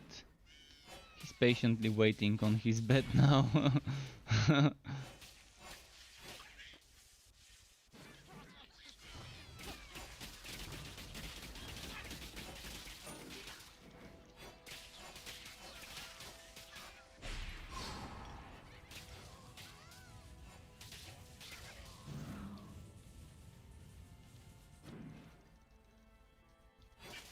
Let's see, here and here.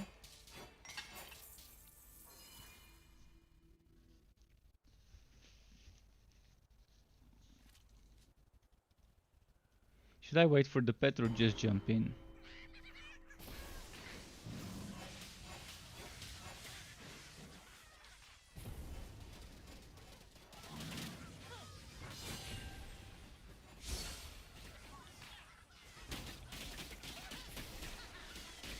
Look at how many goblins!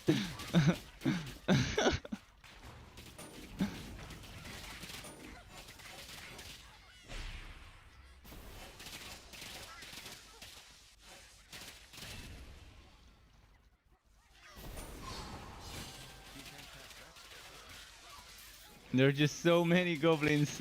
Oh no, so much poison. Look at the corpses on the ground. we've slaughtered the whole blue skin clan. We've raided the GobCon convention. Goblin Slayer Sama would be proud of us slaughtering this many goblins.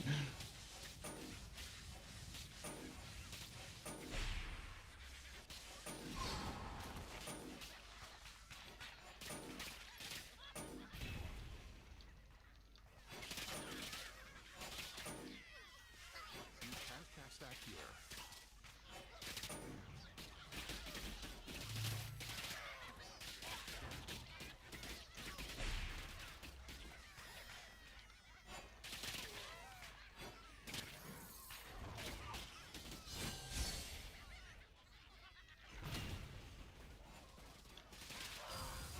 Alright, got them.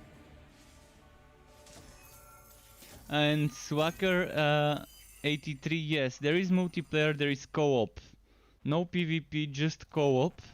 Up to 4 people in a team, so you and 3 more people can team up and you're buffing each other when you're playing together, so you end up being a little bit stronger. You're also giving each other gear work bonus.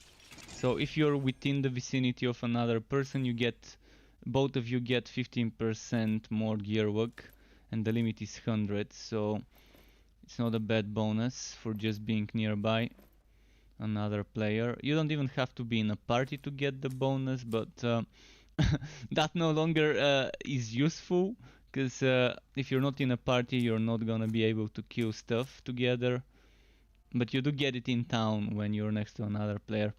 When the game used to be with open zones where you can randomly meet other people, it was nice to just meet that other person and help them kill stuff together. Benefiting from that gearwork bonus, the adventurers buff.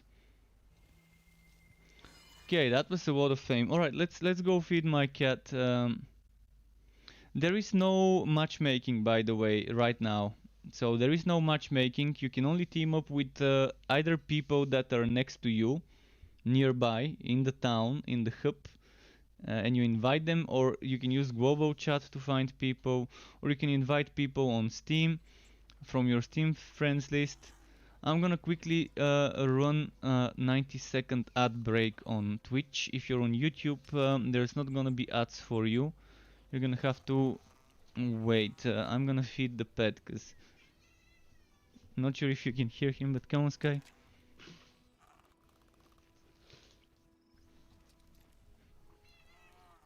You can probably hear him. He's already purring. Alright, just a second. He always starts purring right before eating. He's that type of a cat. He's like, oh, food, food, purr, purr.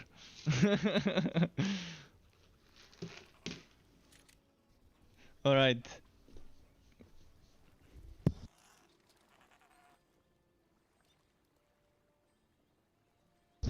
Since there's few more seconds, I'm gonna quickly jump to the kitchen. I'm coming. I'm here. I'm just gonna jump to the kitchen quickly.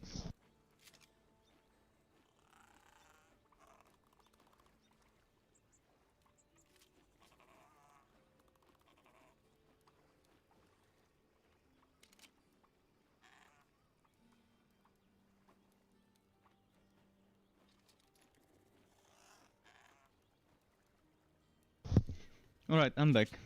I'm back. Now let's go kill some more stuff and wood some more stuff. Any items for the Tree of Work maybe?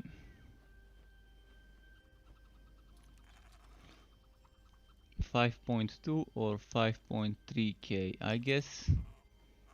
This one's better because it's a pistol. For the Ice Relic, it's just a better synergy for the Ice Relic. You can get the passive. Bonus damage to mace basic attacks. I guess this is pretty good for the basic attack mace build for the train, but let's keep it. Let's keep it. Oh no, this one's already full as well. Oh, my storage problem. It's a serious problem.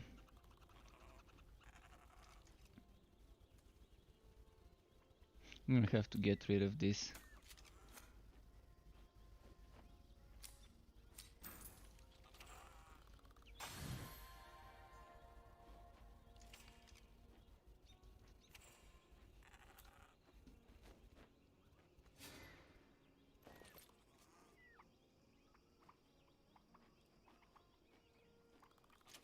Put this here just like that.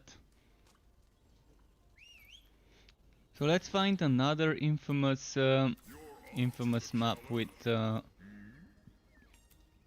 uniques infamous. We're looking for this combination. I don't even care if it's level 60. Uniques infamous. Megapax infamous is not bad either as a secondary choice.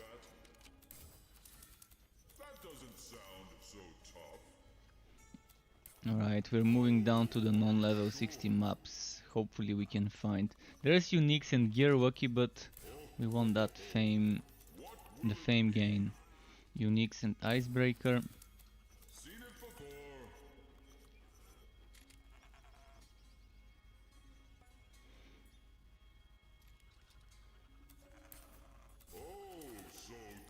What about just a uniques map without the infamous? Yeah, we're going too low level here. I mean, that's not gonna be fun, is it? I'm just out of curiosity, I wanna see if such a map even exists as a choice for me right now.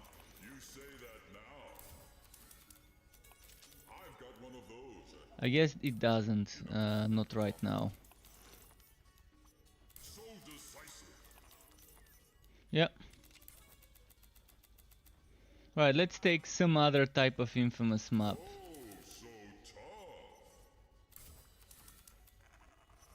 So decisive. I mean, what could go wrong? So decisive. Wait, where did it go? I'm pretty sure there was one. Oh, so tough. If you think you can take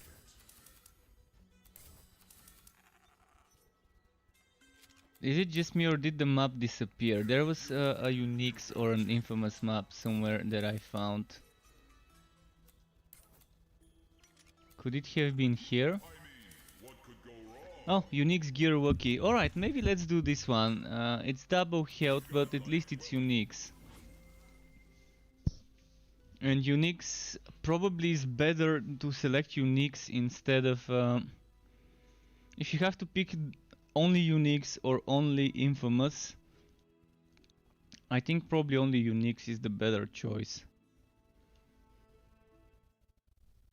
That's guaranteeing every spawn would be Unix. And Unix give you 3 times the fame of a purple pack.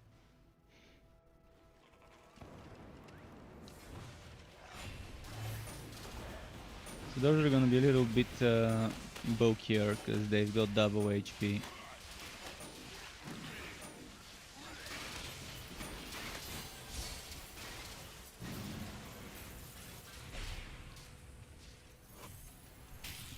I just try and get them to spawn quickly. Okay, first enemy here. Spotted.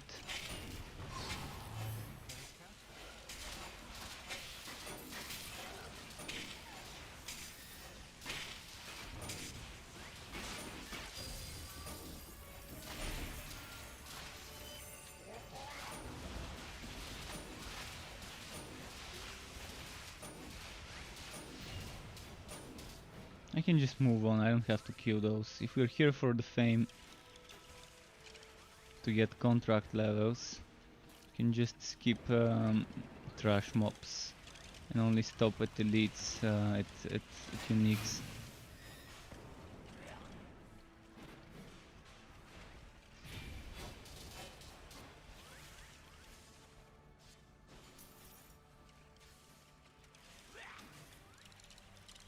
And yeah, I definitely agree that the gold cap should be increased from 20k, because some people might wanna save up.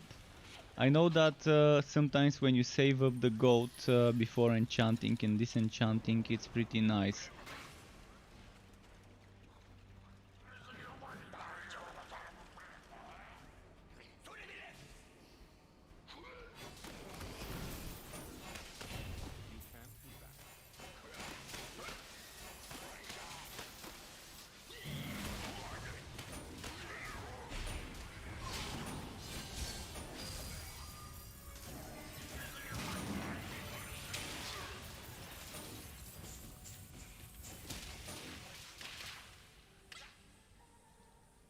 Okay, we killed one. Actually, we killed 2 Unix on this map. Oh! Nice. Another one there.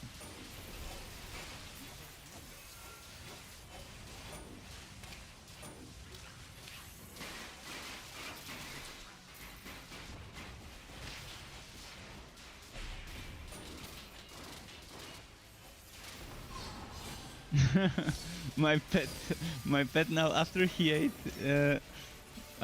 ate food and now he's oh no meowing. He wants some attention, he wants someone to play with him. He's standing in the hallway.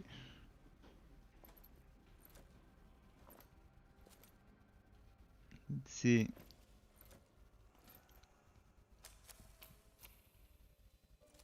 Damage with Conjure Electrodes, not really. Oh, actually, wait, those gauntlets will mean damage with Drain. This would give me damage with Drain on Blood Drinker builds. So it's actually something worth picking up. Buffs. Totally forgot that damage to Electrode also means damage with Drain.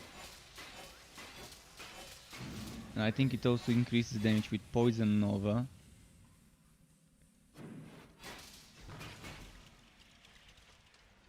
And damage with the Pure as well, the Fire Pure. we've missed a point.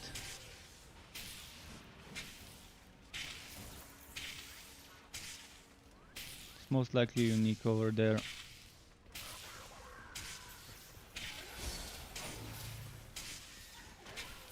Yeah, there is one. I guess just this one.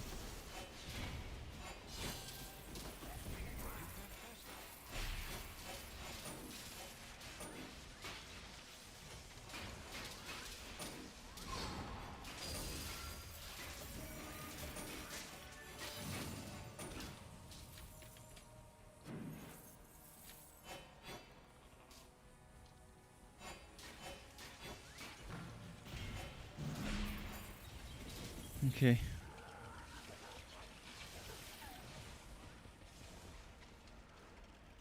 Final room before the boss one. I think that's still not a bad map. I mean, yeah, we didn't have the double fame, but at least we had a ton of unique enemies. Fuck, I have no HP, no HP, no HP. Shit. Is my pet here to heal me?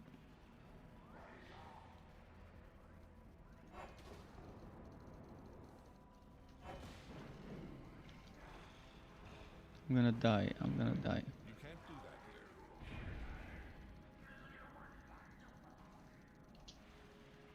I need my pet to heal me. Right, I'm gonna have to do something to cheese it. I'm gonna cheese it, heal myself and then return. Now we're healed, we can return now. We gotta think quick, I guess, sometimes.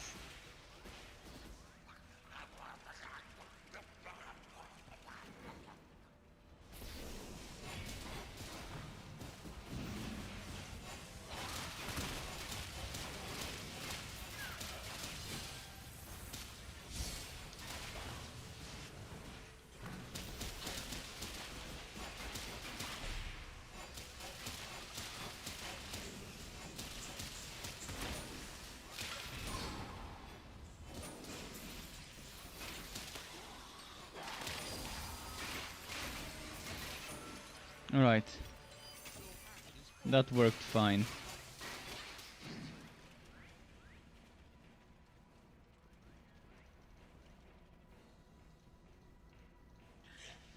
Wasting time says so little gold cap is a mistake on design.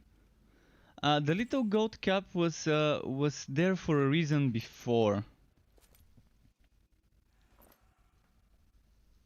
It could be abused before if someone saved up a lot of gold, but even then I found a way to go past the gold cap before, because before I could buy maps from the NPC and then sell them for the same price I bought them.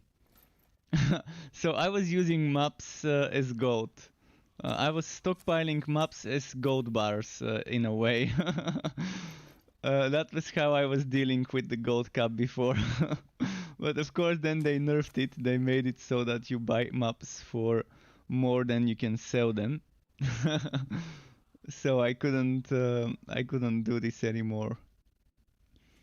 But yeah, that was my way of dealing with it.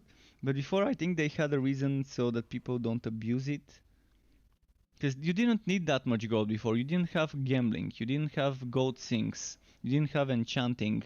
So what would you do with this much gold before?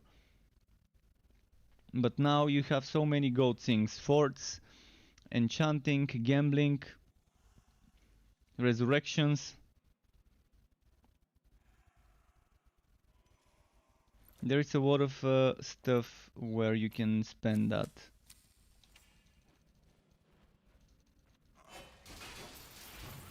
So I think increasing it at least to 50 or 100k would be kind of acceptable. And if they really don't want to make that big of an increase, at least 50, 100k would be much better than 20. 20k, that's 20 rolls. 20 disenchants on a legendary item. With 20, I guarantee you, very often people would not be satisfied with only 20 disenchants on an item when they're trying to get that one stat and when the RNG is just showing them a middle finger and they just can't get it. And then it's gonna piss them off because they're gonna have to go and farm goat again so that they can do another 20 tries. And 20 tries at a time is just not enough. See, allow people to at least do 50 tries at a time. Then we're talking 50 times at a time. I mean, from those 50 tries, you better get the right stat, otherwise the RNG needs some tweaking. If you can get that one damage on that weapon.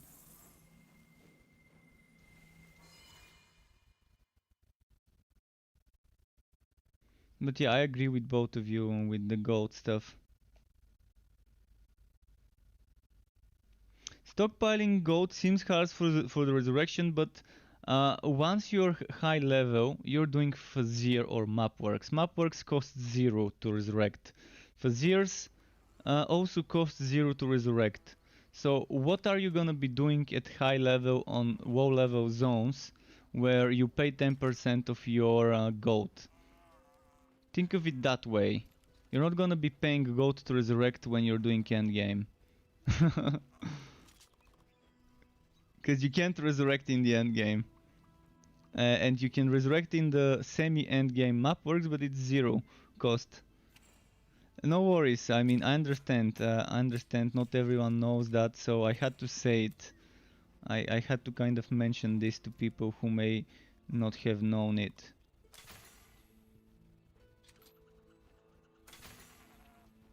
Before, even in Mapworks, you had to pay.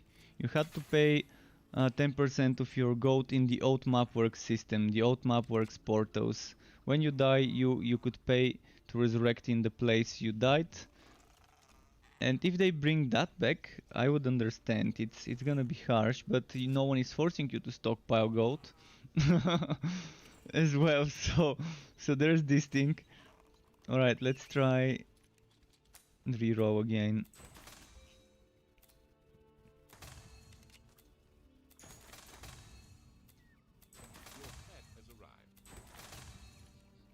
I think it's broken. I think this doesn't wanna give me on this pistol.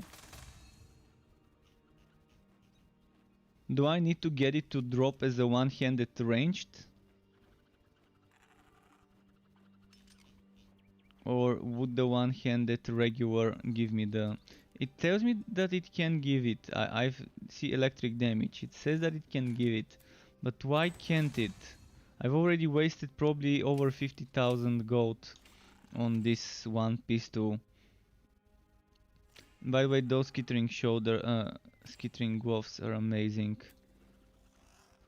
for a drain build.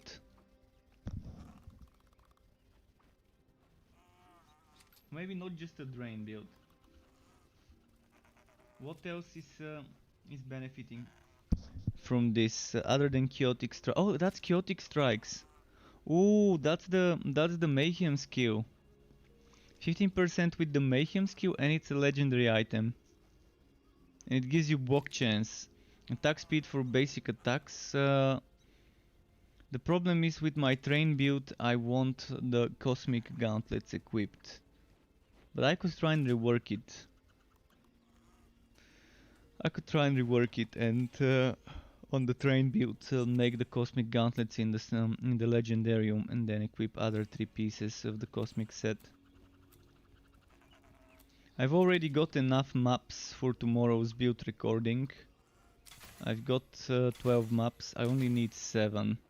I normally record myself doing 7 maps and spread out the footage throughout the build video as picture in picture.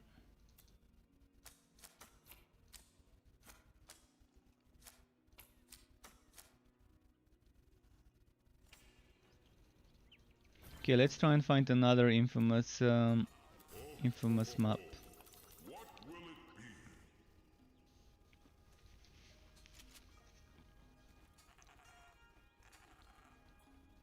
Oh, are you sure? So decisive. Infamous or uniques. I mean, ideally it's gonna be uniques with infamous. So we've got one here at 22. Sweet. I just finished tightening up the graphics on that level. decisive. Oh, ho, ho, ho. What will it be? There aren't many uniques, are there? There's no uniques Infamous anymore. And that's such a rare map to get, Infamous uniques. I don't think I should go over, but let's just check.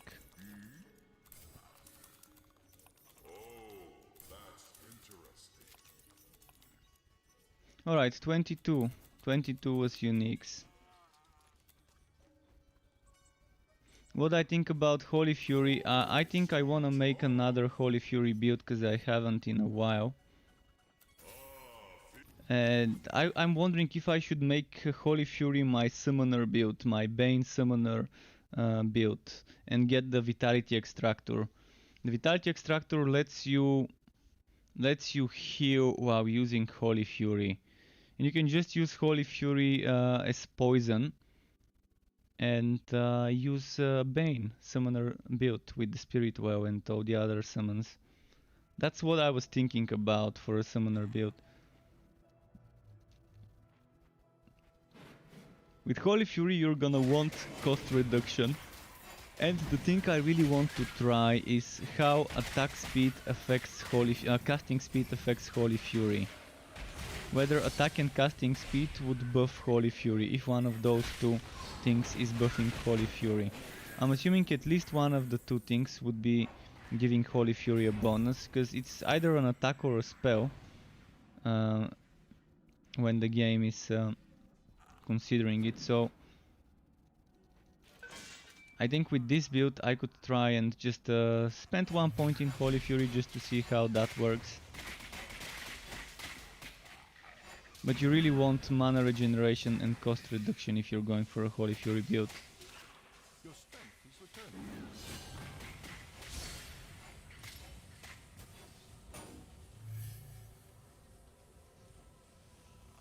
And you do get mana cost reduction here, 30%, and this mana cost reduction can stack with mana cost reduction from items. So let's say you get another 20% from items. That's gonna be a total of 50. So from 7.5 it's gonna go down to, what is that, 3.75. It's not gonna be bad.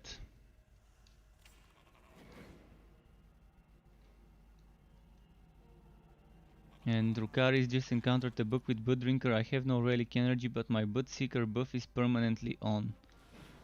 Well, that's an interesting buff. Buff buck. Buggy buff.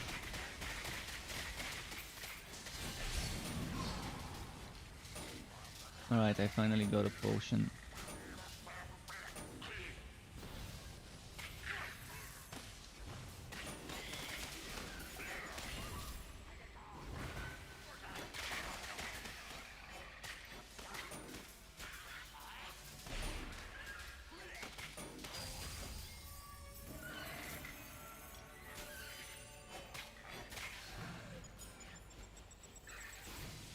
It went away once you changed zones. Well, I guess you enjoyed it while it lasted.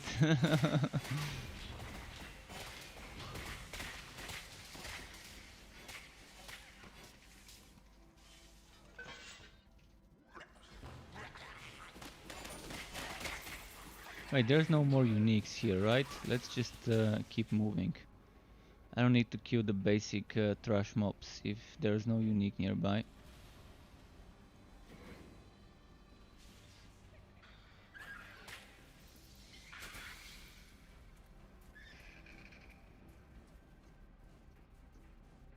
You are face tanking on ridiculous. I can imagine. This is such a fun skill.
Let's see here. You can't cast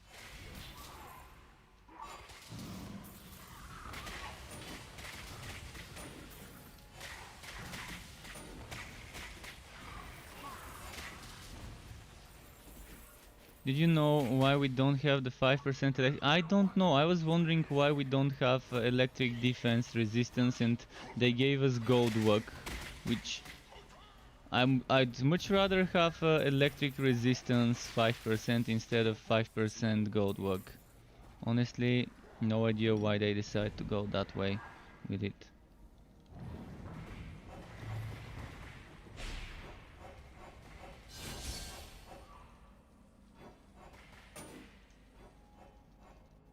Oh, look at this one. He was training. He was doing push-ups.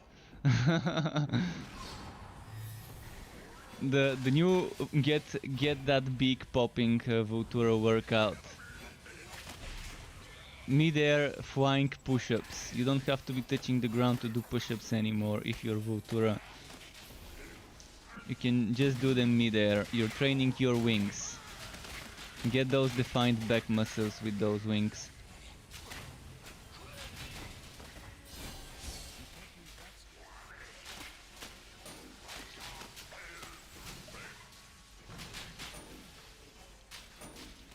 How do Vultura pick up chicks?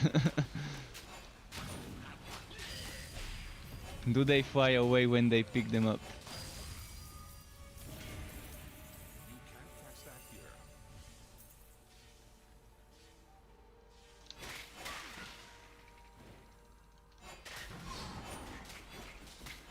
Let's see. Some of the bugs in the game are very funny. I love that they never fixed that Jesus Express bug, where projectiles like the Ghost Train are shooting upwards into the sky.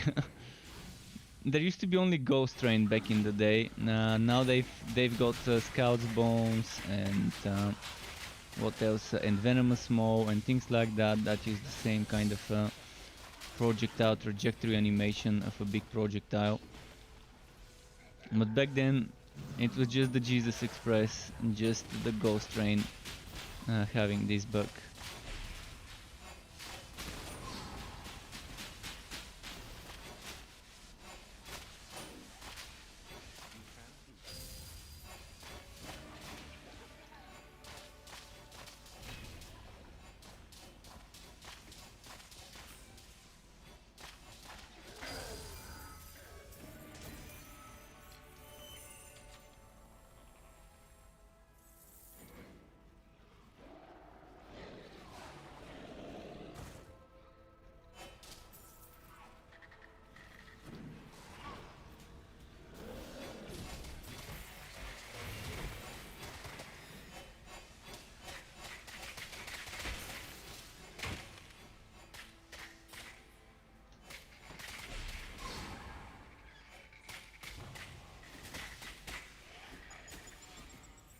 Alright, I think we're good to go for... Oh no, we're not good to go for the boss. In fact, I've even missed a single room where there could be some fame hiding.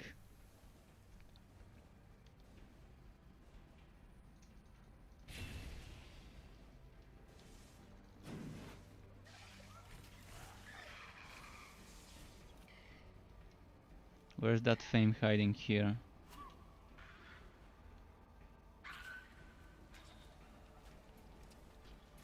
No greeny green? Alright.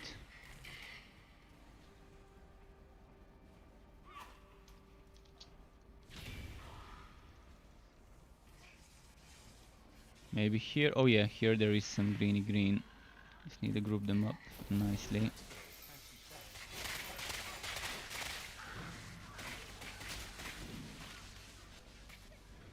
Ah, fuck. It's Whitenings. It's Stormbringer. You have to be very careful here.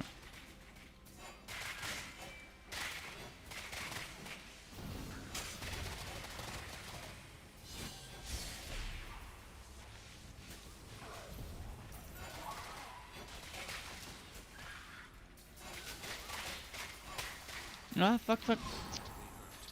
How did... I thought I died, and then I gave up, and then it ended up me not dying, and then yeah. Well, we got a few killed, but those, I did not expect those to come from behind and body block me.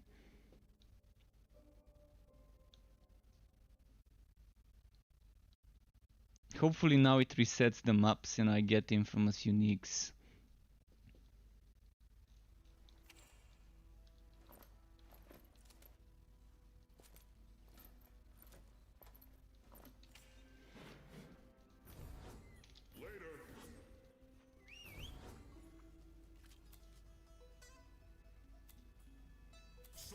We failed on this one, right?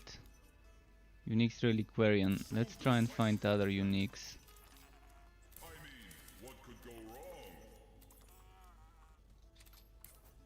Oh, ho, ho, ho. What will it be?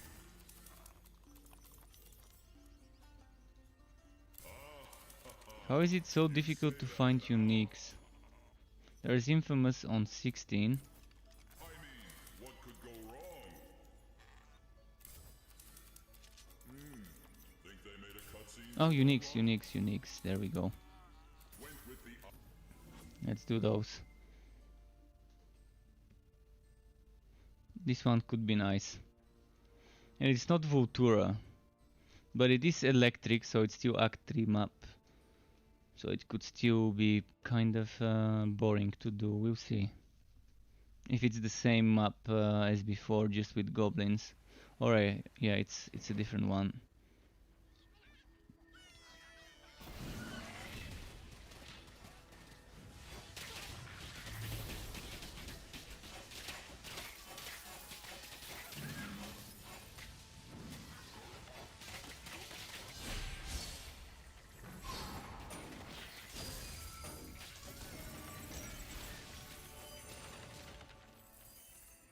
Alright, let's go find the greeny green.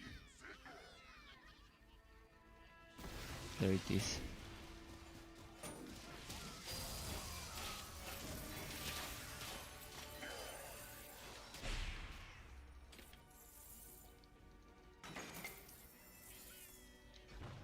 You can't cast that here.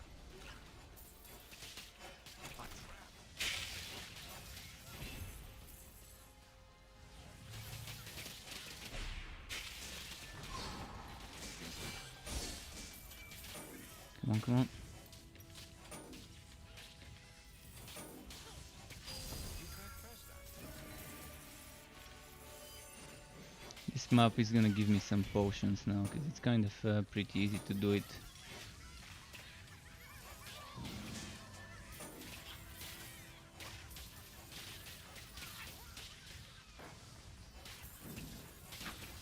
You can't use that skill.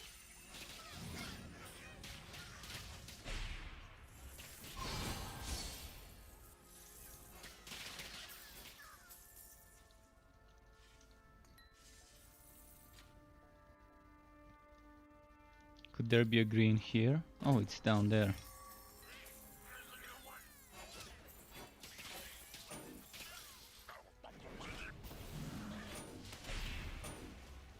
That spell cannot be stopped. You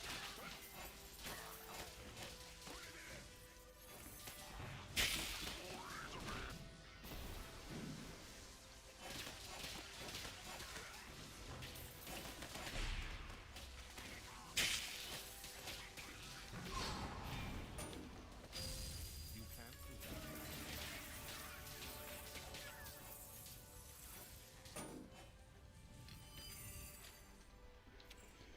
Okay, time to sell.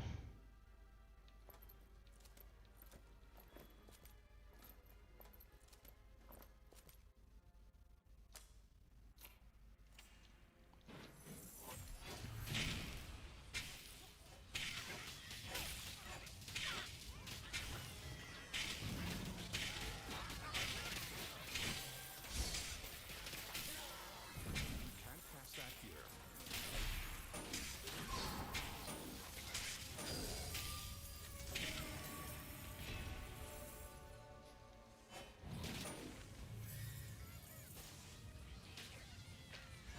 It's not letting me teleport. Come on. Tele. It says not enough charges, but I had charges. Obviously.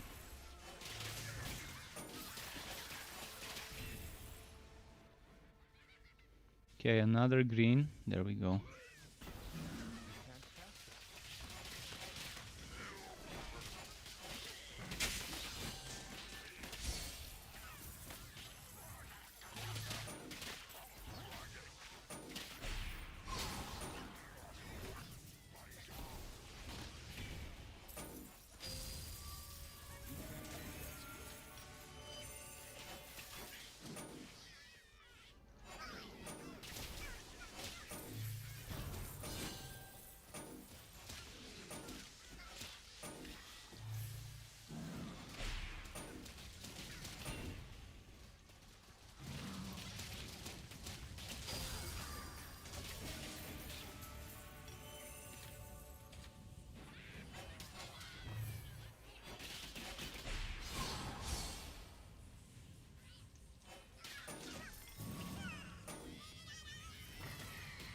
And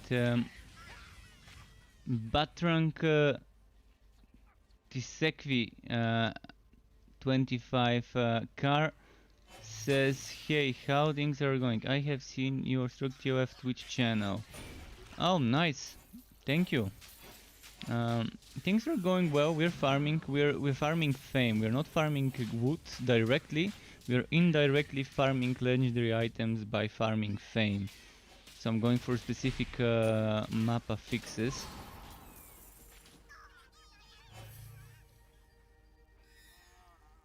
Oh, that seems to be a bot. All right, I thought it seemed weird how the guy is writing.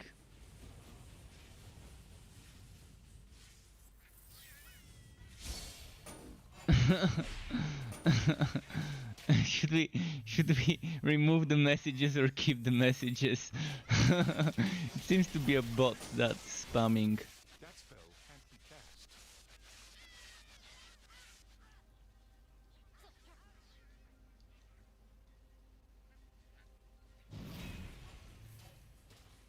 Amazing overlays and wogs for my stream. Yeah, I'd much rather design those myself. It's more fun that way.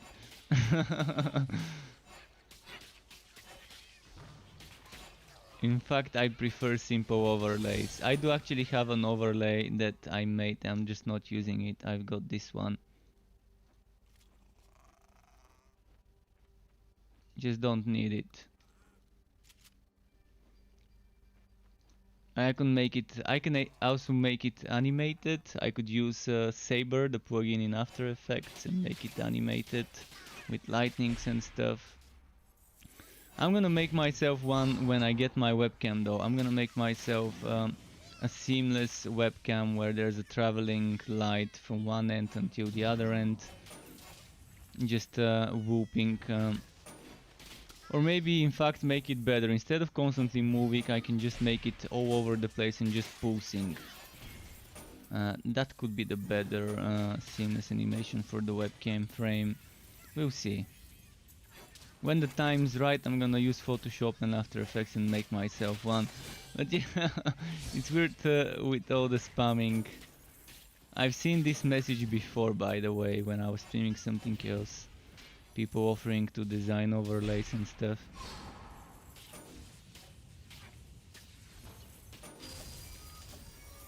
But to anyone who is considering designing themselves something on After Effects, the Saber plugin, it's free, it's amazing, it allows you to do some nice things regarding animations like fire, electricity, shock, stuff like that. You can use it to animate logos, to animate intros.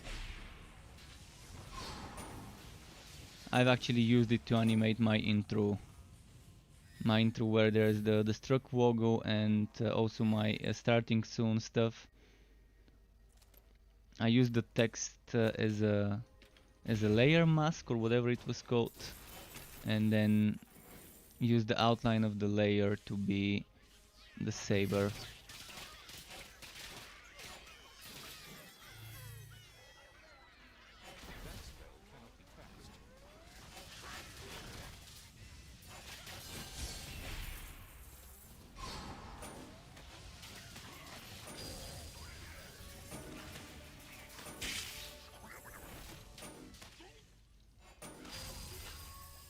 But yeah, I personally as a viewer prefer simple interfaces with the least amount of stuff on the screen.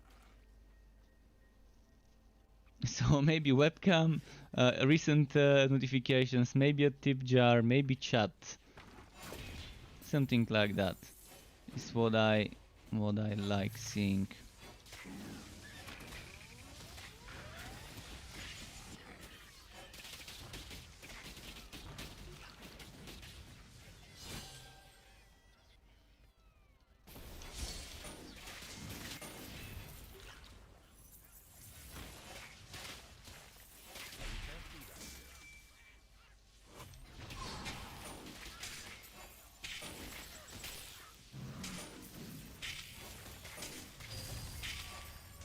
Right, there we go.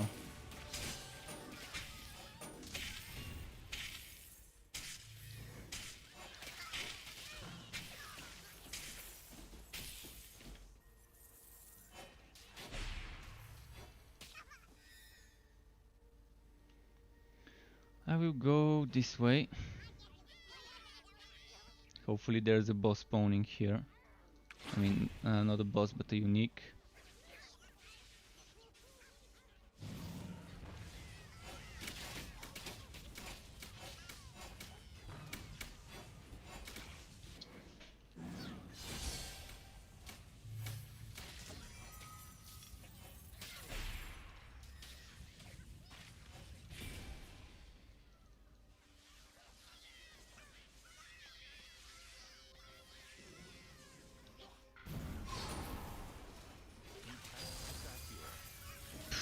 This got bursted. Wow, okay. I guess I had my buff going on, and that's why he got melted quickly.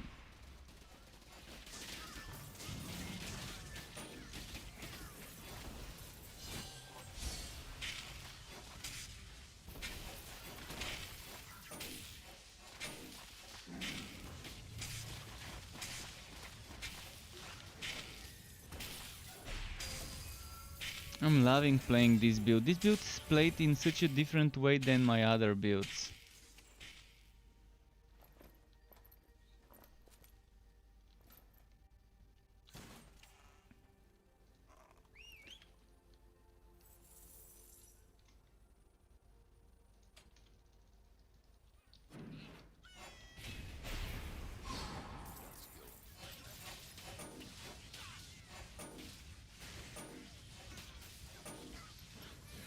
Okay, build video coming tomorrow on my YouTube channel and on struckpub.xyz, where I post the text versions of the builds.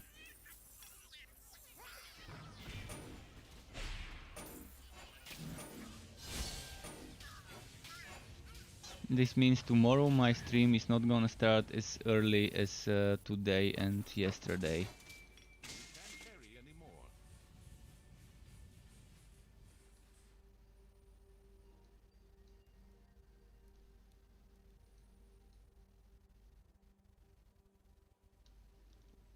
Okay, let's quickly do this. Let's remove the bot messages.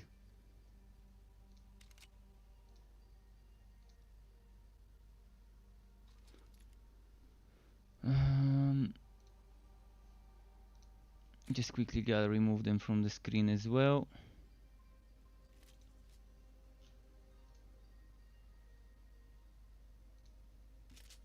But the bots are clever, starting off like to seem as if it's a genuine message, and then bringing up the heat with the check out my mixtape messages.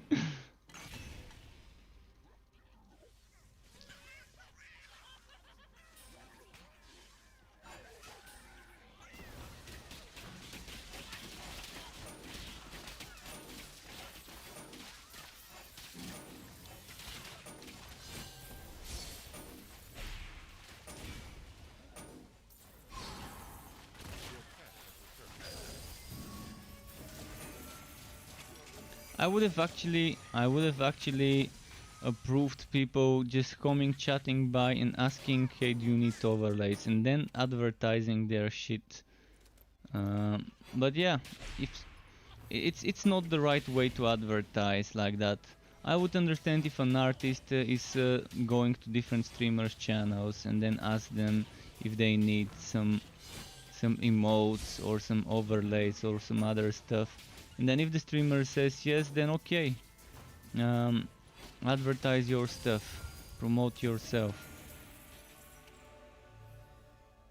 But the way they're doing it with bots seems kind of, I don't know, a little bit intrusive.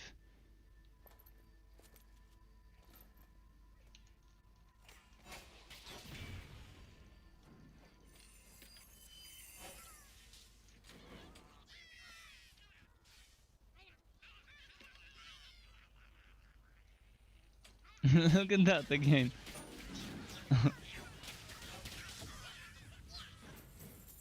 Alright, let's see.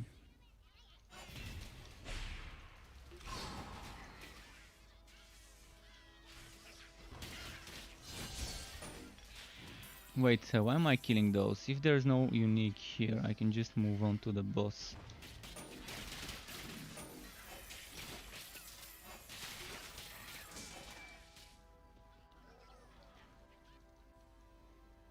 How's the fame going? 12 levels. Alright, I started this map with 8 or 6, I think 8 or 6 fame levels. I'm already at 12 unclaimed before the boss.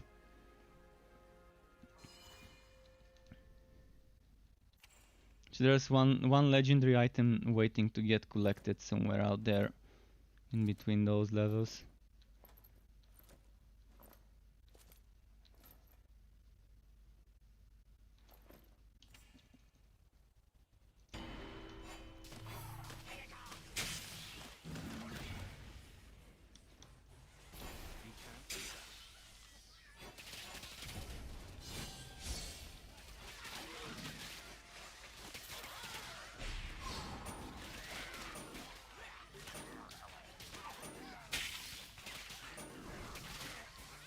Ah, where is he? Okay, he's here.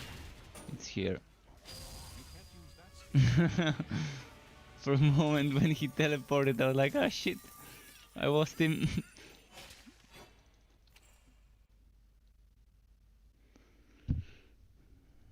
Okay.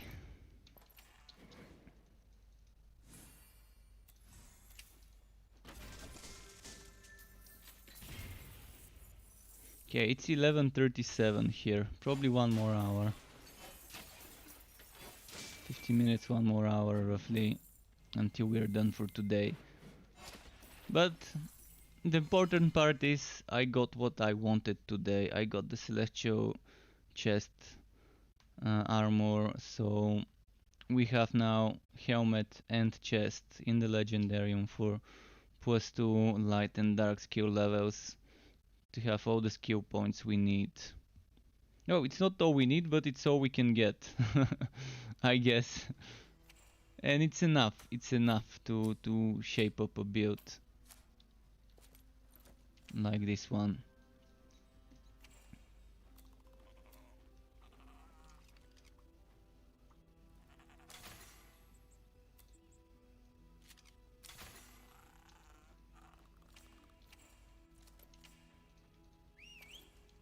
Let's feed the tree a little.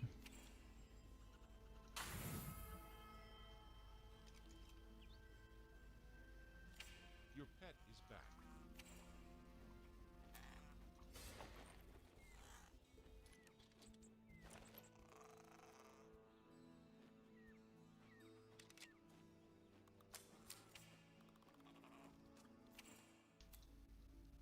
Oh wow, okay, forgot about those. Need to make some room now, because we're gonna be collecting rewards. See what legendary we get this time.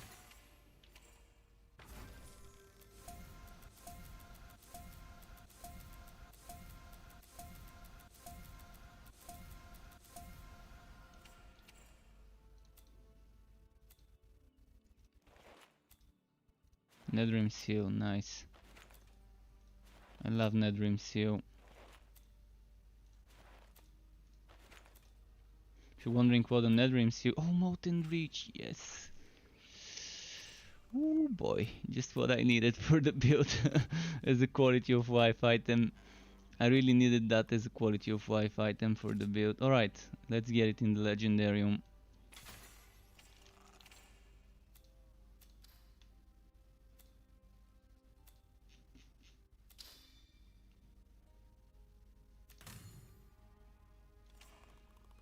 Let's test it. Okay. That's by the way the first time I'm getting this item and testing it. I've never tested it before. Maybe I could have gotten it, but definitely never tested it. I did not expect those fire projectiles.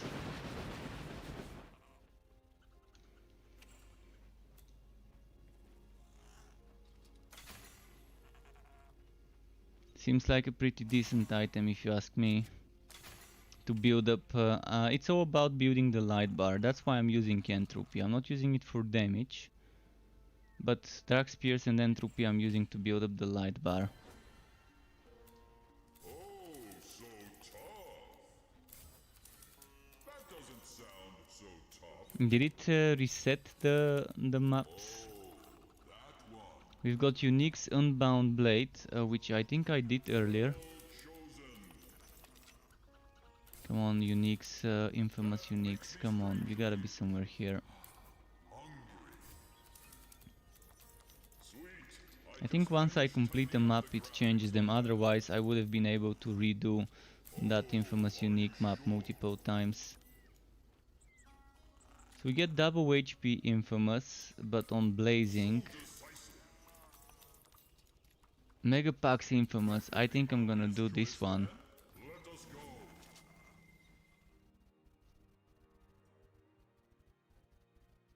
I mean, ideally I would have wanted Uniques. Even without the infamous Uniques is good, it's worth it. But yeah, that's an interesting drop. So I can now figure out whether Molten Reach is worth it. Because with Molten Reach my idea was to have the 10% cooldown reduction for Dusk Mage skills and rework the points. Oh, it's so great to build up the light bar. I didn't even need Dark Spears anymore. Still gonna use it though. Molten Reach. Never knew this item was like that.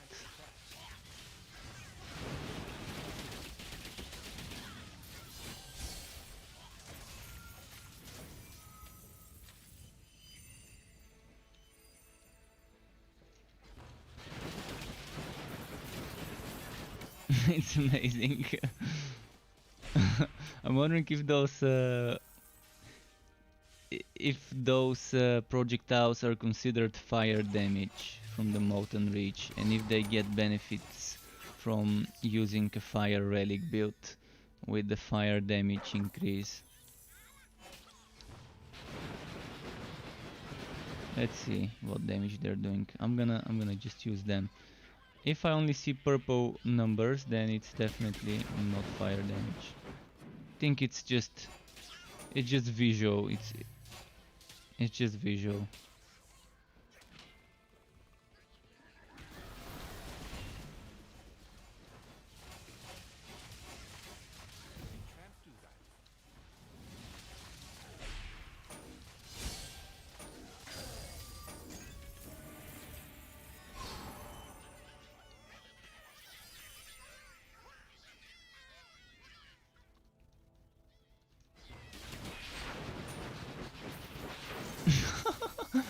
These actually killed the enemies.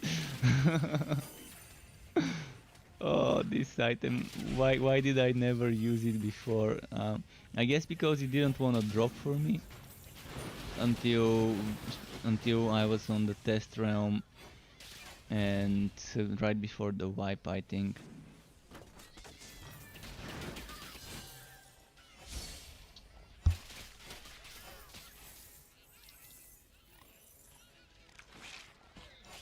Now this makes me wanna make an entropy based build. with the Molten Reach as the main source of damage and stuff. But it's not gonna be cast speed one.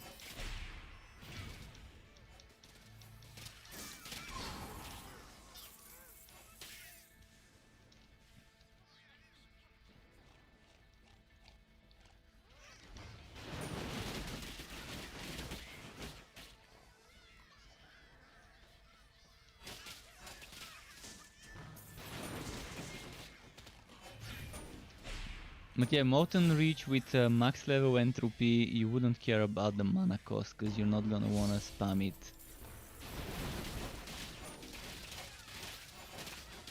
That's another way how this build could be reworked. But I still like that extra casting speed for 10 more seconds. Level 6 on 1000 volt burst more. I think it's a better DPS increase to have the points in 1000 volt burst, 5 points more rather than 5 points more in entropy. Although in this case it's just 3 more points in entropy that are needed. Still, I love it. I love that animation that they've added. It's the first time I'm seeing it today, so I didn't know it looks like that. I was expecting it's gonna be the same cover projectiles, the same purple projectiles just being doubled. But you can clearly see which are the new ones and which are the old ones. Alright, let's go finish this map. Hopefully it gives us better choices next. Any more elites here?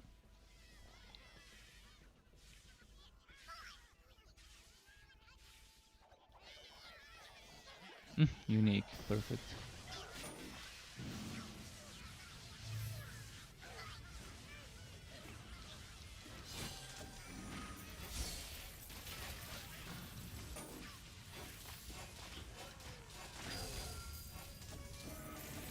Yeah, I built my buff bar right before the boss, so hopefully before I start killing the boss we can do that. We can use it.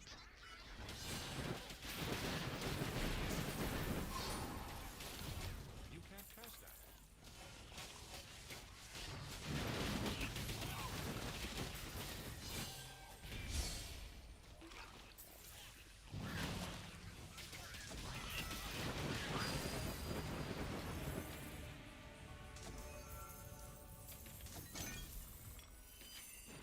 Your pack is full.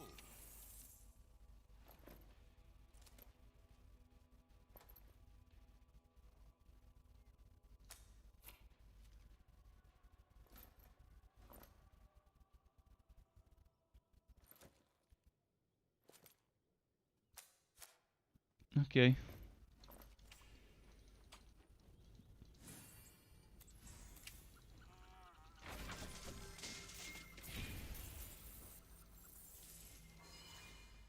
Quick map. I could have stayed more, but I'd much rather get a better road one. And preferably at the level 60.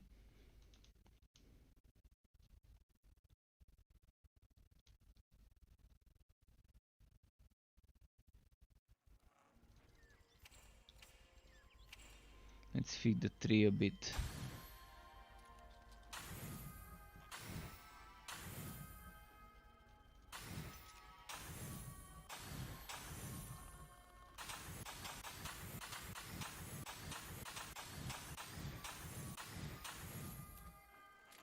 This tree is hungry, it wants legendaries. Oh. Dang.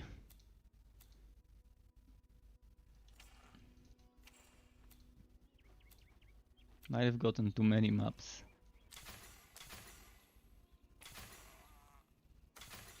Well, with this fame farming you definitely get more maps than you can handle, but that's only if you're farming infamous, actually not infamous, but unique maps. Or infamous, I guess either works.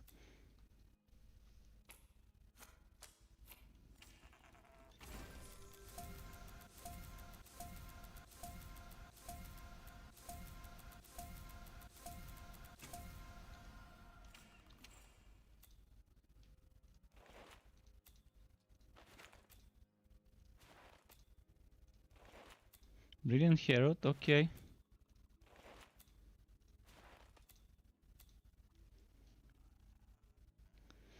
Basic attacks, mana regen, relic energy cost. I'm gonna put it in the legendarium. I'd rather have it in the legendarium for now. Let's feed the tree again. Food, food, food, food.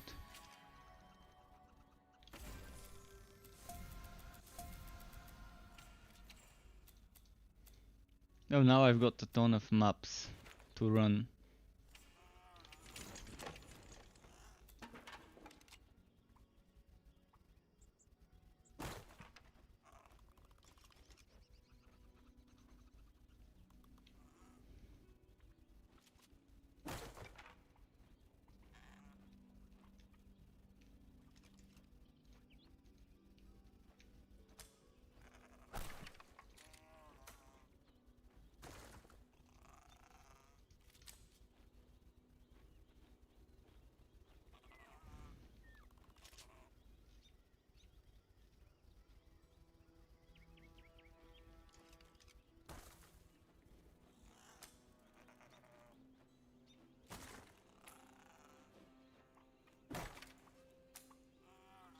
How do we put this? Like that maybe? Maybe like...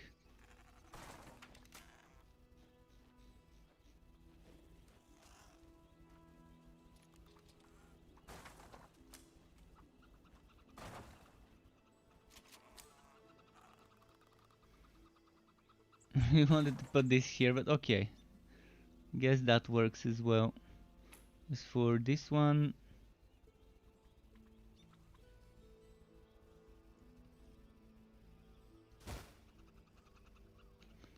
Maybe like this.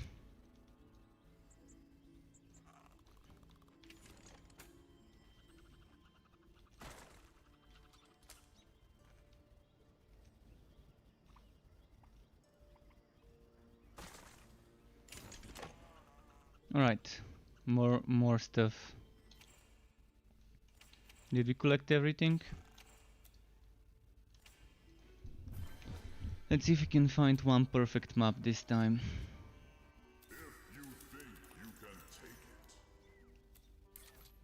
We need that perfect uniques with Infamous. Sweet. I just finished tightening up the graphics on that level. Come on, come on. If you think Come on, Fuzir. Oh, that's interesting. If you think you can take it, I think unique trumps Infamous in regards to fame gain. again, Unique Quicksilver. Alright, let's do Unique Quicksilver, I guess.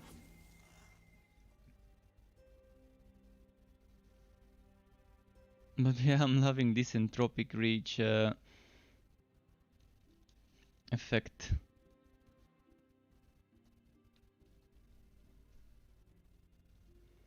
JS7 says, leveling to Lightning Dusk Mage, do you think it's best to just max Chaotic Strikes as soon as possible, or should I be putting points into Energy Spike and Light Spear as well? Well, I think if you feel like the damage is enough, just go for Chaotic Strikes as maxed out. If you feel like Chaotic Strikes does enough damage as it is, get it. Get it maxed out ASAP. If you feel like the damage is not enough because the duration of the buffs is not enough, then of course put points into those. First, do you have the gauntlets? Do you have the gauntlets? If you have the gauntlets but you don't have any other pieces and you only have the white buff bonus, then don't invest into the dark buff bonus yet. You don't need the dark buff bonus duration until you get this. I mean, it's still good to have the dark buff bonus duration because the dark buff bonus by itself gives you damage. But the priority should be light buff if you have the... Yeah, don't invest into light spear and energy spike unless you have the gauntlets. I mean, it's good to have them buffed up, but if you're leveling up, I think more points into chaotic strikes would give you much better bang for your bucks in the early levels. Especially getting it to level 10 and getting the duration, the cost reduction, I mean. 50% cost reduction of the skill is a huge DPS boost for you. You're gonna have a lot of burst potential with that. Chaotic Strikes is the perfect skill to level up Electrode build on any class. You can unspec it like I did later on, if you're going for a other build that doesn't involve Chaotic Strikes. But while leveling, that's one of the best skills you can invest in. And it's not just for Dusk Mage, for any class, it's easy mode when you invest into a skill like that.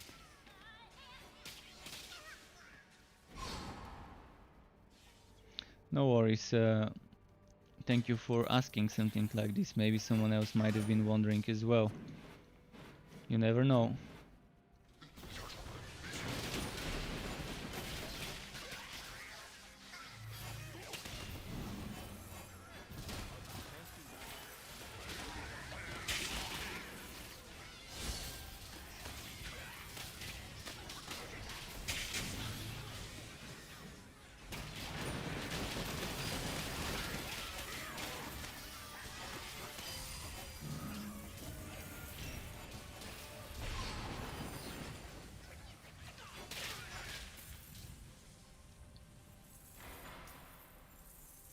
I'm finding this build to be pretty nice for painful, by the way.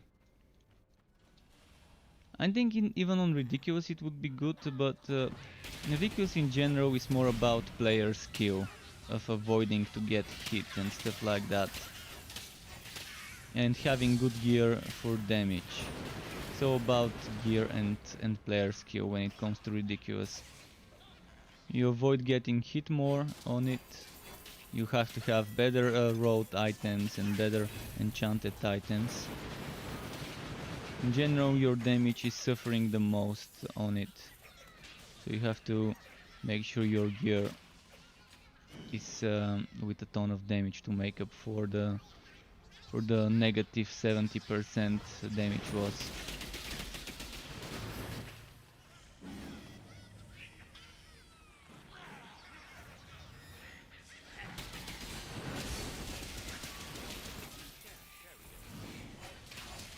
I didn't expect Entropic Reach to be this good for building up the light buff bar. It's just amazing. It even does some nice damage. This build ended up becoming much better than I expected it will. It started as an experiment of, okay, let's test casting speed. It's the new kid on the block. I wanna see what it can do.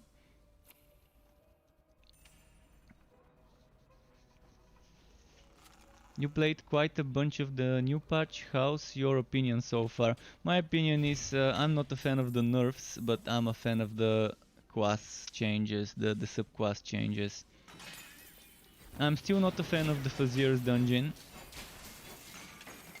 but at least I can use the Fazier's dungeon to farm fame with infamous and uniques maps, especially uniques infamous maps.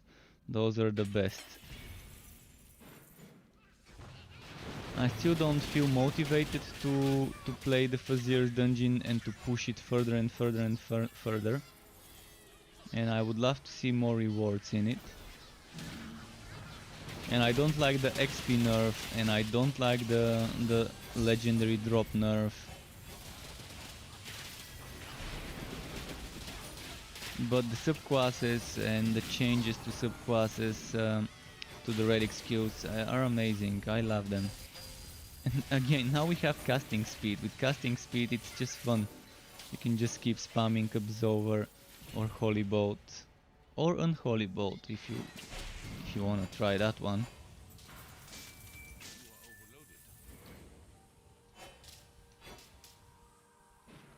I mean, I got my Absolver to 1.6 mana cost prior to the overcharge buffs to overload it, let's say. So yeah, that's pretty decent cost.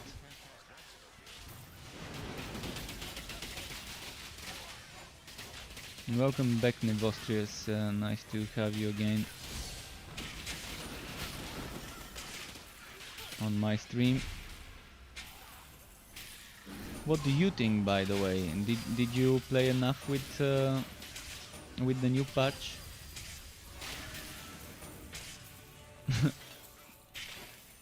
What things do you not like about it? What things do you like about it? And that's not just for the Nevostrius. Anyone who wants to share their opinion, wouldn't mind hearing what you guys think regarding the current state of the game.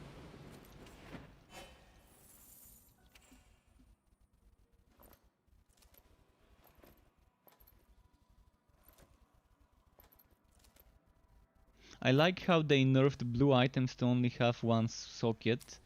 This brings legendaries to be a little bit more useful now.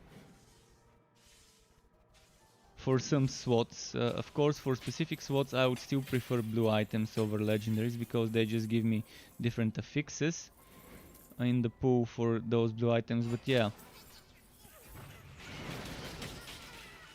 Difficulty poll is up on the Discord. Where? Which channel? I need to check it. I need to check that poll. I'm gonna kill those enemies and open Discord and share it with my stream on my screen.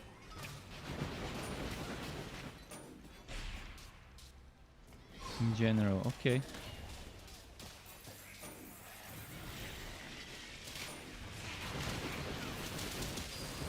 Thanks for the info, dude. Thanks. I really love Nevostrius bringing me news from Mayhem Mondays and from the official streams and other things. By the way, what did they discuss in the official stream yesterday? Was it just a regular fun day stream? Tier servers is level 16. Alright, let me share my Discord. Just a moment. Let's make sure I've opened something. Discord. Where is it? Discord. I don't see it. Okay, there we go. I see it.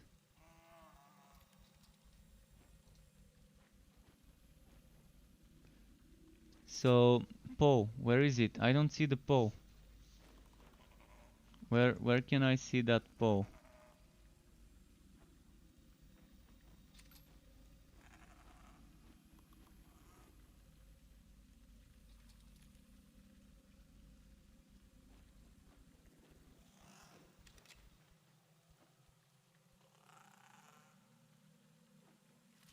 Hard, painful and ridiculous, gated behind completion of normal difficulty. What about the badges then? What happens about the badges that people... Would people no longer get ridiculous and painful badges if they've played on hard, if they've played on the other?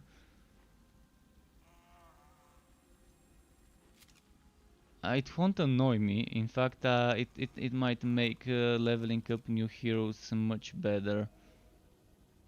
But yeah, it won't annoy me. I suggest everyone vote on this one. What else is about the mention? There's some mentions which I don't know. I wish I could see my mentions. Anyways, enough of that. Let's...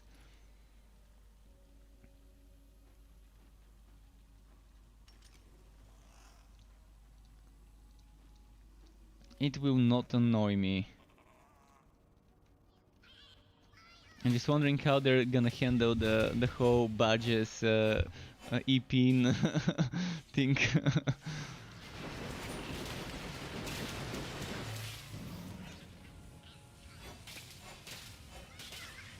I really think it's gonna be nice.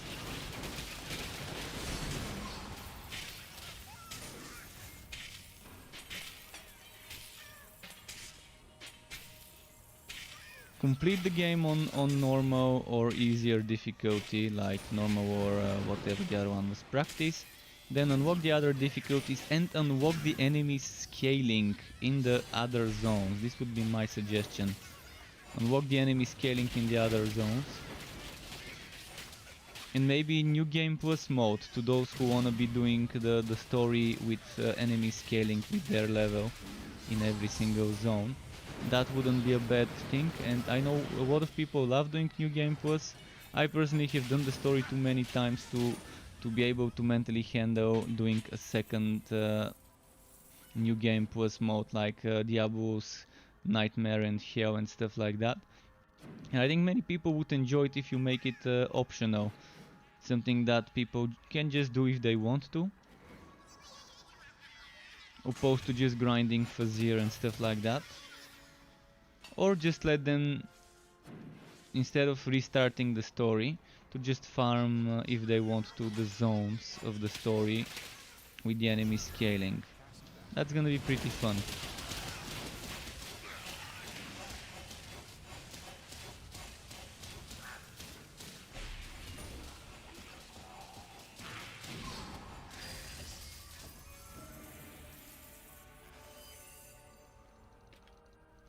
What difficulty on playthrough seems ditched already? What do you mean seems ditched?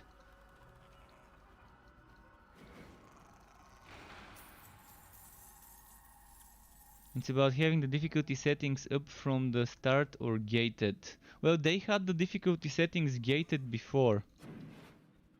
The difficulty settings were gated before and you couldn't unlock them until you reach a certain level. I think for Ridiculous you needed to reach 15 or 20, I can't remember. Seems like it's not happening.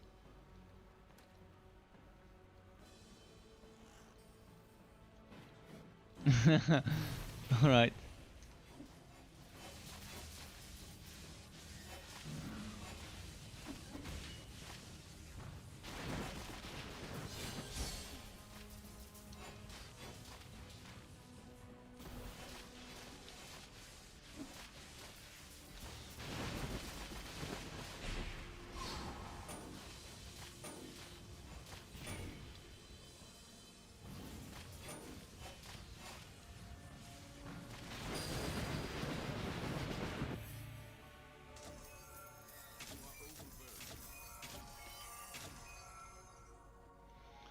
Most of the Frost Relic is bugged or doesn't work. That's good to know.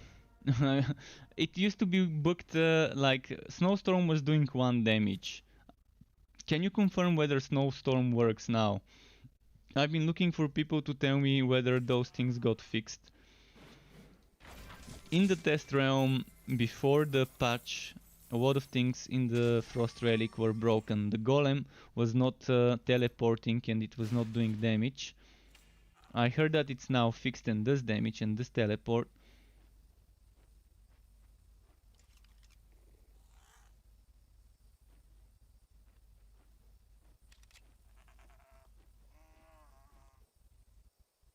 Yeah, so Peineo, I guess it's still broken the way it was before. That's all I needed to hear about Snowstorm. Because my next build is gonna be it's gonna be Cold Heart Wingspan Scatter Shot 2.0. Basically reworking my old Wingspan Scatter Shot build. And I'm gonna start leveling this one up tomorrow after I upload the build video for this build I'm playing now. So it's good to know about the things that are broken. I'm gonna avoid investing into Snowstorm. By the way, do you get the buff from Snowstorm? Because before I couldn't get the buff. Because if I get the buff now, at least that's something. If I get the plus 25% damage buff.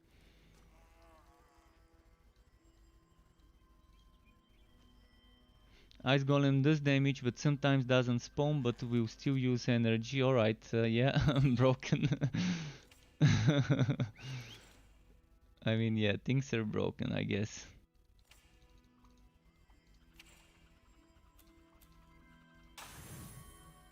Your pet has arrived.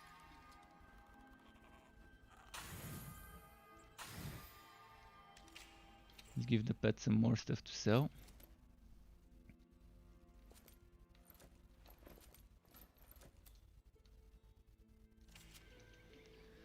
And let's keep trying to get that electric damage. I mean, this game I've already wasted almost 50,000, like 45, 6,000 trying to get electric damage on this weapon today.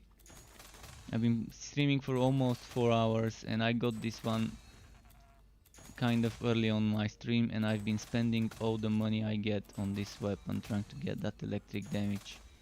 And I know it's possible because I've got another weapon with electric at the top, electric at the bottom, and electric at the socket. That's one-handed, and it seems broken to me. I think revolvers probably cannot get electric damage from the one-handed recipe. And I know it can give electric, as you can see in a moment.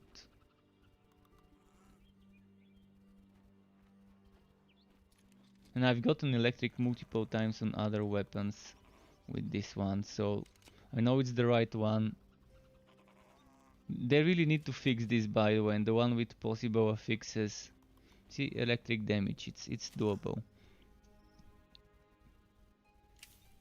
So yeah, wasting close to 50k and not getting that electric damage. It feels bad. It feels terribly bad when you waste 50,000 on enchanting and you still couldn't get that one socket, a simple one socket to give you the thing you want. And there's 6 possible things you can get from the recipe.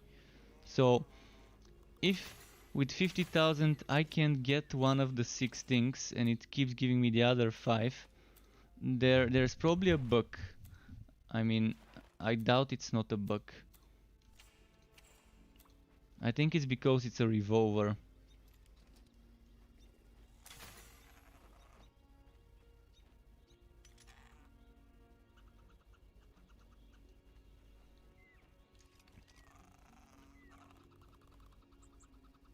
Eventually I'm probably gonna find something better, like maybe this one. Yeah, a little better, but if I get electric damage on this, it's gonna be more electric damage than the other one. 6,900 with this one is 7,300, but this one is 6,900 plus 900, so still more overall.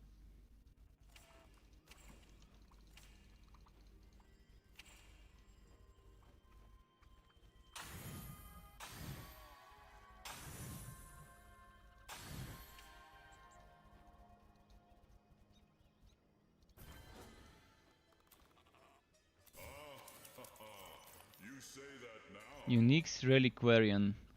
Should we go for those? Let's see if there's Unique's Infamous though. Unique's Infamous, come on, show me Unique's Infamous. I want that.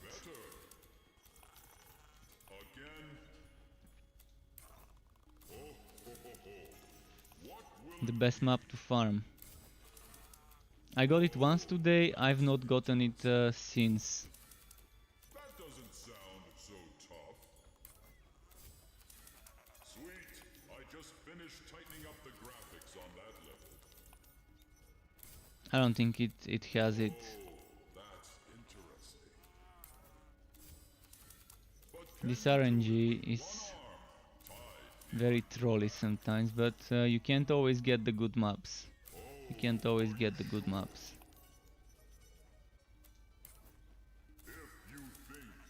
Just checking, out of curiosity, I'm checking the WoW level once to see if it did roll both mods together somewhere. So decisive. You're up to the challenge? No, it didn't. What about here?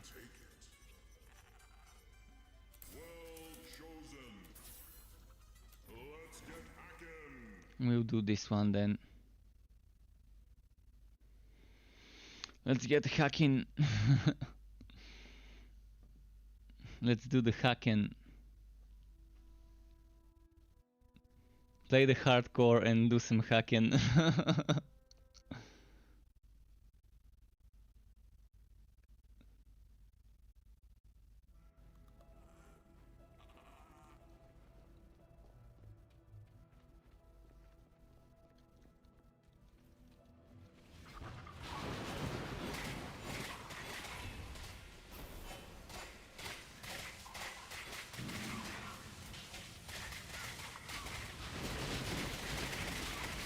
Yellow bar, come on yellow bar, fuel.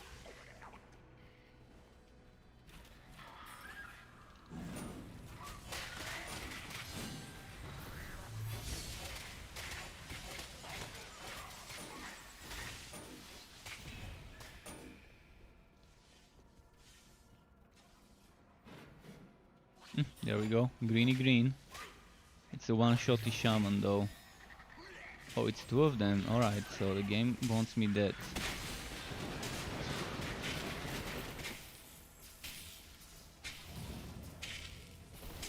They clearly want me dead here.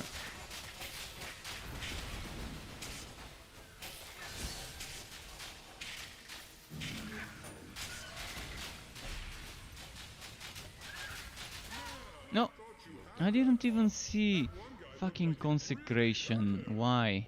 Why consecration? Why do you not...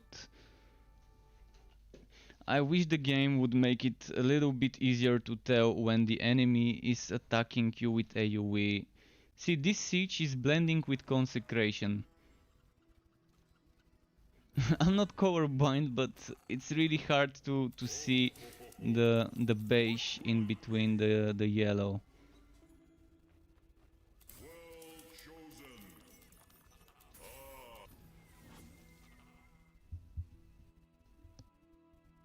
And I really didn't see that there was a bomb over there.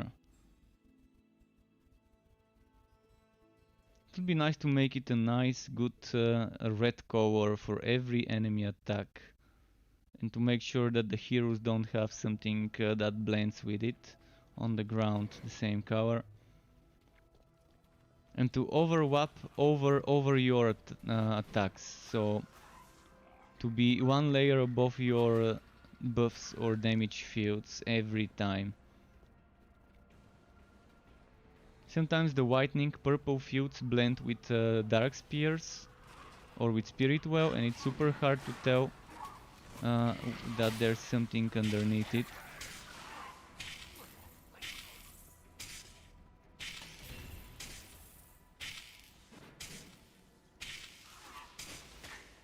What's happening? Where's the uniques? No uniques? Okay, there we go, one unique. Cast that here.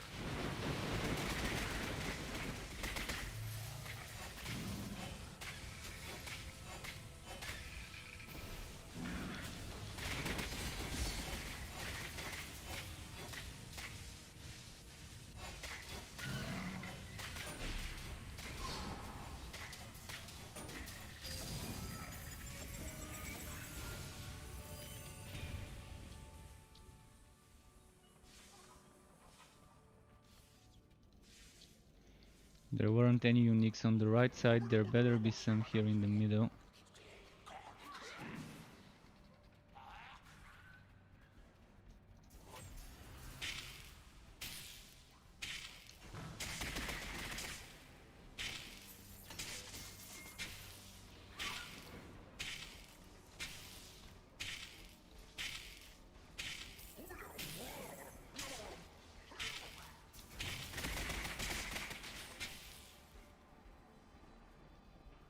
Unique.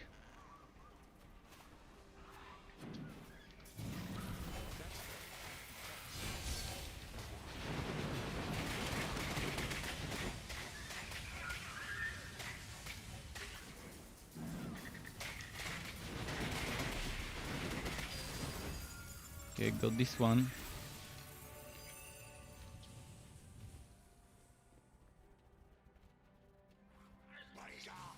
No uniques here, it seems.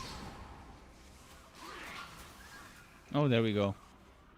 This one was a late bloomer. Spawned a little bit delayed.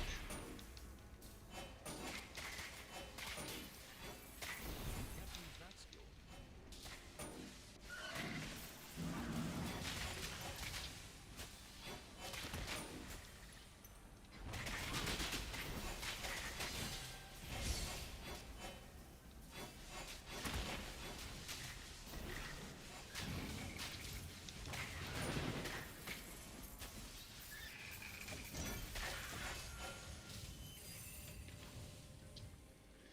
Okay, we check the right, we check the middle, now left side.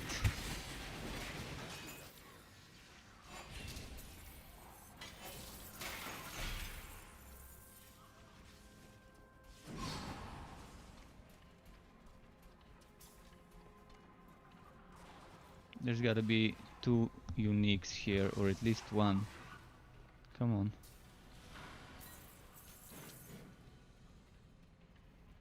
Zero. Maybe here?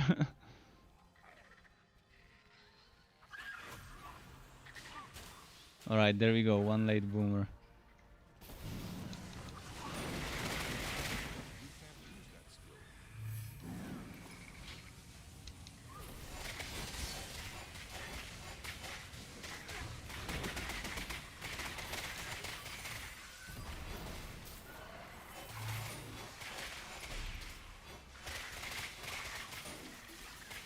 Oh, we suddenly have 3 of them. Are we doing dividing? Oh no, we're not.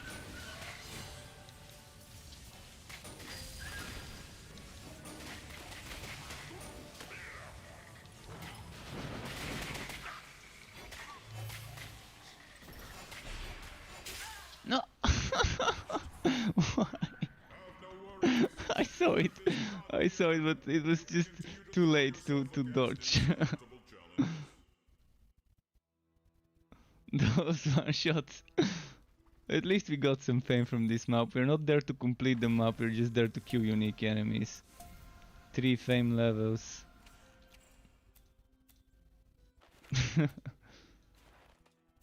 And we got a celestial mask. Let's see.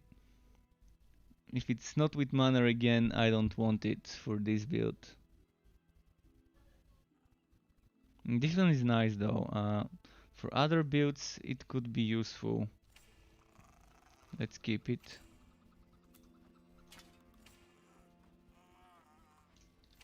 Anything else worth keeping?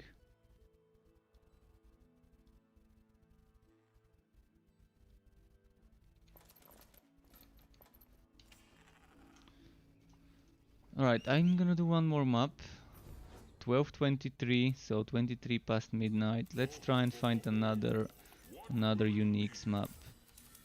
Your pet has arrived. I guess the same one, we can do the same map. Round 3, fight.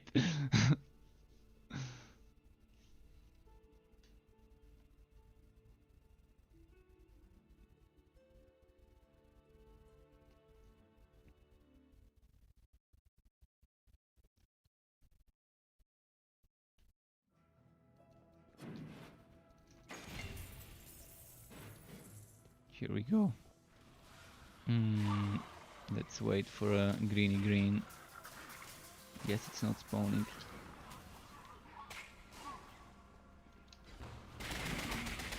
Fuck. So many.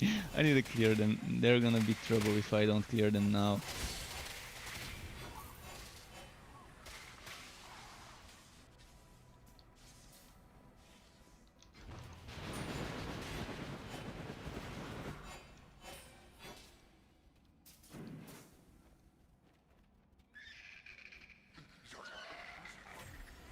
Okay, 1 green. Let's group them up in a bunch. Oh, 2 green.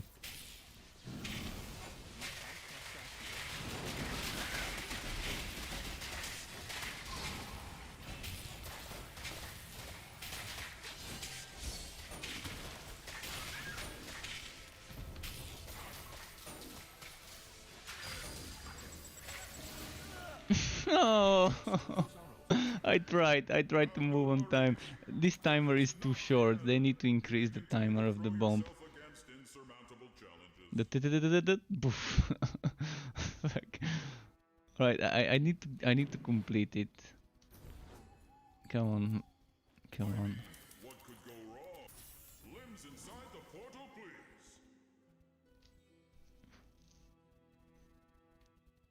Really need a bigger timer on this self-destruct explosion when they die.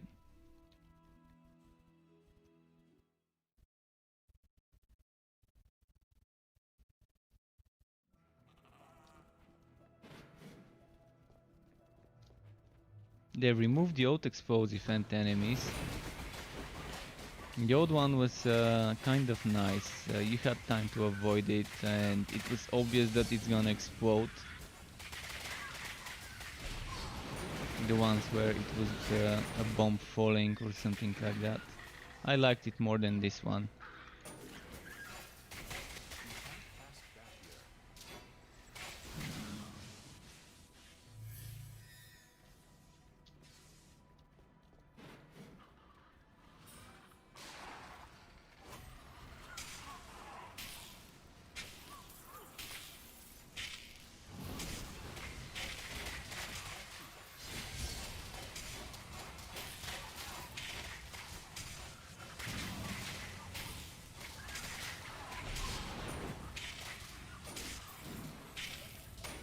Okay, the green guy's back.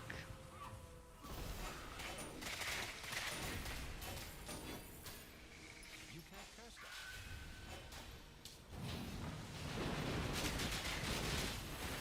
I'm gonna kill the little guy because he's annoying with his grenades.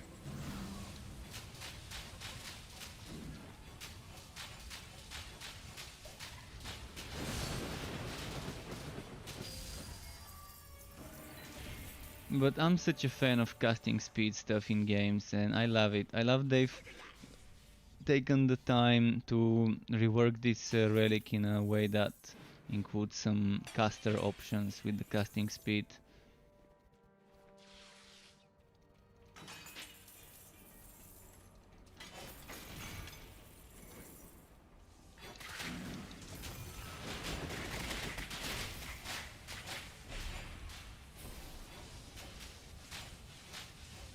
You can't cast that spell.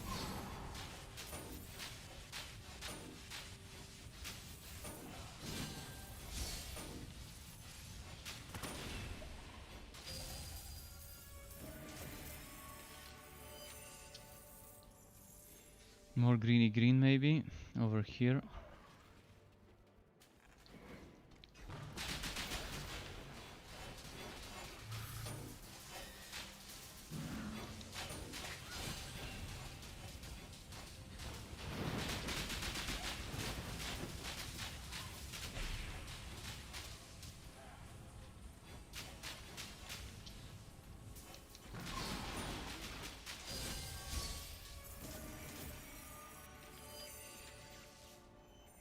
I guess there's not gonna be another one, but we gotta try.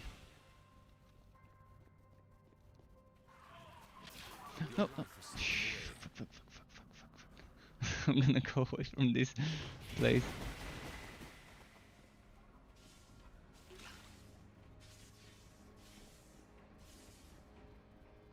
You're refreshed. There isn't a birdie here. There we go, birdie.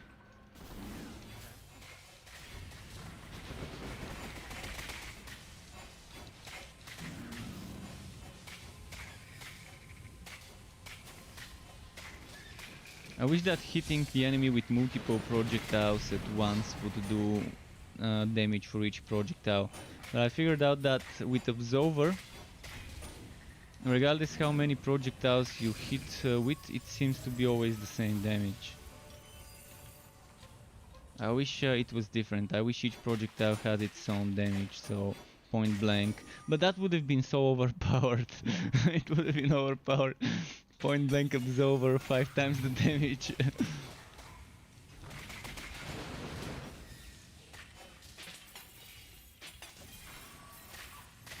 Unholy Bolt could have also been overpowered if that's how they worked.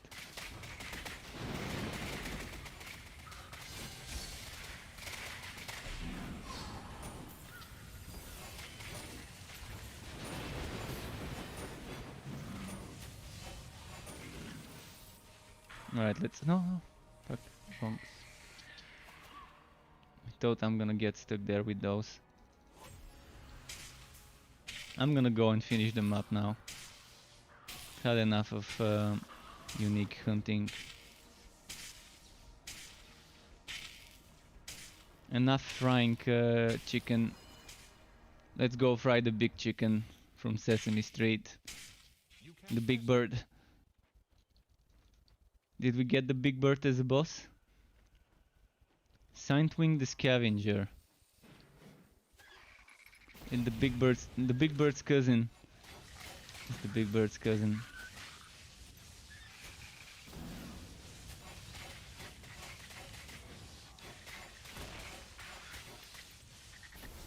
You can't cast that here.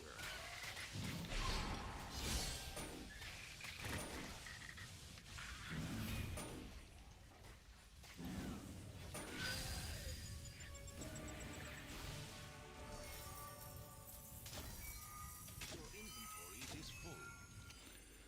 Okay.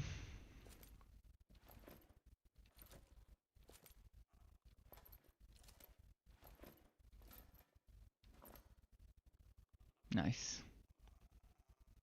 Let me check my DPS after the buff ends with this one.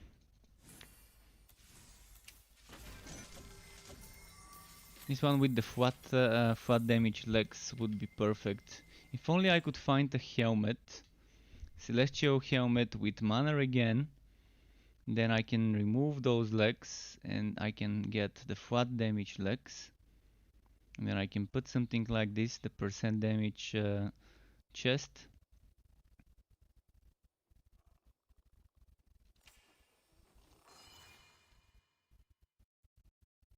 And get that stacking going on the electric stack.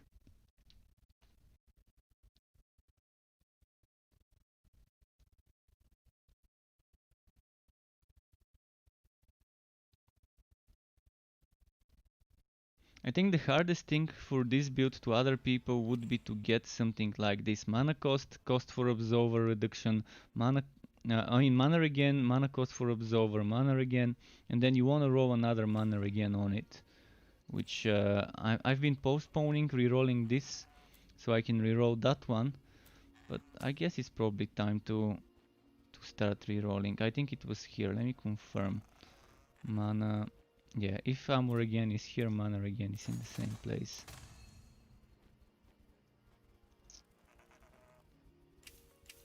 It's gonna take a while, but yeah, I'm gonna get more mana again, and this mana again would stack nicely.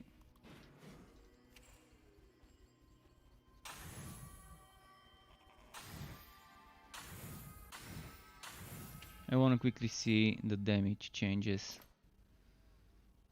So I'm losing crit damage, and my DPS here does go lower. But my attack, my 7.2 from 6. So that's like 300 flat damage is what this 4.3 electric damage translates into. And if I focus more on the flat rather than the crits, now with the crit nerf, I think it's a little bit better to be focusing on flat rather than crit damage. We can't crit as much as before.